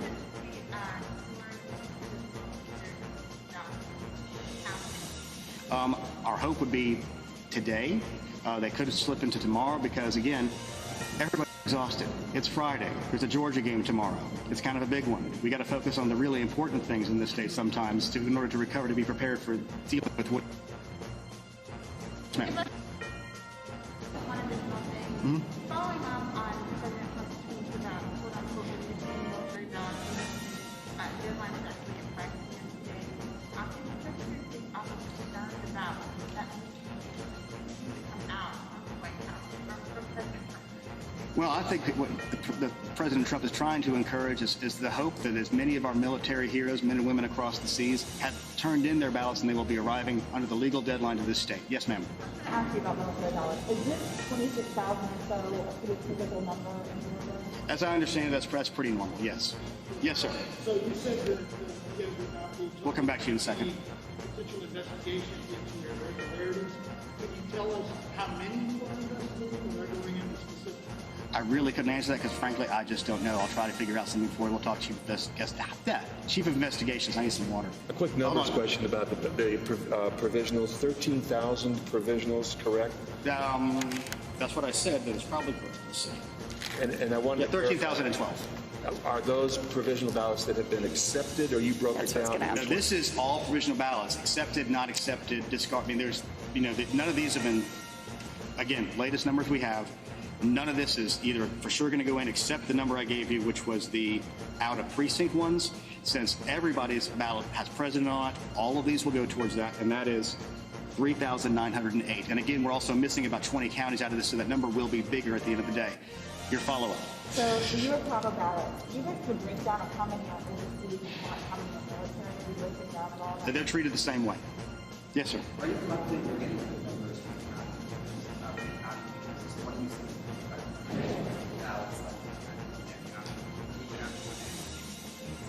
Okay, there's a difference on this particular thing because you noticed they pushed out results. What they've already uploaded, okay? And then they had a bucket of things that were the new ones that came in Tuesday, essentially. And then there were some other ones that were there from the earlier time they had to rescan. So the 7,000 is what they were scanning, but the only new votes that will be uploaded are in that 4,000 to 3,500 amount, if that makes sense. Okay, I'm going to try. They pushed out a little over 80,000 votes in a single upload. And there was an issue because of the adjudication where they basically said, we're going to push out the results, just the results that we have right now. We're going to rescan. It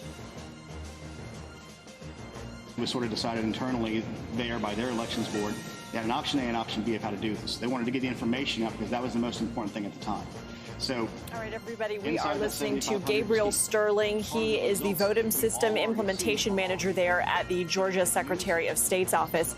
I want to bring in right now Priscilla Thompson in Atlanta and also NBC's Mike Memley, who's been covering the Biden campaign. He joins us now from Biden headquarters at the Chase Center in Wilmington, Delaware. So, Priscilla, we're going to start with you. We got a lot of numbers thrown our way. Do you anticipate hearing any results in the next few days, today, tomorrow? You know, Lindsay, one thing that he mentioned there is the fact that the number of ballots still needing to be counted here in the state has not changed from what they released earlier today. I think the focus now is really shifting to those military and overseas ballots. As a reminder, folks had to have those postmarked by Election Day in order to get them in, so they had up until close of business today to get those in, and there's been a lot of conversation around those today with the president tweeting, where are the missing ballots?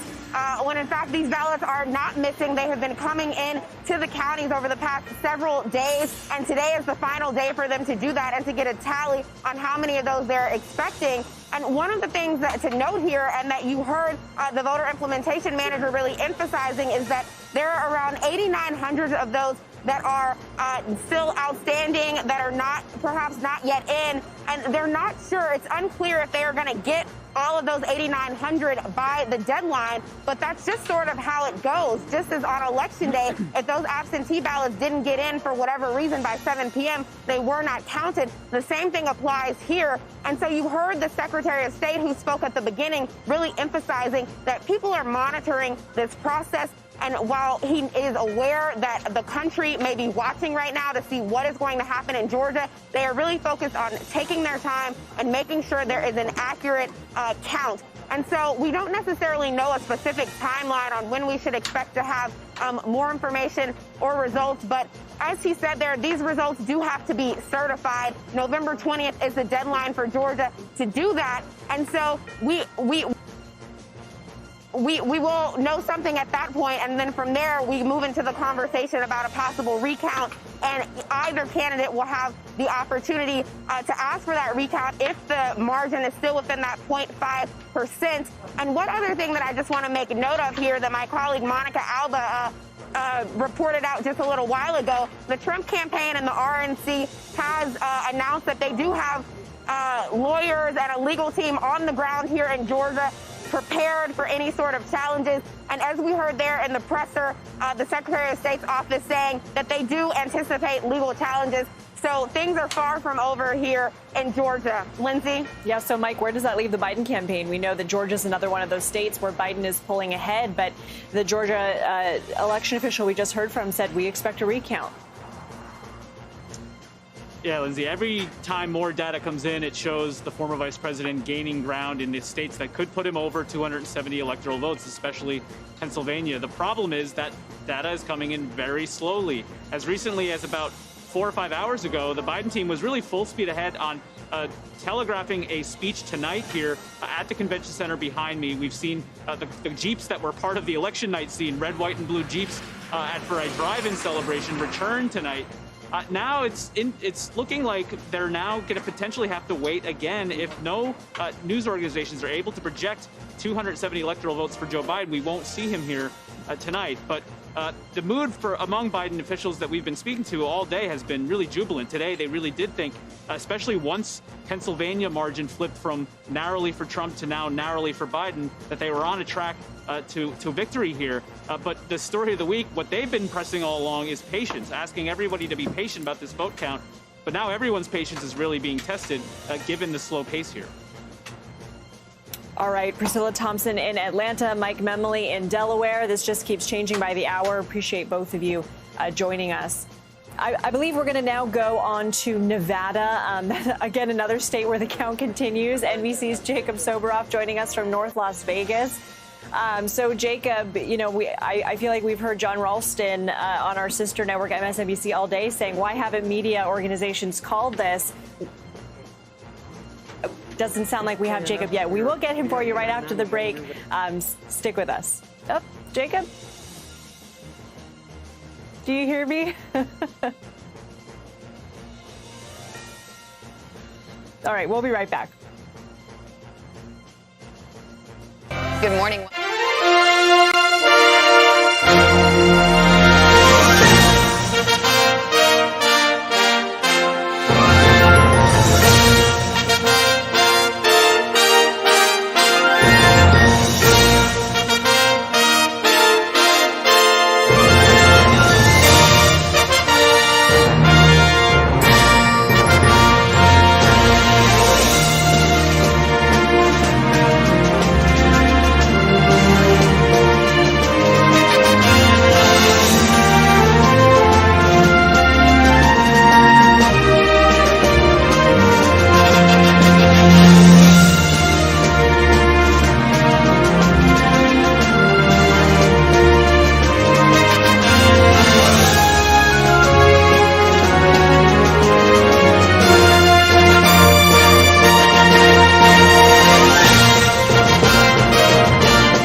Welcome back. We promised to give you an update on Nevada with Jacob Soboroff, and we are making good on that promise. He joins us now from North Las Vegas.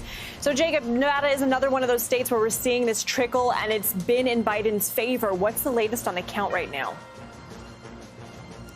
That's right. Hey, Lindsay, sorry about that earlier. What's happening basically is that the count, which was in Biden's favor, as you said, by about 8,000 votes just yesterday, then grew to about 12,000, now about 20,000, is expected, if the trend continues, to continue to grow.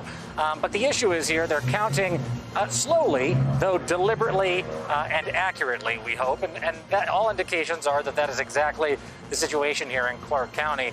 It's got a little confusing because we were told that we were supposed to expect around 51,000 ballots this morning, and only about 30,000 ultimately came through. You look right there, 20,137 is the exact difference as of right now. Biden 53.6% to President Trump's 44.7%. But that 87% in is very important because there are over 100,000 outstanding ballots, 60,000 approximately mail-in ballots that have not been counted, 60,000 provisional ballots that have not been counted. And then there are the people who are showing up behind me to have their ballots cured. And we've seen a long line of those folks coming in. So,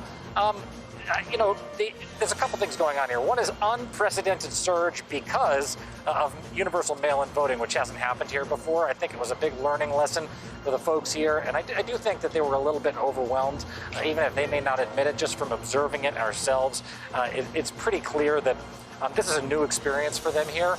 But a new experience, I suppose, is okay if the integrity of the democracy is upheld. And again, by all indications, that's what's happening here. Well, we heard from Priscilla Thompson in Georgia, and she said the Trump campaign officials have lawyers on the ground there ready for legal challenges. We saw you speaking yesterday with Rick Grinnell asking what evidence they have of fraud.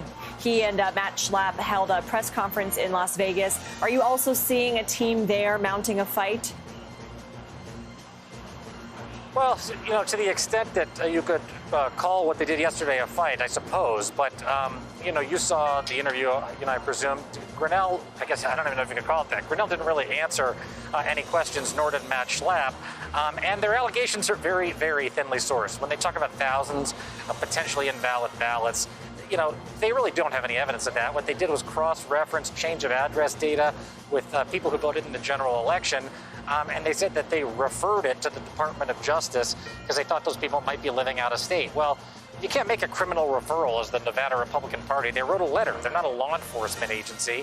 And on top of that, this lawsuit that was filed wasn't filed by the Trump campaign at all. It was filed by a local congressional candidate and some other folks here. So, I guess they haven't really put their money where their mouth is at this point. And there have been two other lawsuits that haven't been successful from the campaign and their allies so far. I suppose in federal court, where that one lawsuit is, they could halt the counting of the ballots if successful, but there are no indications, Lindsay, that it will be. All right, important distinctions there. Thank you so much, Jacob Soboroff in Nevada. Well, of course, one of the biggest issues right now during the election, the ongoing coronavirus pandemic. It's played a role in how we vote, whether by person or in mail, and also who we voted for. Here are the latest numbers right now. We see here there are well over 9 million cases in this country. More than 235,000 Americans have died. We want to take a look at a map right now. You see those states that are in dark red? We have California, Texas, Illinois, Georgia, Florida, New York. These are the states right now that are the hardest hit. So joining now to discuss, NBC News medical contributor Dr. John Torres, along with NBC News correspondent Cal Perry, who's coming to us from Wisconsin. That state, the third largest COVID-19 surge in the country happening right now. So, Cal, we'll start with you. 264,000 total COVID cases in Wisconsin, 6,000 in the last daily count. ICUs are at capacity. What are you hearing on the ground there? Yes, the ICUs being at capacity, I think, has a lot of people scared. We're actually at Miller Park. This is the home of the Milwaukee Brewers during a baseball season, obviously. But this year, it has become one of the largest testing centers here in Wisconsin. Over my shoulder, this shoulder, you can see that sort of gap in the tent where the cars are going. That's where they're actually running those tests. They can test up to 2,600 people here a day, and they are doing so. We understand from the administrator who runs this place that they're up near capacity every day. In fact, the last 2 Mondays, they've actually had to turn people away. As you said, we're hitting daily highs here almost every day.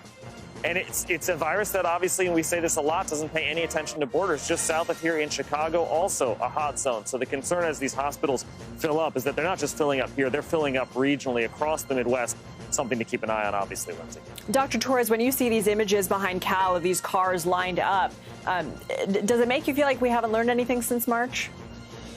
Well, it certainly reckons back to what happened in March and April timeframe, where we're seeing this even on a bigger scale across the country. And what we're seeing now are these outbreaks that are occurring in different areas. Illinois just said yesterday they had record numbers. They had above 10,000 cases a day, which for them is an astounding number of cases. Here in Colorado, where I am, almost 3,000 cases a day. That positivity rate keeps going up. And we haven't even really hit our cold months yet. And so the concern is once that starts happening, we're going to see this happen more across the country. And what we don't want to do is we don't want to go back to the days where we saw, the surge tents, the ICUs being overflowed, talking about ventilator issues, those types of things. So we definitely have learned some lessons since March and April, and we've had time to take a little bit of a breather and get things recollected. But at the same time, getting to the part where it can overwhelm these healthcare systems could be very easy, especially considering that the flu hasn't even hit yet on top of that. So that combination could be a bad combination. So, Dr. Torres, what measures would you like to see be taken in order to mitigate some of this? I think the biggest thing it comes down to is human behavior, is making sure that we follow those rules or those guidelines that we all know about: wearing a mask, watching your distance, washing your hands. Those things are extremely important. And I know there's been a lot of talk about mask mandates around the country, but just getting people to understand how much those masks, how important they are, how important social distancing is, and how important it is to make sure you don't get into those group gatherings where you're at a bar or a restaurant or even small family gatherings, because that can cause problems as well. And we know that is seeding some of these infection rates. Problem is we are going to see some more rates go up as the next month comes, but hopefully not that much higher, because again, here in the U.S., 120,000 cases yesterday. That we never thought we'd get even to 100,000 cases. So 120 is really going to start getting the system overloaded and causing a lot more issues. And Cal, we know the coronavirus played a huge role in the election. In fact, NBC News exit polls show 51% of voters said it was the most important issue, more important than the economy. Is that also what you're hearing from people there? Definitely. And look, here in Wisconsin, it broke 52-44 on who handles it better, Biden v. Trump. So we know that it was a factor as people went to the polls. Secondary to that, maybe not even secondary, maybe even before that, the mail-in ballot, the early voting here in Wisconsin. It seems clear that people wanted to try to avoid the polls as best they could on Election Day. So we had 1.9 million, as they say here, absentee ballots, which is basically just early voting, which are huge numbers for Democrats here. They wanted to run up the score. Milwaukee and in Madison, they say to us, the Biden campaign told us here in the state, that they actually designed their campaign around the pandemic to try to get people to vote early, those who wanted to vote to avoid the polls. So I think you have both the sort of polling on it being a number one issue, who handled it better, and then secondary to that, the way that people actually voted this year was different. Yeah, and Dr. Torres, listening to what Cal's saying, it's such an important issue right now to Americans. But one of the most important mitigating factors, you say, is human behavior. So especially as we look at a time right now when people are experiencing pandemic fatigue, but Thanksgiving is around the corner, what is your word of warning to people? And the main thing to know is that coming into Thanksgiving and into December holidays, what some experts are calling are going to be the darkest period of the pandemic, because we're starting to get close together with family. We want to visit them, which is what we typically do this time of the year. But we also know that those small family gatherings are one of the important drivers of the pandemic right now. We're seeing them spread the cases of coronavirus because of those small gatherings. So you have to be very careful. And the one thing I tell people is this is just one Thanksgiving. This is just one December holiday season. And so if you have to avoid family members this one season, just think of it as doing a favor for them and a favor for you. You could possibly be saving a life. But if you do go somewhere, number one, know where you're going. Is it a hot spot you're going to or coming from? Number two, is anybody there vulnerable? The elderly, they have pre-existing medical conditions that you have to worry about. And the bottom line is, if you're sick at all, if you feel any symptoms, even as one expert put it yesterday I talked to, even if you have allergy symptoms, don't go, because those allergy symptoms could actually be coronavirus instead. You want to be extremely careful. Think of other ways to celebrate, because getting together and passing on coronavirus to somebody else is going to give you that worst feeling that you've ever had, because you're making other people sick and potentially putting them in harm's way. An important warning, Dr. Torres. Thank you. Cal, live for us as well. Thank you both so much. Of course, we continue continue to monitor the election. We don't expect to get final results from North Carolina for a while. But at this hour, more ballots are being delivered 4 days after Election Day. MSNBC correspondent Tremaine Lee joins us from Greensboro, North Carolina. So right now you are in front of the Guilford County election headquarters. And what's going on in there? That's right. So of the 116,000 outstanding absentee ballots, thousands of them have slowly been trickling in to county boards of election like the one behind me here in Greensboro, which is Guilford County. Now, officials say they won't begin counting any of them until November 12th, next Thursday, which feels like an eternity for a lot of people, but the rules are the rules. As long as that absentee ballot was postmarked by 5 p.m. Election Day, but again, right behind me, there are already a couple thousand in there, but experts believe that only a fraction of the 116,000 might actually make their way back to the State Board of Elections. So they're under lock and key until next Thursday. And what do we know about potential Postal Service delays, whether that could impact any of these races that have yet to be called? Are you hearing any worries of that on the ground there? You know, initially there was a lot of concern after the federal judge ordered that the USPS sweep all their facilities, and then word came out that the Greensboro facility only had an on-time delivery rate for those absentee mail-in ballots of 72%. There was a lot of concern, but we talked to sources who say, you know what, it's kind of messy, but it's not as bad as it may appear. So while we won't know until November 12th how many absentee ballots have been returned and what the problems may have been, there's a little concern, but they were a little overhyped in the beginning. And Tremaine, right now we know everybody's kind of watching Pennsylvania, everybody's watching Georgia, Nevada, and Arizona. It also feels like nobody's really talking about North Carolina because it's going to take us so long to know. But what else is happening right there? What other races are undecided that could be pretty consequential? Honestly, that's the big one. For Joe Biden to win would have been amazing for a lot of people here. But there's also the Senate race between incumbent Tom Tillet, who is a Republican, and Cal Cunningham, the Democrat. It was pretty close, but now the lead is about 100,000. But that's a biggie there. When we talk about control of the Senate, right, if the Democrats get the White House and then have the Senate and the House, that obviously would have been a big deal. But right now, it doesn't look like the margins may budge much. Again, they don't expect, they expect only a fraction of the absentee ballots to actually be returned. And so while folks are in a holding pattern, there was some excitement about what could be. But until November 12th, we don't know. All right, Tremaine Lee in North Carolina. You have a new episode also of your podcast, Into America. Everybody should go download that. Thank you so much, Tremaine. We appreciate it. And we will be right back.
at the center of this election at this very moment, vote counting centers in key counties. But inside those centers are hundreds of ordinary Americans who are doing their best to make sure your vote gets counted. NBC's Stephanie Gosk has a look inside. In Pennsylvania, they keep counting and counting hundreds of thousands of mail-in ballots. I know it's tough for people to wait, and people are frustrated by the wait, but that is currently the situation we are in. I would ask that people be patient. The largest number of untallied votes remains piled up in and around the state's biggest cities, Pittsburgh and Philadelphia. Statewide, 2.6 million votes were received in the mail, an unprecedented number, and by law, the counting could not begin until Election Day. Counting votes cast by mail, if you're going to do it right and you're going to do it accurately, because there's no other choice, takes a little bit of time. Pennsylvania Governor Tom Wolf anticipated the timing, even running an ad in the build-up to the election. Counting that tremendous number of ballots will take more time than we're used to. We may not know the results today. Today, he looked to reassure the country. I'll do everything within my power to ensure that the results are fair and that every vote is counted. President Trump's numbers were strong on Tuesday, especially in rural counties. The mail-in vote has so far favored Joe Biden, but there is a lot of ground for him to make up.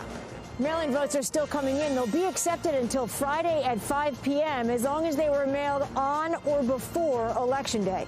Lester? All right, Stephanie Goss, thank you. Decision 2020 will make history for many reasons, one of which we can all get behind. Record voter turnout. Nearly 160 million Americans voted in this election, and it comes at a time in which our nation is deeply divided. Here's NBC's Harry Smith. Nail-biter. Too close to call. Too early to call. This race has been as tight as a tick, an old friend would say. An election this close with this big a turnout tells us something. The electorate is engaged. Americans again believe their vote counts for something. Old-timers used to say, you can't complain if you don't vote. It's been a breathless 4 years, rancorous, divisive. We get the idea sometimes that Americans flat out don't like each other. Egged on by our media of choice, we've grown accustomed to taking sides and adopting a feeling like the opposition be damned. Communities cracked, families divided, hurtful, angry words strewn about, followed by seething silence. It's lost its usefulness. We're just wondering now if anyone in America still knows how to build a bridge, some kind of span that can help us see our common good. Because no matter the winner, it sure would be nice if we felt like we live in the United States of America. Some important food for thought there. Our thanks to Harry Smith. We are, of course, keeping a close eye on the Trump campaign this afternoon. And while the president's path to victory looks increasingly narrow, he's not showing any signs that he intends to back down. Right now, we are going to go to our correspondent Kelly O'Donnell at the White House to talk about some of the looming legal battles. Kelly, what are we hearing from the campaign and their confidence? We're going to go to Kelly O'Donnell in a little bit. First, we are going to go to NBC News foreign correspondent Molly Hunter. Of course, the world right now watching what is happening here. And leaders have been pretty careful not to endorse one candidate over the other. But as this counting continues and drags on, have they felt more comfortable going on the record? Hey, Lindsay, sorry about that. It's pretty noisy here.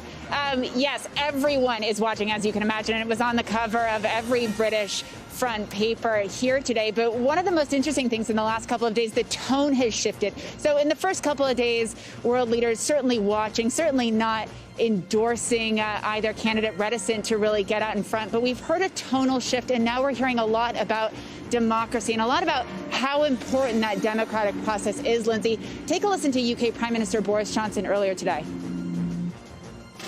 The Prime Minister of the United Kingdom is always going to work very, very closely with whoever is the Prime Minister, the President of the United States. And that's going to be the case, whatever the outcome of this election. And Sam, I repeat my point. You know, I don't think at this stage you'd expect any foreign international leader to comment on the democratic processes of a very friendly country. That's just not what we do. No one's really on that. No one really wants to interfere. I'm going to run you through a couple other tweets that we saw. The German Foreign Ministry, for example, we have faith in America's legal system. People in the U.S. and Germany share a belief in democracy, the freedom and dignity of every individual in their right to vote. I'll share Scotland's First Minister, Nicola Sturgeon, tweeted out, Lindsay. She said, as we're seeing across the Atlantic just now, politicians who rage against democracy don't prevail. Power doesn't belong to politicians. It belongs to people. And Lindsay, she later added, as Joe Biden took the lead in some key states earlier today, she actually tweeted, the world can be a dark place at times just now, but today we are seeing a wee break in the clouds. So certainly not seeing any world leaders come out and support or endorse or commit to one candidate yet. But a lot of talk about democracy, Lindsay. Yeah, and it's so interesting, too, when we heard from Boris Johnson, you wouldn't expect me to comment on the democratic process. But we also know that this process has been rife with disinformation. How is that being perceived there? With some sort of shock, actually, Lindsay. But look, certainty is good. Allies like to see certainty. Alliances like to see certainty. And actually, the uncertainty, the misinformation is giving America's critics around the world a real opportunity to point fingers. So whether that's from China, China has pointed its finger at the democratic process, the free and fair elections, calling it a failing political system. And you've got Venezuela President Maduro, who has talked about how rich it is and how interesting it is. Of course, the U.S., who has lectured many countries about free and fair elections, and that maybe the U.S. is no longer in a position to do so, Lindsay. Interesting. All right. Thank you so much, NBC's Molly Hunter. We appreciate it. All right, now let's get the latest from the Trump campaign this afternoon. Joining us is NBC's Kelly O'Donnell at the White House. Kelly, good afternoon. Right now, what's the confidence level here in some of these legal fights that the president's team is waging? Well, part of what they're trying to do is lay out a strategy that shows that there is a reason to wait a bit more and to have patience. So by talking about legal options, in some cases it could be a recount when the margin comes at a level that a state allows an automatic recount, like Wisconsin, for example.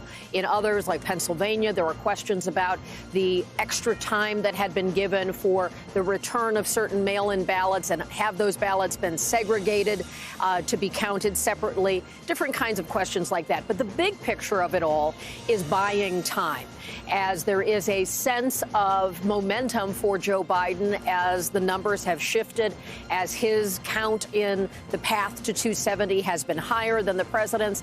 You fill a kind of void with expectations. And so the campaign for President Trump, those of his allies here at the White House, want to keep their options open. And that includes signaling to their donors, their voters, Republican officials who are elected around the country to not foreclose the pathways to the president, however narrow or unlikely it might be.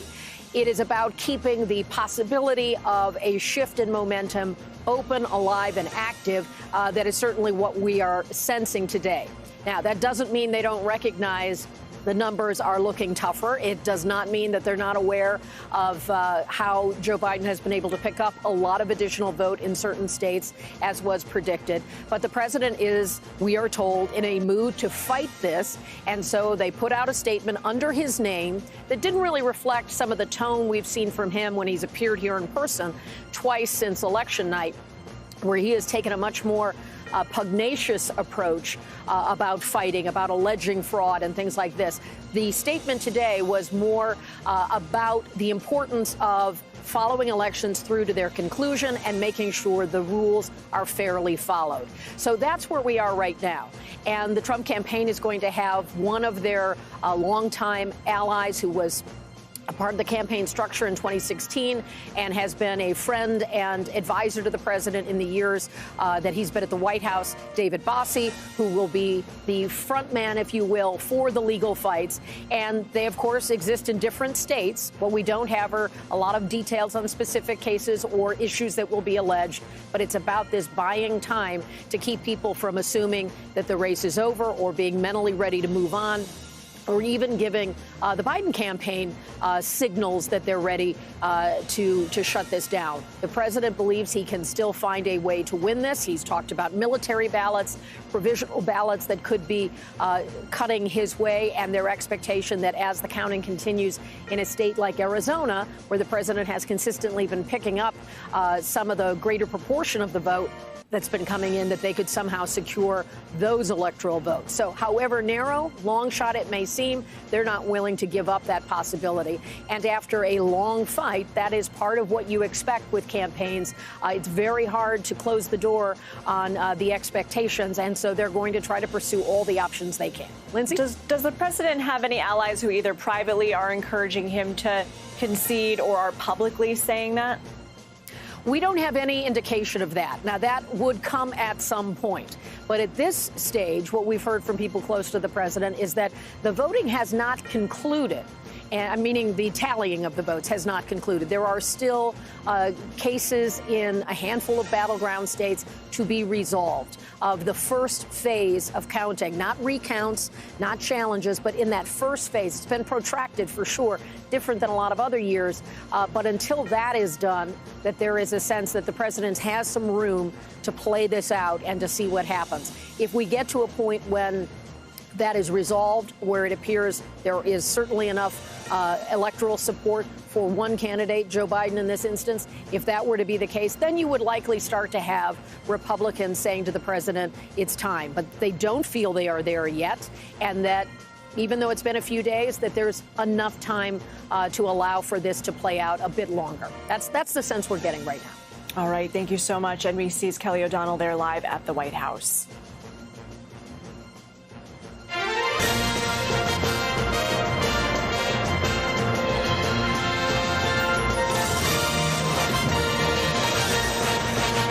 Hi, everyone. I'm Lindsay Reiser. You're watching NBC News Now. We are, of course, taking stock of where we are this hour as we continue our election coverage. Let's take a look at the map where the states stand. Of course, you can see there, still waiting on the same 6 states to resolve their vote counts that we were yesterday. We have Alaska, Nevada, Arizona, Pennsylvania, Georgia, and North Carolina. This is a look right now. Pennsylvania, again, still too close to call. This is a state that everybody is and will be watching today. You see the difference there, 14,000 votes with Biden pulling ahead there. We're expecting to keep getting trickling information from Pennsylvania. Of course, a Pennsylvania win would put Joe Biden where he needs to be, over 270. In Nevada, we're still, again, waiting on numbers as they continue their count. We heard correspondent Jacob Sovoroff say last hour that this mail-in system is new to Nevada, so it's been taking a little bit longer. Still too close to call here, a difference of 20,000 votes. In Georgia, too close to call. Officials there expecting a recount. Look at that difference. Only 1,555 votes separate the two right there, with Biden in the lead. We heard from one of the voting officials there in Georgia who said, give us time. We're trying to do this accurately. We understand everybody wants a resolution, but they're still counting military ballots that were postmarked by Election Day, but have until the end of business today to make it to their offices.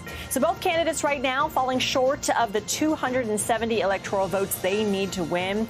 But Joe Biden has already racked up more votes than any presidential candidate in American history. This is a look right now at the popular vote. 74 million for Biden, 69.9 for Trump. And Trump is right now on schedule to be just behind that and have the second most votes in history. So to guide us through the latest developments, the counts, the legal changes, and where all of this might be headed, I'm joined now by Sam Stein, the politics editor at the Daily Beast.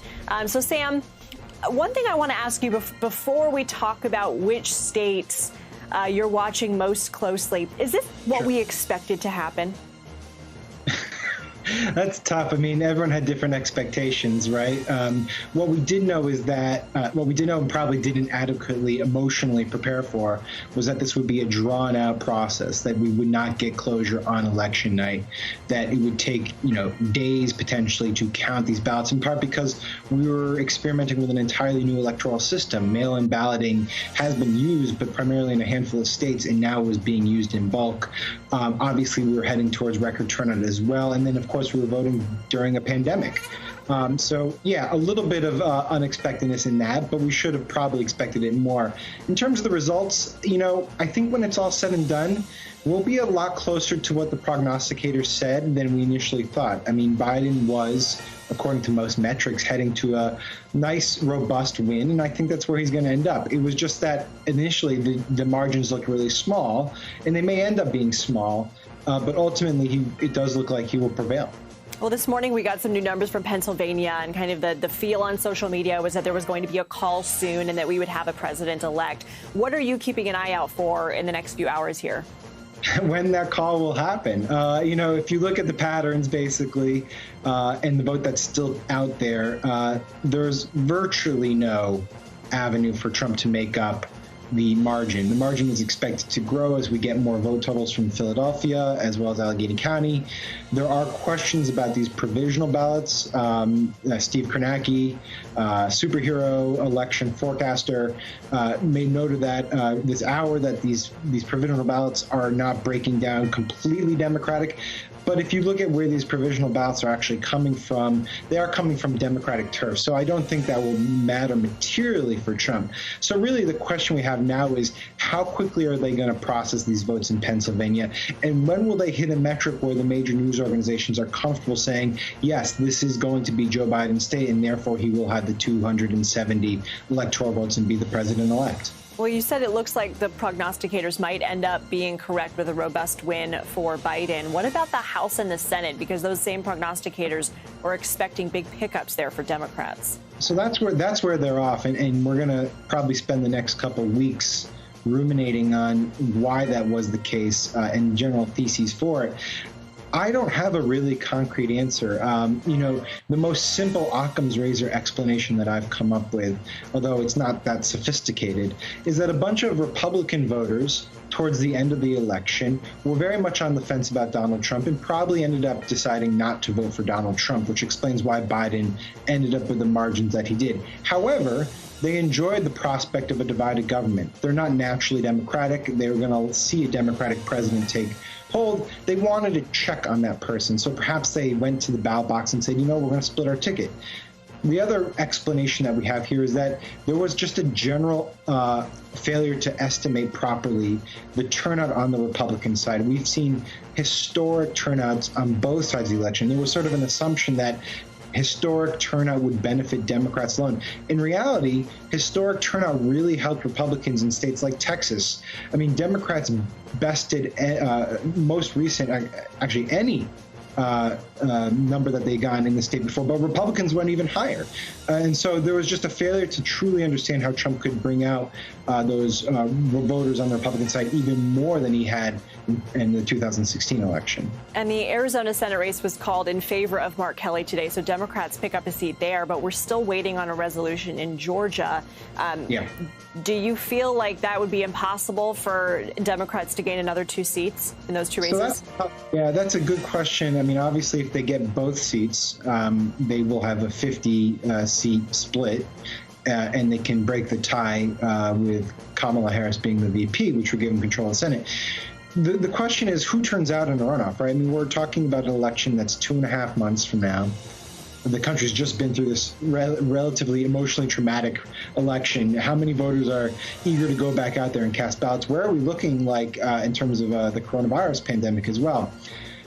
I think the only hope that Democrats have, because I would say it's obvious that Republicans start out as the favorites here, the hope that they have is that if Trump were to end up losing, and if he were to go out of the White House and very clear that he accepts his loss, there's a potential that Trump-supporting Republicans, people who are drawn to the party, not because they're necessarily Republican Party fixtures, but because they like the president, there's a potential that they could be depressed and not come back out for a runoff election. That's probably what Democrats need to hope for. But either way, that will be offset probably by the Republican Party devoting tens of millions of dollars in resources to turnout because they want to protect the majority here. Sam, I don't know what your bedtime is, particularly this week, but do you expect to go to bed tonight knowing who the president-elect is? First of all, my body is it's all off, so I don't know if I can go to bed until it's 2 a.m. anymore. I've been completely made nocturnal. I have a suspicion that we will eventually know in Pennsylvania, it's just a matter of time. As of now, Joe Biden is scheduled to speak later today. I would assume he's not going to make a grand address if there was no closure.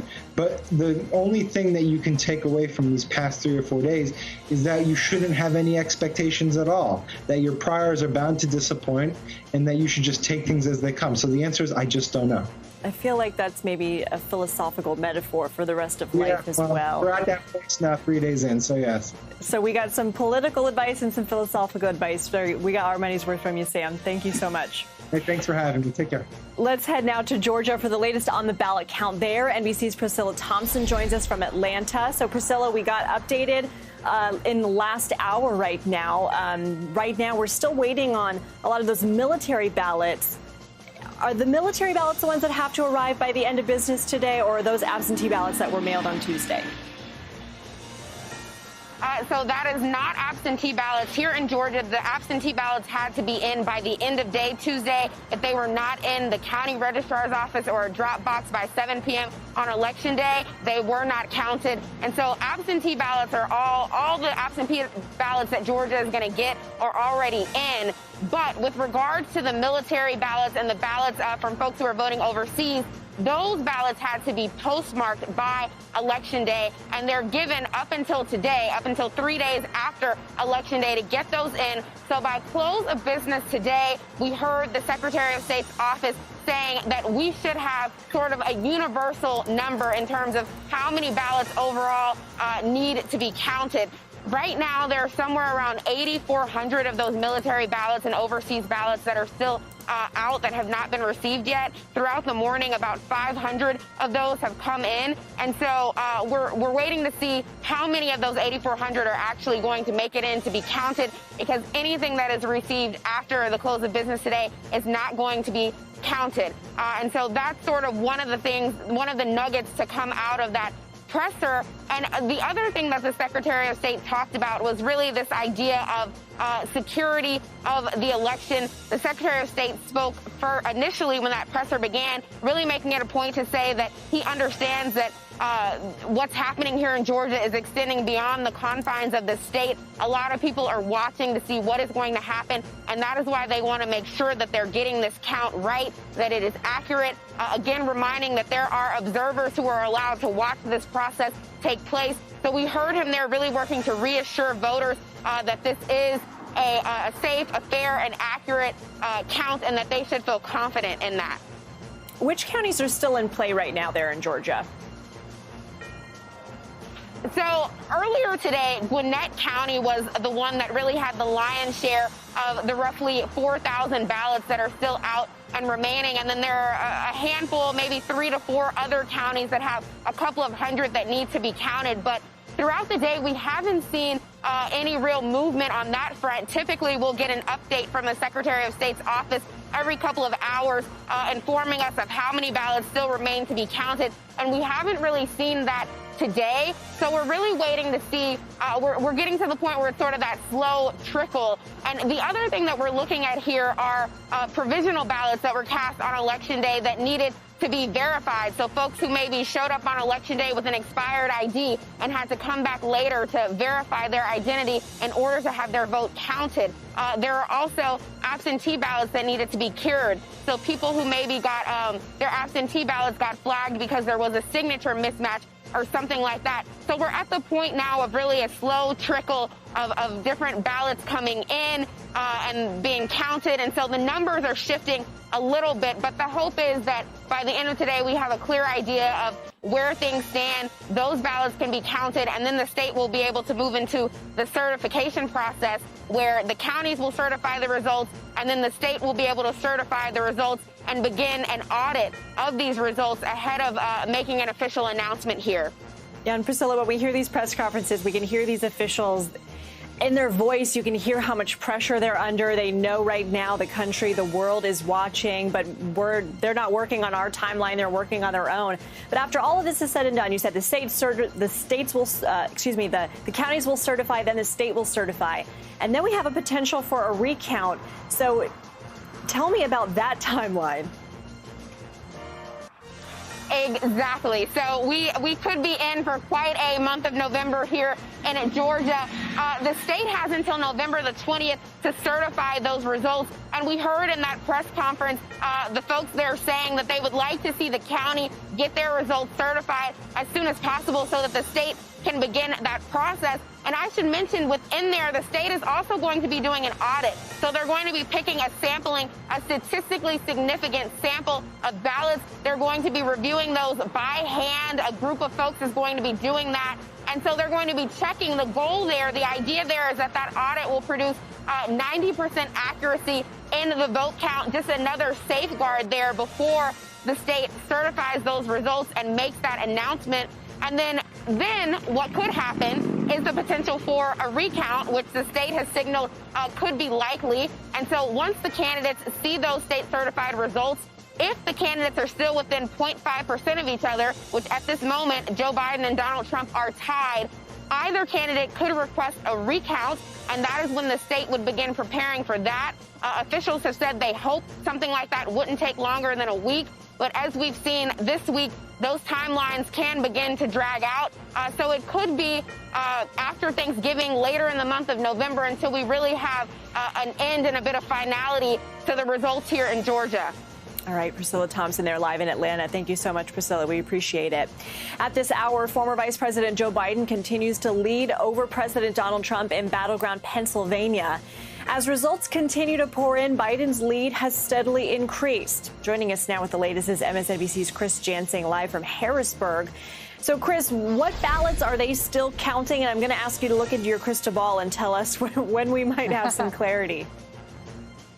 Yeah, there's pockets, obviously, of ballots, certainly in Philadelphia and some of the counties surrounding that. We have gotten a few more trickling in across the day from Philadelphia. But the one everybody is watching right now, because it's going to happen at the top of the hour, is Allegheny County, which is Pittsburgh. And we were told earlier that 6,500 ballots will have been counted, and they will post those at 5 o'clock Eastern time. There are another about 26,000 ballots that only at 5 o'clock they're going to start actually processing. And the reason for that is that those are the ballots that were misprinted. And so they had them reprinted, and then people got to fill those out. But they have been segregated to make sure it's the proper ballot that's filled out. There was a court hearing about it, and they came to a decision that they would wait until 5 o'clock today to start counting those ballots. And of course, there isn't a single county right now in Pennsylvania that has a 100% vote count. And that is because of this new regulation that says you have 3 days for your ballot to be received. So 5 o'clock this afternoon is the cutoff, as long as your ballot was posted by 8 o'clock on Election Day on Tuesday. So very slowly, results are starting to come in, but we should get a good number of them at 5 o'clock, and then we're waiting to see what else might come in. The Allegheny County folks, by the way, say that those ballot counters worked all day. They didn't stop for lunch, and they're expecting them to work well into the night. And so there are places, including Philadelphia, including Pittsburgh, across Pennsylvania, where the vote count is continuing and is likely to continue, not just into tonight, but beyond. Priscilla? Wow. Another long night there. So, Chris, you kind of touched on one of the legal challenges right now there in Pennsylvania, but there are so many. Do we have any response right now from state officials on how they're responding to some of these legal challenges from the Trump campaign? Well, the state officials have been very clear. They say that they believe in the integrity of the election, that they will defend the integrity of the election. But just today, the Republican Party again went to the U.S. Supreme Court. And the question that they're raising is exactly about what we were talking about, the legitimacy of counting ballots that have come in after the election night and segregating them. Now, most of the counties responded and said that's exactly what they've been doing. They have been keeping those votes separate from the rest of mail-in ballots, but not all of the counties. So they want to know about that. There are some, in a couple of counties, there's still ongoing litigation about whether or not people who got notified that there was something wrong with their mail-in ballot, let's say they forgot to sign the outside of the envelope, they were notified, came in and fixed that. Was that legit? The Republicans say it isn't. The Democrats say there's absolutely nothing in law that says that the Board of Elections can't let people know, hey, your ballot isn't right. but you can feel sort of the intensity of what's been going on. The mayor of Philadelphia at a press conference today suggested that President Trump put on his big boy pants and concede. Of course, this election has not been declared. But we're also seeing on the other side Republicans, Pat Toomey, who's the junior senator here, the majority leader of the state Senate, who is also a Republican, pushing back against statements by the president and many of his allies that there is some sort of widespread fraud, that this election is illegitimate, and saying that's just not so. Lindsay? All right, Chris Jansing, important update there. We appreciate it. Margins are widening in uncalled states for former Vice President Joe Biden as we await final tallies from those crucial states.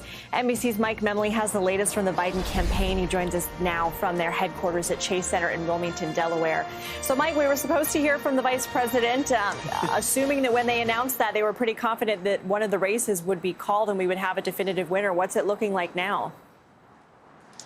Yeah, Lindsay, I mean, that moment this morning when we saw that Joe Biden took the lead in Pennsylvania was seen, I think, by just about everyone, including us, including the Biden campaign, as sort of the end of the beginning or the beginning of the end, that we were moving towards potentially a projection of Joe Biden as the president-elect. But there's a lot of caution now, I think, based on all the conversations you've been having with our great correspondents in the field about the slow pace of those numbers, some of the variables in terms of provisional ballots, things that we still don't know about the count coming in. And so where the Biden team was very quick this morning to lay the groundwork for a speech tonight from not just the former vice president, but from his running mate as well, Senator Kamala Harris, we're now hearing from Biden campaign officials that absent a projection from news organizations that he has indeed crossed 270 electoral votes, it is unlikely that we would see Joe Biden here tonight. And there's an important reason why for this, Lindsay. From the Biden's view, that this speech tonight is the beginning of a process for him of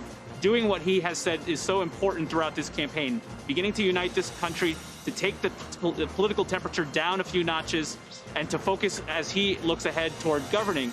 If there is not an independent assessment here that he has in fact won, then this just becomes an extension of a campaign-style speech like we are seeing as well from the president, who continues to cast doubt upon the outcome. And so for a longtime veteran creature of Washington, he wouldn't like that I was calling him that, but Joe Biden, somebody who values the norms and traditions of our government, of our democracy, I think an interesting window into how he's viewing this, that there is some skittishness here of getting far out ahead when he's been saying all week that it's not for him to say who has won this election, it's for the American people. Well, do you think that, well, maybe in the morning they were drinking mimosas, now they're really backing off, and I'm sure they're still hopeful, but maybe not quite as celebratory? Well, I mean, across the board with the Biden team, there has been, some very reserved emotions about this situation. A lot of the staff, like their boss, is wary of getting ahead of things. As a close aide of Biden told our colleague Kelly O'Donnell, he's very Irish and he's very superstitious, and that sort of trickles down to a lot of his staff as well. Once Pennsylvania did show the change in result, I think it did change the thinking of the Biden team, and they felt more confident in coming out and being ready to declare victory. But again, it's a very tricky situation. These are very difficult and perilous moments in our democracy. We saw what happened in 2000 and the way different calls and projections went wrong and led to weeks of uncertainty. And I think everyone's focused both on our side and on the campaign side of getting this moment right. All right, Mike Memley, with a good feel for what's happening there on the ground with the Biden campaign in Delaware. We appreciate it. And while, of course, it is perfectly normal to wait for votes to be counted right now during a presidential election, in a pandemic, no less, by the way, there's been a lot of seeds of doubt, of course, that have been sown. The actions and the words by the sitting president, they're affecting the way we will look back on 2020. So let's bring in Barbara Perry, professor and director of presidential studies at the University of Virginia. Barbara, I've got to ask you, Michael Beschloss, presidential historian, he tweeted, watch this night last night when the president I think it was either watch this night or remember this night when the president was addressing the nation. Did it strike you also as something that we will remember for years to come? Oh, it certainly does. We've written a book here just recently, and it will be published this coming year, called the Constitutional Presidency, and the subtitle is The Presidency at the Crossroads. And I think in the Donald Trump presidency, we have come to a crossroads. It's not the first that the presidency office has come to.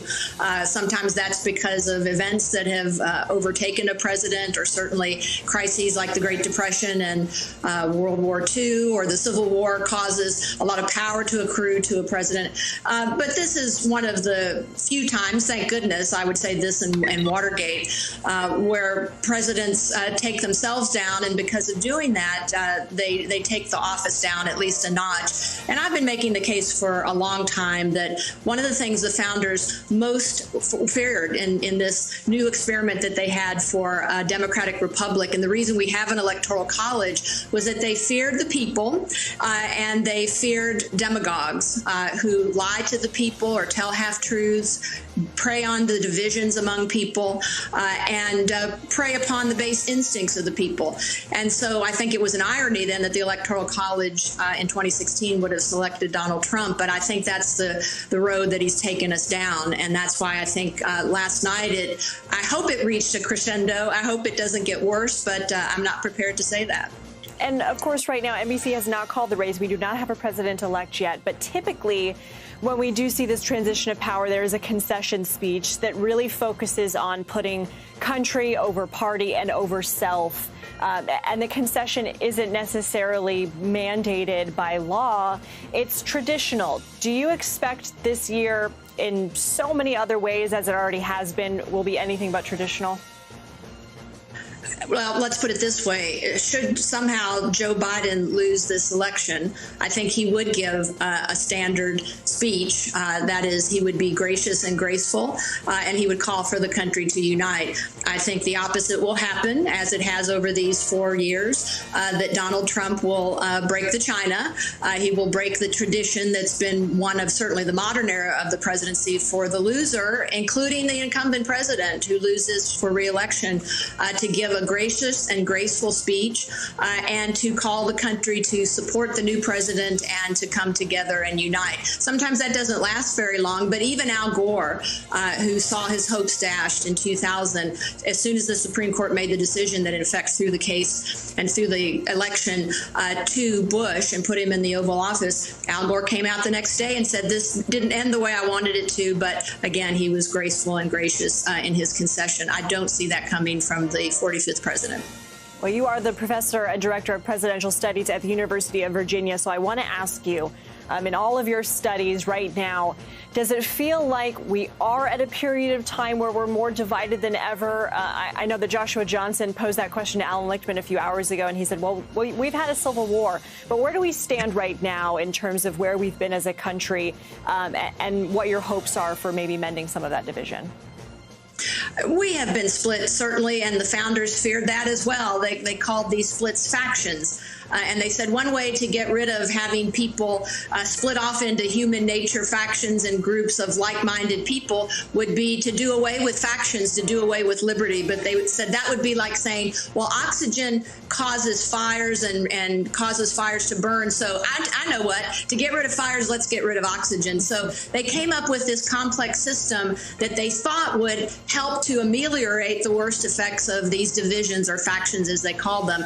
It seems that perhaps that's not working so well right now, but I wouldn't say this is the worst the country has ever been in terms of divisions, but I'd say we're getting very close, if not crossed that line, that maybe it is the worst since the Civil War, and we certainly hope it doesn't go down that road either.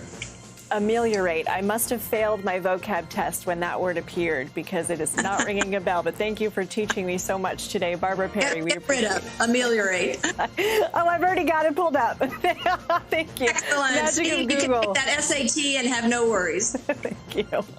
When we come back, we will head to Arizona. Stick around.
everybody. We're going to go to Arizona next, one of the states that we are monitoring very closely because it remains too close to call this afternoon. You see there's a difference of about 39,700 votes there with Joe Biden just pulling ahead. We want to go out to NBC's Gotti Schwartz joining us now from Phoenix, Arizona. Protests going on behind you. I've been outside that building many times, Gotti. I'm from there. What's the latest in the count, and what are these people doing there? Yeah, so let's just go through the full numbers right now. That 39,000 is the difference between Joe Biden and President Trump. Joe Biden ahead right now, and earlier in the week we saw that dwindle from 60,000, a 60,000 lead, to that 39,000 lead that we see right now. There are still a lot of ballots left to count in Arizona overall, and as well as Maricopa County. You know this building. This is where that vote tabulation happens. Right now there's 120,000 ballots that are still outstanding. They are inside of that building. There are election workers that are going through them right now, doing a lot of signature verification. They are also adjudicating, which means that they are taking a close look at the ballots, and they have a person that's a Republican, a person that it's a Democrat sitting right next to them. And anytime they have a problem with the ballot, they pull the ballot up, and the Democrat and the Republican look at the bubble and they say, you know what, this bubble may be a little bit off, but it's clear that the intention of the voter was this bubble right here. And that's when they will take another ballot, a clean ballot, and they will make sure, both of them in a bipartisan way, make sure that they are filing a clean ballot that can be read by the tabulation machine. So that's a process that's going on. We've seen a lot of that happening. So these last ballots that we're going to see, they take a little bit more time to process. 120,000 ballots that we're hoping to see in the next couple of days. But then overall here in Arizona, we're talking over 200,000 ballots that are still outstanding. So when you look at the discrepancy, or when you look at the length that President Trump has to go to catch that 39,000 to catch up to Joe Biden, it's possible. I mean, it's not. You cannot say that that's not going to happen, because there are still 200,000 ballots out there, and that lead just isn't big enough that Biden has right now. So people here, they've been gathering. This is a small crowd compared to what we saw earlier. It actually came out here into the street, and being from Arizona, I mean, when was the last time you saw this blocked off in front of the Maricopa Election Center? You've got the road, the intersection blocked off by the sheriff's department. The sheriff has been keeping an eye on what's going on. The day before yesterday, we saw election workers. They were escorted to their cars by the sheriff's department because the crowd had gotten so big, and the poll workers inside may have felt unsafe. Now, this has become somewhat of the new normal. Every single day we've seen these protesters gathered here. We're expecting more to gather tonight, but right now that crowd is dwindling a little bit. Back to you. I've covered many elections there, and I've never seen a crowd outside that building right there. We've seen, of course, the president and his team mounting legal challenges in other states. Are you expecting the same in Arizona? Yeah, interestingly enough, and we don't want to open up this can of worms, especially in front of that building, because they are done hearing the word Sharpie. But interestingly enough, both Republicans and Democrats seem to be filing some sort of lawsuit saying that it was either confusing how the Sharpies were used, or it may have led to votes being thrown out. The election workers that we've talked to, the Secretary of State, any official that you'll ask about this will very carefully explain why these Sharpies don't invalidate votes in Maricopa County alone. We're just talking about Maricopa County, and it's because they have a double-sided ballot that is offset. So when you fill something out and it bleeds through, it's not going to bleed through onto another bubble. That's the short of it, but it's gone into the legal sphere now, so it's going to be something that both sides are going to take to court, and we'll see how it plays out there. Yeah, and there's a really great explainer on your Twitter page if people are more curious and they want to see you do a demonstration with your penmanship there. But also on your Twitter page, because I've been fascinated with what's going on right there in my hometown, you also talk about how quickly a conspiracy theory spreads. Can you go over what you were hearing in that crowd?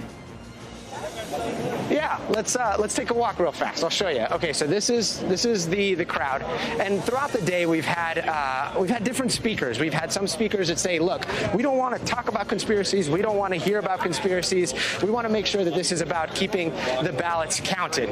And then we've had speakers that get up there and they start weaving all kinds of different conspiracies. Most of them are flat out. You can tell right away that they are things that don't make logical sense. But then what we saw earlier was a crowd of people from over here take off down here. Now this over here is the media staging area, right? This is where the media parks, because there have been thousands and thousands of people, and because there was all kinds of chaos the first night, the Maricopa County officials designated this as reserved for the media. You can see it right there. And then over here, you've got these signs that say freedom of speech zone. So this is where the protest is supposed to be. This is where the media is supposed to gather.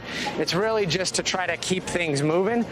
And then you've got the live truck. I mean, you and I have both worked out of these things before, and this is where we bring in our equipment. Well, over here, there was a Fox News crew that was parked in front of one of these signs that says reserved for the media.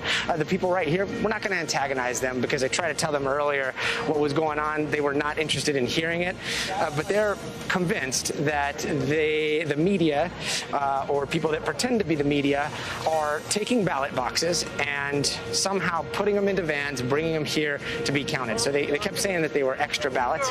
That's not the case. We went in, we saw what was going on. It's just Fox News. They've got a tripod case in there. They've got camera equipment. They've got a live view. They've got the kind of stuff that we need to broadcast. So it's really interesting to see how fast something like that can happen. And really all it takes is somebody going over to that crowd saying, they've got ballot boxes. They're loading up ballot boxes. And then you come out here, and then you've got people that are parked over here in cars. Some of them have California plates because we're all renting cars as we're out here.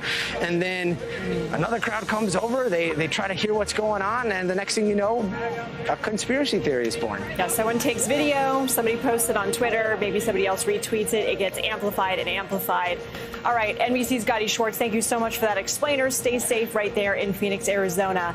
We're going to go now to somebody who knows very well how these conspiracy theories can grow and grow like wildfire. I'm joined now by NBC's Ben Collins, who unfortunately for some reason has chosen this as his beat. But Ben, let's talk right now. What are we hearing from, for example, QAnon about what's happening?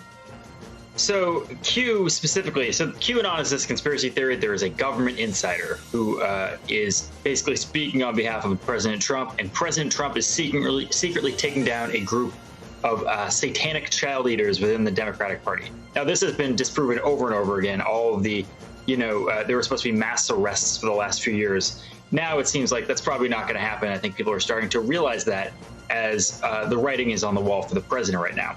So a lot of people are getting pretty desperate and pretty antsy. And actually, we have a little bit of breaking news on that. Last night, there were 2 men who were arrested outside of Philadelphia, actually inside of Philadelphia. They came from Virginia. And inside their Hummer, they had a QAnon hat. They had QAnon stickers on their car. And they also had 160 rounds of ammunition, an AR-15, and 2 pistols. So there is a lot going on in the fever swamp on the internet right now with these conspiracy theories, which you and Gary just talked about. But sometimes this is leading to real world action, and that's what has law enforcement concerned right now. And I think it's what has a lot of people concerned is it's kind of a tinderbox right now. And so that was just an example where these 2 individuals were arrested. It doesn't appear to be much larger than that, at least in that specific instance. But I also want to ask you about something that is a lot larger, the Stop the Steal groups that are popping up on social media. How are these social media giants responding to these groups? So Facebook put a stop to this pretty quickly. Now, Stop the Steal was a hashtag on Election Day. Before polls closed even, right-wing influencers were accusing people of stealing the election. Before they even had a narrative, they just started accusing people of this with no evidence. This didn't really take off on Twitter on Election Day, but a couple days later, 2 days later on Facebook, it went bananas. There were moments where you would refresh this one group on Facebook called Stop the Steal. After a couple of seconds, it would gain a few followers or a few thousand followers. It was a wildly successful campaign, astroturfed, by GOP operatives who funneled people to this campaign. And what they were doing was bringing people to real-world events, places like Harrisburg, where you'll see signs that say "Stop the Steal" outside in real life. And they were driving people to there. Now, Facebook eventually took this page down because of so many calls to arms, so many calls to violence, calls for the Civil War in the comments section of this page. And they were worried that it would bleed through to real life. They were worried those comments, which were extremely popular in those pages, would bleed through to those events that were being posted on that page. So Facebook took it down. Initially, they just tried to throttle it and make it so it didn't appear in search, but they just removed it entirely. And now it's sort of dying off a little bit, but you still see the remnants of that in real life in Harrisburg, where they're counting ballots. Well, and also, when I was discussing with Gotti how these theories can get amplified, all it takes is somebody with a lot of Twitter followers to retweet something or use that hashtag. Has Twitter been kind of working overtime right now to be labeling certain tweets from influential people like the president as potential dis or misinformation? Yeah, I don't know what happened. They grew a spine very recently over the last couple of days. It's a full reconstruction surgery of the entire spinal column there for Twitter. It's a completely different thing than Facebook. They are not really taking things down. They're not stopping the spread of groups, but they are labeling tweets from politicians that are harmful, and they're making it harder for them to be shared. That includes the president, but it also includes the first QAnon congressperson, Marjorie Taylor Greene, who just won her election a couple days ago in Georgia. Her entire Twitter account is just filled with warnings about misinformation. So they are doing more to stop the spread of this misinformation, but there's just so much of it, it's hard to keep up. All right. NBC's Ben Collins, we appreciate you and your reporting so very much. Thank you. As the Biden campaign waits for final results and the world waits for final results, we're also waiting on a lot of uncalled state races around the country. Right now, there are still a few open seats that could flip power to the Democrats in the Senate. We want to get out to NBC's Leanne Caldwell. She joins us from Charlotte, North Carolina. So, Leanne, good to see you. Right now, what are some of these uncalled races that we're still waiting on? Hey, Savannah. So first, there's an update on one of those uncalled races, and that's Arizona. NBC News finally called that one this afternoon in favor of the Democratic challenger, Mark Kelly. He beat Republican incumbent Senator Martha McSally, and a really big win for Democrats. This is the first net increase that Democrats have gotten so far.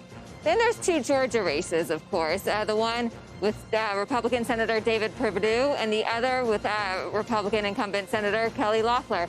Both of those are going to a runoff, and the truth is both of those seats where they're runoff in January will likely decide control of the Senate. Republican groups, Democratic groups are already starting to pour money into these races in what is going to be a massive fight, which is likely to be about control of the Senate, not necessarily about the specific candidates themselves. Then in North Carolina, which is where I am right now in Charlotte, that's a race that separates the two candidates by 98,000 votes. We're not going to find the final outcome until the end of next week, but sources on both sides tell me that it's very likely that the Republican incumbent Senator Thom Tillis is likely to be reelected and be sent back to Washington, D.C. And then finally, there's Alaska, one we haven't talked a lot about. This is a very red state. Not a lot of ballots have come in yet because it's so difficult to collect those ballots from the dispersed offices and places from around that massive rural state. The Democratic challenger, Al Gross, he sent a memo to the media just yesterday asking that they not make a projection in that race until at least next week, when a good portion of these ballots will finally come in. Savannah. And we know that the Democrats are going to maintain their control of the House. What do we know about House Speaker Pelosi and whether she's going to seek re-election? Oh, and I'm sorry, Lindsay, I don't have return. I thought your voice was Savannah, so That's I want to apologize. Just don't call me late for dinner. I know. If I could only see your face, I would know. Yes, so you asked about Speaker Pelosi, right? Yes, I did. Okay, thank you. Totally thrown off track. So, Lindsay, Speaker Pelosi, yes, she is planning to run for Speaker again, despite a really disappointing night for House Democrats. They have actually lost seats in the House of Representatives, and this was despite really strong expectations that they were going to pick up an additional 10, perhaps 15 seats. So despite that disappointing night, she is confident that she's going to be able to win her race for Speaker again, something that the full House of Representatives will vote on in January when the new Congress is convened. But she's going to have to deal with a lot of uprising from her members who are very angry that they lost seats. And there's big battles between the moderate faction of her members and the progressives. So she has a big job on her hands if she's to be Speaker in the next Congress, Lindsay. All right, NBC News correspondent Leanne Caldwell working so hard for us. It's been a long week for you. I hope you get some rest, but I don't think you probably will. So thank you so much. And the Trump campaign continuing with multiple lawsuits in battleground states, but lots of unanswered questions remain about the evidence backing up their litigation. Legal analyst Kim Whaley joins us now. Kim, it's good to see you. The Trump campaign not very clear, or very clear rather, that they're not giving up this election without every possible legal fight, but it also feels like there isn't a consistent message here.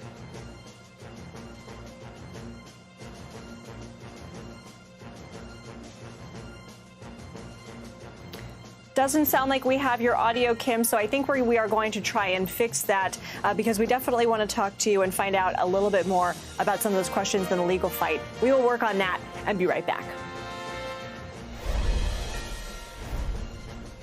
Good morning. Welcome to Today. We're glad to have you with us. This fall, we're right there with you. Whether you're back to school. What do you guys think? We're excited? Or back to work. We're keeping you safe. I love being back. Every morning on Today. Good morning. Welcome to Today. We're glad to have you with us. This fall, we're right there with you. Whether you're back to school. What do you guys think? We're excited? Or back to work.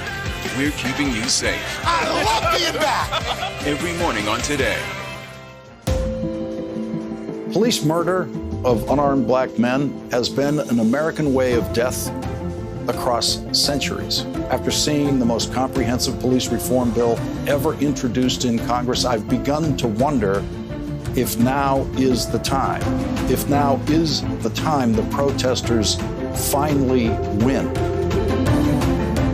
The Last Word with Lawrence O'Donnell, weeknights at 10 on MSNBC.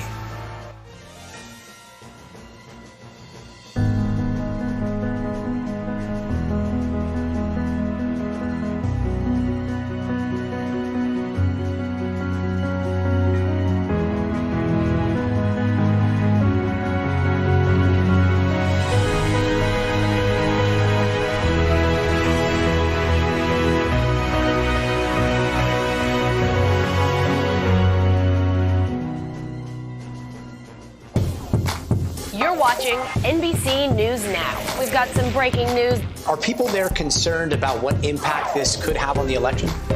It's news made for your streaming world.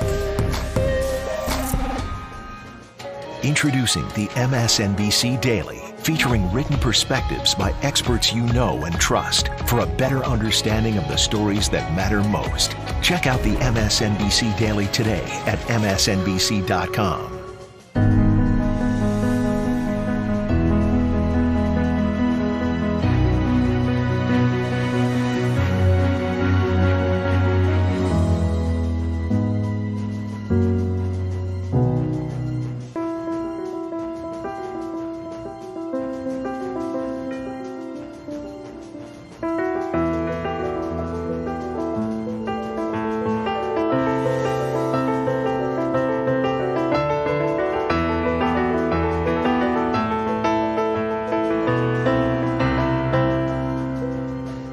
Watch what they do, not what they say.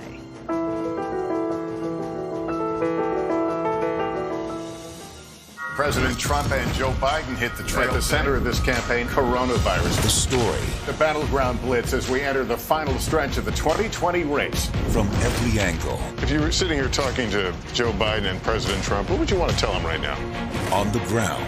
The wind standing these flames are expected to last another 24 hours. And in depth. We now have 2 vaccine trials on hold. Should people be concerned? NBC Nightly News with Lester Holt.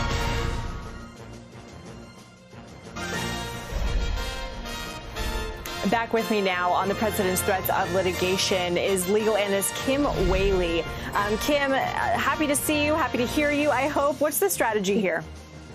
I think the strategy is to create the impression that there's widespread fraud or problems inherent in the electoral process. Right now, these lawsuits aren't alleging any serious fraud or any serious problems that could lead a court to actually change the outcome of the election, but it is creating a perception somehow of nefariousness or problems that I think is confusing a lot of members of the public and feeling like somehow this election is unfair to Mr. Trump, when so far, as we saw in your prior piece, the elections workers are working very hard methodically, a lot of auditing procedures in place, and we as Americans can feel good and confident about the integrity of the system.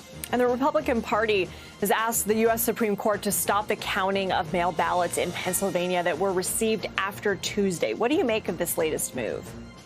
So that case has been pending since prior to the election. The Supreme Court declined to intervene beforehand, and now we have that still pending before the court. This latest maneuver, frankly, to sort of just segregate those ballots when there's already the question of whether those ballots should be counting before the Supreme Court, I think that is sort of an attempt to lure the court into the fray. One of the Trump campaign's lawyers yesterday said on air something to the effect of, "We hope Amy Coney Barrett does the right thing for President Trump," suggesting that somehow this is a loyalty test when these justices are there to call balls and strikes on proper cases that are supported by facts and by the law. I think that, particularly the Chief Justice probably shuddered when he heard that, because the last thing he wants is to have the Supreme Court perceived even more as a political arm of the Republican Party rather than, again, neutral arbiters of justice. Yeah, they do try and avoid that, and it is so important for our system to have that separate, integral, different branch to kind of be a check on our other branches. Legal analyst and professor of law Kim Whaley, thank you so much for some of that important insight. With all this talk about potential recounts, NBC News Now correspondent Simone Boyce breaks down the recount rules in each battleground state. As the nation anxiously waits to find out who the next president will be, all eyes are on several key states that could ultimately decide the race. Now, ballots are still being counted in these battlegrounds, but results so far suggest tight margins between President Trump and Joe Biden. And if the final vote total is super close, candidates can request recounts in most of these states. So let's run through the recount rules in these battlegrounds, starting with that coveted blue wall that President Trump turned red in 2016.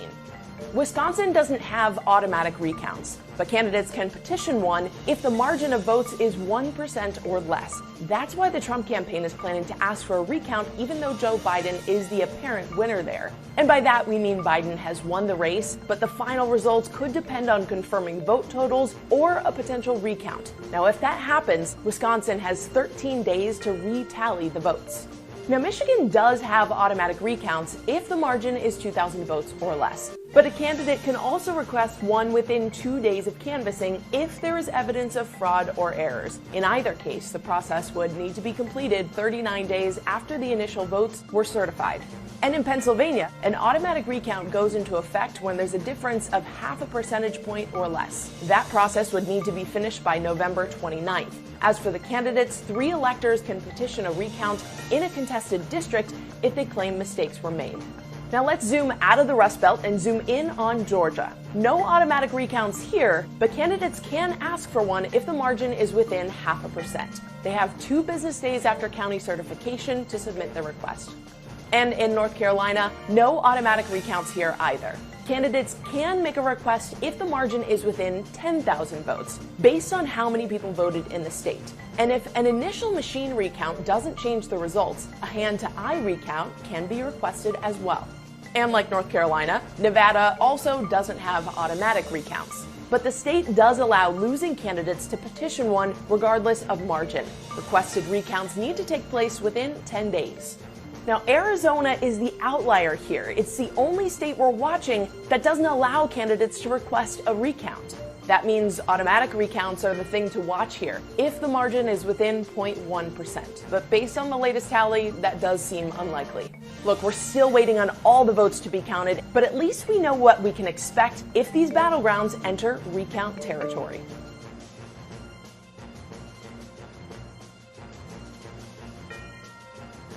Good morning. Welcome to Today. We're glad to have you with us. This fall, we're right there with you. Whether you're back to school. What do you guys think? We're excited? Or back to work. We're keeping you safe. I love being back. Every morning on Today. Good morning. Welcome to Today. We're glad to have you with us. This fall, we're right there with you. Whether you're back to school. What do you guys think? We're excited? Or back to work. We're keeping you safe. I love being back. Every morning on Today. Police murder of unarmed black men has been an American way of death across centuries. After seeing the most comprehensive police reform bill ever introduced in Congress, I've begun to wonder if now is the time. If now is the time the protesters finally win.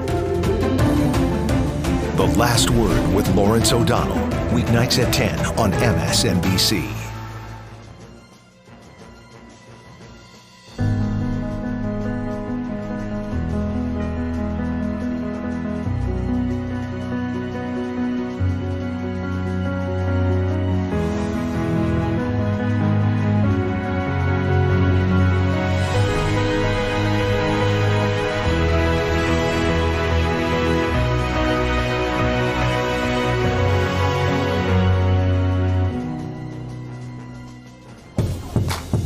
Watching NBC News Now. We've got some breaking news. Are people there concerned about what impact this could have on the election?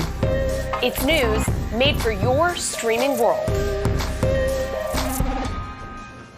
Introducing the MSNBC Daily, featuring written perspectives by experts you know and trust for a better understanding of the stories that matter most. Check out the MSNBC Daily today at msnbc.com.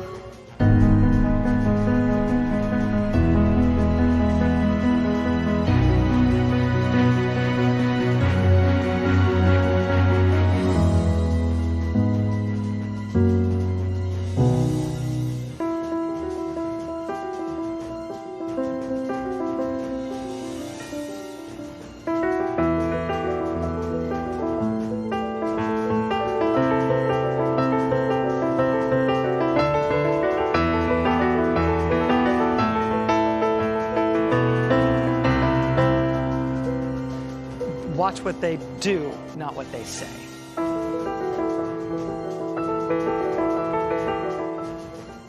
President Trump and Joe Biden hit the trail. At the center of this campaign, coronavirus. The story. The battleground blitz as we enter the final stretch of the 2020 race. From every angle. If you were sitting here talking to Joe Biden and President Trump, what would you want to tell them right now? On the ground. The winds fanning these flames are expected to last another 24 hours. And in depth. We now have 2 vaccine trials on hold. Should people be concerned? NBC Nightly News with Lester Holt. Thank you to every single one of you that is out there. Now make the noise for yourselves. Democracy depends upon fair elections. President Trump's team is going to have the chance to make a case regarding voting irregularities. You're going to have contests. You're going to have court decisions. That's how we settle these kinds of disputes in this country. The Trump campaign has filed a scattershot of lawsuits in Georgia and Michigan and Nevada and Pennsylvania that so far appear to be light on substance and are more about creating an impression with the public that things are a mess rather than about remedying any actual legal issues.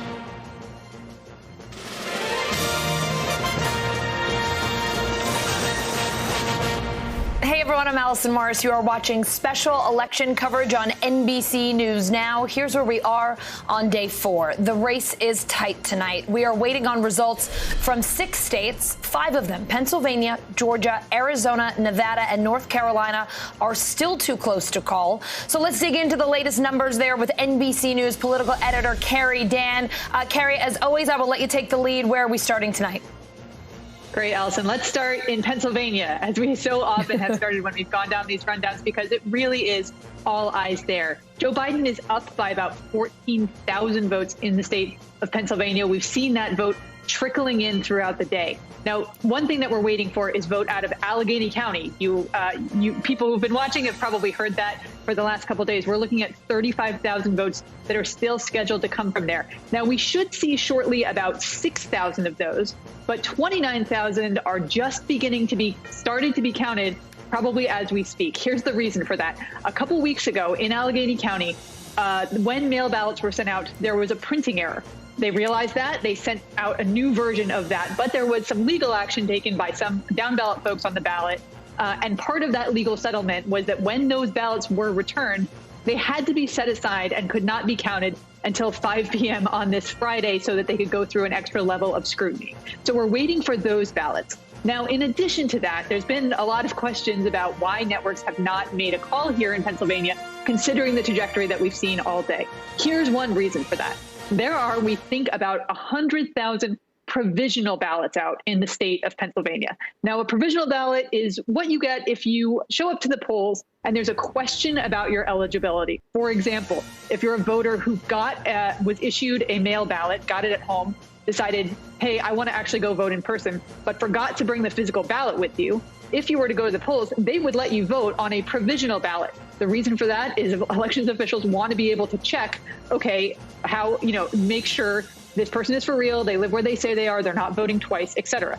So provisional ballots typically, in a normal election, typically tend to favor Democrats. However, this is not a normal election at all. Not at all. 100,000, not at all, right? And with 100,000 potentially votes in the state of Pennsylvania out that were conducted using this method, we don't really know what those are going to look like. And that's one reason that so many, that we and other networks are being so cautious about making a call here. We need to make sure that we can see those votes and that they fit within our models and they look like we think that they're going to look. There's a lot of uncertainty about what the vote break is going to be in those ballots. And that's why, why at this hour, even though we've been saying the same story about Pennsylvania all day today and all day yesterday, we still are not in a place. This race remains too close to call.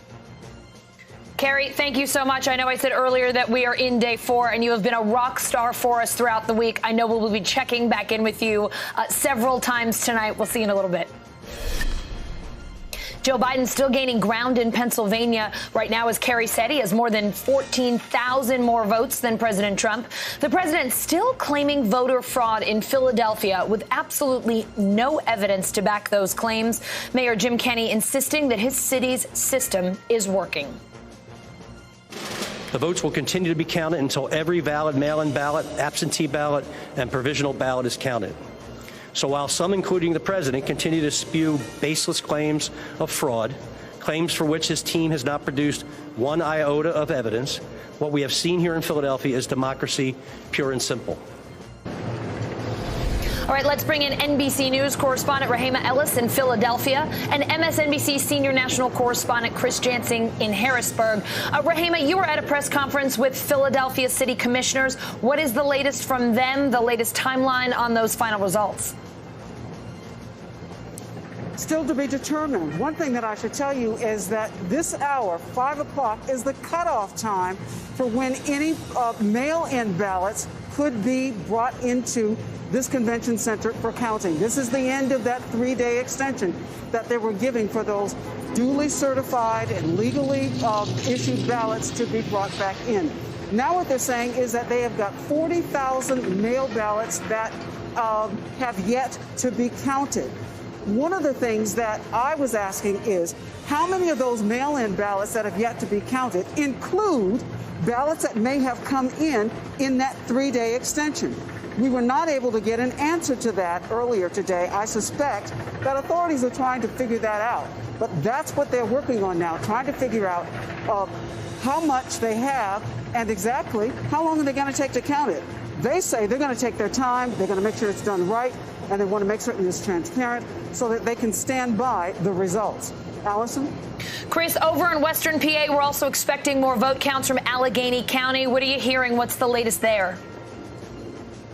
Yeah, I'm doing what I think a lot of people in the Biden campaign and all across America are doing. I keep hitting refresh. Yeah. We were listening No, nothing. We are still waiting for those 6,500 votes that Kerry Dan reported were going to be reported out. They told us around 5 o'clock to be reported out. But here's what we know about what's going on in Allegheny County, which again, besides those, which are mainly mail-in and military ballots, they've got these 26,000 that are the ones that were improperly printed and then had to be reprinted.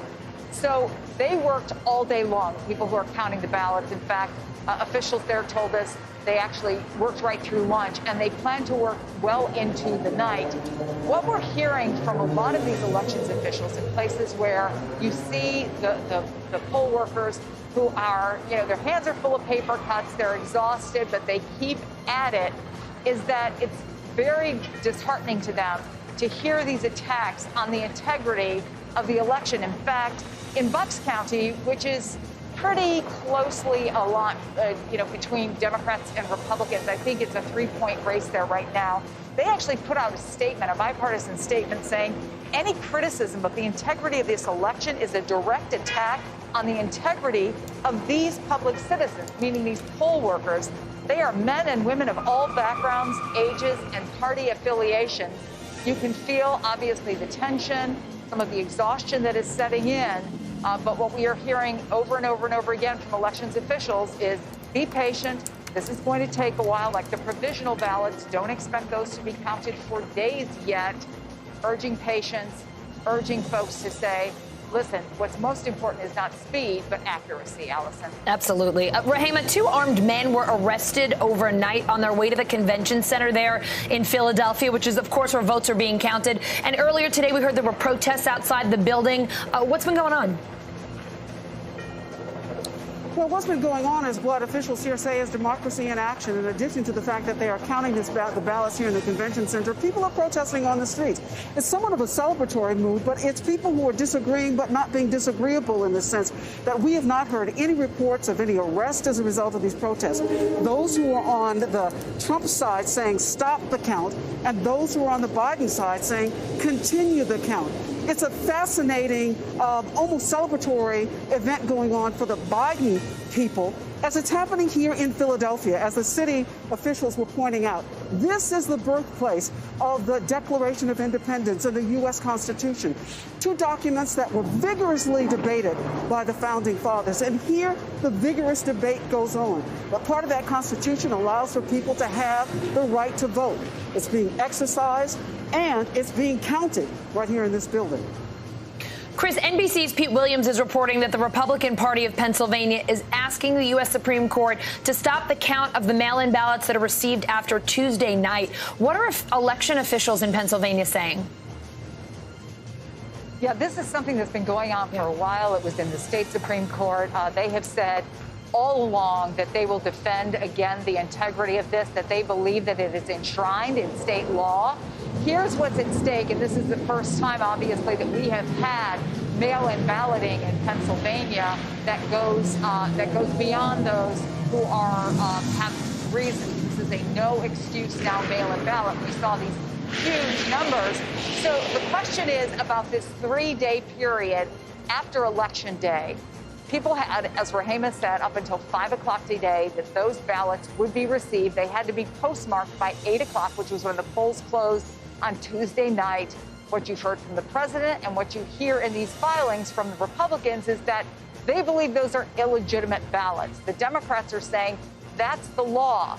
People voted understanding that that was the law. We should say that this has come before the Supreme Court twice before. They refused to look at it. And the Secretary of State said just today she doesn't think it would affect enough votes for it to make a difference in this election. But a lot of people watching closely to see what happens there, Allison. Chris, Rahema, I know you both will be refreshing your phones, and we'll be catching up with you a little bit later tonight. Thank you both so much for being with us. Thanks. The Georgia Secretary of State confirming today there will likely be a recount there since the margins in the presidential election are so close. Here's a clip from earlier today. Georgia voters deserve accurate, real election results.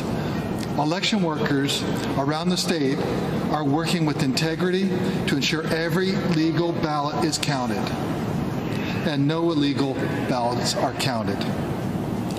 Right now, Georgia remains too close to call. Out of the approximately 5 million votes cast, we'll have a margin of a few thousand. The focus for our office and for the county elections officials for now remains on making sure that every legal vote is counted and recorded accurately.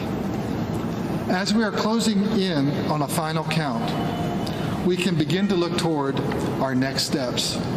With a margin that small, there will be likely a recount in Georgia.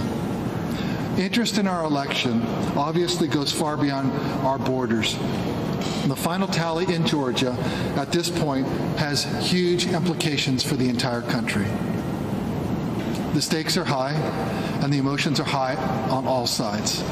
We will not let those debates distract us from our work. We will get it right and we will defend the integrity of our elections. In some states, there are complaints about monitors not being allowed to watch the count. In Georgia, this process is and will remain open and transparent to monitors.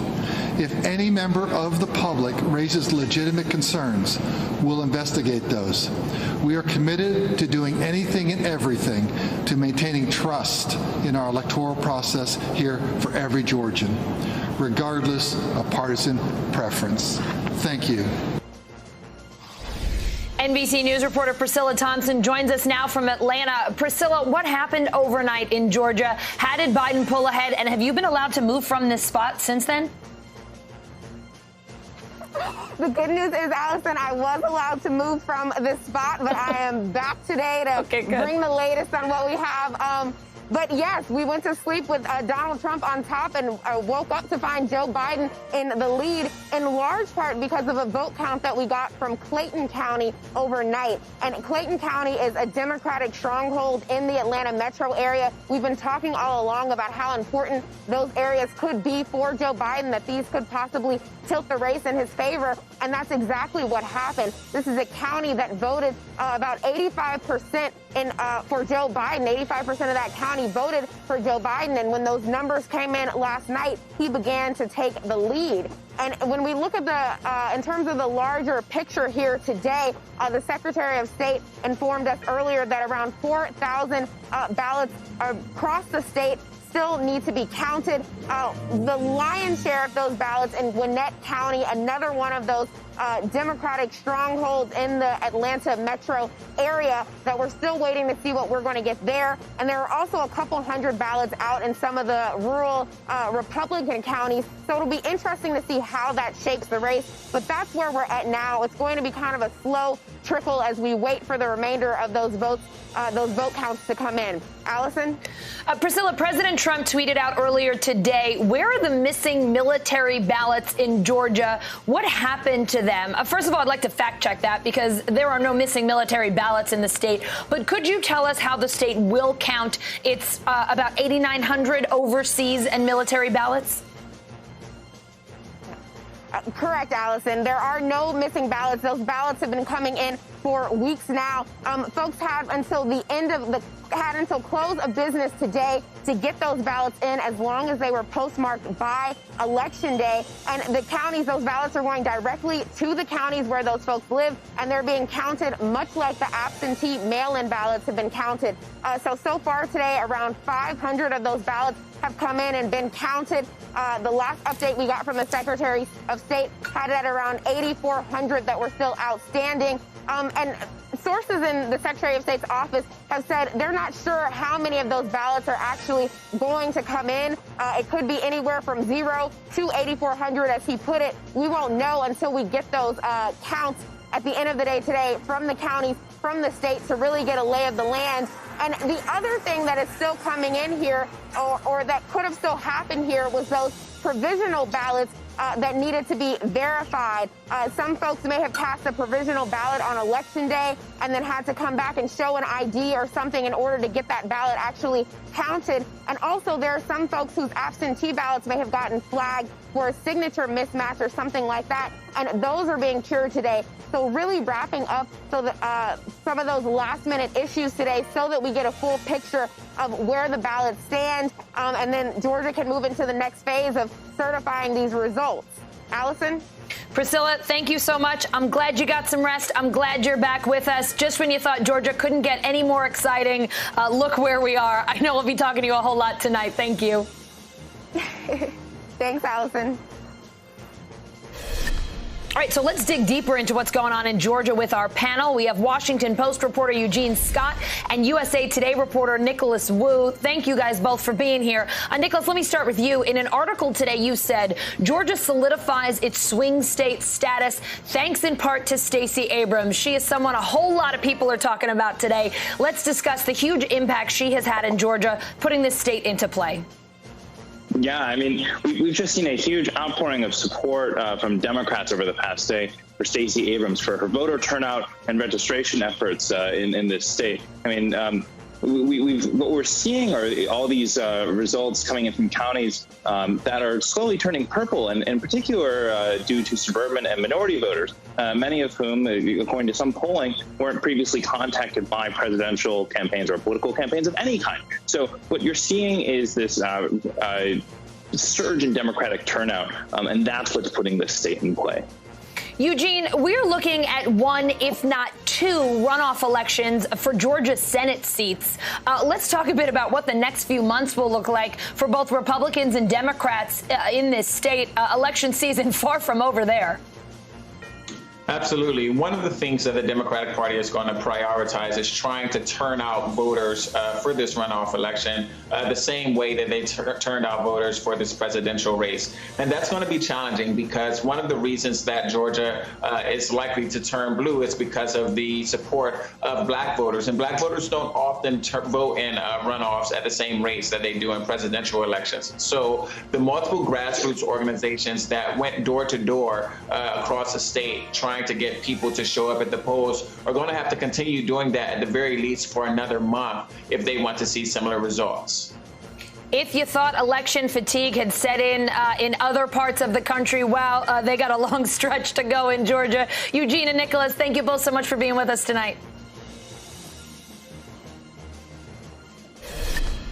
Unemployment down a full percent, 638,000 Americans back at work. The October jobs report out today. Plus, what does Wall Street think of the situation in Washington? Here's NBC News senior business correspondent Stephanie Ruhle.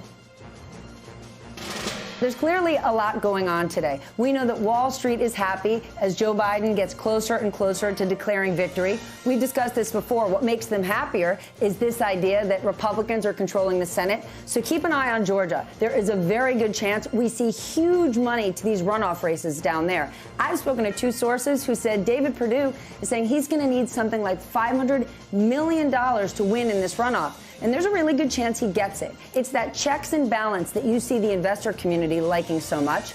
And when overall we look at the market today, we've got to look at the jobs number. It's a good number. We're ticking down in terms of unemployment, but people are cautiously optimistic. We're not out of the woods. COVID is not behind us. The winter months are upon us, and even many of these jobs that we've seen come back in hospitality, in travel, in restaurants, they could go away.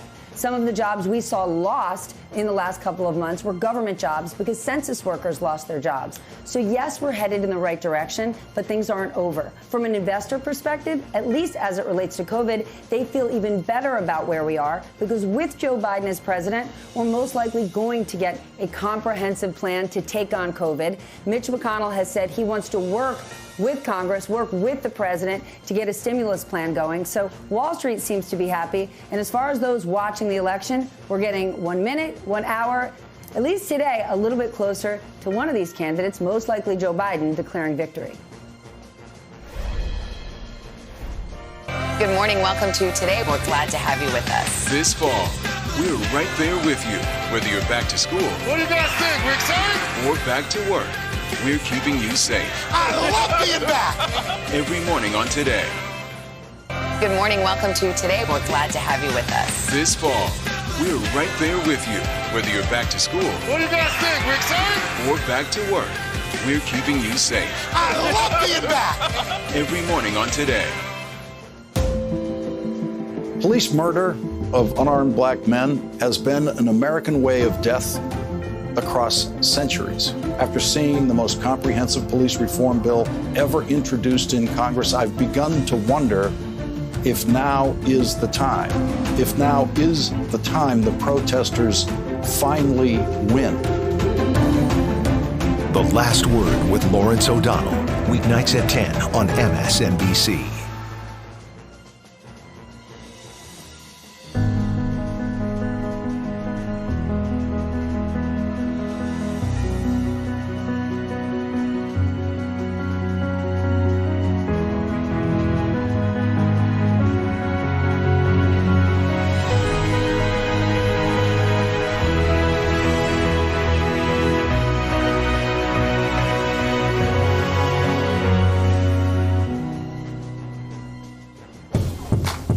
Watching NBC News Now. We've got some breaking news. Are people there concerned about what impact this could have on the election? It's news made for your streaming world. Introducing the MSNBC Daily, featuring written perspectives by experts you know and trust for a better understanding of the stories that matter most. Check out the MSNBC Daily today at msnbc.com.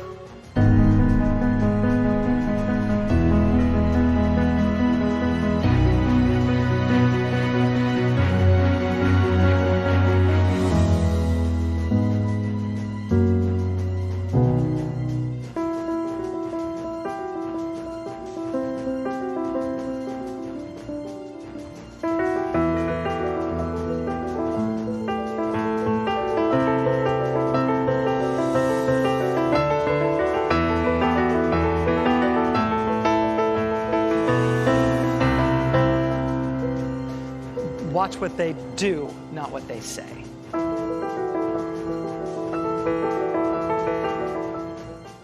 President Trump and Joe Biden hit the trail. At the center of this campaign, coronavirus. The story. The battleground blitz as we enter the final stretch of the 2020 race. From every angle. If you were sitting here talking to Joe Biden and President Trump, what would you want to tell them right now? On the ground. The winds fanning these flames are expected to last another 24 hours. And in depth.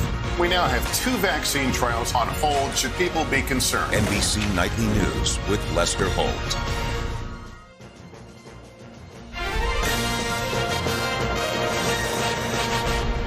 Tonight, the Biden camp confident in their potential path to victory, urging Americans to be patient. The Trump campaign, meanwhile, crying election fraud, saying the balloting process is rigged against him. So what do their supporters in key states think? Take a look. The things just don't match up. How does a man who can't draw 12 people to a rally and his opponent draws 57,000 in a small town and he wins the state? The people have spoken, and overwhelmingly across the nation, communities have spoken and rejected and rebuked an administration that has harmed communities all across this country. I want to talk about what it means to stand here in the city of Liberty today and say that this is the city that delivered the blow to Donald Trump's presidency. This is our moment, but it's just a moment. We got to continue the movement, and it never starts at the top. That's right. Come on. Joe Biden is not the cure. This is about harm reduction. Why are you out here? I'm out here today because I really firmly believe they're stealing this election. I've seen Trump signs everywhere around Arizona. The rallies have been huge, and Biden gets 30 people and he wins. Do you have any evidence? Stinks. Do you have any evidence? No, I'm just a common citizen. I have no evidence. What we want is a fair and safe election. Listen, we're fine with losing if we lose right. You know, I mean, if we lose and we haven't been cheated, we're going to handle that. Joe Biden currently leading in Pennsylvania, Arizona, Nevada, and Georgia. This race could not be any tighter, particularly in the Peach State, where Joe Biden has a slight edge, 0.1%. He's ahead by just over 4,000 votes there. President Trump is ahead in North Carolina. What this tells us, this race is not over just yet. So what are the candidates doing while they wait for final results? NBC News correspondent Mike Memley is in Wilmington, Delaware, with the latest on the Biden campaign. NBC News White House correspondent Kelly O'Donnell joins me for an update on the Trump campaign. Mike, let's start with you. We are in day 4 of this election. How is the Biden campaign feeling right now? Well, Allison, this morning at around, I think it was around 9 o'clock when Joe Biden took the lead in Pennsylvania for the first time as the results have been slowly trickling in over the last few days. We saw a real shift in the tenor of the Biden campaign. Yes, they had been urging patience to the country as these results did slowly come in. But they really, for the first time, I think, in days, began talking about Joe Biden, yes, as the president-elect, and looking very much forward to a celebration tonight in prime time behind me in this parking lot where we've been spending so much of our time the last few days. But unfortunately, for the campaign's perspective, we do not have what I think they all expected much sooner than this, which is a projection from any independent media organization that Joe Biden is, in fact, the president of the United States. We still don't have projections, especially in Pennsylvania. And so for Joe Biden, he understands what these moments are all about, having been through some himself as a vice presidential running mate and seen some from the sidelines. The speech that you deliver on election night or whenever you are able to declare victory is as much the beginning of governing as it is the end of a campaign. And I think Biden, absent a call suggesting he is the president-elect, is going to be reluctant to come and speak tonight. Now, it doesn't rule out he might give a different type of speech, perhaps, than what we had been expecting as of this morning. But all indications are at the moment that we will not, in fact, see him unless things change in terms of these vote counts and projections. Kelly, White House economic advisor Larry Kudlow was asked about a peaceful transfer of power on CNBC this morning. Here's what he said. He intends to keep on fighting. He wants to make sure that the ballots are counted legally. Legal ballots are counted. And he intends to keep up the fight. This is a great country. This is the greatest democracy in the world, and we abide by the rule of law, and so will this president. There's some things to clean up here, and again, it's not my area of expertise. I'll leave that discussion to the campaign. But yes, we will continue peacefully as we always do.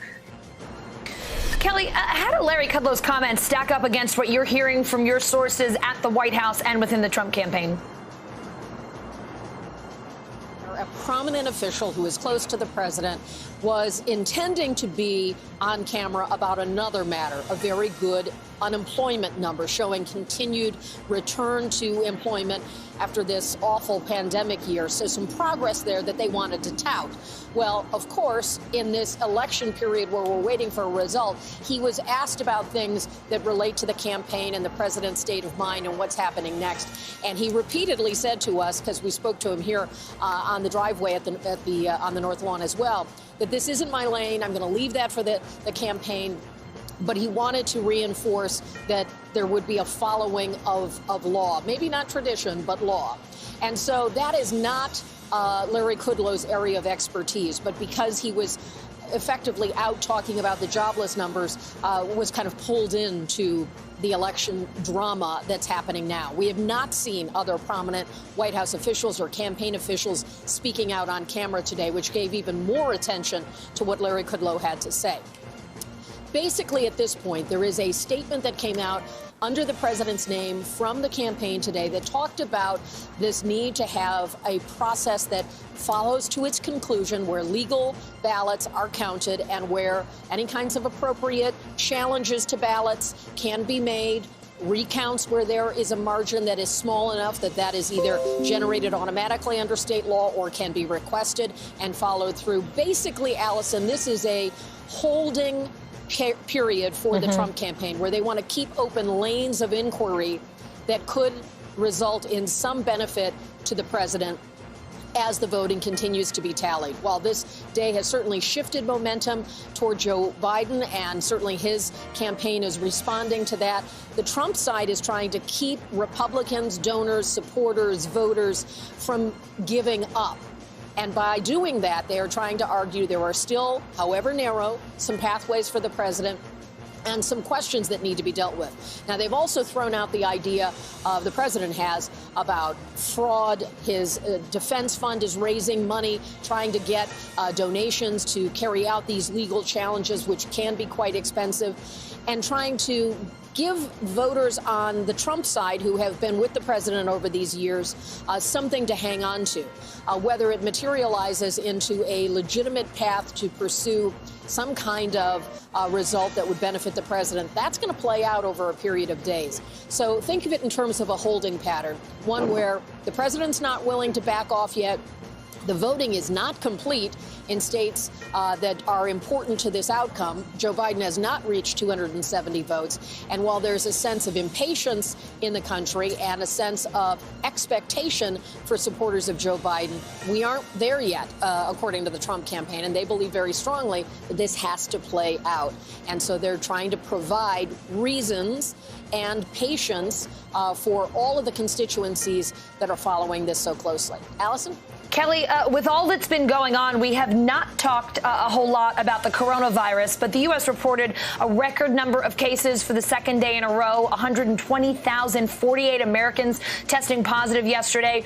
While President Trump waits to see if he has won or lost, he is still the president of the United States, where the coronavirus is surging this week. What is the administration doing about the pandemic right now?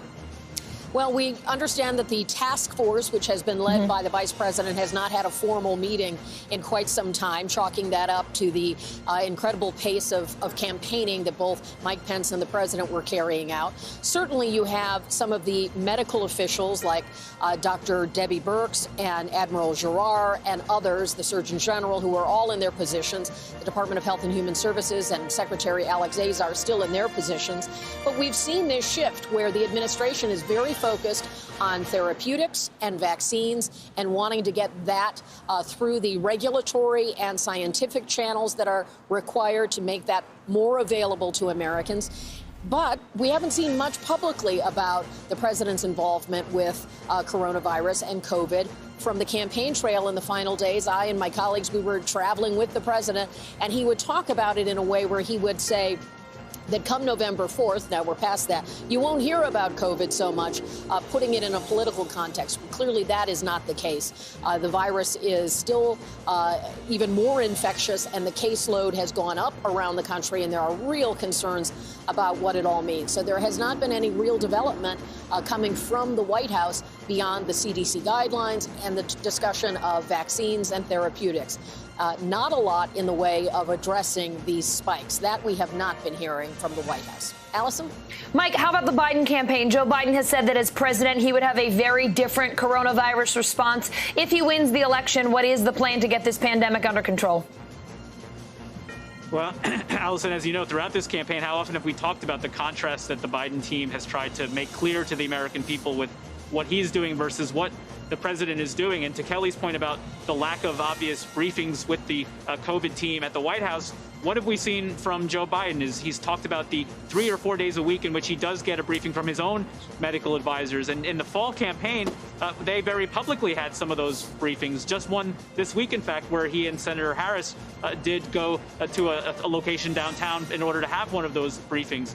Now, in terms of his actual plan, what have we heard? Of course, first and foremost, a mask mandate. That is something that he said he would work with state or local officials to try to get to a point where there was more standardized enforcement of mask mandate in this country, surging resources, of course, PPE, talking about contact tracing and the like. But also remember what Joe Biden has said he would do within moments after being declared the winner of this election, and something that I've been tracking all week for whether he actually follows through on it. And that was his promise to call Anthony Fauci first and ask him to serve for 4 more years in his administration. When we go back and remember in the closing days of the campaign when the president was talking about potentially firing Fauci after the election, that was going to be another interesting moment, and one we're still not at yet, Allison, as we wait for this long election week potentially to come to a close. Yeah, you said potentially come to a close. It just feels like the week that might never end. Mike Memoli, Kelly O'Donnell, thank you both very much. President Trump narrowing the gap in Arizona, but not at the rate that he needs to capture its 11 electoral votes. With 90% of the votes in right now, Biden is ahead by about 43,000. Now, we are expecting another batch of votes from Maricopa, that is Arizona's largest county, tonight. Here's Arizona's Secretary of State. I do think it'll extend into the weekend, and that's based on conversations with Maricopa County officials. They've been, with every update, they've had about between 60 and 70,000 ballots, and so we expect around that same number tonight, which will bring Maricopa County's total below 100,000.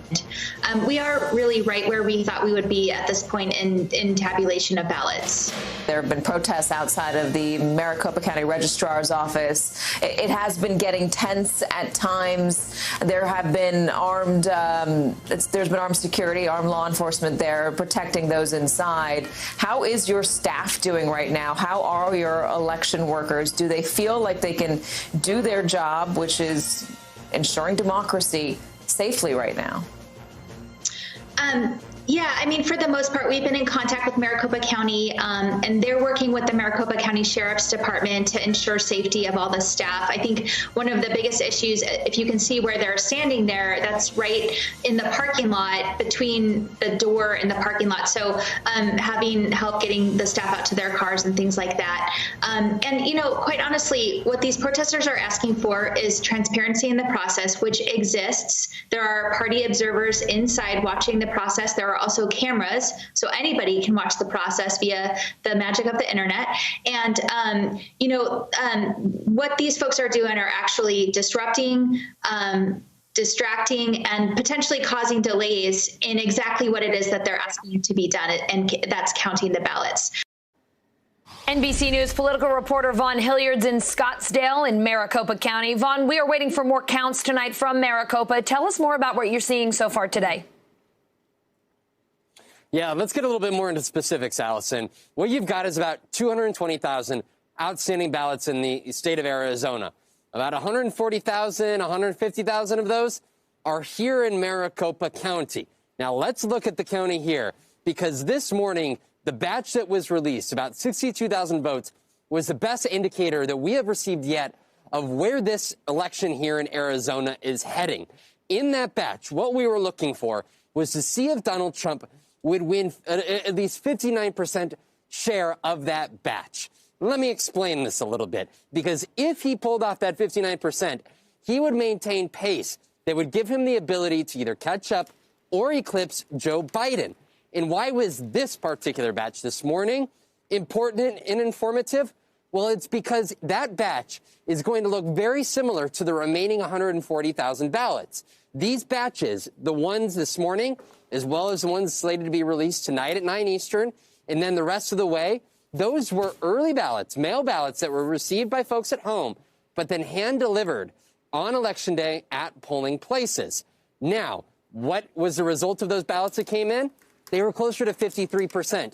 If that 53% holds among those remaining 140,000 ballots here out of Maricopa County, that would require a heck of a performance in terms of the ballots that are being returned from the other counties outside of Maricopa County. Essentially, more than 75% of support Donald Trump would have to earn among those ballots. And already just this afternoon, some of those counties have been releasing numbers, and that number has been under that 75%. So the big number we're watching for, 9 p.m. Eastern, does the next batch of 60,000 or 70,000 ballots from Maricopa County hold at 53%? If it does, this is going to be a tough journey for Donald Trump to try to overcome.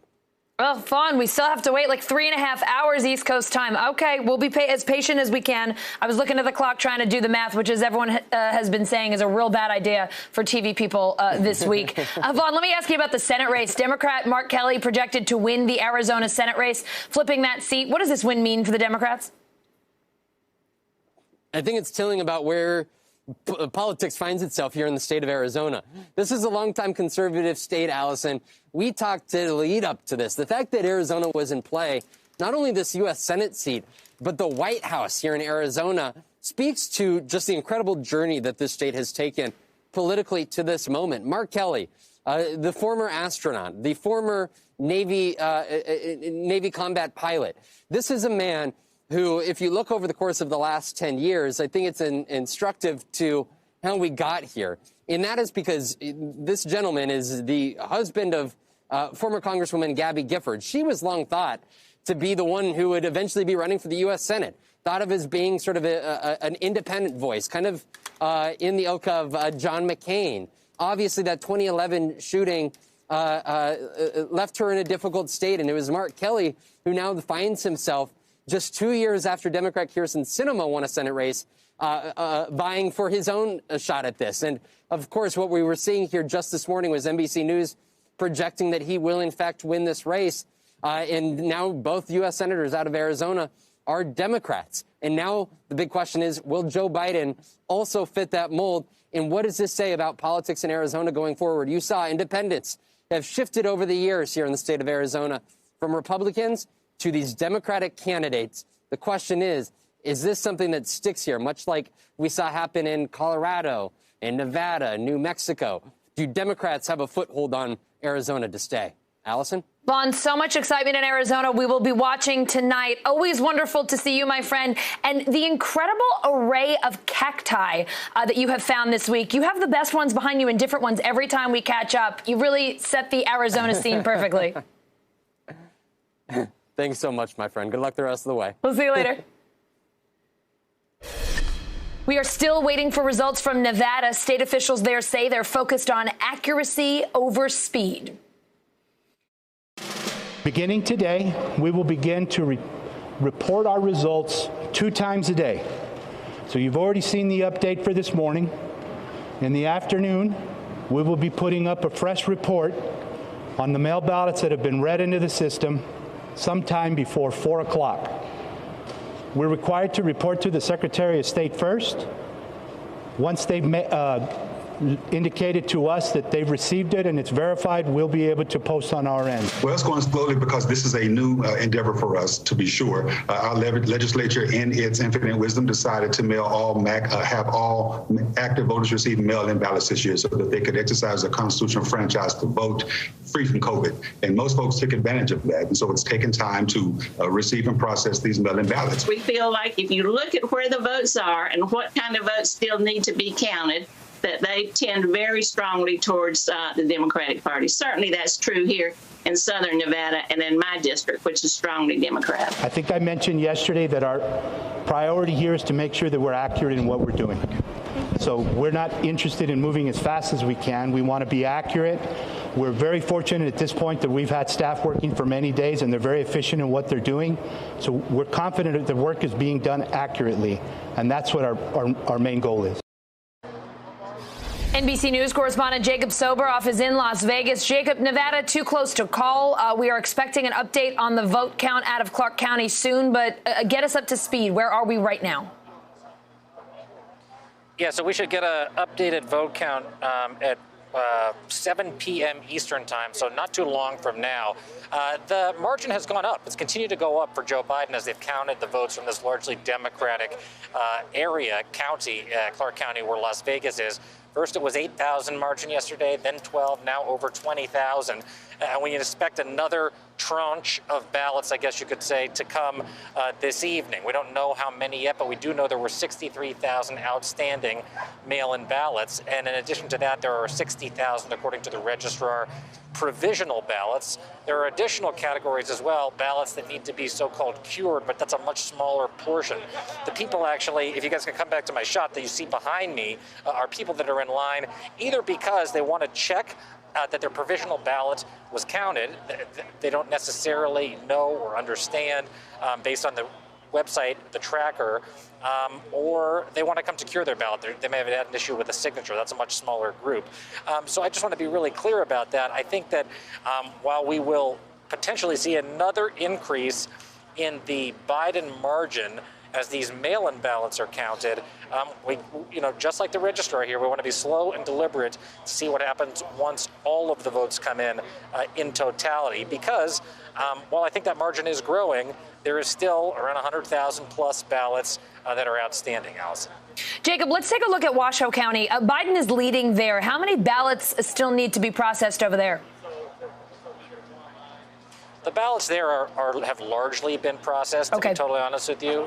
As a good advance man, when I was in politics, I learned to say I don't know for sure when I don't know for sure. But it's a much smaller number than here in Clark County. All right, so with all of this said, what's the estimate on final results from the state? What are the expectations? Well, they're supposed to be certified by the 16th, and if you work backwards from there, the cured ballots need to be figured out by the 12th. The 10th is the last day that the mail-in ballots that were properly postmarked by the 3rd can be counted once they're received. So that's sort of the schedule. Today is the, we've been out here and it's tiring. It's the 6th. So 4 days from now will be the day that the last mail-in ballots, if they were properly postmarked, can be received and counted. So, it all depends on the margins. There's 92% of the vote in right now, according to what you're looking at on your screen. And I think that, we're just going to have to wait. The machinery of democracy is sometimes moves slowly, but the whole idea here is to have the integrity of the system upheld. And so far, it seems that that's the case here, Allison. Jacob, strong possibility we could still be talking to you a week from now, but as you said, we got to see what happens here. Nevada Republicans sent a letter to Attorney General Bill Barr alleging voter fraud. 2 Republican candidates for Congress filed a lawsuit late last night. What can you tell us about all the legal happenings there? Well, look, we talked a little bit about this yesterday. Rick Grinnell, the former acting director of national intelligence, was here with the former attorney general from the state. They presented a lot of, frankly, baseless allegations. They allege improper ballots based on a reconciliation they did of change of address data with data of people who voted in the general election. That is not, I want to be really clear, that is not evidence of illegitimate ballots. That is not evidence of voter fraud. That's just putting 2 lists together, basically, and sending a letter off to the Attorney General of the United States saying, we suspect those are fraudulent ballots. But really, there's no reason to believe that is the case whatsoever. And I want everybody to understand that. There's no evidence of widespread voter fraud, either here in Nevada or across the country. But the Trump campaign certainly wants everyone to believe that there's a large number of illegitimate ballots. That is not what we're seeing here. All right, Jacob Soboroff updating us on Nevada. Thanks so much. Thanks. Good morning. Welcome to Today.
half a dozen states still counting votes tonight. Joe Biden narrowing in on that magic number 270. But President Trump is trying to block that outcome in the courts, his campaign filing a number of lawsuits. Let's check in with NBC News Justice correspondent Pete Williams and NBC News legal contributor Barbara McQuaid. Pete, the Republican Party of Pennsylvania asking the Supreme Court to stop the count of mail-in ballots received after Tuesday night. What can you tell us here?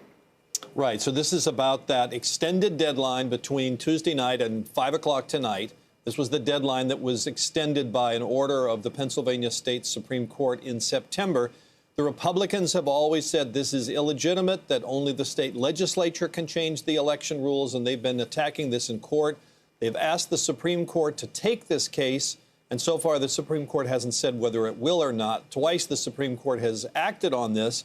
First, denying a request from the Republicans to put a hold on that state Supreme Court order, and then secondly, denying instant review on a fast track. So it's sitting there, and now the Republicans have said, we want you to issue a new order. The Secretary of State earlier ordered all the counties to keep those ballots separate because of the pending lawsuits over the deadline. Now the Republicans that want the Supreme Court to order her to tell the counties to do that again, and this time to add something else, to order that they can't be counted in case the courts later decide that they're invalid. So that's the U.S. Supreme Court case. There are 2 state lawsuits still underway in Pennsylvania, Republicans suing to stop the state from counting any provisional ballots that were cast to let voters fix mistakes in filling out their mail ballots. Barbara, let me get your take here. How do you expect this could go in the Supreme Court? Well, I think it's unlikely to make much of a difference. We know that those ballots were segregated that came in after Election Day, which was a very smart move by Pennsylvania, so that it couldn't there couldn't be an argument later that the entire election was tainted by it. But it seems like now the margin of victory is going to be such that these ballots that came in the last 3 days are not going to be of the kind of volume that could change the outcome of the election. And ironically enough, now that Joe Biden is ahead, it could be in President Trump's best interest to count those. It might be his last gasp to be able to surpass Joe Biden. So we could end up in that situation. But the Supreme Court could weigh in on this. The prior decisions that Pete just referenced were done before Amy Coney Barrett joined the court. They were 4-4 ties, and so she could break the tie. But it seems like even if she were to do that and decide in favor of President Trump's lawyers, it's probably going to be moot when all the votes are counted. And Barbara, you make a great point. The president might actually want to count some of those votes.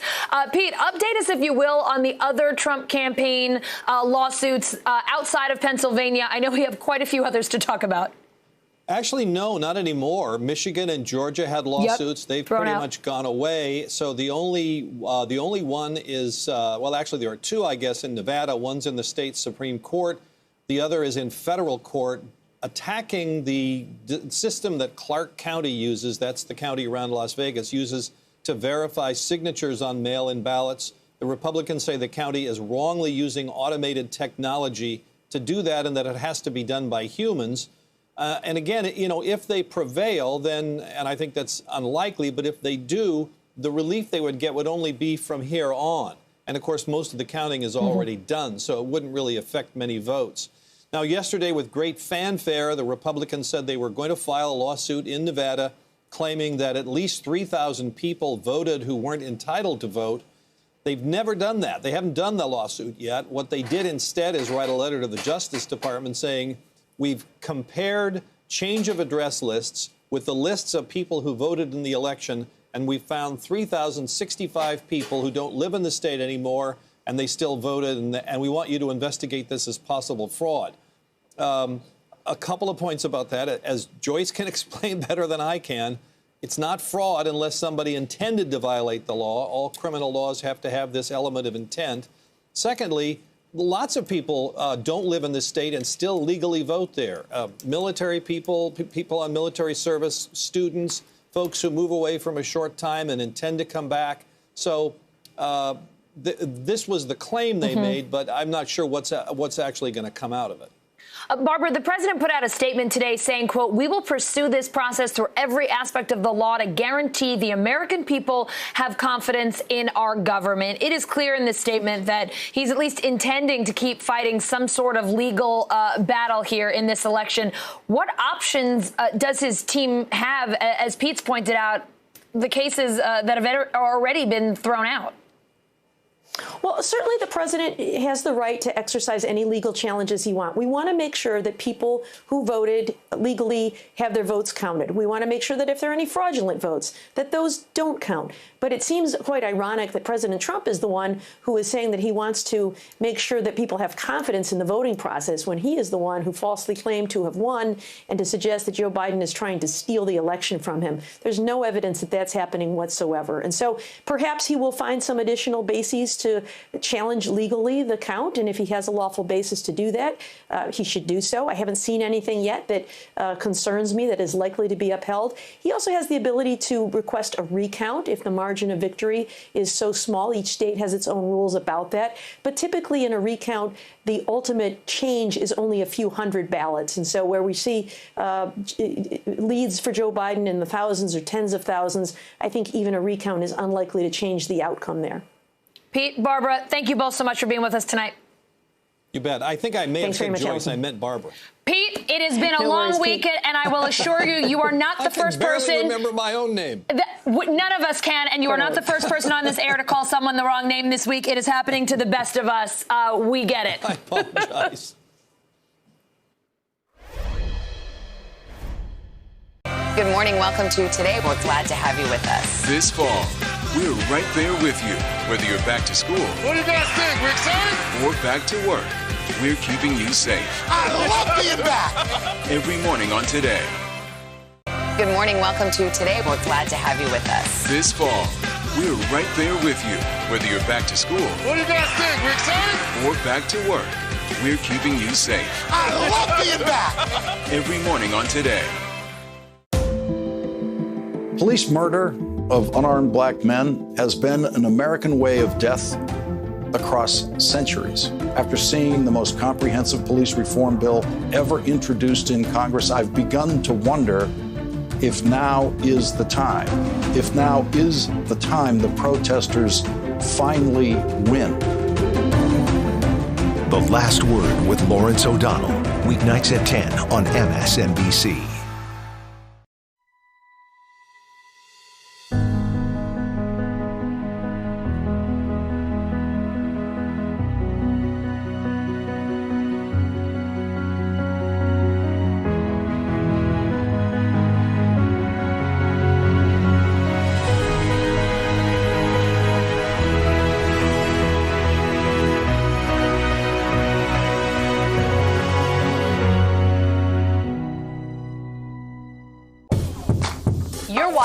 NBC News Now. We've got some breaking news. Are people there concerned about what impact this could have on the election?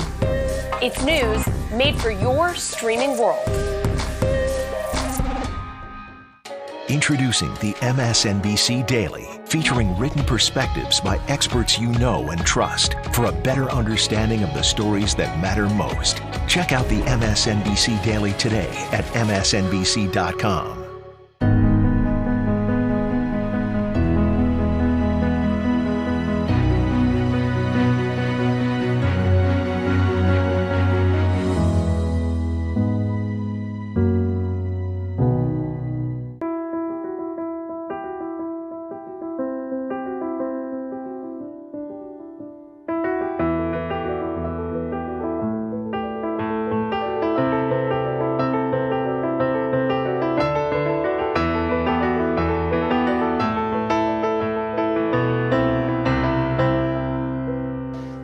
Watch what they do, not what they say.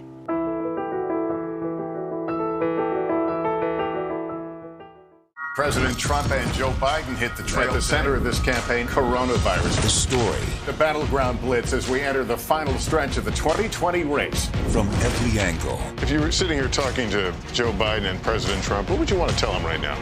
On the ground. The winds fanning these flames are expected to last another 24 hours. And in depth. We now have 2 vaccine trials on hold. Should people be concerned? NBC Nightly News with Lester Holt.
The sight of all these election officials and vote counters working through the night, all the people who came out to vote, the highest turnout in decades, it was a real act of faith in democracy on the part of an American people who have really grown cynical, and those things are to be celebrated.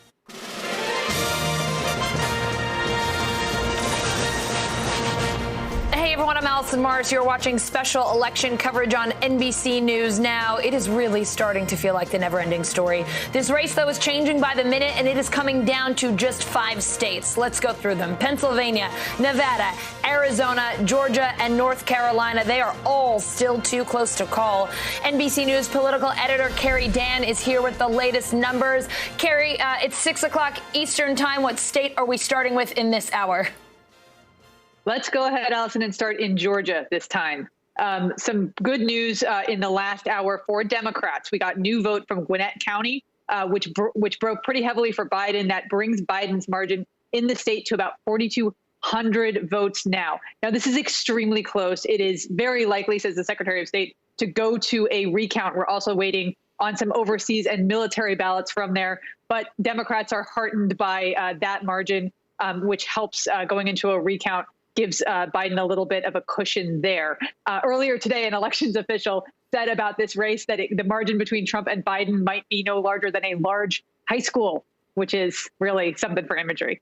Moving on to Pennsylvania, we are waiting here, continuing to wait for votes from Allegheny County, as well as those provisional ballots. We talked about this last hour. There's about 100,000, we think, provisional ballots out in Pennsylvania.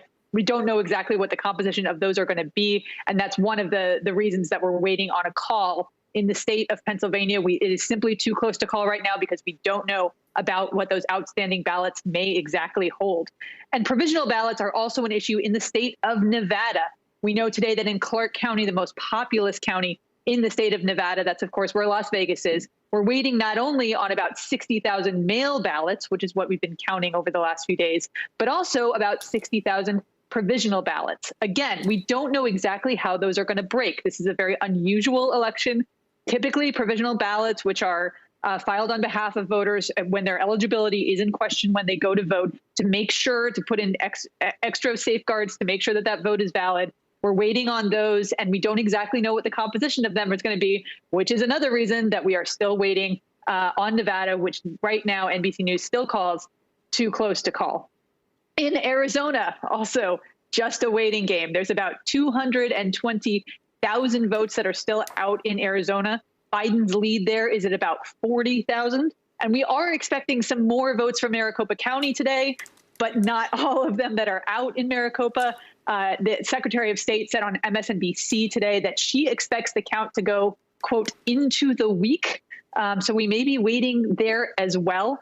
Earlier today, we got a big bunch of votes from Maricopa County, and these were much anticipated because Donald Trump needs to get about 59% of the remaining votes that are out in the state of Arizona to catch up to Joe Biden's lead. He came in short of that in the vote that we saw earlier today, which was not great news for the Trump campaign. I think they were hoping for that tranche to be a little bit more in their favor. We're going to have to wait and see how he performs in the subsequent bunches of vote that we keep seeing from Arizona. But in Maricopa, again, we're not seeing a huge chunk of the outstanding vote in the state. In Maricopa, we're going to have to wait. But even though that Maricopa dump earlier today was not enough to get Biden over the threshold for a call in the state, it was enough for NBC News to project that Mark Kelly, the Democrat in that Senate race, will win. He will defeat Martha McSally, who was appointed to that seat after losing in the 2018 Senate race, was appointed to John McCain's seat, ran against Mark Kelly, who is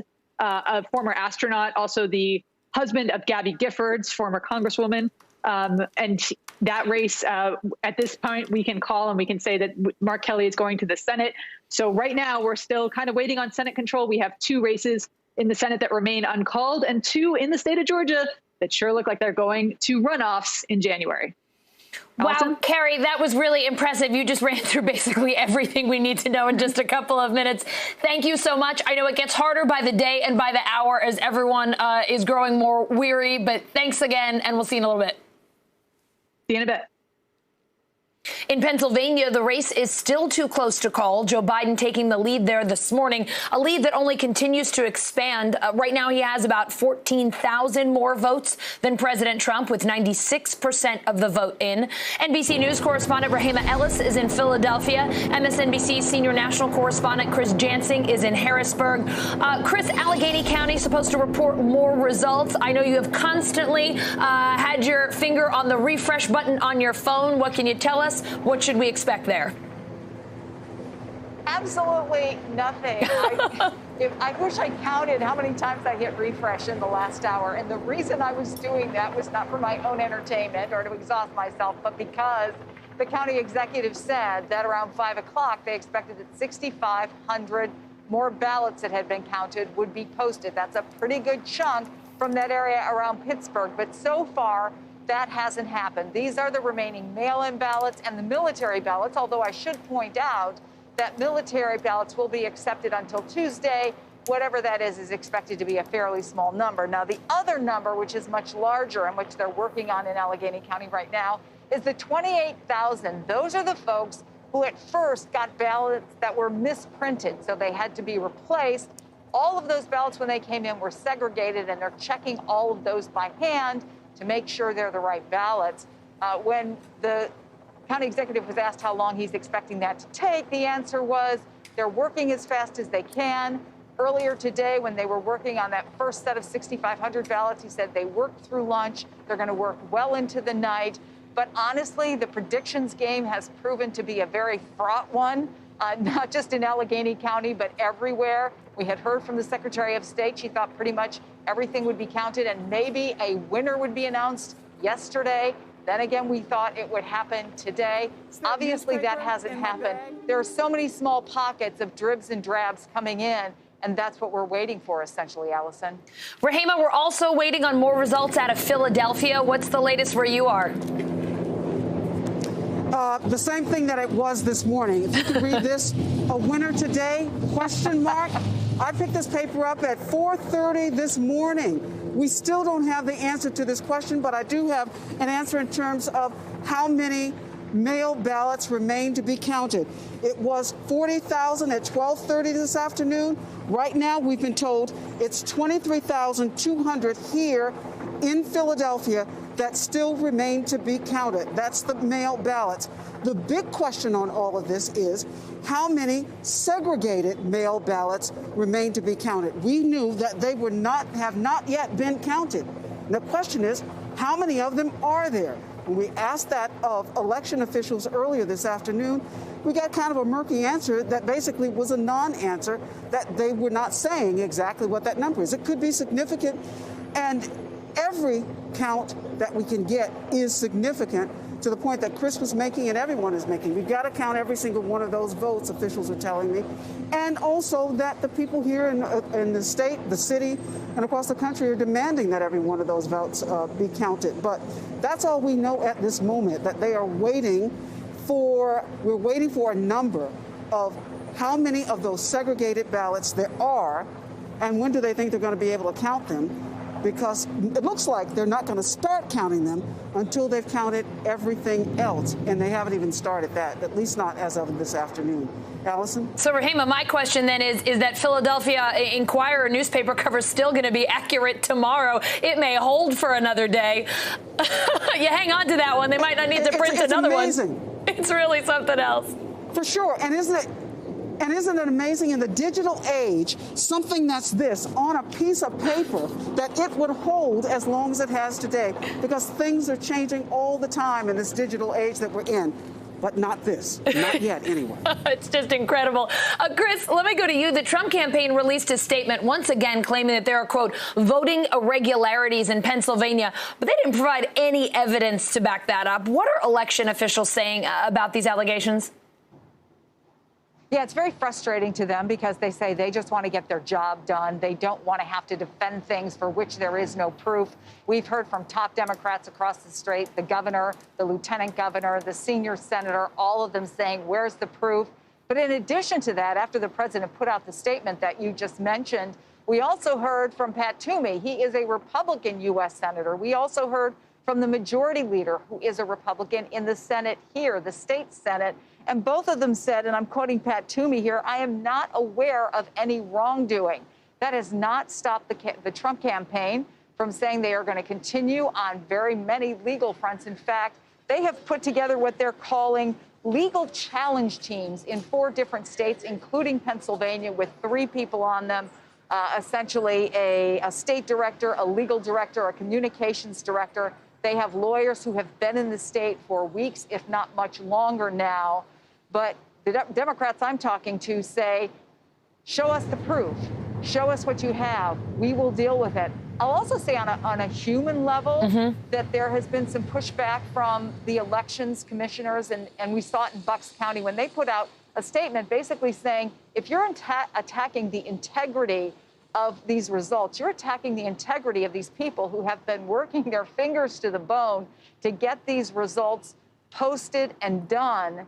And they just basically said there's no reason for it. It's not right. And these folks are doing the best job that they can, essentially, that they're patriots, Allison. Yep. Chris, I believe you were the one who told us last hour that these folks are counting ballots in spite of all the paper cuts on their hands. And I just keep thinking about how horrible that must be and how hard they are working. And you just got to feel for them and thank them so much for what they are doing over the last 4 days. A lot of people still asking, though, why ballot counting is taking so long in Pennsylvania. Here's how Allegheny County Executive Rich Fitzgerald responded to that question earlier today. We were not permitted to begin this process until Election Day. That should change. I know Florida and some other states, they pre-canvass, meaning days before they start taking open the envelopes. We weren't allowed to do anything with envelopes, secrecy envelopes, until Election Day. That delays the process. We could have had this done and given results on Tuesday night. We didn't have to go through this 3-4 day process. Now, that's over in Allegheny County in western Pennsylvania. Rahima, you're across the state. Are election officials in Philadelphia feeling the same way?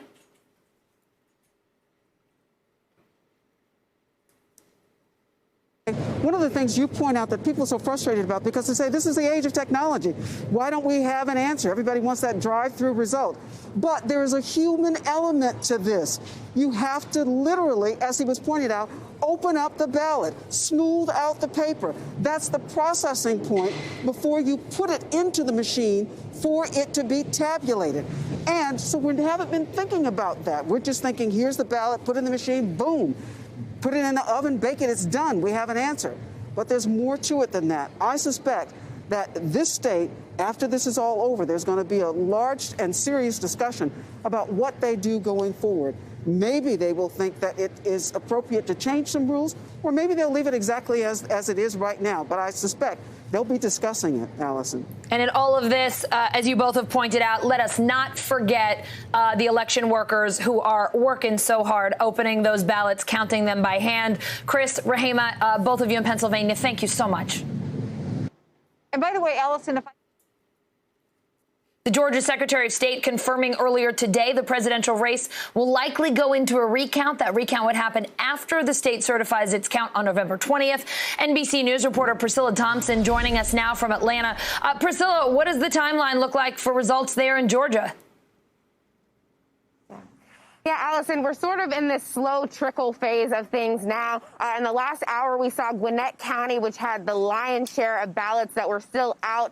Those result counts began to come in, and Joe Biden is now leading by around 4,000 points. And we also just got an update on some of those military ballots to see that in all, 18,000 of those have been returned. There are still around 8,400 of those that are outstanding. But sources within the Secretary of State's office had told us earlier today that they expected there would probably still be a large amount of those that are outstanding.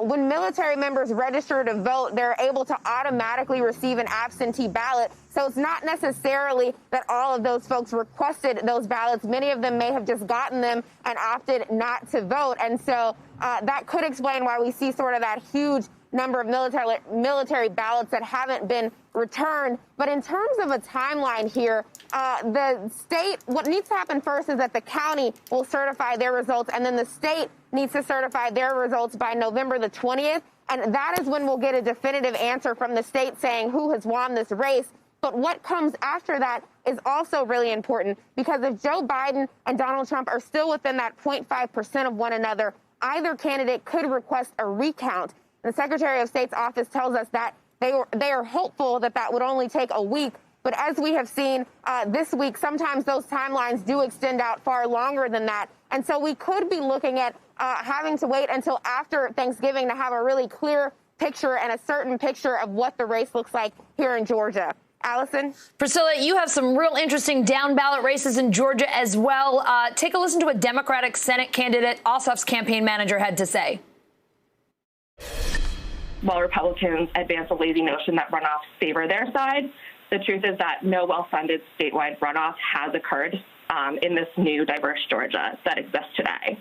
And Don is particularly well-positioned in this new electorate. So what's the latest tonight with the Georgia Senate races? How many runoffs are we looking at here?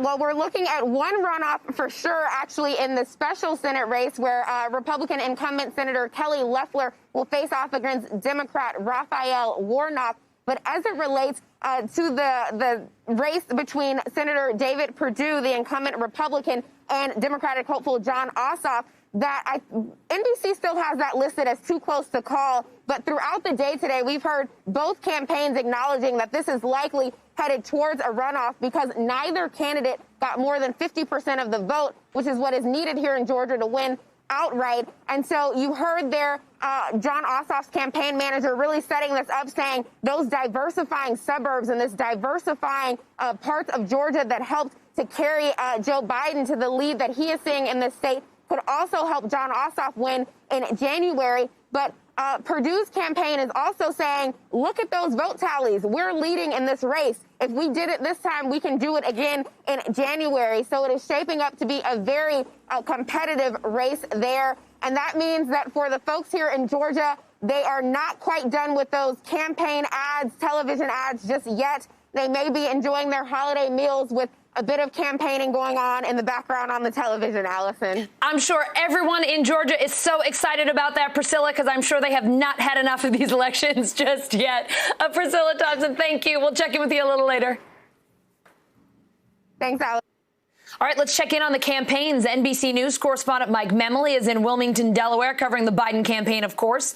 And NBC News White House correspondent Kelly O'Donnell has the latest on the Trump campaign.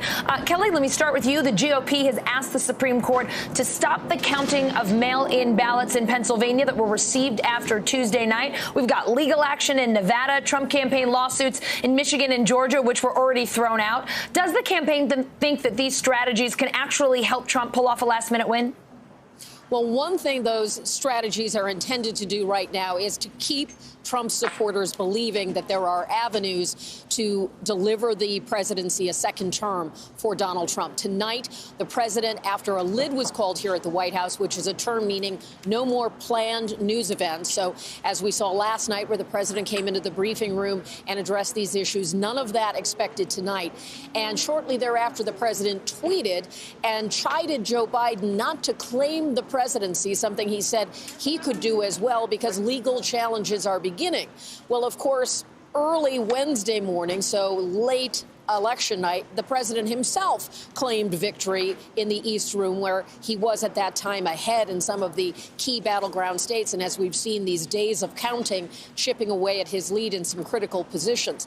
So the strategies right now are to keep Trump voters, elected Republicans, the donor community, all the people who would have constituencies with Donald Trump being on his side, wanting to see him be reelected. They want to keep them all believing it's possible, as the counting has bolstered Joe Biden and Democrats. By keeping people believing, it keeps some of the pressure off the president to call it as an election that it has been concluded. Now, again, they're still counting. We don't have any candidate at 270 yet, but there's that pressure that builds when one candidate is ahead, and we're in somewhat unusual territory that it's taking days in some of the election cycles I've covered for NBC. Other than 2000, where it went deep into December, it might be the day after the election where it's resolved. But now we're a few days in, and no real clear expectation of when we'll have a definitive answer.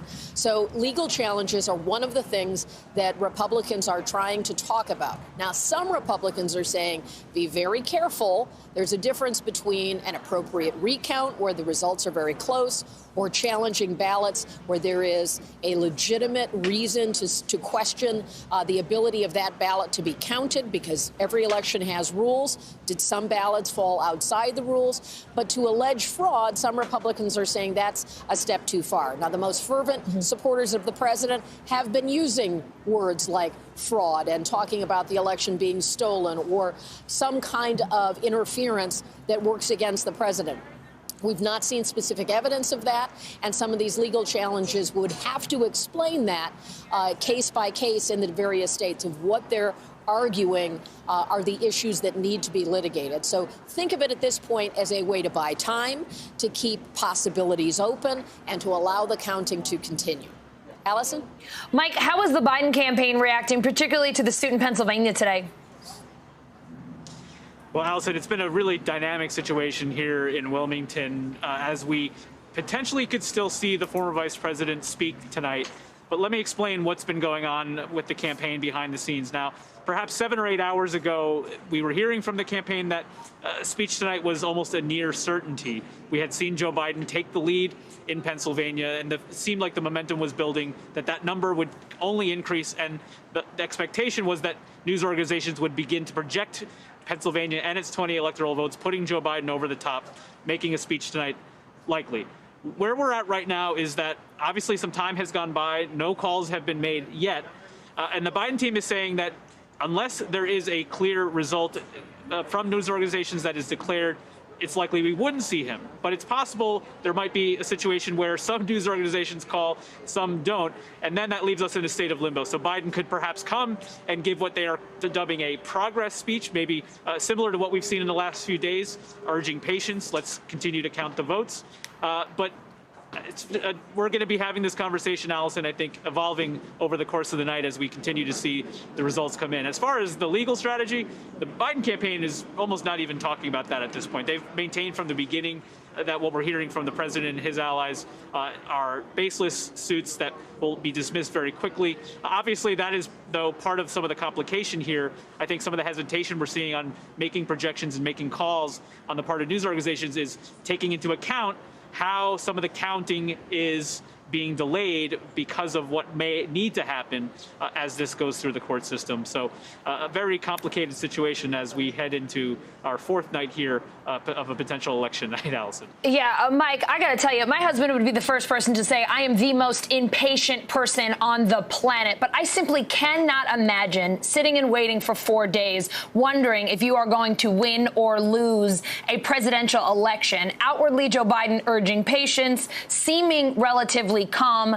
Does that reflect the mood within the campaign, or are they starting to lose their patience over there a little bit? I think at the staff level, yes, patience is running very thin. Okay. On the part of Joe Biden, I would point to what Kelly O has reported herself, which is those close to Biden saying he's very Irish. I can confirm that. He is very Irish, and he is superstitious at heart, and he doesn't want to get ahead of the results. But, Sure. Allison, it was 50 years ago tonight, this week, I should say, that Biden won his first election. 2 years later, he won a very surprise election to the U.S. Senate, a margin that was only a little over 3,000 votes. So he's used to these very slow and narrow counts, and I think another 3 or 4 days at this point, if he is confident in the outcome, which the Biden team certainly is nothing if it means ultimately being the president of the United States. Yeah, Mike, he seems very comfortable with the slow and steady pace. I could never do it. I'm very impressed by that. Kelly, let me ask you, we have not heard from the president yet today, except on Twitter. You said a term that I have become very familiar with this week, a lid. I guess they call it sometimes a photo lid. Do we have any sense of when we might hear from him, if not tonight? Well, we don't at this point. Okay. We've seen how the White House has not had any planned events on the president's schedule, and they're keeping some fluidity. And we saw that earlier this week as well. And the 2 times that he did appear since Election Day were not things that were formally on the schedule, but evolved, and then they alerted us. And so the lid is a way to effectively, set people's expectations so that people know that there isn't a plan to have the president speak or do something. In rare occasions, they, in our term of art, they lift the lid. We don't expect that. If there were, an absolutely demonstrated result tonight, perhaps that would be the situation. But the Trump side, as you're talking about waiting, on the Biden side, if you're waiting with the sense that there's a sweet ending, it's a happier wait. On the Trump side, it's an anxious wait. And it's one with a lot of trapdoors because they need to get credibility behind these challenges that they want to raise. And there's serious doubt about that in some instances. And they want to keep people believing that there is a math that could still deliver a state like Arizona for them. So it's a more uncomfortable wait in Trump world tonight. And so we don't yet know if the president will do anything publicly this weekend. We'll be waiting and bring you that as soon as we learn it. Kelly, I know if they do decide to lift the lid, you'll be the first to let us know. Thank you guys for teaching us some of this lingo. You're helping those of us not in D.C. to feel a little bit more like Washington insiders. We appreciate it. Thanks, Allison.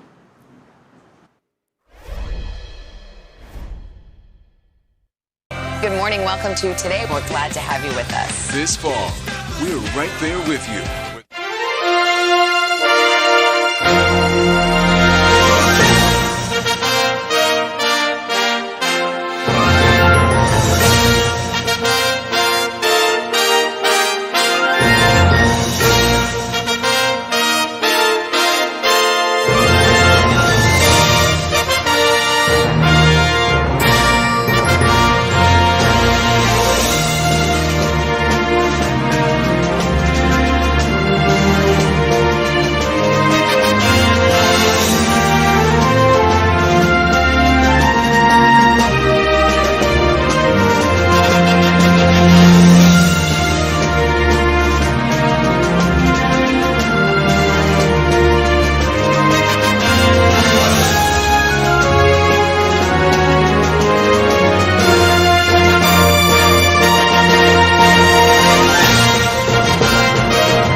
Joe Biden taking the lead in several crucial states, but he hasn't hit 270 just yet. Meanwhile, the president is waging legal battles over the vote counts, particularly in Pennsylvania. So what are their supporters across the country saying in day 4 of this election? Take a listen.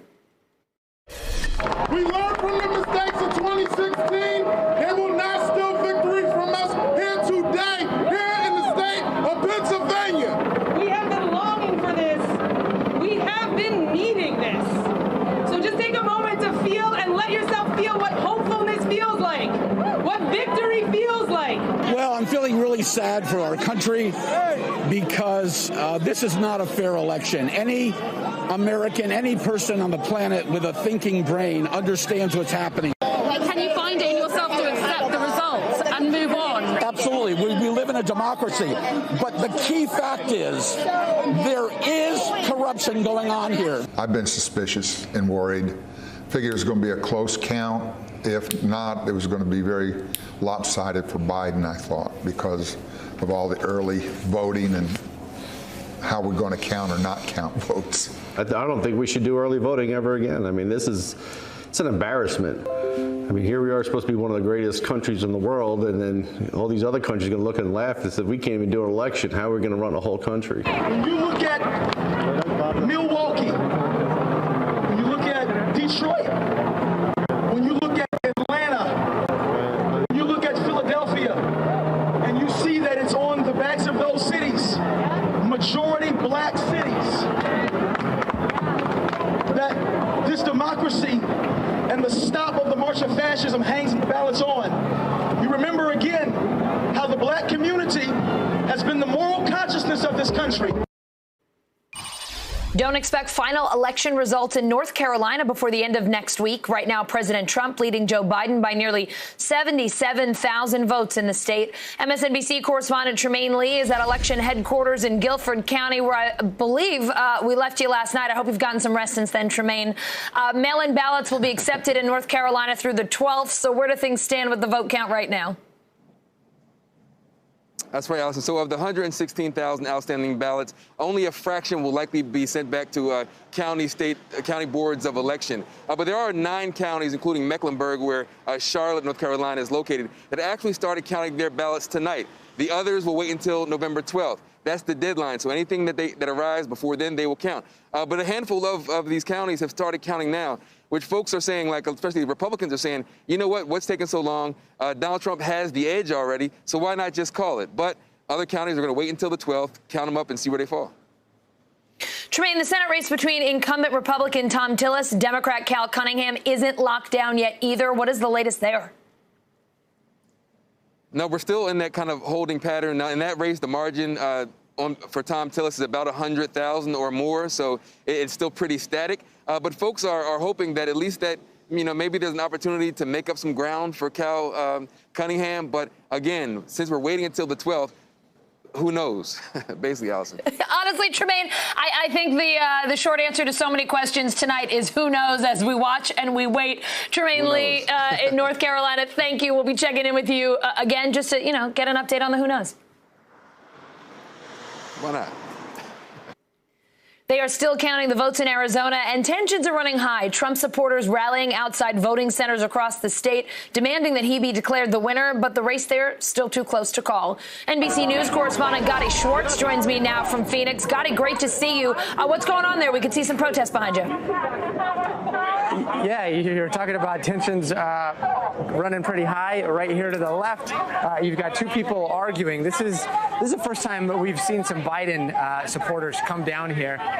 They're arguing, going back and forth about the election in general.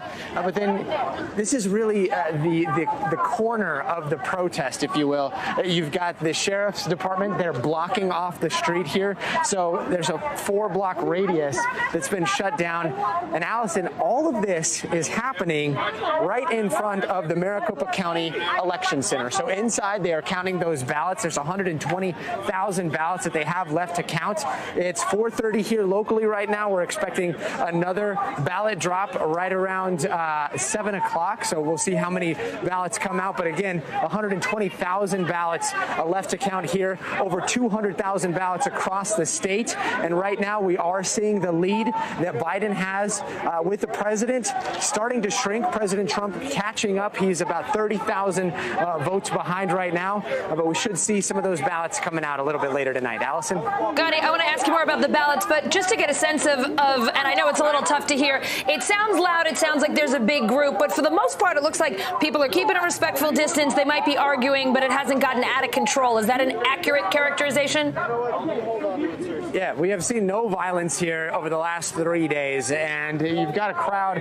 It's mostly Trump supporters, and they are mostly angry about the way that the vote is going. They have got a bunch of different complaints, but they've been mostly in agreement over what's going on.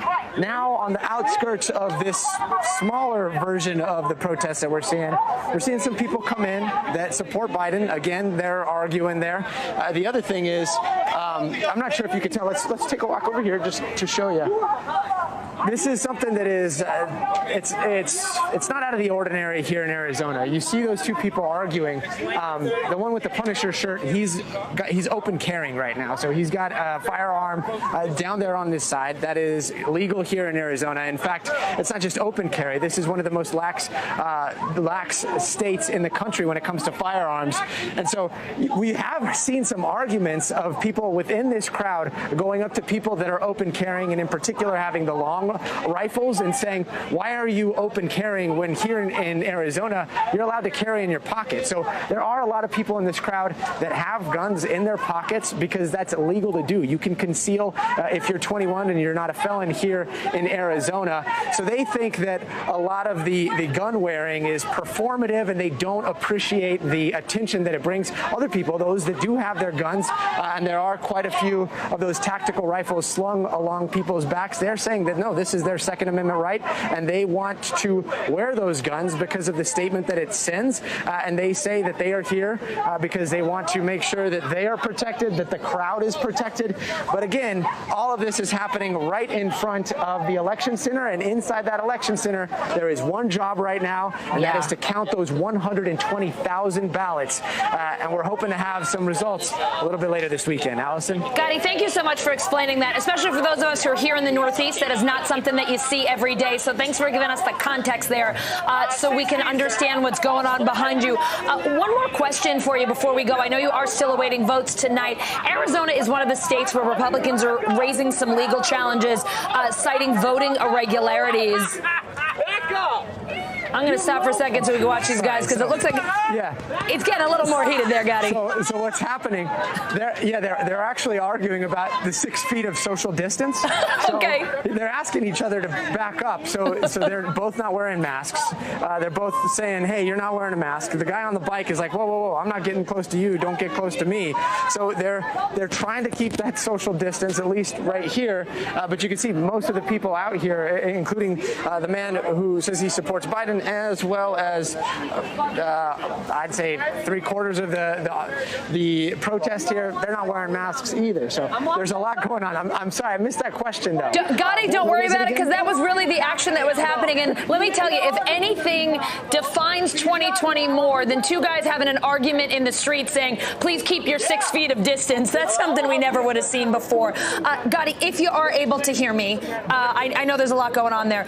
We're just mentioning Arizona is one of the places where we've been seeing some legal challenges. Republicans saying there are voting irregularities. What are our state election officials saying? Any evidence of any voting irregularities there in Phoenix? Yeah, so here in Maricopa County, there has been this issue over whether Sharpies should have been used to count the ballots. When you ask any election official from Maricopa County, including the Secretary of State, they say that Sharpies are fine. In fact, they were the preferred form when it comes to the tabulators that they've got, the brand new tabulators that are high efficiency tabulators. They can punch out anywhere from 6,000 to 8,000 ballots per hour. But it does sound like there was was some confusion when they were giving the instructions to people, and there was concern that there was bleed through on those ballots. These ballots that they use here in Maricopa County, and Maricopa County, we're just talking about Maricopa County. We can't vouch for any other counties, but they aren't lined up perfectly. They are offset on purpose so that if you fill out a Sharpie on the other side, it doesn't line up, and you can't have that accidental bleed through that might select something else on the other side. So they're saying that it's fine, but we've got Democrats and Republicans both saying that they're a little bit concerned about the instructions that were given. They've both taken it to court, and now it's in the court, and it's probably going to go in front of a judge, and we could have a decision there. All right, Gadi Schwartz, thank you so much. This was by far the most animated live shot we have had this evening. A whole lot going on there in Maricopa. Thank you so much. Sure, no problem. The October jobs report out today showing some strength. The headlines, 638,000 new jobs, and the unemployment rate fell a full point to 6.9%. Let's bring in Caleb Silver, editor-in-chief of Investopedia and our Save the Day guy. Really appreciate how much you've been helping us out this week, Caleb. Before we dig into what was in that report, economists are kind of saying, whoa, don't get too excited here. Why? Well, we've gained back 12 of the 22 million jobs we've lost, but we have a very long way to go. Also, the pace of job growth has been slowing month to month for the past 3 months, which is not what you want to see at this point in the recovery. You want to see job growth accelerating as the economy improves, and GDP has improved. We're still about 3-4% lower than we were this time a year ago, obviously, but we are on our way back up if you look across sectors, but not in the labor market. And the part of the labor market that's been hurting is the services part, where most of those frontline workers work. Services industries include restaurants, leisure and hospitality, travel-related industries, bars, gyms, you name it. That area has been hurt. We did see job gains there in the past month, just not robust and big enough to really take, to bring this unemployment rate much further down than it needs to go. It did fall to 6.9%. That's great, but we still have this long way to go. And this big chunk of people who've been unemployed for 27 weeks or more, about 3.6 million people, it's very hard to get back in the workforce when you're out that long. For sure. All right, let's talk about what we learned in that report. You mentioned some of this, but where are the jobs coming back? Where's the economy still struggling the most? What else do we learn when you really break down the numbers about our recovery here?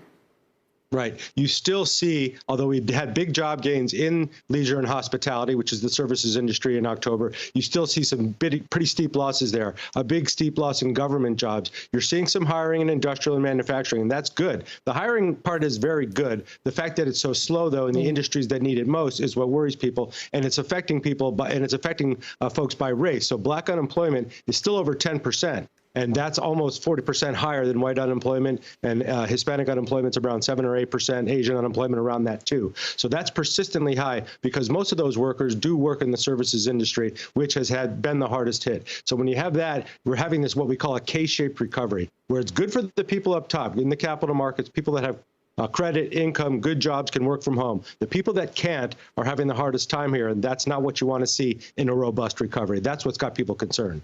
Caleb, the markets have been rallying pretty nicely post-election, but today, the Dow took a little bit of a pause. It closed just a bit lower. What drove stocks lower today? What was the issue?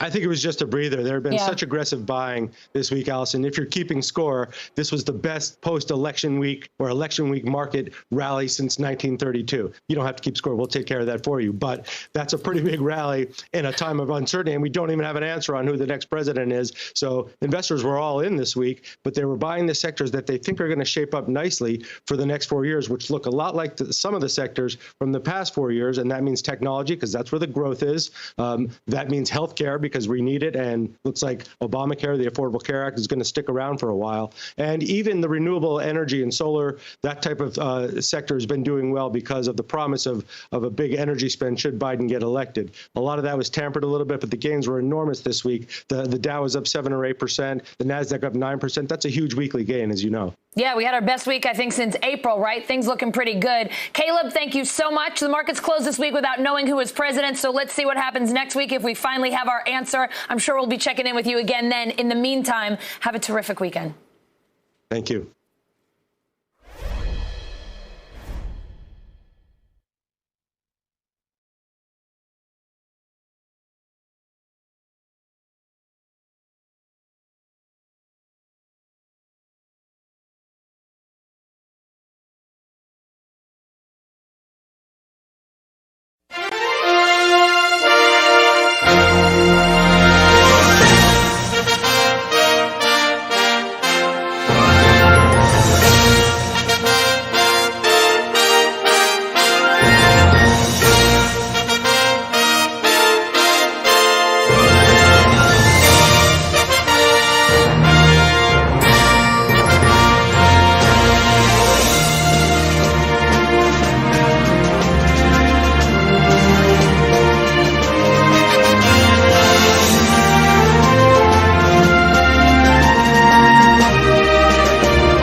more Americans taking part in this presidential election than ever before. In spite of the overwhelming number of ballots, we've seen few instances of fraud and virtually no systemic issues. NBC News senior legal and investigative correspondent Cynthia McFadden joins me now. Cynthia, the U.S. could see its highest election turnout in over a century, which is pretty impressive if you stand back and think about that and stop worrying about the fact that we don't have a result yet. Could you tell us more about the numbers? Right, Allison, and remember, in the middle of a pandemic. Yeah. So it is pretty interesting. So far, about 144 million ballots have been counted. And NBC News is projecting that there'll be 160 million ballots counted by the end of the day. That's compared to 137 million in 2016. But, you know, there's another number that is really stunning to me, and that is 100 million. 100 million Americans voted before Election Day this year. Some of those were mail-in ballots. Some of those were extended early voting periods. But it's double the early voters in 2016. So given that, it really is pretty extraordinary there were so few issues. Cynthia, leading up to the election, officials were warning about potential threats to election security, but federal authorities are saying we pretty much avoided any major disruptions. How did we pull that off? Well, you know, one of the ways that certainly helped was U.S. Cyber Command has confirmed that they actually sent out a few attacks of their own against the Russians and the Iranians, really warning shots over the bow saying, back off, guys. You know, you've been fairly warned. You better stay out of our election. That certainly helped. Wow. And also, you know, the states really learned a lot from the lessons of 2016. You know, it was really stunning to me, Allison. Back in 2016, no state election official running an election in this country had a security clearance that was sufficient for the folks at DHS, Department of Homeland Security, to be able to tell them what was going on in real time. Wow. That has been fixed. So, wow. Yeah, a lot of things. A lot of wows on my part today. I'm impressed to hear all of this. Cynthia, for months, President Trump has bashed mail-in voting, making unfounded fraud claims. He was still doing that last night. And let's not forget about the issues with the Postal Service. How did things work out with all of those mail-in ballots? Because we certainly had a lot of concerns about them getting there. We certainly did. And it appears, I mean, I'm not going to say it was perfect, but it appears that most everything got where it was supposed to go. As you know, you've been covering it all afternoon. There are these debates about whether or not ballots that were delivered after Election Day in Pennsylvania, they had until 5 o'clock tonight to get there. According to the Democrats, Republicans say no, they didn't. So there are those issues. But the ballots themselves seem to have arrived, for the most part, where they were supposed to be when they were supposed to be there. And I want to just say a shout out to the folks running elections around the country. You know, I've been on this beat now since 2016. And we have gone all over the country meeting the people who run these elections. And to a person, they anticipated these problems and did everything they could with very limited resources. I mean, Congress did not step up and provide the necessary funds to make sure that they were planning for these contingencies. And, you know, it's pretty extraordinary. This year, because of COVID, many of the usual poll workers weren't going to work because they're older and they were more subject to the disease. So tens of thousands of young people stood up and took their places. I mean, all of it's really pretty moving. Yeah, Cynthia, I know we're focused so much on the fact that we do not have a final result in this election, but I'm just blown away by all the things that we've managed to pull off, given that we are living in a pandemic in 2020. It's been a rough year, and I'd say considering we're doing okay. You know, I think you're exactly right. And I think, you know, at the end of the day, the 2020 election is not just going to be remembered for the president's ugly remarks last night or for whoever wins ultimately. It's going to be remembered because the American people stood up, 160 million of them, and voted in a system that did not let them down. Cynthia McFadden, great to see you. Thanks for being with us tonight. Great to see you, Allison. Thanks for having me. If the presidential results are the cheeseburger, think of the few uncalled Senate races across the country as the fries. If you're wondering, my senior team and I are running on Shake Shack tonight. But those open seats could determine the balance of power in the chamber, and that means they are important and we shouldn't overlook them. So let's bring in our panel. NBC News national political reporter Sahil Kapoor, Axios White House reporter Elena Treen, and USA Today congressional reporter Nicholas Wu. Let's start in Georgia. Nick, tight races there could determine the balance of power in the Senate, and it looks like we could be going to one, if not two, runoffs. What is the latest on the two races there?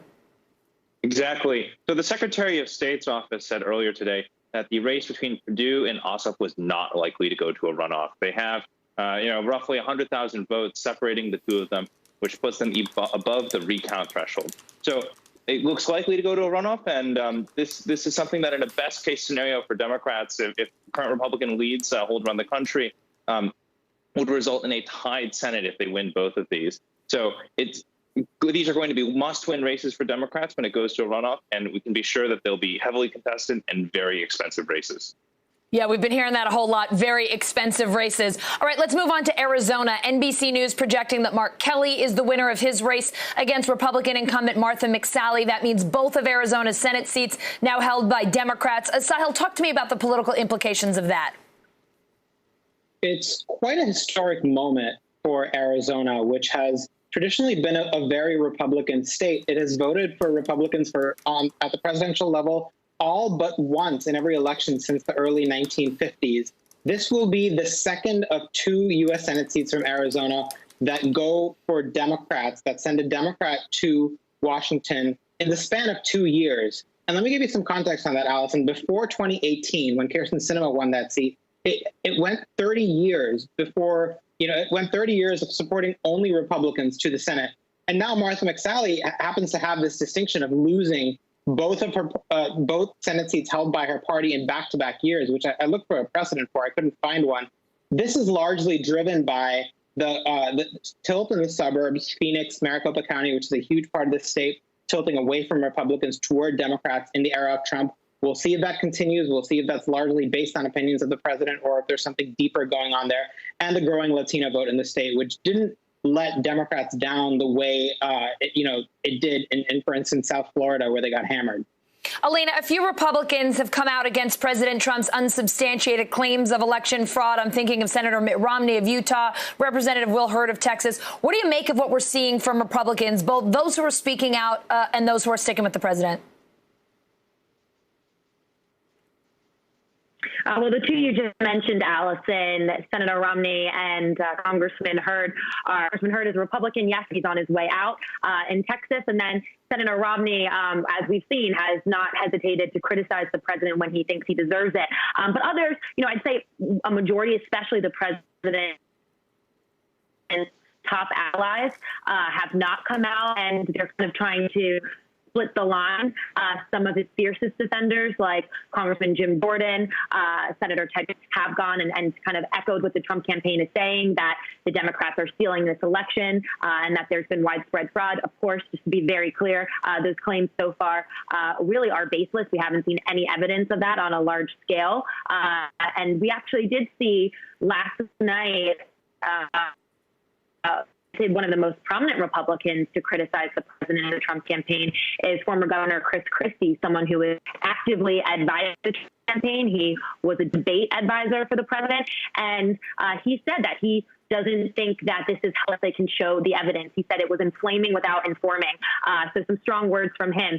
And so I think we're going to see how this plays out. We know that Trump world is very eager to have more Republicans in their corner. We saw Donald Trump Jr., the president's son, former campaign manager Brad Parscale, both of them say that if you're looking at running in 2024, you should start speaking up now. And it's hard to get more explicit than that. So I think we should expect more of this in the days ahead. Sahil, Elena, Nicholas, thank you three so much.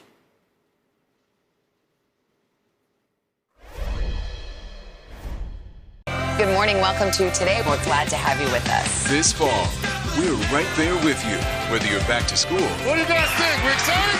Or back to work. We're keeping you safe. I love being back. Every morning on Today.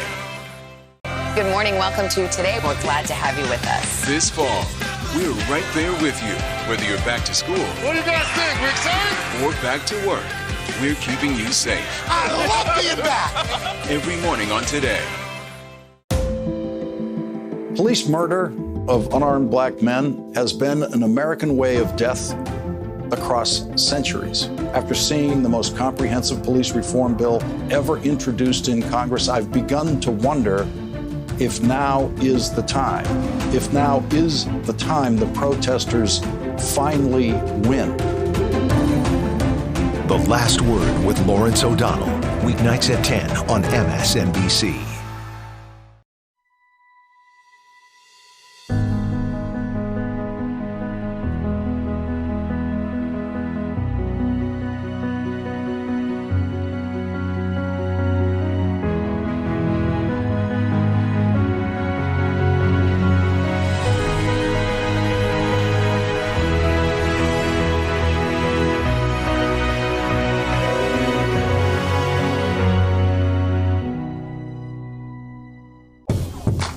You're watching NBC News Now. We've got some breaking news. Are people there concerned about what impact this could have on the election?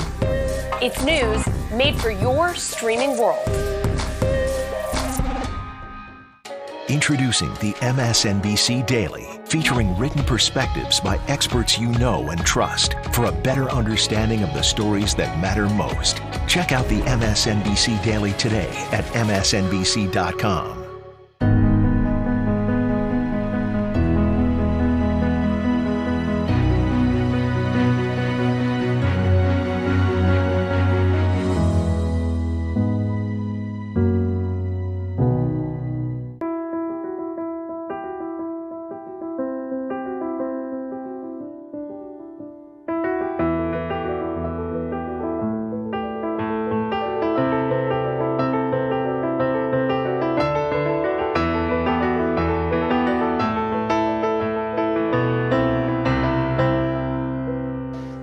Watch what they do, not what they say.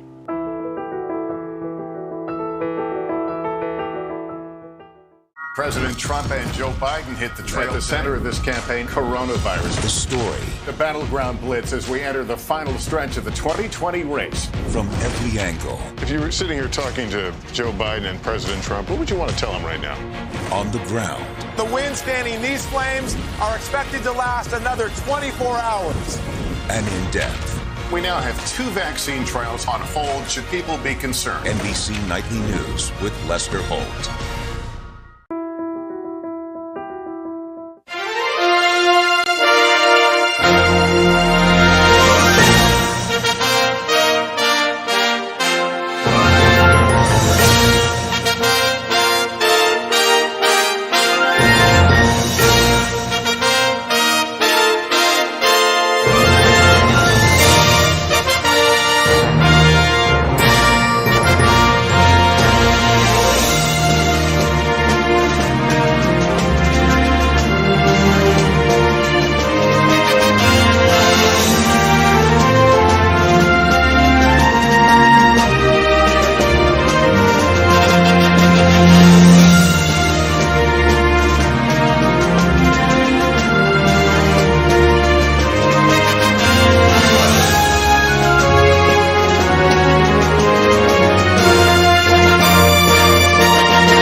Every vote should be counted.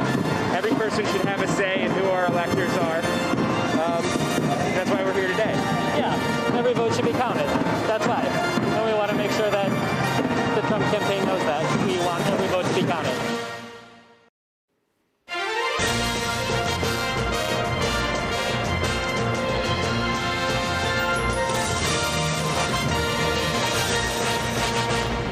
Hey everyone, I'm Allison Morris. You are watching special election coverage on NBC News Now. Yeah, we are still here, and here's where we are tonight. Right now, votes are still being counted in half a dozen states. Joe Biden is holding steady with 253 electoral votes, President Trump with 214. It could be days before we know who is going to be in the White House next year.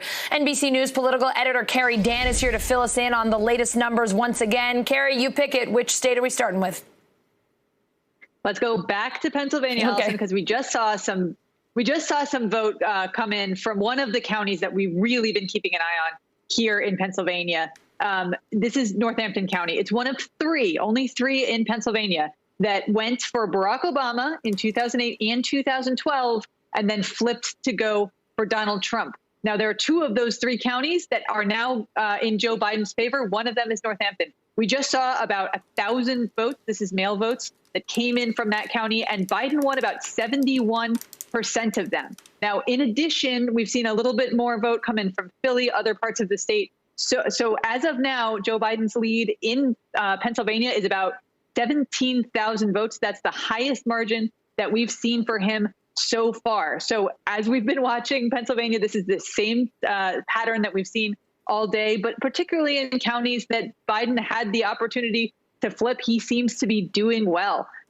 Let's turn to Arizona, too, because that's another state that we've been talking about all day. We saw some vote come in earlier today. It wasn't as favorable for Donald Trump as he perhaps hoped. We've now seen vote come in from not Maricopa County. You've seen Maricopa County being talked about all week, I guess, long. We've seen some vote from some other counties. This is Yuma. Yuma County is in the southwest corner of the state. It's pretty heavily Latino. Donald Trump won this county 4 years ago, and he's leading in the vote count overall in Yuma. But we just saw about 4,700 votes from there. They broke narrowly for Biden. That doesn't help Trump in his quest to try to catch up to Biden, who is leading him right now. There's about 94% of the vote in, and Biden's lead is about 39,000 in the state of Arizona. Donald Trump just simply right now is not getting the margins that he needs to catch up there. We think that he needs a big portion of the vote that's still out in Arizona as it gets counted. If you're a Republican, you want to see those breaking heavily for Trump, especially if they're coming from Republican areas of the state. That's not happening right now. And finally, in Nevada, we're still waiting on votes in Nevada. It's been a meme all week, but we have seen a couple more bunches come in from Clark County. That's, of course, where Las Vegas is, as everyone knows who's been watching. And we've seen about 62% of a new batch in Clark County. That batch is about 8,700 votes that came in Clark. Biden is getting about 6 out of 10 of those ballots. As a whole, Biden now leads by more than 23,000 votes in the state of Nevada. Now, last hour, we talked about provisional ballots. This is something that we're watching both in Pennsylvania and in Nevada. These are ballots that were made by voters who maybe there was a question about their eligibility. They fill out a provisional ballot. Election officials review them and make sure that voter is eligible. We think that there's about 60,000 of those in the state of Nevada. We're not sure what the composition of those is going to be. So if you're Joe Biden, what you really want to do is keep building your lead over Donald Trump. That's what we've seen in the last hour from these votes from Clark County and elsewhere in Nevada. He's still building that advantage, building a cushion, so that when those provisional ballots get counted, he's hoping that he's already got enough to make a call. We're still at too close to call in Nevada, but more votes are coming in, and they're bad news for Donald Trump and good news for Joe Biden. All right, Carrie, thank you so much. And you kind of referenced this. Our knowledge of American geography, particularly the counties, really improved over this election cycle. It's getting better every day as this election continues. Thank you so much. Thanks, Allison. In Arizona, Joe Biden leads President Trump by more than 39,000 votes, but Republicans are still optimistic the president will win the state. Here's Representative Debbie Lesko. Well, we still have about 230,000 ballots to count yet, so Trump has a pathway to win in Arizona. Now, he has to pick up an estimated 60% of the remaining ballots, which is possible. NBC News political reporter Vaughn Hilliard joining me now. Vaughn, based on what we've seen so far, what's your take on what Representative Lesko just said? Is the president meeting the threshold he needs to catch up to Joe Biden? God bless Congresswoman Lesko. At the same time, yes, I guess when you're taking into account how many ballots exist and what that margin is, if they all go in favor of Donald Trump, of course, there's a path. But you got to look at the math here of what we actually have been presented based on the returns and how those numbers are reflected in these upcoming ballots that are set to be the results being released. And I just want to break it down here. The fact that there's 140,000 ballots left in Maricopa County. There's about another 45,000 ballots in other non-Maricopa counties. This number continues to shrink. And what you have seen happen, Allison, is that to use a metaphor, okay, you essentially, Joe Biden started off with the big lead. And then the Trump train came roaring back here as he was winning these early ballot returns by about 60 percentage points. But what you have seen over the last 24 hours is that slow down. You could call it the Trump trolley, right? He's now, in today's ballot count, won just 53% of the share of the ballots that have been counted today. He needed to maintain that 59%, 60% threshold in order to stay competitive, or he could potentially either match Joe Biden or eclipse Joe Biden. Right now, the ballots here today are not evidence of that. And more concerning for Donald Trump is the fact that the outstanding ballots, nearly 200,000 outstanding ballots in the state, are essentially the same type of ballots that have been processed today. And those were ballots, mail ballots, that folks received in their mailboxes at home, but then hand-delivered on Election Day. And what you're seeing is a higher share of Democratic voters, independent voters that were going out, which essentially diluted the returns that Donald Trump was hoping to get. So we are going to be, in about 2 hours from now, getting another batch of about 60 to 70,000 votes here in Maricopa County. And if that pattern holds that we have seen throughout the day today, I mean, it all but closes the possibility of Donald Trump coming back here in the state of Arizona. All right, so Vaughn, we're sitting tight. We're waiting for some more votes. What can you tell us about the evening ahead? Set the scene for us as our viewers maybe pop a bottle of wine, relax into their Friday night, a Friday night like no other, where they're probably not going to be watching their favorite movie or TV show. They're going to watch the results come in. This is a heck of a movie being written in real time here. And you're getting the preview right now, all right? So 2 hours from now, you are going to be getting half of the remaining Maricopa County ballots here.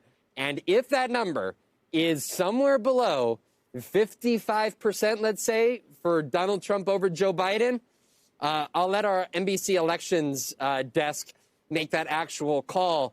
But that's really going to be the moment in which you and I, Allison, say, we don't know where mathematically Donald Trump is able to recover. There is no... the Arizona Republican Party has indicated that they'd like to join in a lawsuit over the use of Sharpies, but even the Arizona Republican Attorney General has pushed back, saying there is no evidence that that led to any invalidated ballots. So right now, I think the Trump campaign and the Republican Party here in Arizona is in a tough corner, and even a top Republican official here in the state that I was talking to acknowledged to me that that path is so very narrow here at this point, Allison. Vaughn, as someone who lives in a state where I can't remember the last time the movie theaters were open, thank you so much for that preview. We look forward to the main attraction tonight. Thanks. Thanks, my friend. The Biden campaign projecting confidence as the former VP pulls ahead in Pennsylvania, Nevada, and Arizona. The president, meanwhile, has fewer paths to 270, and his legal team is filing a flurry of election lawsuits. NBC News correspondent Mike Memley is reporting on Team Biden from Wilmington, Delaware. NBC News political reporter Monica Alba's in Washington with the latest on the president. Mike, I can't remember the last time I saw you not in that parking lot. The campaign feeling confident tonight. I mean, honestly, I feel like you've been there for a week. Have you? It's 5 days, I guess, is what we're coming up on now. So, which I think in 2025 days feels like a year. So there you go. What is the campaign saying tonight? They have outwardly been projecting confidence, but what are they saying about these legal challenges the Trump campaign is filing from Pennsylvania to Nevada? So as far as the legal challenges coming from the Trump campaign, they've sort of moved beyond that at this point. They are within striking distance of 270 electoral votes. There was a time this morning where they were expecting that the former vice president would come here tonight and give a victory speech. But the condition for that happening was projections on the part of news organizations that would reinforce the math that we're all seeing, that he is on track to now win Pennsylvania. We saw him take the lead earlier this morning. Short of that projection, which hasn't come from us, it hasn't come from other news organizations, it's possible he still comes to give kind of remarks of the type we've been seeing from him the last few days, expressing confidence in where this is all heading, talking about the fact that they believe they're on track to win, but not going so far as to outright declare victory. And so if we do see Joe Biden tonight, it sounds like that is what it will look like. But there's still votes coming in. We're getting new information, as you've been hearing from our colleagues across the country in Allegheny County as well. And so we're still in a little bit of wait and see mode. But, you know, for a lot of the Biden team that had been sort of not willing to bring themselves to talk about Joe Biden as president-elect, this morning we're starting to hear a lot more confidence about that.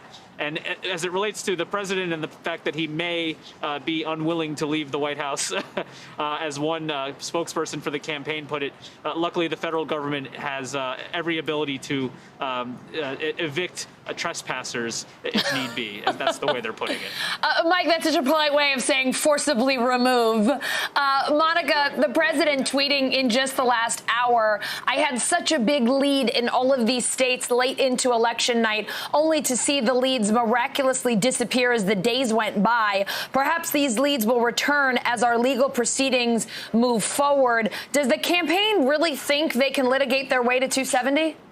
Well, Allison, it's sort of their only option at this point, so they continue to pursue that path. Very different, though, from yesterday in that we now have a travel photo lid at the White House, which means we don't expect to see the president at all on camera. He, of course, made those remarks last night in the briefing room that contained a lot of information that was both misleading and false, continuing to claim victory in leads in states that simply just don't align with reality or with our own NBC News projections. But I thought it was notable today in those tweets that he also said that the former Vice President Joe Biden shouldn't be claiming victory when, if we just rewind a couple of days, that's exactly what the president did in his comments overnight after Election Day in the East Room. But now the campaign also taking a little bit of a different turn, I'm told. Aides are quite deflated today at campaign headquarters with the reality setting in that path to 270 just becomes increasingly more narrow, and all they really have are some of these legal options. But unlike yesterday, where they released a flurry of news conferences and announcements about lawsuits in key battlegrounds, today they didn't really do that. They didn't even hold a call with our reporters to talk about their strategy going forward. So we're not sure what tomorrow holds, but I think today was one more of an evolution of sort of understanding what is at play here. But the president, we're told, has absolutely no plans to concede, at least not anytime soon, Allison. Mike, the focus of Joe Biden's campaign, the battle for the soul of the nation. This week, we have seen protests across the country over ballot counting. America feels as divided as ever as we wait for a result. If these last few races are called in Joe Biden's favor, how will he go about healing that divide? This is an important factor in the way Joe Biden's team is approaching tonight, or the time when eventually he would give a victory speech. Is the moment of the campaign when it's over and you declare yourself the victor, you've been called the victor, is really as much about the beginning of governing as it is about the end of the campaign. And so for Joe Biden's perspective, part of why they think they're hesitant for him to come out and declare victory without some sort of independent declaration of such is because it would make that task of doing what he's been promising to do throughout the campaign, of bringing the country together, lowering the temperatures a little bit, that much harder. It becomes another moment where he's giving a campaign speech in the eyes of a lot of folks. Now, let's not be naive, as Biden himself has said he's not naive. Joe Biden coming out under any circumstance and saying that he is the victor, if President Trump is still challenging this outcome, is not going to convince everybody. But this is Joe Biden proceeding very carefully here, setting the tone for his campaign, trying to do everything he can to avoid a situation where, yes, he can talk about the results, but being seen as overly confident, overly celebrating when the country is still very much divided. We talk about the fact that Joe Biden is already now the candidate with the most votes ever for a presidential candidate in this history. Well, Donald Trump is going to be the candidate with the second most votes in the history of this country, even as he finishes behind Joe Biden. So that's a reality that the Biden team is very well aware of. Yeah, a big question today. A lot of people wondering, even if President Trump is no longer in the White House, will Trumpisms were the expression they used, or will, the things that he stood for live on? And it certainly seems by the vote counts we're seeing so far that will likely be the case, and Joe Biden would have his work cut out for him. Monica, on those tensions, If this race does not go President Trump's way, if Joe Biden is moving into the White House, what are the expectations for how the president will react? Mike, obviously addressing the ability of federal agents to forcibly remove him. Well, we got a little bit of insight into this today from one of the president's close economic advisors, Larry Kudlow, who was asked whether there will be a peaceful transfer of power if in the end the president loses. And he said he does anticipate that. He said he knows the president is going to continue to fight it until the very end and until he can't anymore. But there is a sense from top aides publicly that the president will have to accept this reality if he loses this opportunity for a second term. And all of these conversations that have evolved in the last couple of days seem to be pointing him in that direction, even though publicly they want the messaging to be, we're still in this and will we still see a path, Allison? But it raises the question of what happens over the next 70 or so days before inauguration, depending on whatever happens here. We have to also remember and zoom out.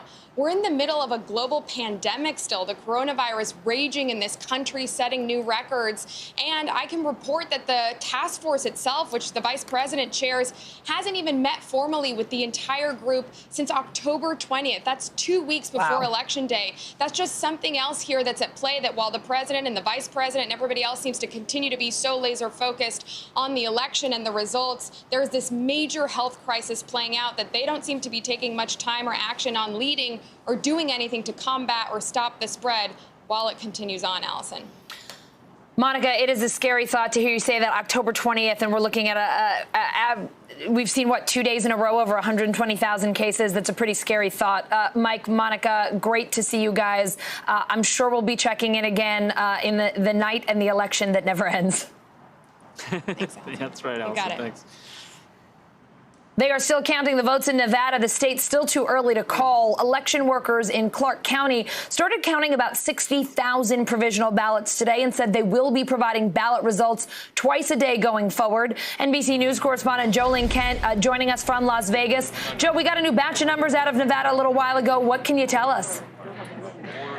Yes, I'm just pulling up the latest numbers here for you, Allison. So the latest count we have is Biden has 49.8% of the vote statewide. Trump has 48.0%. They're separated by about 20,000, 25,000 some votes right now. So that lead for Biden is widening a little bit. But here in Clark County, things are busy behind me because of two things. The line further back are people who are here to cure their signatures, take a look at any issues of their ballot. And then the line directly behind me here is made up of some poll workers, people who are working the elections over the past couple of weeks, and they're here to collect their paychecks for day one, and they're able to do that into next week. And a couple of people I've spoken to said it has been so fun working the election this year, that there's just been such a good turnout. And part of that turnout, Allison, is really what's driving all of the pressure on Clark County to get this count finished. We still have 63,000 ballots left to count that were mailed in, according to the registrar, and then another 60,000 outstanding provisional ballots. The registrar telling all of us reporters today that he hopes to have all the mail-ins counted by Sunday, and then TBD on the provisional. So we are here kind of absorbing everything, as, you know, anticipation, anxiety certainly rising as people wait to hear where these 6 electoral votes are going to go. Plus, there's been all these legal challenges and issues coming from various voters and the Trump campaign. And the response in general from the Clark County registrar has been there's been no fraud, there's been no improper counting of the vote. They're pushing back on all of those things, despite the federal district court lawsuit that's been brought by several voters that was first presented at that press conference back yesterday by the Trump campaign. So, Allison, there's a lot going on here. I could get into a million more details for you, but I'll send it back to you. Joe, I just have to say, we have been on the air for countless hours over the last 4 days, and you are the first person to use the word fun in describing how election workers and how folks are feeling. So that is so great to hear, because it just... Well, that's what they said. That's wonderful. I'm so glad to hear it. I just have these images in my brain, and we've seen some of the webcams of just people working. Chris Jansen telling us in Pennsylvania they've got paper cuts all over their hands. So I'm glad to hear that some people are really enjoying the democratic process. It's interesting too, because it's not just your typical, and there's some people that count votes, right? And those folks are still very much working. They've had to increase from like 30 people to 300. But a lot of the people, the couple of people I've talked to in this line right behind me, this one person was sanitizing. That was her job at her location. Another woman was helping people to the machines to cast their vote. So all different kinds of roles. It's not just the people that you see on these live streams who are doing the extra important, very essential work of counting the votes and going through every single ballot there. So a lot of variety going on here in Nevada. But look, the reason Clark County matters so much, the reason we are still here for yet another day, is that 90% of the outstanding votes as of last night, according to the Secretary of State, is happening in the Vegas area, and we're just waiting for all these numbers to come back. Hopefully more soon and even more tomorrow. Joe, one last question before you go, because you used a term I'm not sure all of our viewers are familiar with. You said some folks there were lined up to get their ballots cured. What does that mean? Yes. That means that their signature, when they mailed in their ballot or dropped it off, didn't match with the signature that's on file with the registrar. And so they're here to resolve that. And that could be resolved in any number of ways. But it does take some time. That's why this line isn't moving terribly quickly. All right, let the record reflect that in the 7 p.m. Eastern hour in day 4 of this election, we heard the word fun used for the first time by none other than Joe Kent. Joe, thanks. We need a little dose of that tonight. Anytime, Allison. 20 electoral votes at stake in Pennsylvania. Right now, Joe Biden is ahead of President Trump by more than 19,000 votes there. It is a lead that is still growing as the state counts more of its mail-in ballots, but the race still too close to call. Let's go now to NBC News correspondent Rahima Ellis in Philadelphia and MSNBC senior national correspondent Chris Jansing in Harrisburg. Ladies, I got to be quite honest. I feel like a nag at this point, asking you hour after hour after hour for updates, but I'm going to do it again. Chris, we are awaiting results out of Allegheny County. Anything new? We got them. All right. We were expecting that. Yes. Are you sitting down? Yes. We were expecting them around 5. They came in about 5, 7, 8 minutes ago. So here they are, a little less than we expected. We were told by the county executive to expect 6,500. There was actually an additional 5,237 votes reported.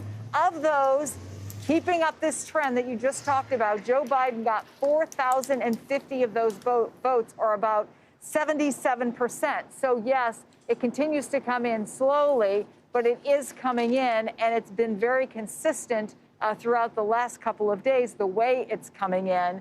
And there is this, level of, I don't want to call it frustration. It's not frustration, but there is a bit of angst among Democrats who had heard from top officials, including the Secretary of State, well, we would be getting probably some semi-definitive results yesterday. Well, not yesterday, but then today. And then the Secretary of State came out and said, yes, the vast majority of votes are counted, but it's so close that we need to wait and see what else comes in.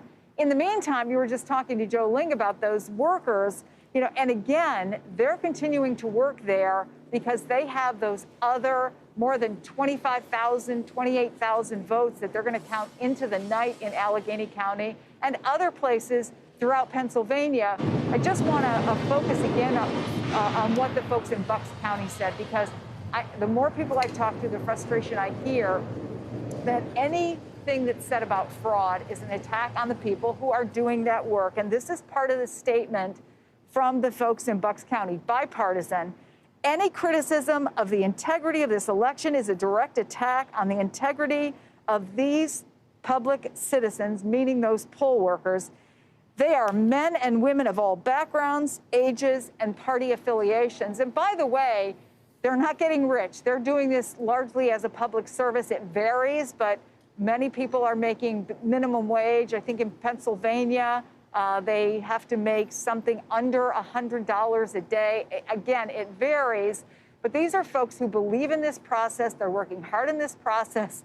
They're eating very little. They're sleeping very little, and they're doing yeoman's work. So we're going to continue, I think, throughout the night to start to see some of these results trickle in.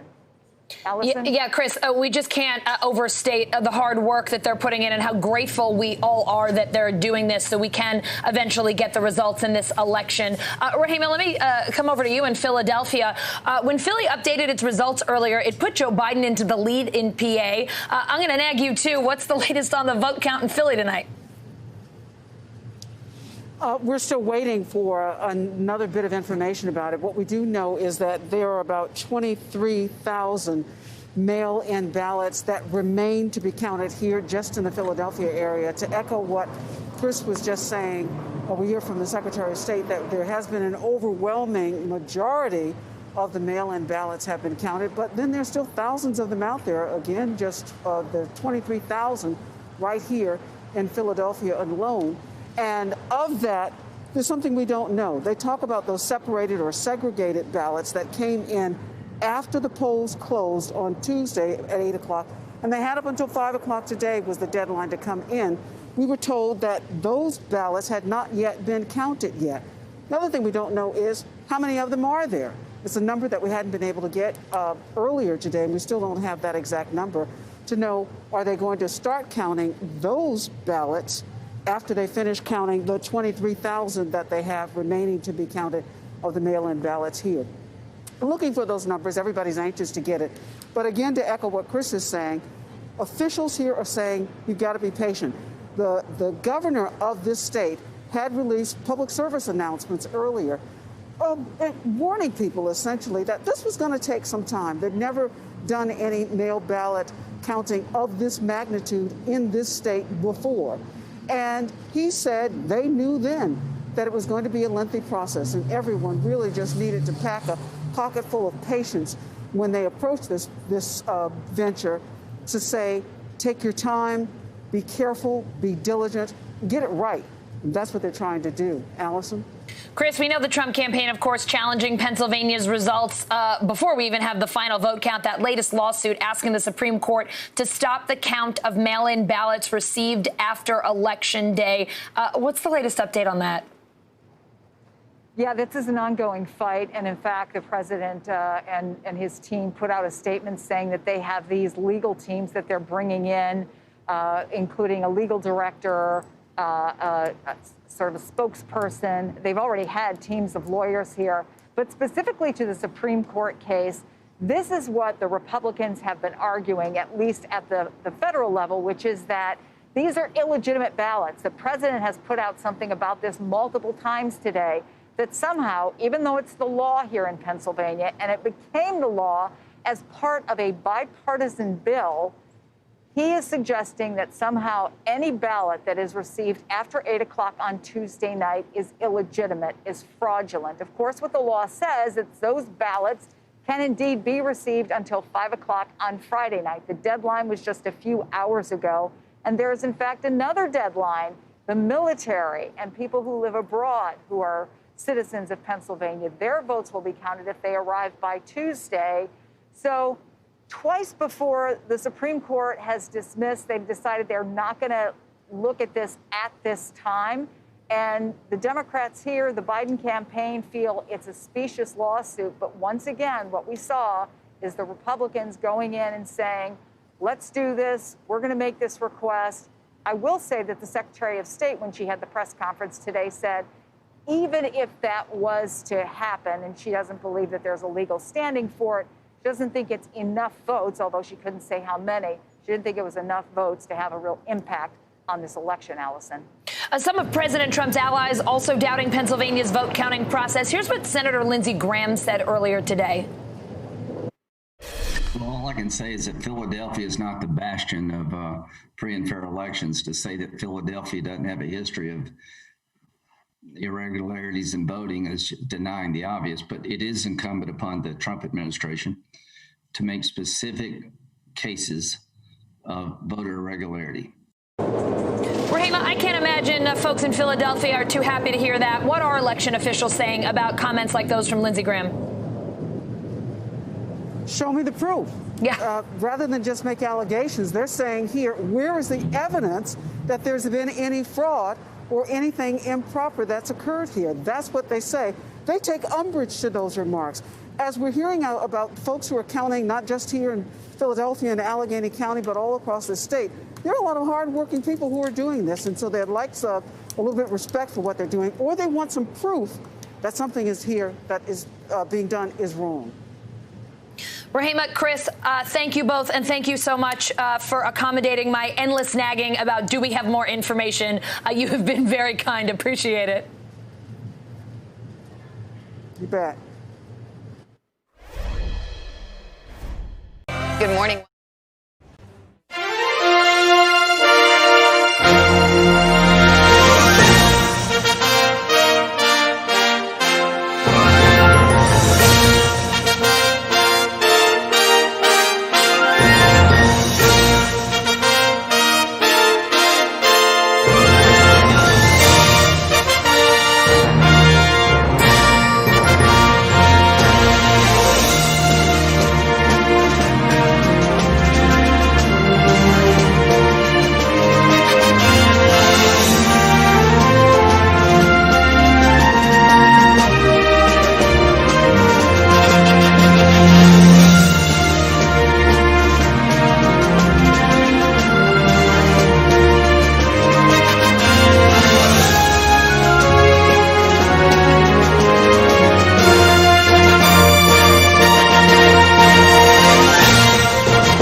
The latest update from the Secretary of State says there are, get this, just 4,400 outstanding votes in Georgia. That is just wild. But there are also 8,900 ballots from overseas and military voters that are eligible to be counted if they are postmarked by Election Day and arrived by the close of business today. NBC News reporter Priscilla Thompson joining us now from Atlanta. Priscilla, those numbers so small at this point. I triple checked with our producers that they were right because I just couldn't believe it. We are really at those final stages in Georgia. Explain to us how these remaining ballots will be counted. Yeah, Allison, we're really getting down to the wire here. And as a result, you're hearing about some of those ballots that we don't often talk about, but because these margins are so razor thin, they could become important here. And so the state of Georgia has received around 14,000 in all provisional ballots and 18,000 of those military absentee ballots. And they're processed, at least the military absentee ballots, we'll start with those. They're processed much in the same way as a regular absentee ballot. They are scanned, and then the results are calculated, and those are uploaded to the system to be reported out. Now, the provisional ballots are a bit more of an intensive process. So voters first have to verify their identity or whatever the issue was that caused them to have to submit that provisional ballot. And from there, the county is able to approve that provisional ballot, whether that provisional ballot will be accepted or rejected, after which those votes will then be tallied into a total. And I should say that the state of Georgia today launched a risk analysis, a risk sort of analysis to double check. And so they're going through by hand and checking a sample of ballots to make sure that they have the count right and that the results are accurate before they announce those final state certified results in the middle of the month. Allison?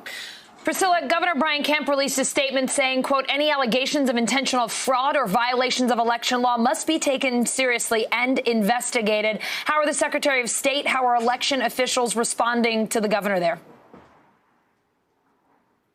Allison, we've seen a number of Republican lawmakers coming out with statements like this after following Donald Trump's allegations of voter fraud and things of that nature. But the fact of the matter is there is no evidence of widespread voter fraud, voter intimidation, those kinds of things. And so what we heard from the Secretary of State's office today, and the Secretary of State, was him saying, look, we have safeguards in place. There are people who are observing this process. It is very safe. There's no proof of that, essentially. And we also heard him defending these election workers who are, in many cases, working round the clock, often through the night, trying to get these ballots counted, saying these folks aren't out to defraud the American public. They're actually just trying to do their jobs and do this sort of service for folks. And so that's some of what we heard. What I will say is that we have learned that the RNC is on the ground here with lawyers. They are preparing to bring forth a legal challenge if they feel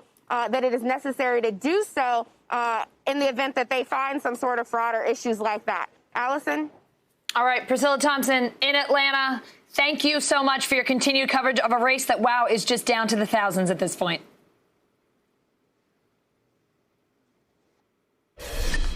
The Trump campaign unleashed a slew of lawsuits in the last couple of days challenging the current election results. NBCNews.com political reporter Jane Tim runs us through those legal battles. So the president's lawyers have been filing a flurry of lawsuits and motions in swing states across the country. Nevada, Georgia, Wisconsin, Michigan, a bunch in Pennsylvania. And for the most part, they're pretty small ball. The Trump campaign filed a suit in Michigan claiming they didn't have meaningful access to monitor the election ballot counting. That was thrown out. They said they had no evidence. There was even a suit in Georgia essentially reminding officials to follow the law. And that was also thrown out because there was no evidence they hadn't followed the law. Where a poll watcher can stand also came up a lot. The Trump team did have a victory in Pennsylvania on that, allowing poll watchers to stand closer. That did stop counting for about 2 hours when they moved a bunch of barricades in Philadelphia to let the poll watchers get a little closer to the action. But most of these suits aren't going to be outcome determinative. They're not going to tell us who won the election or change who won the election. And while the Trump campaign promised a very big lawsuit in Nevada over what they said was thousands of illegal votes, we've yet to see that. They sent a letter to the U.S. Attorney General pointing to change of address forms, but that really isn't proof of voter fraud.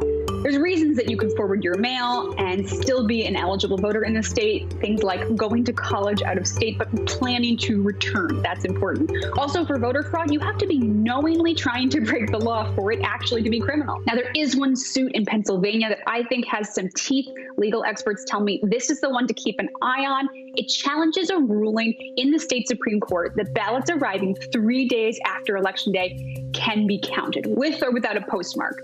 Basically, they're presuming that if they arrive within 3 days, they were mailed before the election. This is because the courts didn't want people to mail their ballot and slow mail to disenfranchise them. This is what the state court said made a fair election. But there is an argument that that state court ruling actually violates the U.S. Constitution, which gives state legislatures the power to set the rules for their elections. Now, these so-called late ballots, they're not abnormal. States that vote a lot by mail often bake in sort of a cushion in between when the election day happens and when ballots can arrive, because the mail does take a little time.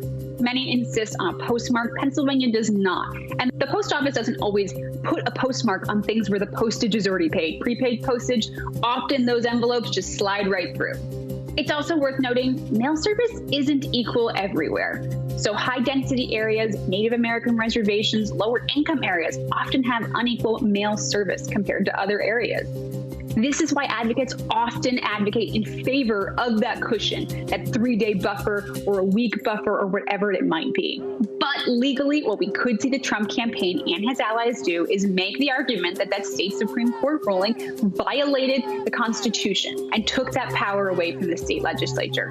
There's law and precedent that says only the state legislature can make these rules. But there's another argument that essentially the state Supreme Court is part of the state government. So that's what it would come down to. The president has said he wants to see this case end up at the U.S. Supreme Court. But of course, it's the margins in Pennsylvania that matter here. As one of my sources said, it only gets interesting when the margin of victory is down to 537 votes. You know, that famous margin between Bush and Gore in Florida in 2000. The Secretary of State does say we're talking about hundreds of ballots, not the tens of thousands that were coming in after the deadline in the June primary in Pennsylvania. And finally, because of the ongoing litigation, the so-called late ballots, they haven't even counted yet. And at the moment, Joe Biden is ahead. So stopping the count where we are isn't exactly what the president wants. So that's what's out there now. It doesn't mean more won't happen. As the numbers go more and more in Joe Biden's favor, legal experts say these lawsuits will have a hard time getting the president to 270. I want to bring in NBC News legal analyst and former federal prosecutor Barrett Berger. Barrett, let's start with Pennsylvania, where Republicans are suing for an immediate order from the U.S. Supreme Court to stop the count of disputed ballots there. Do the Republicans have a case here? I don't think they do. Okay. Just like you were presenting in the earlier segment, there may very well be some issue that works its way up to the Supreme Court with respect to this Pennsylvania rule extending sort of the grace period for these ballots coming by mail. But that alone should not be enough to stop the counting of the vote, nor do I think the Supreme Court would jump in sort of on their own and say, everybody stop, we have to resolve this very ancillary issue. So I really don't see this as having any sort of a final impact on the ultimate totals here. We know the Trump campaign is alleging voter fraud in a few states without providing any evidence of it. What would they need to show to substantiate these allegations? Yeah, this is one of those classic moves that judges really don't like, when you show up in court and say, I'm here for a fishing expedition. I, want to stop the count so I can go and try to find some fraud. It doesn't usually go over well in a court of law. What they would have to show is some evidence that there was intentionality, that there were actual documented cases where they could provide evidence that would convince a court that there was intentional instances of fraud, and not just a single ballot being, dealt with the wrong way, that there would have to be this on sort of a wider scale. So I think right now they have been losing in court for that exact reason. They haven't been able to sort of bring the receipts. They haven't showed up with any evidence. And I think this is going to continue to be a problem for them. So how could these lawsuits impact the outcome of this election? From what I'm hearing from you so far, it doesn't really sound like we have anything that could have a substantial impact so far. I think that's right. I mean, I think the primary way that they're affecting it right now is delay. Anytime, and we've seen this in certain counties where these suits have delayed counting for a matter of hours or even a matter of, a day. This is sort of the ultimate plan here, I think, is to delay the process enough so that maybe you are able to, try to find additional evidence. But delay really seems to be the game here. All right, Barrett Berger, always great to see you in what is, I still think, day 4 of the election. We appreciate you. It's like Groundhog Day, right? Yeah, for sure. Good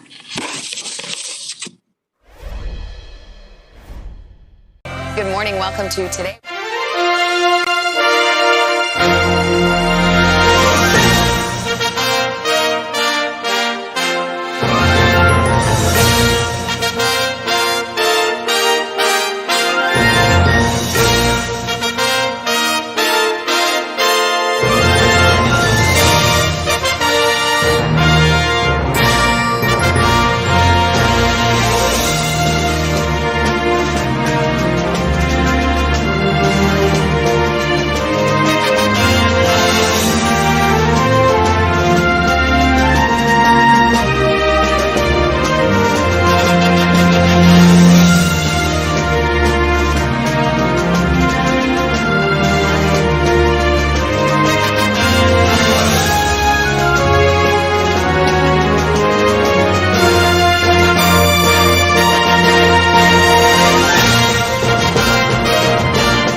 President Trump piling on the legal challenges to contest the election results in several states, but former CIA director and defense secretary and White House chief of staff, that's right, Leon Panetta, says in the end, the final scoreboard will determine the winner.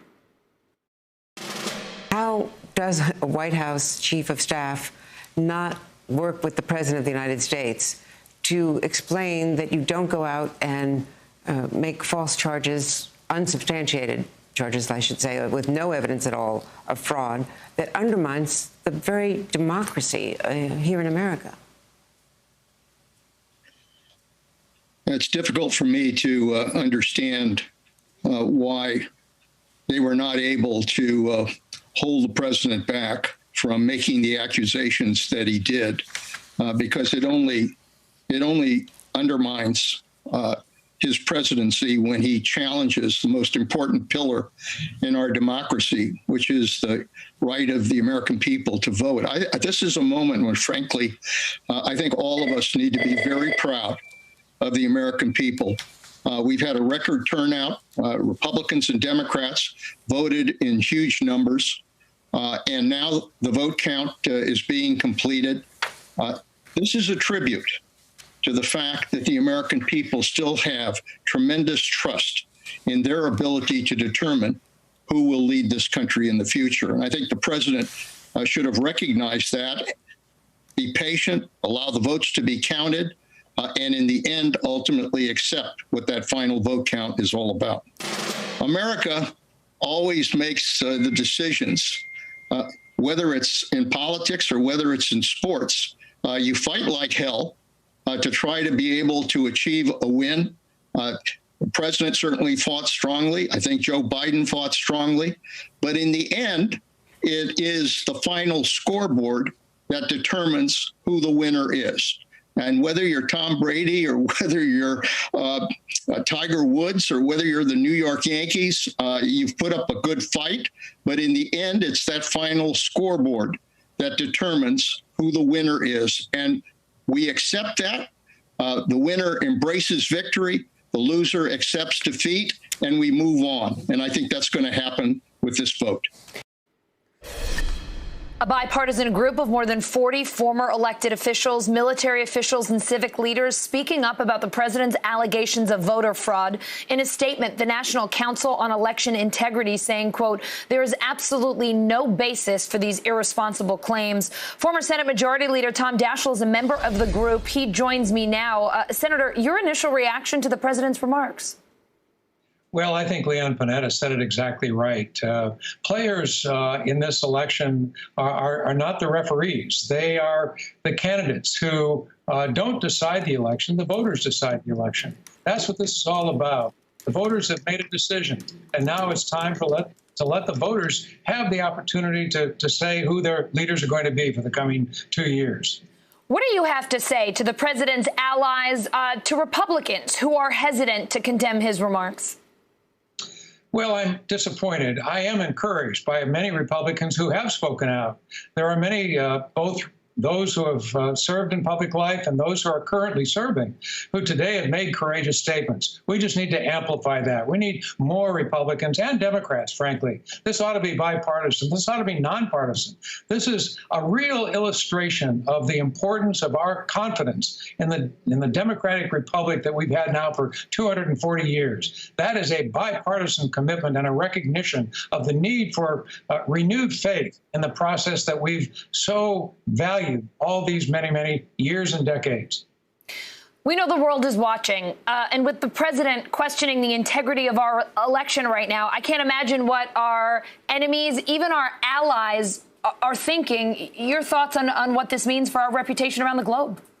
That's a great point. You know, we've had 80 elections already worldwide this year. And by and large, many of them have been very successful. But I can say from personal experience, I've talked to people around the globe over the course of the last several weeks. They're all watching. What we do affects them. What we do will have huge ramifications as they look at their own elections and their own leadership going forward. We've got to be a model for the rest of the world. So the stakes are not only high for us, they are for people around the globe tonight. We have seen absolute gridlock on Capitol Hill over the past 4 years. You served as a majority leader in 2001 when the Senate was evenly split. Are you hopeful this new Congress will be able to pass bipartisan legislation and specifically the coronavirus relief that so many Americans need right now? Well, you're absolutely right. We need that so badly, and it's going to take leadership on both sides of the aisle. Compromise should not be viewed as capitulation. Compromise is the oxygen of democracy. And the more we can see compromise, the more powerful the legislative branch will be. This is a system of checks and balances, and we need to ensure that those checks and balances work. And the only way they can is if Congress can get its act together, work as bipartisan leaders who understand the importance of COVID, the economy, and so many other challenges our country is facing. We need to demonstrate that ability once again to govern legislatively.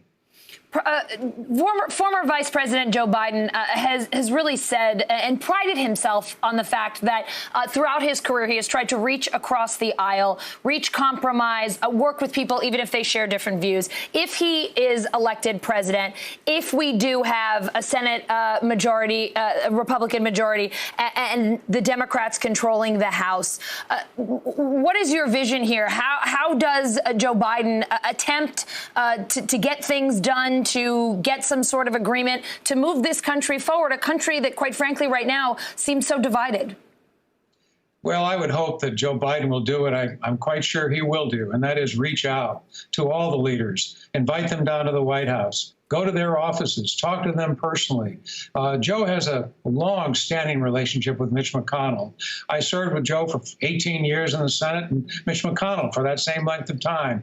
I watched them work together. They have a history of cooperation on many different issues. That can be done again, but it's going to take a real effort on the part of Mitch McConnell and the part of Joe Biden and really the entire congressional leadership to ensure that we find that cooperative environment. That can happen, but it's going to take movement on both sides to make it true. Senator Daschle, thank you so much for being with us tonight. Grateful for your time. My pleasure.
election will wind up at the Supreme Court.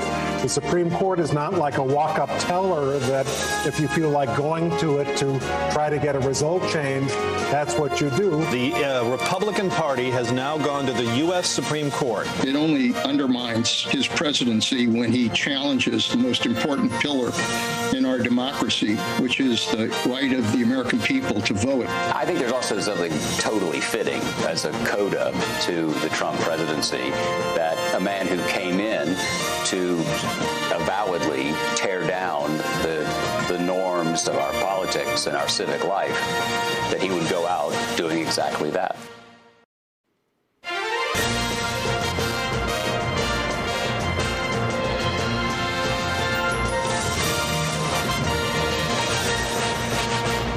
Hey everyone, I'm Allison Morris. You are watching special election coverage on NBC News Now. 4 nights, still no president-elect, but we will be here until we have one, and I can promise you the weekend is still coming. We are almost there. This race is changing by the hour. 6 states still not called. We are really watching 5 states that are still too close to call tonight: Georgia, Nevada, Arizona, North Carolina, and Pennsylvania. NBC News political editor Carrie Dan is with us now. Carrie, there are 20 electoral votes up for grabs in Pennsylvania. That is the big prize here. What do you know about that state at this hour? So right now, Pennsylvania election officials estimate that there's about 102,000 mail ballots that are yet to be counted. And a big place that we've been watching throughout the last couple of days has been Allegheny County. That's the Pittsburgh area. It's a pretty Democratic, very favorable to Joe Biden. They've been processing their ballots today. And we saw a batch of them just within the last hour, about 5,000 votes. They went 4-1 for Joe Biden. So this is yet another example of Biden being able to build up a cushion in his, build up a lead over Donald Trump here. Biden is now leading the state by nearly 20,000 votes. Now, Allegheny County is still working through some additional ballots tonight. They're currently working through military and overseas ballots. Then they're going to move on to the remaining 29,000 votes that they were unable to process until tonight. It's a long story, but a couple weeks ago, they sent out ballots that had an error in them. They corrected that error. But part of a legal settlement was that those ballots, when returned, had to be held until 5 o'clock today and could not be counted until then. They're now working their way through that batch of ballots because they have to make sure, right? They have to clarify, make sure that the right version was returned, that they are not duplicates. So they're in the process of doing that now. Now, another thing that we've learned about Allegheny County is that we've been talking all day today about provisional ballots in Pennsylvania. These are ballots that are subject to an additional level of scrutiny because the voter who cast them, there was a question about their eligibility. They fill out a provisional ballot. Election officials have to go through each and every one of them and make sure that there's no duplication, no fraud, that the person is who they say they are, et cetera. Now, we think that there's about 100,000 of those provisional ballots in the state. We know that 17,000 of them are coming from Allegheny County. Now, that could be a good sign for Joe Biden. We don't know what those provisional ballots are going to show, how favorable they might be to one candidate or another. But knowing that a big chunk of them are coming from Allegheny, which has been shown to be very favorable for Biden, and from Philadelphia, which has also been shown to be very favorable for Joe Biden as well, that could be a good sign for him. Now, if Twitter is any indication, there are lots of people who are asking this question, and I will go ahead and answer it. People are saying, okay, this has been the trend all day. Why has this race not been called? And I just want to remind our whole audience that our threshold for our decision desk for making decisions and calling a race is that we are 99.5% certain statistically that there is no chance that Donald Trump can catch up to Joe Biden. We're just not at that number yet because there's too many outstanding ballots and we don't know exactly what they're going to look like. So that's where we are now. All day long, the news has been getting better and better for Joe Biden and worse for Donald Trump. But we're still at this hour too close to call. Allison? Carrie, I think the name of the game here is we're being really careful. When we're sure we've got a call, we're going to make it. But in the meantime, it sounds like we're all just kind of in this for the long haul right now. My current question in my head is, will we know who the president is before or after football starts on Sunday? And at this point, I'm just really not sure. You know, everybody's got a benchmark in their head of there will be a time when we will know who the next president is. There will be a time when, we'll get more than 3 consecutive hours of sleep as well. Those all seem like distant what dreams right now. What do you speak of, Carrie? But, you know, we've just got to work through it and look at what the outstanding vote is. I think the Biden folks are feeling great, but this is the process. This is what we have to do. And the election officials who are out there, it's also worth reminding, are trying to do, they're working very, very diligently to do this correctly. It is taking a lot more time than anybody wants, especially, I think, the Joe Biden campaign, which would much rather have had a very definitive result earlier today. But, you know, we're going through the process. They're being careful. They're taking their time, and we are grateful for it. And look, I hate to sound cheesy, but Carrie, it's a cool time to be in the news, to be seeing all that's going on, to be covering an election and a year like no other. I mean, 2020 is really something else. An election in 2020 couldn't be anything but drawn out and a little chaotic, right? I mean, this year has been, it's in character. Yeah, that's a great way to describe it. 2020 election has had some character. Carrie, thank you so much. We have called upon you hour after hour after hour, and you have always delivered, taking us through all the numbers. We really appreciate it. I know that is tough to do on very little sleep, so thanks so much. Thanks, Allison. We have not heard from Joe Biden or Donald Trump today, but the president has been tweeting. Just a few hours ago, he said, quote, Joe Biden should not wrongfully claim the office of the president. I could make that claim also. Legal proceedings are just now beginning. NBC News correspondent Mike Memoli is reporting on Team Biden from Wilmington, Delaware. And NBC News political reporter Monica Alba is in Washington with the latest from the Trump campaign. Monica, that's just a pretty ironic tweet from the president, considering he basically falsely claimed victory on election night. Now he says the legal proceedings are just beginning. What are you hearing from the campaign about how long they think this race will drag out and how confident they are that they still have a path to 270? Well, Allison, they're becoming a little bit less and less confident with each hour that passes that shows former Vice President Joe Biden in the lead in many of these critical states. They do know it's close enough in some of them, on a knife's edge. Some advisors have said that they're going to continue with those legal opportunities and pursuing them. But really, the president also falsely claimed victory last night when he made those comments in the briefing room. And we should point out, he didn't take any questions from reporters. Those of us who were in there wanted to press him on where he was getting this information from, how he could back it up with any evidence. But he continued to claim also widespread voter fraud when we know there hasn't been any. But this is really sort of the last opportunity or recourse that the Trump reelect effort has. So they're going to drag this out as long as they can, we understand. And the president has privately been telling aides and allies he's not prepared to concede, even if Joe Biden is tipped over 270 electoral votes, at least any time soon. It shows you sort of, though, the mindset of the White House, which called it lid a couple of hours ago, determining that they didn't want the president to come out and speak on camera again tonight, even though we believe Joe Biden may do that depending on what happens in the next couple of hours. It shows you a contrast, though, because the president, it seems, has been itching to deliver this message. He's been doing so, however, though, on his Twitter account today, more so than in person. We'll see if that happens tomorrow. But the Trump campaign had been steadily announcing these lawsuits and legal battles. They didn't have any of those kinds of press conferences today, Allison, which I think also shows you a bit of a reality setting in on what might happen here in the next couple of days. Mike, how is the Biden campaign bracing for a legal fight over this election? Well, the Biden campaign has made it clear that they're ready to show up in court whenever the president and his team introduce any challenges across the board, while also making clear that they think these suits that they're filing are baseless and doomed to failure, is the quote that they often say. But the real issue for the Biden campaign at this point is getting the moment right when they believe he can be declared as the president-elect of the United States. And so that's where they're proceeding at this point. And at this late hour, we've been watching the scene behind us all afternoon. This morning, the Biden team offering some near certainty that we would hear him come here, speak tonight in declaration of victory. But the issue is we're not seeing the projections that they were hoping would preview or presage that declaration tonight. And so at this point, we're hearing from the Biden campaign that it is still possible that we would hear from him tonight.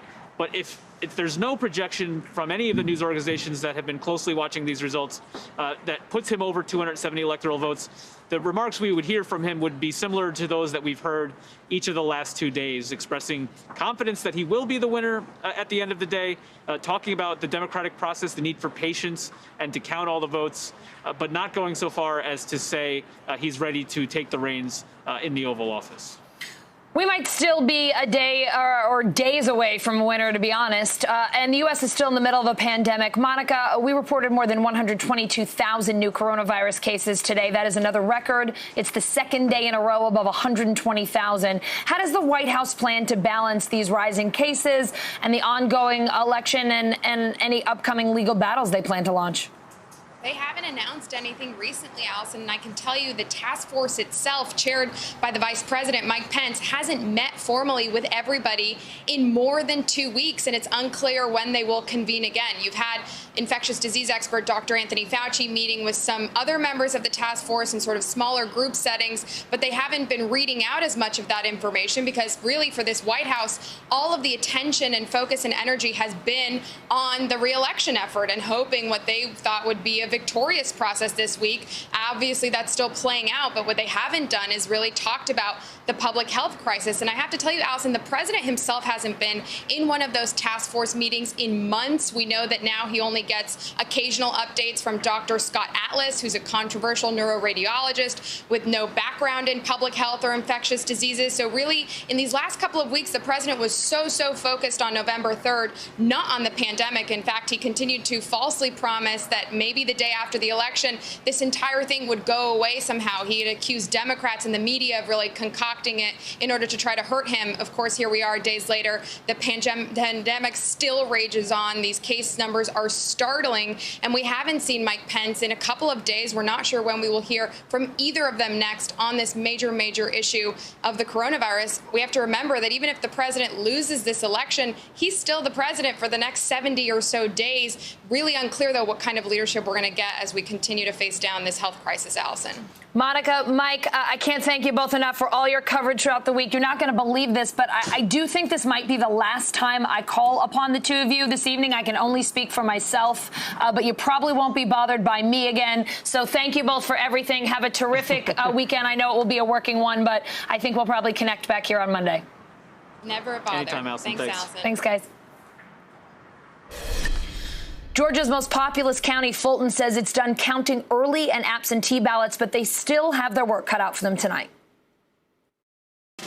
See, we are finishing up the count for provisional ballots and the UOCAVA, which is military and overseas ballots, over at State Farm Arena. We've passed the time, past 5 p.m., which is the deadline to receive those ballots and to cure any of the provisional ballots. We are on track to complete all those and upload them tonight. NBC News reporter Priscilla Thompson joins us now from Atlanta. Priscilla, as we wrap up this week, but definitely not this election, what are the things our viewers should keep in mind about Georgia as they head into the weekend? Well, a few things to think about here, Allison. First, the fact that 99% of this state has already reported their vote totals. Right now, the biggest buckets of ballots that we're looking at are 18,000 in total military absentee ballots that the state has received, and also around 14,000 provisional ballots. And so counties across the state have spent this week trying to verify, or spent the days post-election day trying to verify those provisional ballots. Those are ballots that voters may have cast if they perhaps showed up to the wrong polling location on Election Day, or maybe arrived with an invalid ID and they needed to verify their identity. So those are the sorts of things that are being done. Provisional ballots are being taken a look at and either rejected or accepted and folded into the count. And so that's what people need to wrap their mind around. We're going into sort of a slow trickle of things here, but we don't expect any more massive vote counts to be coming out at this time. And then looking ahead to what comes next after that, the state is going to have this election certified by November 20th. And after that, we're in recount territory. We're talking about razor-thin margins here. If Joe Biden and Donald Trump stay within that 0.5% margin, it is very possible that either candidate could call for a recount, and we would be looking at that taking place here after the results are certified. Now, the election officials tell us that could take up to a week to happen, but as we know, sometimes those predictions don't work out and these things take a little bit longer. So in terms of getting a concrete, definitive result out of Georgia, that is something we may not see until around Thanksgiving or later. And I think that's what's important for folks to keep in mind as we wait to see how this all plays out here in the Peach State. Allison?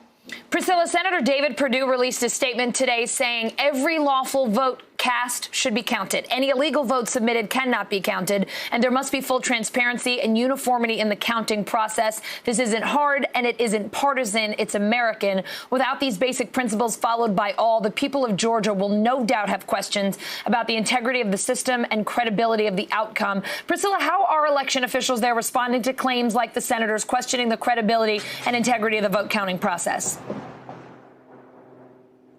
Yeah, well, we heard President Trump make similar statements, release a similar statement, and now we're seeing some Republican senators and lawmakers follow suit, releasing their own statements saying the same thing. But one of the things that these statements fail to acknowledge is that there's no evidence of widespread voter fraud. And so what we heard today from the Secretary of State was him ticking through the safety measures that are in place here, that there are observers who are watching these ballots be counted and this process take place, that the state will be doing a risk-limiting audit, going through a select number of these ballots by hand to make sure that the count matches what they have on file, and making sure that there weren't any sort of technical glitches or anything like that that may have impacted the count. And so all of that is taking place. And I should also point out, because I've been on the ground here speaking to voters, and I have asked them, do you trust these election results? And everyone that I have asked here in Georgia has said, yes, they trust the election system here in Georgia. Now, some of the Republican voters I spoke to did express some concern over Pennsylvania and other states, but I did not hear that about the state in which they were casting their ballot.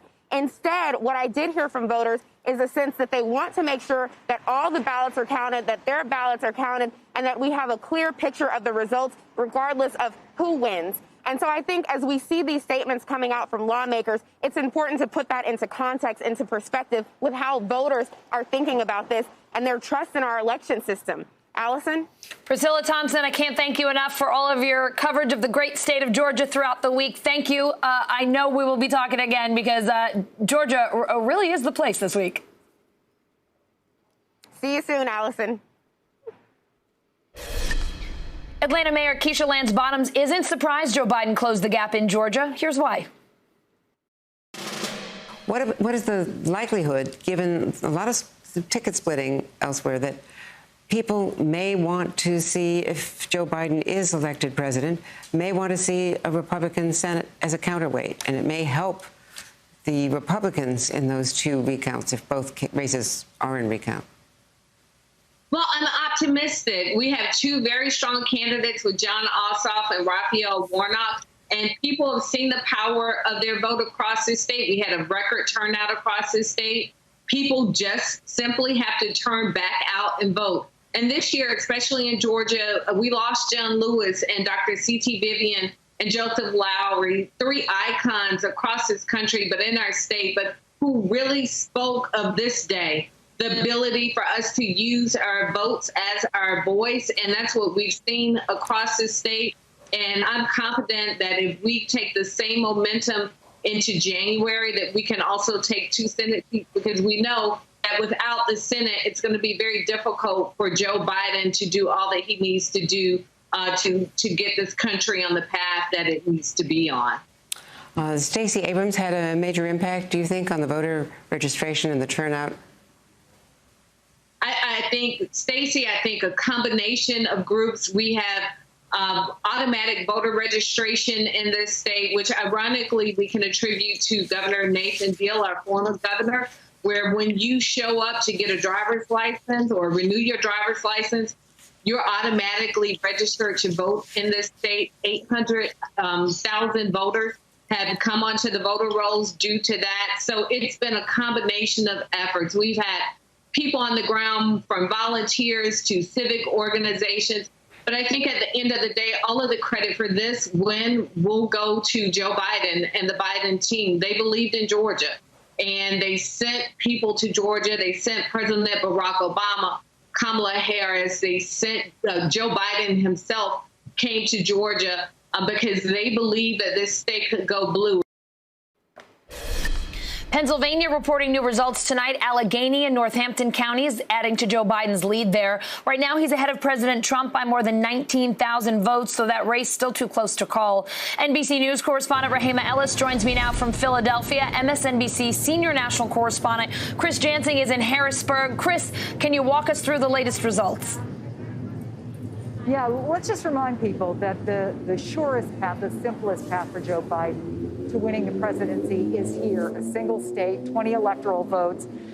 Those votes some of them come in from Allegheny County about an hour ago, but they are going more slowly than expected. This is something that we have seen over and over again after different state officials promised over the last couple of days that we would probably have something close to a final vote yesterday and then close to a final vote today.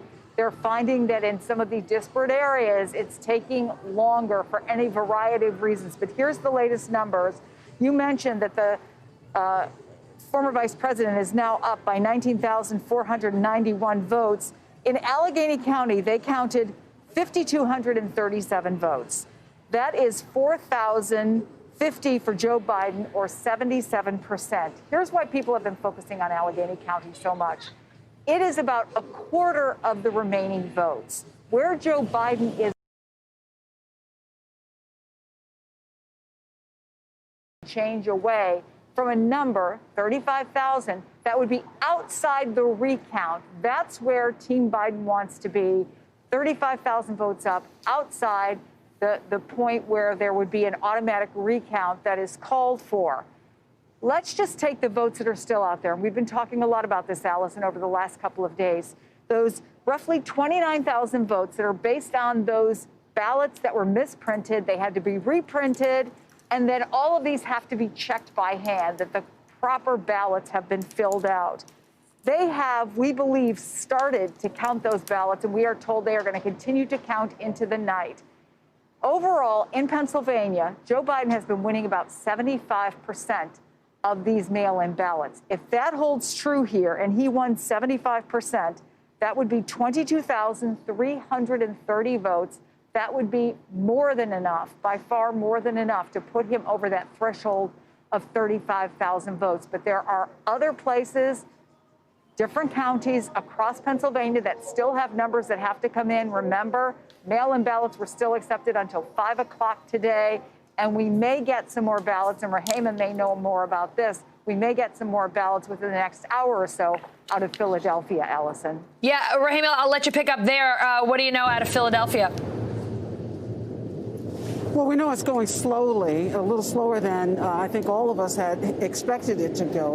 But the number in Philadelphia right now is that they have 23,000 mail-in ballots remaining to be counted. But to Chris's point, overall, across the state, there's something like 102,500 mail-in ballots yet to be counted. If it's going as Chris is saying, 75% of that would go to Biden. If it continues in that trend, people see this as being positive for the Biden camp. But you got to count it before you can count on it. And so they're continuing to do that. And they have said, I should tell you, that they're not taking the weekend off, as some people would like to do. Behind me in this building at the convention center where they're counting these ballots, they're going to be working. Not only are they not taking the weekend off, they're not taking the night off. They're going to continue to work overnight, over the weekend, until they finish counting them. They've got 3 8-hour shifts that are underway here. So they think they're going to make a dent in this. And I think they are making a dent in it. We just haven't been able to get any numbers out of them since this afternoon. We had a number this morning at about 12:30 or so. It was about 40,000. This afternoon, after 5 o'clock, we got 23,000 votes remain to be counted. So they are making progress on this, but they've got a ways to go. And then they've got to count those mail-in ballots that came in after the polls closed on Election Day at 8 o'clock, and the deadline for those to come in was at 5 o'clock today. They've got to start to count those, and they had not yet been counting those ballots that were identified as separated or segregated ballots. And on top of that, Then they're going to be looking for the military and overseas ballots, and they've got a deadline of next week, November 10th on Tuesday, for those ballots to be coming in. So there are lots of votes still out there that can push this thing over the top for Biden, but the President Trump, is still holding out some hope, if you will, and saying that this isn't over yet. But the truth is, nobody's saying that it's over yet. Right. Rahima, what you're describing sounds like a real relaxing weekend for election workers there. Let me ask you another question. The U.S. Supreme Court is out with a new order tonight, and it's not exactly what Republicans had hoped for. It reaffirms that mail-in ballots must be kept separate if they were received after Election Day, but it doesn't stop Pennsylvania from counting them. So how does that impact the vote count? Well, to the point that we were making before, that they've got those ballots in. That deadline for getting them in was today. So now they've been told that they can count them. The question becomes one that I want to know is how many are we talking about? That number had not yet been released. I want to tell you, too, that around this city, you've got National Guardsmen just stationed on the other side of the block here where City Hall is. Nothing has happened, but this is all part of a precaution, I think, that the city is taking in an atmosphere where there's been a lot of people who are pro-Trump supporters and pro-Biden supporters who have been in the area here of this convention center where this counting is going on. But there's been no talk of any clashes between them. They're exercising what officials here is saying their democratic right to disagree but not be disagreeable. And in some measure, it's somewhat of a celebratory mood over there. Trump supporters saying stop the count. Biden supporters saying continue the count. Chris, President Trump has made false claims about Pennsylvania. Sorry, the words are just not coming out quite right at this stage of the game. Pennsylvania's vote counting process, but some members of his own party are rejecting those allegations. Here's Senator Pat Toomey earlier today. Look, I saw the president's speech last night, and it was very hard to watch. The president's allegations of large-scale fraud and theft of the election are just not substantiated. I'm not aware of any significant wrongdoing here. You're at the state capitol. Do other Pennsylvania GOP leaders share that sentiment? Yeah, and can I just say, I mean, we should put that in a little perspective, which is that not a lot of Republican senators have come out the way Pat Toomey did. In fact, quite to the contrary for some high-profile senators like Ted Cruz and Lindsey Graham, who have been very supportive of what the president had to say. Having said that, here, where the legislature is Republican, the Senate Majority Leader, a Republican, came out as well and said there's no evidence of fraud.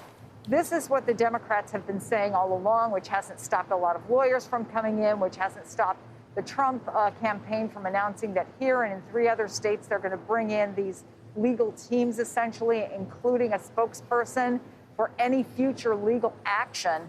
But so far, the kinds of allegations that the president has been making have absolutely no basis in fact, Allison. Rahima, Pennsylvania Secretary of State Kathy Buckfar says the overwhelming majority of mail-in ballots are now counted, but that election workers are starting to count provisional ballots. I know you have sort of run us through the work that they still need to do, but does this give us any more insight about final results and how long this process could possibly take? I wish it did, but we all what do. It does give us, it tells us that we're moving in that direction. They're taking these things one segment after the other. The votes that are counted in person, those that are coming mail-in ballots, those provisional ballots, the military overseas ballots, taking them one by one. So yeah, I think that it is certainly hopeful that now they're saying they're going to go to those provisional ballots. And they're saying they're going to get to the mail-in ballots. But I don't know if I wish I had a crystal ball that could tell you. But the whole country is looking for the answer to this of when it's going to be over. They say it's going to be over when it's over. And that we just really have to have some patience about all of this. I just want to chime in on the point that was being made about the comment before about some allegations of fraud here. The folks here in Philadelphia, they really do take umbrage to that because there has not been, they say, not one bit of evidence alleging the fraud that people are just talking about. It's just something that's being said. but there is no evidence, they say, that's been presented. And to that, they say it is unfair to the process to just throw out something that people are not providing any evidence to. It's not helpful to the process. No, it sure doesn't seem like it. You got to back it up, and then they can move forward if necessary. Rahima, Chris, I can't thank both of you enough for all of your insights in Pennsylvania, not only tonight, but throughout the week. We have come to you time and time again, and you have really helped our viewers better understand what's going on there. Thank you both. I hope we all make it through the weekend, and I look forward to seeing you again on Monday. Fingers crossed. Thanks, Sounds Allison. good. Thanks, Allison. President Trump claiming the ballot counting process is fraudulent, as we have said, without providing any evidence. And some Republicans are joining in, questioning the integrity of this election. But several lawmakers and experts say Trump should accept the results. Take a look. And at some point, Lester, the Constitution marches forward, and the president's got to decide whether he stands in front of the Constitution and gets steamrolled by it, or whether he accepts the will of the people. That's his decision. People were skeptical going into the election. Is it your sense they're skeptical now? Well, they are skeptical, and that's unfortunate. And I don't know, again, I'm going to be very clear. I don't have any evidence. No one's given me any evidence, anything but the result is what the result is. But that evidence simply is not there to claim our elections are rigged, that the results are fraudulent, that there's cheating going on. That evidence has simply never been amassed. My stomach's been churning since the president's remarks last night, churning with both disgust and anger. And for me, it's not a political moment. It's about respecting the most sacred and fundamental institution in this democracy, and that's the electoral process. It's about respecting the millions of people who went to vote in person or absentee in the midst of a pandemic that has killed 235,000 people. It's about respecting the Republicans and Democrats who are going to the polls and those who are local elected officials that are working tirelessly to effectively deliver the vote. This is a moment when, frankly, I think all of us need to be very proud of the American people. We've had a record turnout. Republicans and Democrats voted in huge numbers. And now the vote count is being completed. This is a tribute to the fact that the American people still have tremendous trust in their ability to determine who will lead this country in the future. And I think the president should have recognized that, be patient, allow the votes to be counted, and in the end, ultimately accept what that final vote count is all about. Good morning.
This election is changing how some voters view the process, the future of the nation, and the political makeup of their own home state. Here's what voters in states still counting ballots said about how this election has changed their perspective. It's important that we're getting every vote counted because every vote should count, even ones that if there were mistakes made, they should count anyway. If something happened that was a little bit incorrect or there's a mismatch on the signature, they should be counted anyway. I'm here because I don't believe Georgia is a blue state. I believe we are a red state. I think there's more afoot here than just normal legal ballots. So I find my freedom and my freedom of choice important to me. Well, I'm upset about these votes. I know there's a bunch of voter fraud going on, and I think people need to step up, and I think it needs to be a fair election. Process. I think he's going to do everything that he can legally do. I feel good. I worry that we didn't get as much of a blue wave as we had hoped for. I worry that we're not going to have control of the Senate. So I actually worry about the actual machinery of government and a divided government with Mitch McConnell making things a real mess in the Senate, making it hard to govern. I mean, that's like if Biden gets in, that's day one. We start working from there. How significant is it to you that Kamala Harris would be the first black woman vice president of this country? For me, as a woman of color, it is extremely significant. It is probably the most significant thing that has to do with this entire election for me.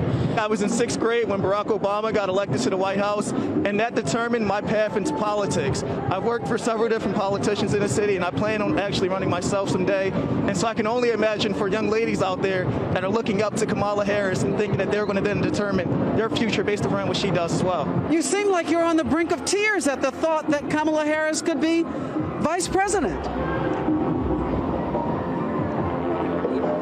It is. I don't have words for it. I am so happy, so proud.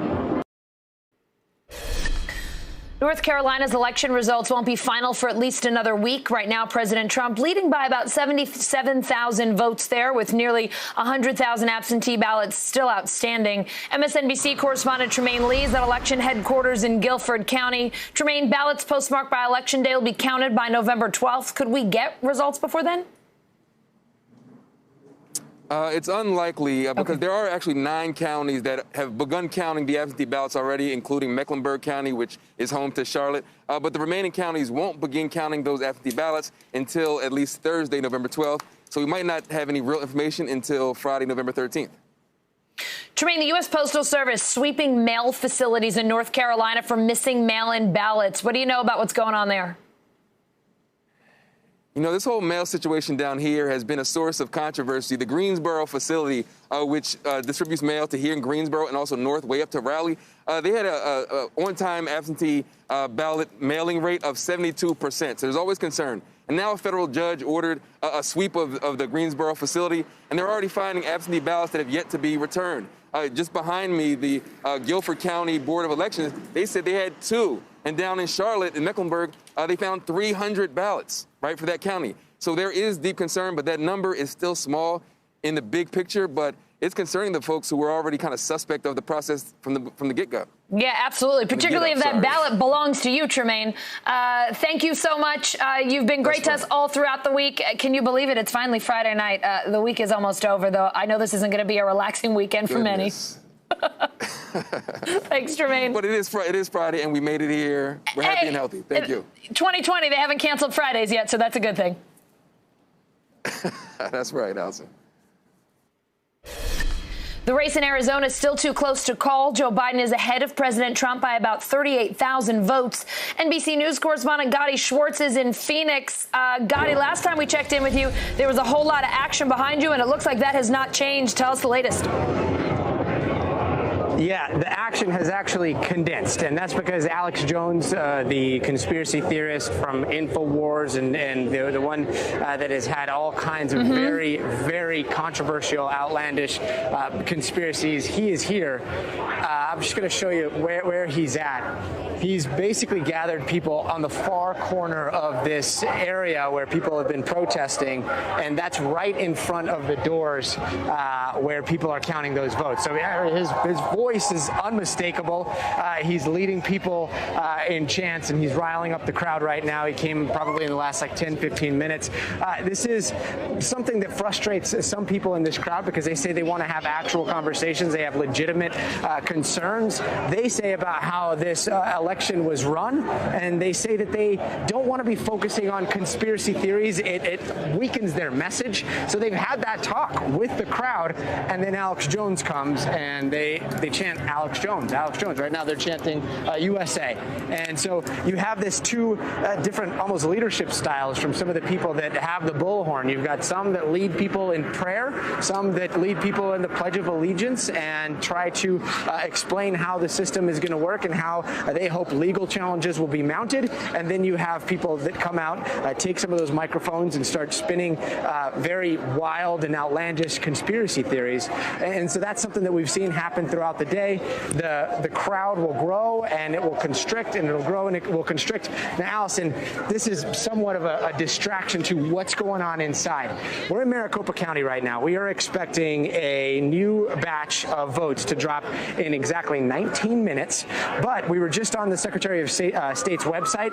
We were hitting refresh, and it looks like the gap between Joe Biden and President Trump has narrowed even more. So instead of Joe Biden leading by about 40,000 votes, which was just the case about an hour ago, it looks like it's gone down to about 37. So he's picked up what looks like 3,000 votes, not from Maricopa County, because we just called them and said, did you release something early? They said no.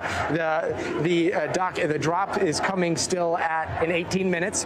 So we know that it looks like it came from some other part of the county or some other part of the state. We also know that we're still missing about 240,000 ballots before this race is called, but that margin is getting smaller and smaller. It is still somewhat of an uphill battle for the president, but he is making progress every single time we see these returns come out. So we'll see how it goes. It could be until this weekend before Maricopa finishes dropping all of theirs, and it could be until next week before some of the other counties get to it as well. All right, it still could be a while, but Gotti, you said it's just minutes until we get some more ballots. So thank you so much, Gotti, and thanks for telling us what's going on out there. It's been an interesting night in Phoenix, to say the least. Absolutely. Thanks so much, Allison.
Americans in key states making sure their votes are counted. In Nevada, some voters told us why they're checking on their ballots as election workers are still trying to count and verify every last one. I got a call the other day saying I needed to check ballot tracks, and my vote was listed as provisional. And then I got another call yesterday morning telling me that I needed to come down here by 5 p.m. today in order for my vote to count. It's just kind of frustrating. Luckily, I am off today because I'm transitioning between careers, but I just feel bad for all of those that went and spent the time to vote or even early vote like I did, and now they either don't have the time, the means of transportation to get down here, or have the day off work. So their vote's not going to count, and that's very upsetting. Well, I voted in person, so because I'm a registered voter and I never received a mail-in. And so I said, well, I'm going down in person then. So that's just moved. So my license, I guess, didn't match the address I gave them. So she said, go down and check to make sure your vote was counted. I actually had changed my registration a while ago, and when I went to vote, it was incorrect. So I asked if I could change it at the time and was told yes. And then when I went to check on my vote, it's a provisional ballot. So in my case, I guess that's considered an error if you change your party. So for some reason, we're always behind, and I'm disappointed. I thought we would be more on the cutting edge because of all the other technology that goes on in our city. So I'm pretty disappointed and embarrassed, but I'm still proud to be a Nevadan. Democracy in action. That's what we're seeing with the vote counting process across our country. Just because it's taking longer than some of us would like doesn't mean our system's broken. NBC News' Tom Costello explains. It's a process that is essential to the democracy, counting every single vote. But this year, it's also something that is taking more time than in past elections. The biggest reason, the unprecedented number of Americans who voted by mail instead of in person because of the ongoing coronavirus pandemic. What we're looking at right now are early ballots that voters held on to until the last few days. And those are in the process of being signature verified before they can be tabulated. So that's what's going on right now. Despite false claims from President Trump, there is no evidence votes have been cast after the polls closed. Votes are just being counted. Election workers nationwide diligently doing what they've done in all past elections, with cameras capturing the entire process in many locations. We're following the law. It's a legal process, and the will of the people will be respected here in Pennsylvania. Any issues are also addressed. And when they get scanned, if there is a overvote or an ambiguous mark on an election, it then has to be adjudicated, and that requires volunteers from the Republican and Democrat parties to sit together to decide what that voter meant. And when you have a larger number of ballots, it takes a longer amount of time. In the consequential state of Pennsylvania, mail-in ballots sent by Election Day will be accepted if they arrive by 5 p.m. today. Ballots from Americans overseas, including military members, will be accepted until next Tuesday. The Trump campaign facing an uphill battle to secure a second term, now shifting the battle to the courtroom, suing to stop the count in states where he's ahead, and challenging legal votes in states where he's behind. At least 10 cases so far. 2 have been dismissed, 1 settled, 1 withdrawn. I think that the cases that have been filed for the most part are part of a strategy to match the president's rhetoric and create the impression that this election is rigged, when in fact it's not. Election night now in night 4 as we still wait for a handful of states to be called. Meanwhile, the Trump campaign mounting legal challenges in several states as their road to 270 narrows. Meanwhile, the U.S. reported more than 122,000 new coronavirus cases today, another record, the second day in a row above 120,000. Joining me now, NBC News political analyst and columnist for the Daily Beast, Jonathan Alter, senior political reporter for The Guardian, Daniel Strauss, and political correspondent for Business Insider, Sonam Sheth. Thank you guys all for being here. I know it has been a long week, to say the least. Jonathan, you've written a biography on former President Jimmy Carter and other books on FDR, President Obama. Tell us, have you ever seen an election cycle like this one before? Absolutely not. And, you know, I was in Florida for a month after the 2000 election. The first presidential election, 1788, we have never had an American president who challenged the election returns. Remember in 2000, with Vice President Gore against Governor George Bush, that was a very, very different situation than this. That was about recounts, challenging the constitutionality of recounts. This is about actually counting the votes, and we have never, this is entirely unprecedented. And for a president to attack the core of our democracy, which is what our election system is not only unprecedented, it is, to be honest about it, it's despicable in the eyes of not just our country, but of the world. Daniel, some Republicans, not a whole lot, but some have come forward to condemn the president after he made those baseless claims that people were trying to steal the election. Are we seeing support within the party collapse, or are they still sticking by him? I mean, I think it's somewhere in the middle. It is a sense that this may be cooked for the president. He may lose re-election, and Republican senators are willing to concede that. Right now, they're very cautiously saying, look, let's see how the vote counts come in. Let's see the results that are still outstanding. And if they show Biden as the winner, then that's the election. They are really signaling that they are open to conceding that, even if the president won't. Sonam, Democrats were hoping Joe Biden would really boost down ballot candidates in several House and Senate races, but that wasn't exactly the case. What happened here? Yeah, absolutely. We actually saw a lot of split voting this year where people voted for Joe Biden as the Democratic nominee when he was at the top of the ticket running for president, but down ballot, we definitely saw a lot more support for Republican candidates in the House and also in state legislatures, I should add. And so, it kind of reflects this discrepancy in what the Democratic approach to this election cycle was. It seems like Democrats believe that they were on the offense when actually they should have been playing defense.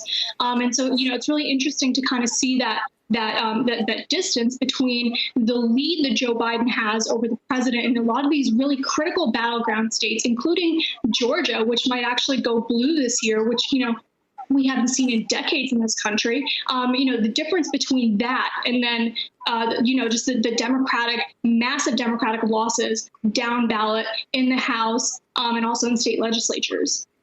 Jonathan, the Biden campaign released a statement on the possibility of President Trump refusing to concede, saying, quote, the United States government is perfectly capable of escorting trespassers out of the White House. Have we ever seen a time in U.S. history where there was a difficult transition of power from one administration to the next? Not like this. I mean, we've seen chilly transitions. For instance, when Franklin Roosevelt beat Herbert Hoover, who was the incumbent, and when they rode down Pennsylvania Avenue together, they only exchanged 2 words.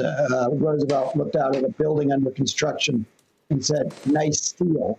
And that's how chilly it was. But, beyond that, no, it's not at all clear that Trump will leave the White House willingly. He may have to be escorted out by the Secret Service at 12:01 on January 20th, 2021. But he will leave. We still do have a government of laws. He has not provided any evidence of any of this fraud that he is irresponsibly alleging. And without that evidence, it doesn't matter whether he appointed the judges.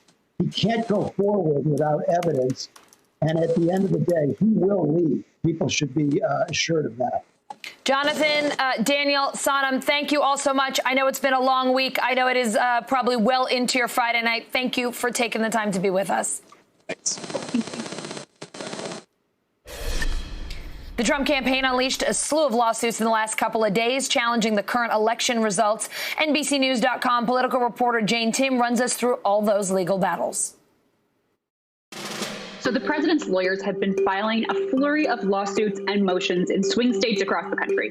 Nevada, Georgia, Wisconsin, Michigan, a bunch in Pennsylvania.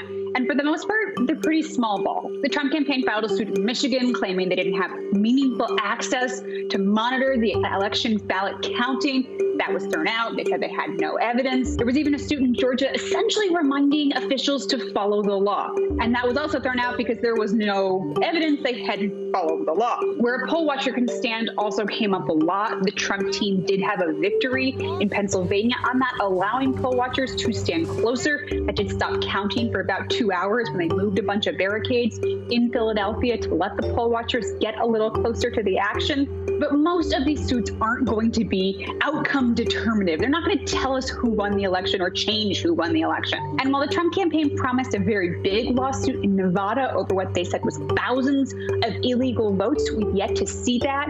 They sent a letter to the U.S. Attorney General pointing to change of address forms, but that really isn't proof of voter fraud. There's reasons that you can forward your mail and still be an eligible voter in the state. Things like going to college out of state, but planning to return. That's important. Also, for voter fraud, you have to be knowingly trying to break the law for it actually to be criminal. Now, there is one suit in Pennsylvania that I think has some teeth. Legal experts tell me this is the one to keep an eye on. It challenges a ruling in the state Supreme Court that ballots arriving 3 days after Election Day can be counted, with or without a postmark. Basically, they're presuming that if they arrive within 3 days, they were mailed before the election. This is because the courts didn't want people to mail their ballot and slow mail to disenfranchise them. This is what the state court said made a fair election. But there is an argument that that state court ruling actually violates the U.S. Constitution, which gives state legislatures the power to set the rules for their elections. Now, these so-called late ballots, they're not abnormal. States that vote a lot by mail often bake in sort of a cushion in between when the election day happens and when ballots can arrive, because the mail does take a little time. Many insist on a postmark. Pennsylvania does not. And the post office doesn't always put a postmark on things where the postage is already paid. Prepaid postage, often those envelopes just slide right through. It's also worth noting, mail service isn't equal everywhere. So high-density areas, Native American reservations, lower-income areas often have unequal mail service compared to other areas. This is why advocates often advocate in favor of that cushion, that 3-day buffer or a week buffer or whatever it might be. But legally, what we could see the Trump campaign and his allies do is make the argument that that state Supreme Court ruling violated the Constitution and took that power away from the state legislature. There's law and precedent that says only the state legislature can make these rules. But there's another argument that essentially the state Supreme Court is part of the state government. So that's what it would come down to. The president has said he wants to see this case end up at the U.S. Supreme Court. But of course, it's the margins in Pennsylvania that matter here. As one of my sources said, it only gets interesting when the margin of victory is down to 537 votes. You know, that famous margin between Bush and Gore in Florida in 2000. The Secretary of State does say we're talking about hundreds of ballots, not the tens of thousands that were coming in after the deadline in the June primary in Pennsylvania. And finally, because of the ongoing litigation, the so-called late ballots, they haven't even counted yet. And at the moment, Joe Biden is ahead. So stopping the count where we are isn't exactly what the president wants. So that's what's out there now. It doesn't mean more won't happen. As the numbers go more and more in Joe Biden's favor, legal experts say these lawsuits will have a hard time getting the president to 270. There is no reason to expect now that the 2020 election will wind up at the Supreme Court. The Supreme Court is not like a walk-up teller that if you feel like going to it to try to get a result change, that's what you do. The Republican Party has now gone to the U.S. Supreme Court. It only undermines his presidency when he challenges the most important pillar in our democracy, which is the right of the American people to vote. I think there's also something totally fitting as a coda to the Trump presidency that a man who came in to avowedly tear down the norms of our politics and our civic life, that he would go out doing exactly that.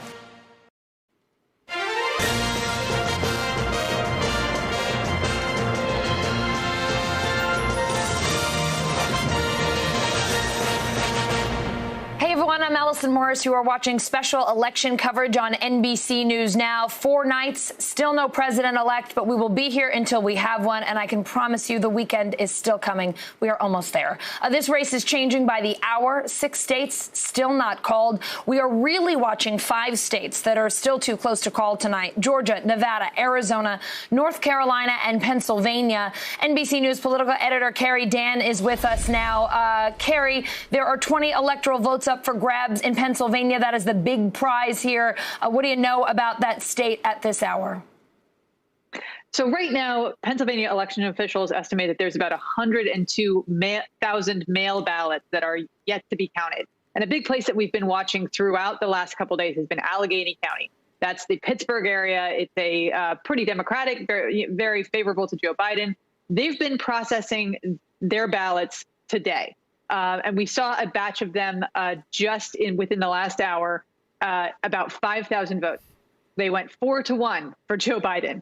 So this is yet another example of Biden being able to build up a cushion in his, build up a lead over Donald Trump here. Biden is now leading the state by nearly 20,000 votes. Now, Allegheny County is still working through some additional ballots tonight. They're currently working through military and overseas ballots. Then they're going to move on to the remaining 29,000 votes that they were unable to process until tonight. It's a long story, but a couple weeks ago, they sent out ballots that had an error in them. They corrected that error. But part of a legal settlement was that those ballots, when returned, had to be held until 5 o'clock today and could not be counted until then. They're now working their way through that batch of ballots because they have to make sure, right? They have to clarify, make sure that the right version was returned, that they're not duplicates. So they're in the process of doing that now. Now, another thing that we've learned about Allegheny County is that we've been talking all day today about provisional ballots in Pennsylvania. These are ballots that are subject to an additional level of scrutiny because the voter who cast them, there was a question about their eligibility. They fill out a provisional ballot. Election officials have to go through each and every one of them and make sure that there's no duplication, no fraud, that the person is who they say they are, et cetera. Now, we think that there's about 100,000 of those provisional ballots in the state. We know that 17,000 of them are coming from Allegheny County. Now, that could be a good sign for Joe Biden. We don't know what those provisional ballots are going to show, how favorable they might be to one candidate or another. But knowing that a big chunk of them are coming from Allegheny, which has been shown to be very favorable for Biden, and from Philadelphia, which has also been shown to be very favorable for Joe Biden as well, that could be a good sign for him. Now, if Twitter is any indication, there are lots of people who are asking this question, and I will go ahead and answer it. People are saying, okay, this has been the trend all day. Why has this race not been called? And I just want to remind our whole audience that our threshold for our decision desk for making decisions and calling a race is that we are 99.5% certain statistically that there is no chance that Donald Trump can catch up to Joe Biden. We're just not at that number yet because there's too many outstanding ballots and we don't know exactly what they're going to look like. So that's where we are now. All day long, the news has been getting better and better for Joe Biden and worse for Donald Trump. But we're still at this hour too close to call. Allison? Carrie, I think the name of the game here is we're being really careful. When we're sure we've got a call, we're going to make it. But in the meantime, it sounds like we're all just kind of in this for the long haul right now. My current question in my head is, will we know who the president is before or after football starts on Sunday? And at this point, I'm just really not sure. You know, everybody's got a benchmark in their head of there will be a time when we will know who the next president is. There will be a time when, we'll get more than 3 consecutive hours of sleep as well. Those all seem like distant dreams right now. What concepts do you speak of, Carrie? But, we've just got to work through it and look at what the outstanding vote is. I think the Biden folks are feeling great, but this is the process. This is what we have to do. And the election officials who are out there, it's also worth reminding, are trying to do, they're working very, very diligently to do this correctly. It is taking a lot more time than anybody wants, especially, I think, the Joe Biden campaign, which would much rather have had a very definitive result earlier today. But, we're going through the process. They're being careful. They're taking their time, and we are grateful for it. And look, I hate to sound cheesy, but Carrie, it's a cool time to be in the news, to be seeing all that's going on, to be covering an election and a year like no other. I mean, 2020 is really something else. an election in 2020 couldn't be anything but drawn out and a little chaotic, right? I mean, this year has been, it's in character. Yeah, that's a great way to describe it. 2020 election has had some character. Carrie, thank you so much. We have called upon you hour after hour after hour, and you have always delivered, taking us through all the numbers. We really appreciate it. I know that is tough to do on very little sleep, so thanks so much. Thanks, Allison. We have not heard from Joe Biden or Donald Trump today, but the president has been tweeting. Just a few hours ago, he said, quote, Joe Biden should not wrongfully claim the office of the president. I could make that claim also. Legal proceedings are just now beginning. NBC News correspondent Mike Memoli is reporting on Team Biden from Wilmington, Delaware. And NBC News political reporter Monica Alba is in Washington with the latest from the Trump campaign. Monica, that's just a pretty ironic tweet from the president, considering he basically falsely claimed victory on election night. Now he says the legal proceedings are just beginning. What are you hearing from the campaign about how long they think this race will drag out and how confident they are that they still have a path to 270?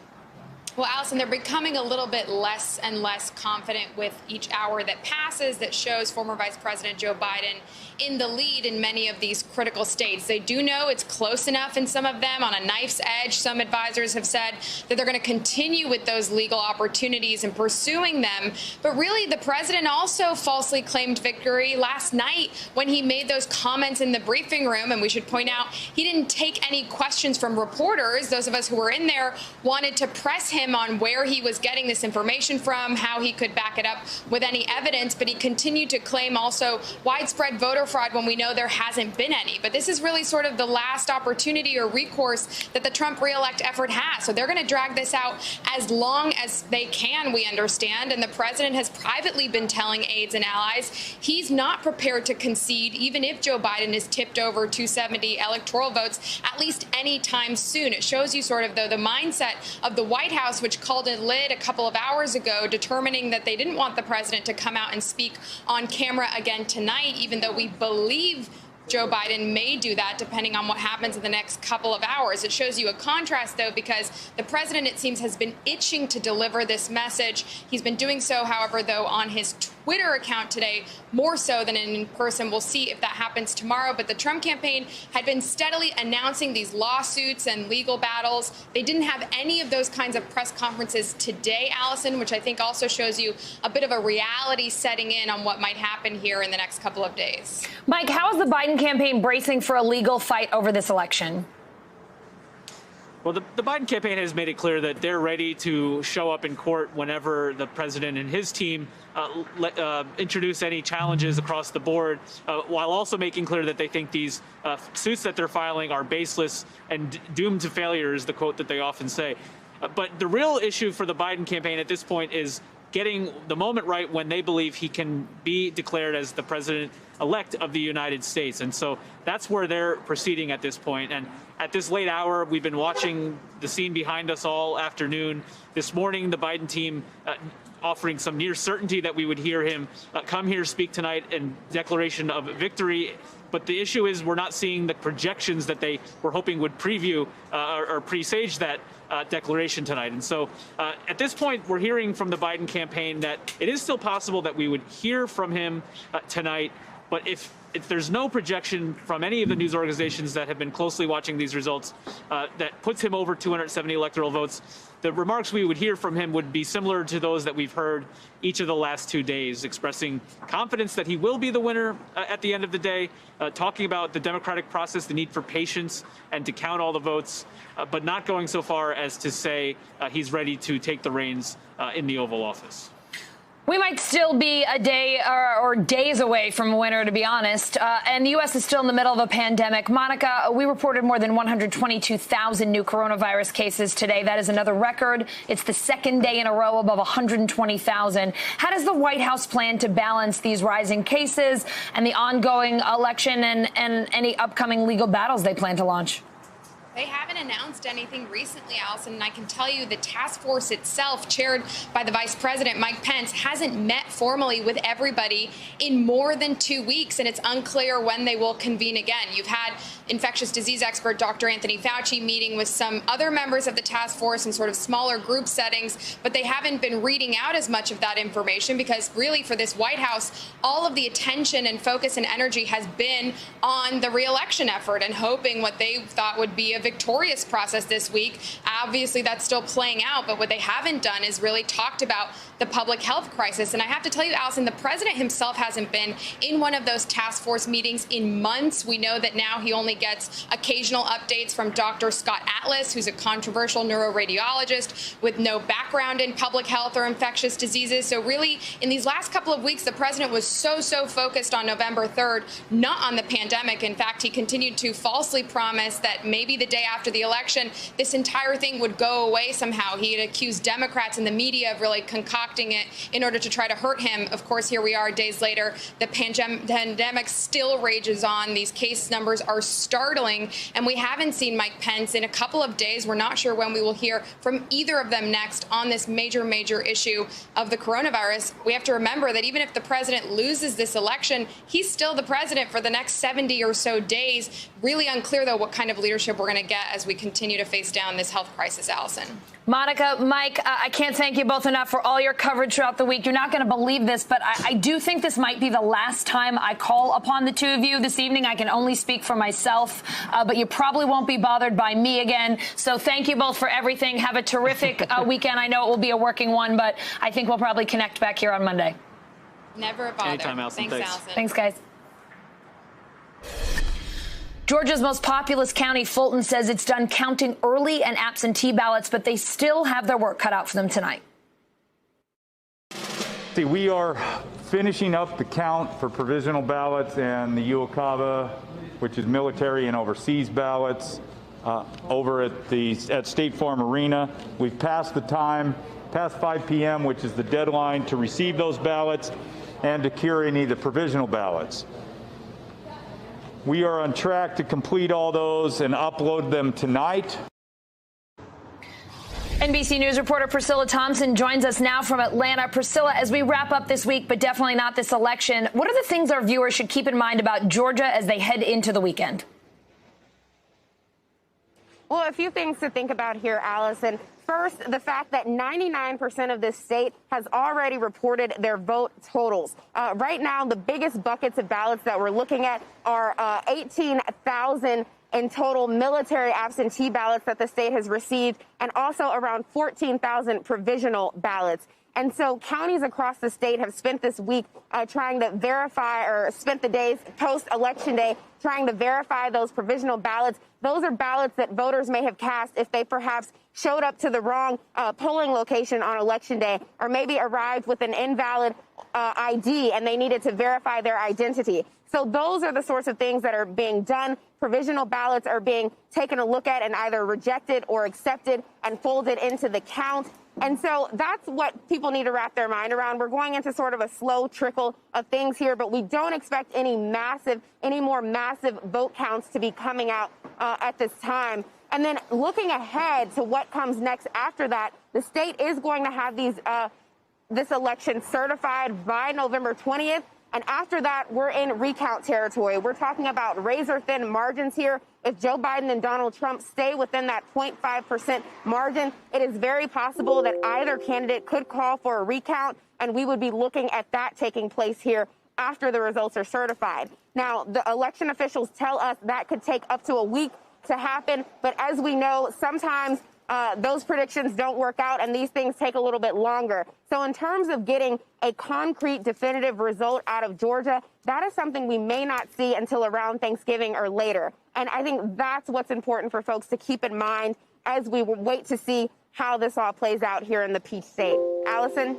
Priscilla, Senator David Perdue released a statement today saying every lawful vote cast should be counted. Any illegal votes submitted cannot be counted, and there must be full transparency and uniformity in the counting process. This isn't hard, and it isn't partisan. It's American. Without these basic principles followed by all, the people of Georgia will no doubt have questions about the integrity of the system and credibility of the outcome. Priscilla, how are election officials there responding to claims like the senators questioning the credibility and integrity of the vote counting process? Yeah, well, we heard President Trump make similar statements, release a similar statement And now we're seeing some Republican senators and lawmakers follow suit, releasing their own statements saying the same thing. But one of the things that these statements fail to acknowledge is that there's no evidence of widespread voter fraud. And so what we heard today from the Secretary of State was him ticking through the safety measures that are in place here, that there are observers who are watching these ballots be counted and this process take place, that the state will be doing a risk-limiting audit, going through a select number of these ballots by hand to make sure that the count matches what they have on file, and making sure that there weren't any sort of technical glitches or anything like that that may have impacted the count. And so all of that is taking place. And I should also point out, because I've been on the ground here speaking to voters, and I have asked them, do you trust these election results? And everyone that I have asked here in Georgia has said, yes, they trust the election system here in Georgia. Now, some of the Republican voters I spoke to did express some concern over Pennsylvania and other states, but I did not hear that about the state in which they were casting their ballot. Instead, what I did hear from voters is a sense that they want to make sure that all the ballots are counted, that their ballots are counted, and that we have a clear picture of the results regardless of who wins. And so I think as we see these statements coming out from lawmakers, it's important to put that into context, into perspective with how voters are thinking about this and their trust in our election system. Allison? Priscilla Thompson, I can't thank you enough for all of your coverage of the great state of Georgia throughout the week. Thank you. I know we will be talking again because Georgia really is the place this week. See you soon, Allison. Atlanta Mayor Keisha Lance Bottoms isn't surprised Joe Biden closed the gap in Georgia. Here's why. What is the likelihood, given a lot of ticket splitting elsewhere, that people may want to see, if Joe Biden is elected president, may want to see a Republican Senate as a counterweight, and it may help the Republicans in those two recounts if both races are in recount?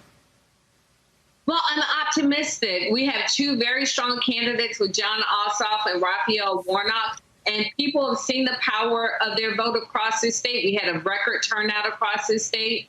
People just simply have to turn back out and vote. And this year, especially in Georgia, we lost John Lewis and Dr. C.T. Vivian and Joseph Lowry, three icons across this country, but in our state, but who really spoke of this day, the ability for us to use our votes as our voice. And that's what we've seen across the state. And I'm confident that if we take the same momentum into January, that we can also take two Senate seats, because we know that without the Senate, it's going to be very difficult for Joe Biden to do all that he needs to do to get this country on the path that it needs to be on. Stacey Abrams had a major impact, do you think, on the voter registration and the turnout?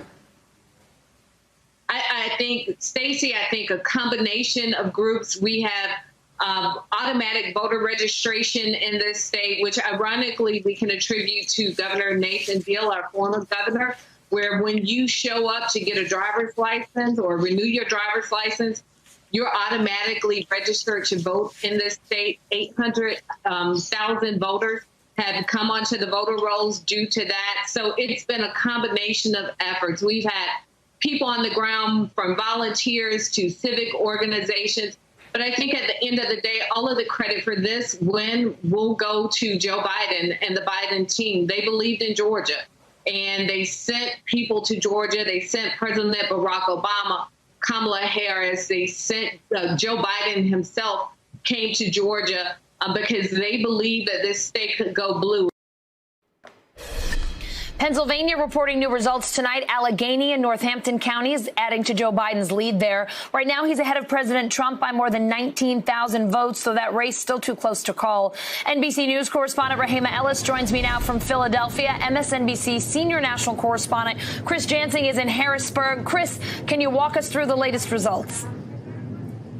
Yeah, let's just remind people that the surest path, the simplest path for Joe Biden to winning the presidency is here, a single state, 20 electoral votes. Those votes some of them come in from Allegheny County about an hour ago, but they are going more slowly than expected. This is something that we have seen over and over again after different state officials promised over the last couple of days that we would probably have something close to a final vote yesterday and then close to a final vote today. They're finding that in some of these disparate areas, it's taking longer for any variety of reasons. But here's the latest numbers. You mentioned that the former vice president is now up by 19,491 votes. In Allegheny County, they counted 5,237 votes. That is 4,050 for Joe Biden, or 77%. Here's why people have been focusing on Allegheny County so much.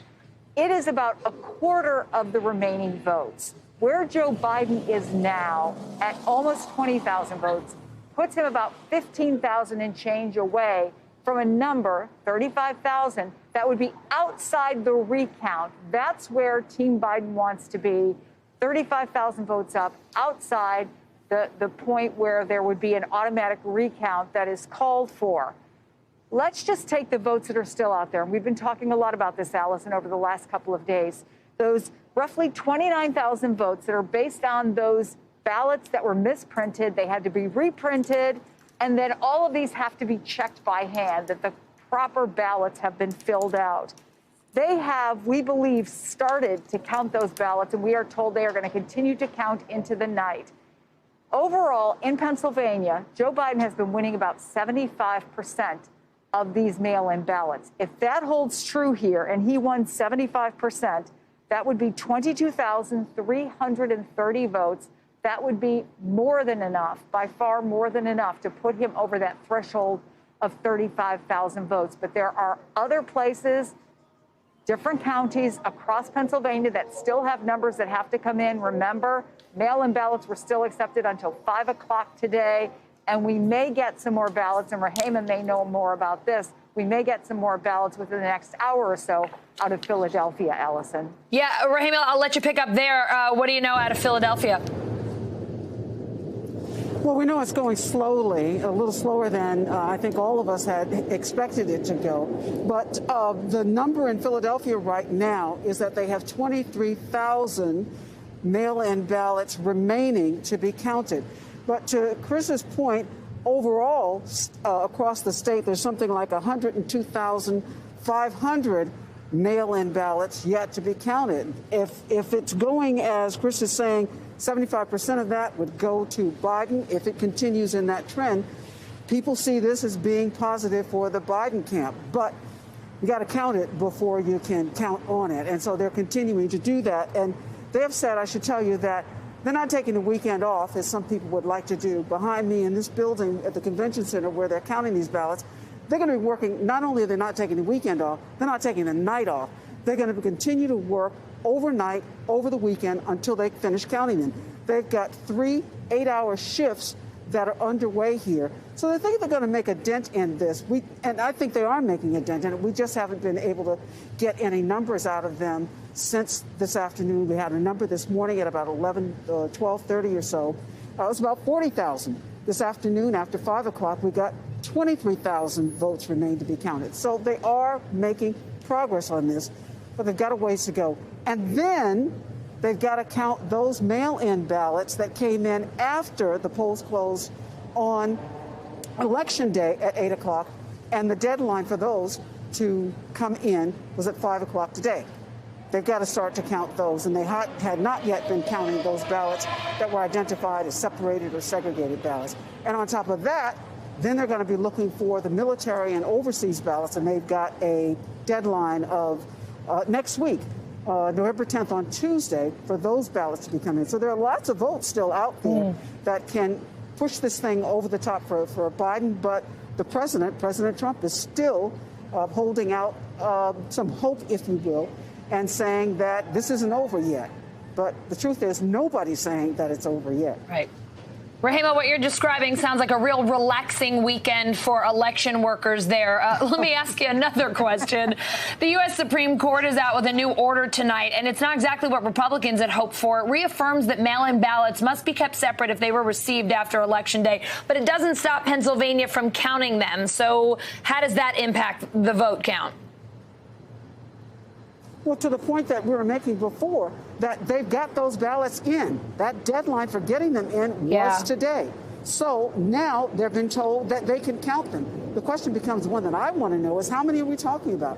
That number had not yet been released. I want to tell you, too, that around this city, you've got National Guardsmen just stationed on the other side of the block here where City Hall is. Nothing has happened, but this is all part of a precaution, I think, that the city is taking in an atmosphere where there's been a lot of people who are pro-Trump supporters and pro-Biden supporters who have been in the area here of this convention center where this counting is going on. But there's been no talk of any clashes between them. They're exercising what officials here is saying their democratic right to disagree but not be disagreeable. And in some measure, it's somewhat of a celebratory mood over there. Trump supporters saying stop the count. Biden supporters saying continue the count. Chris, President Trump has made false claims about Pennsylvania. Sorry, the words are just not coming out quite right at this stage of the game.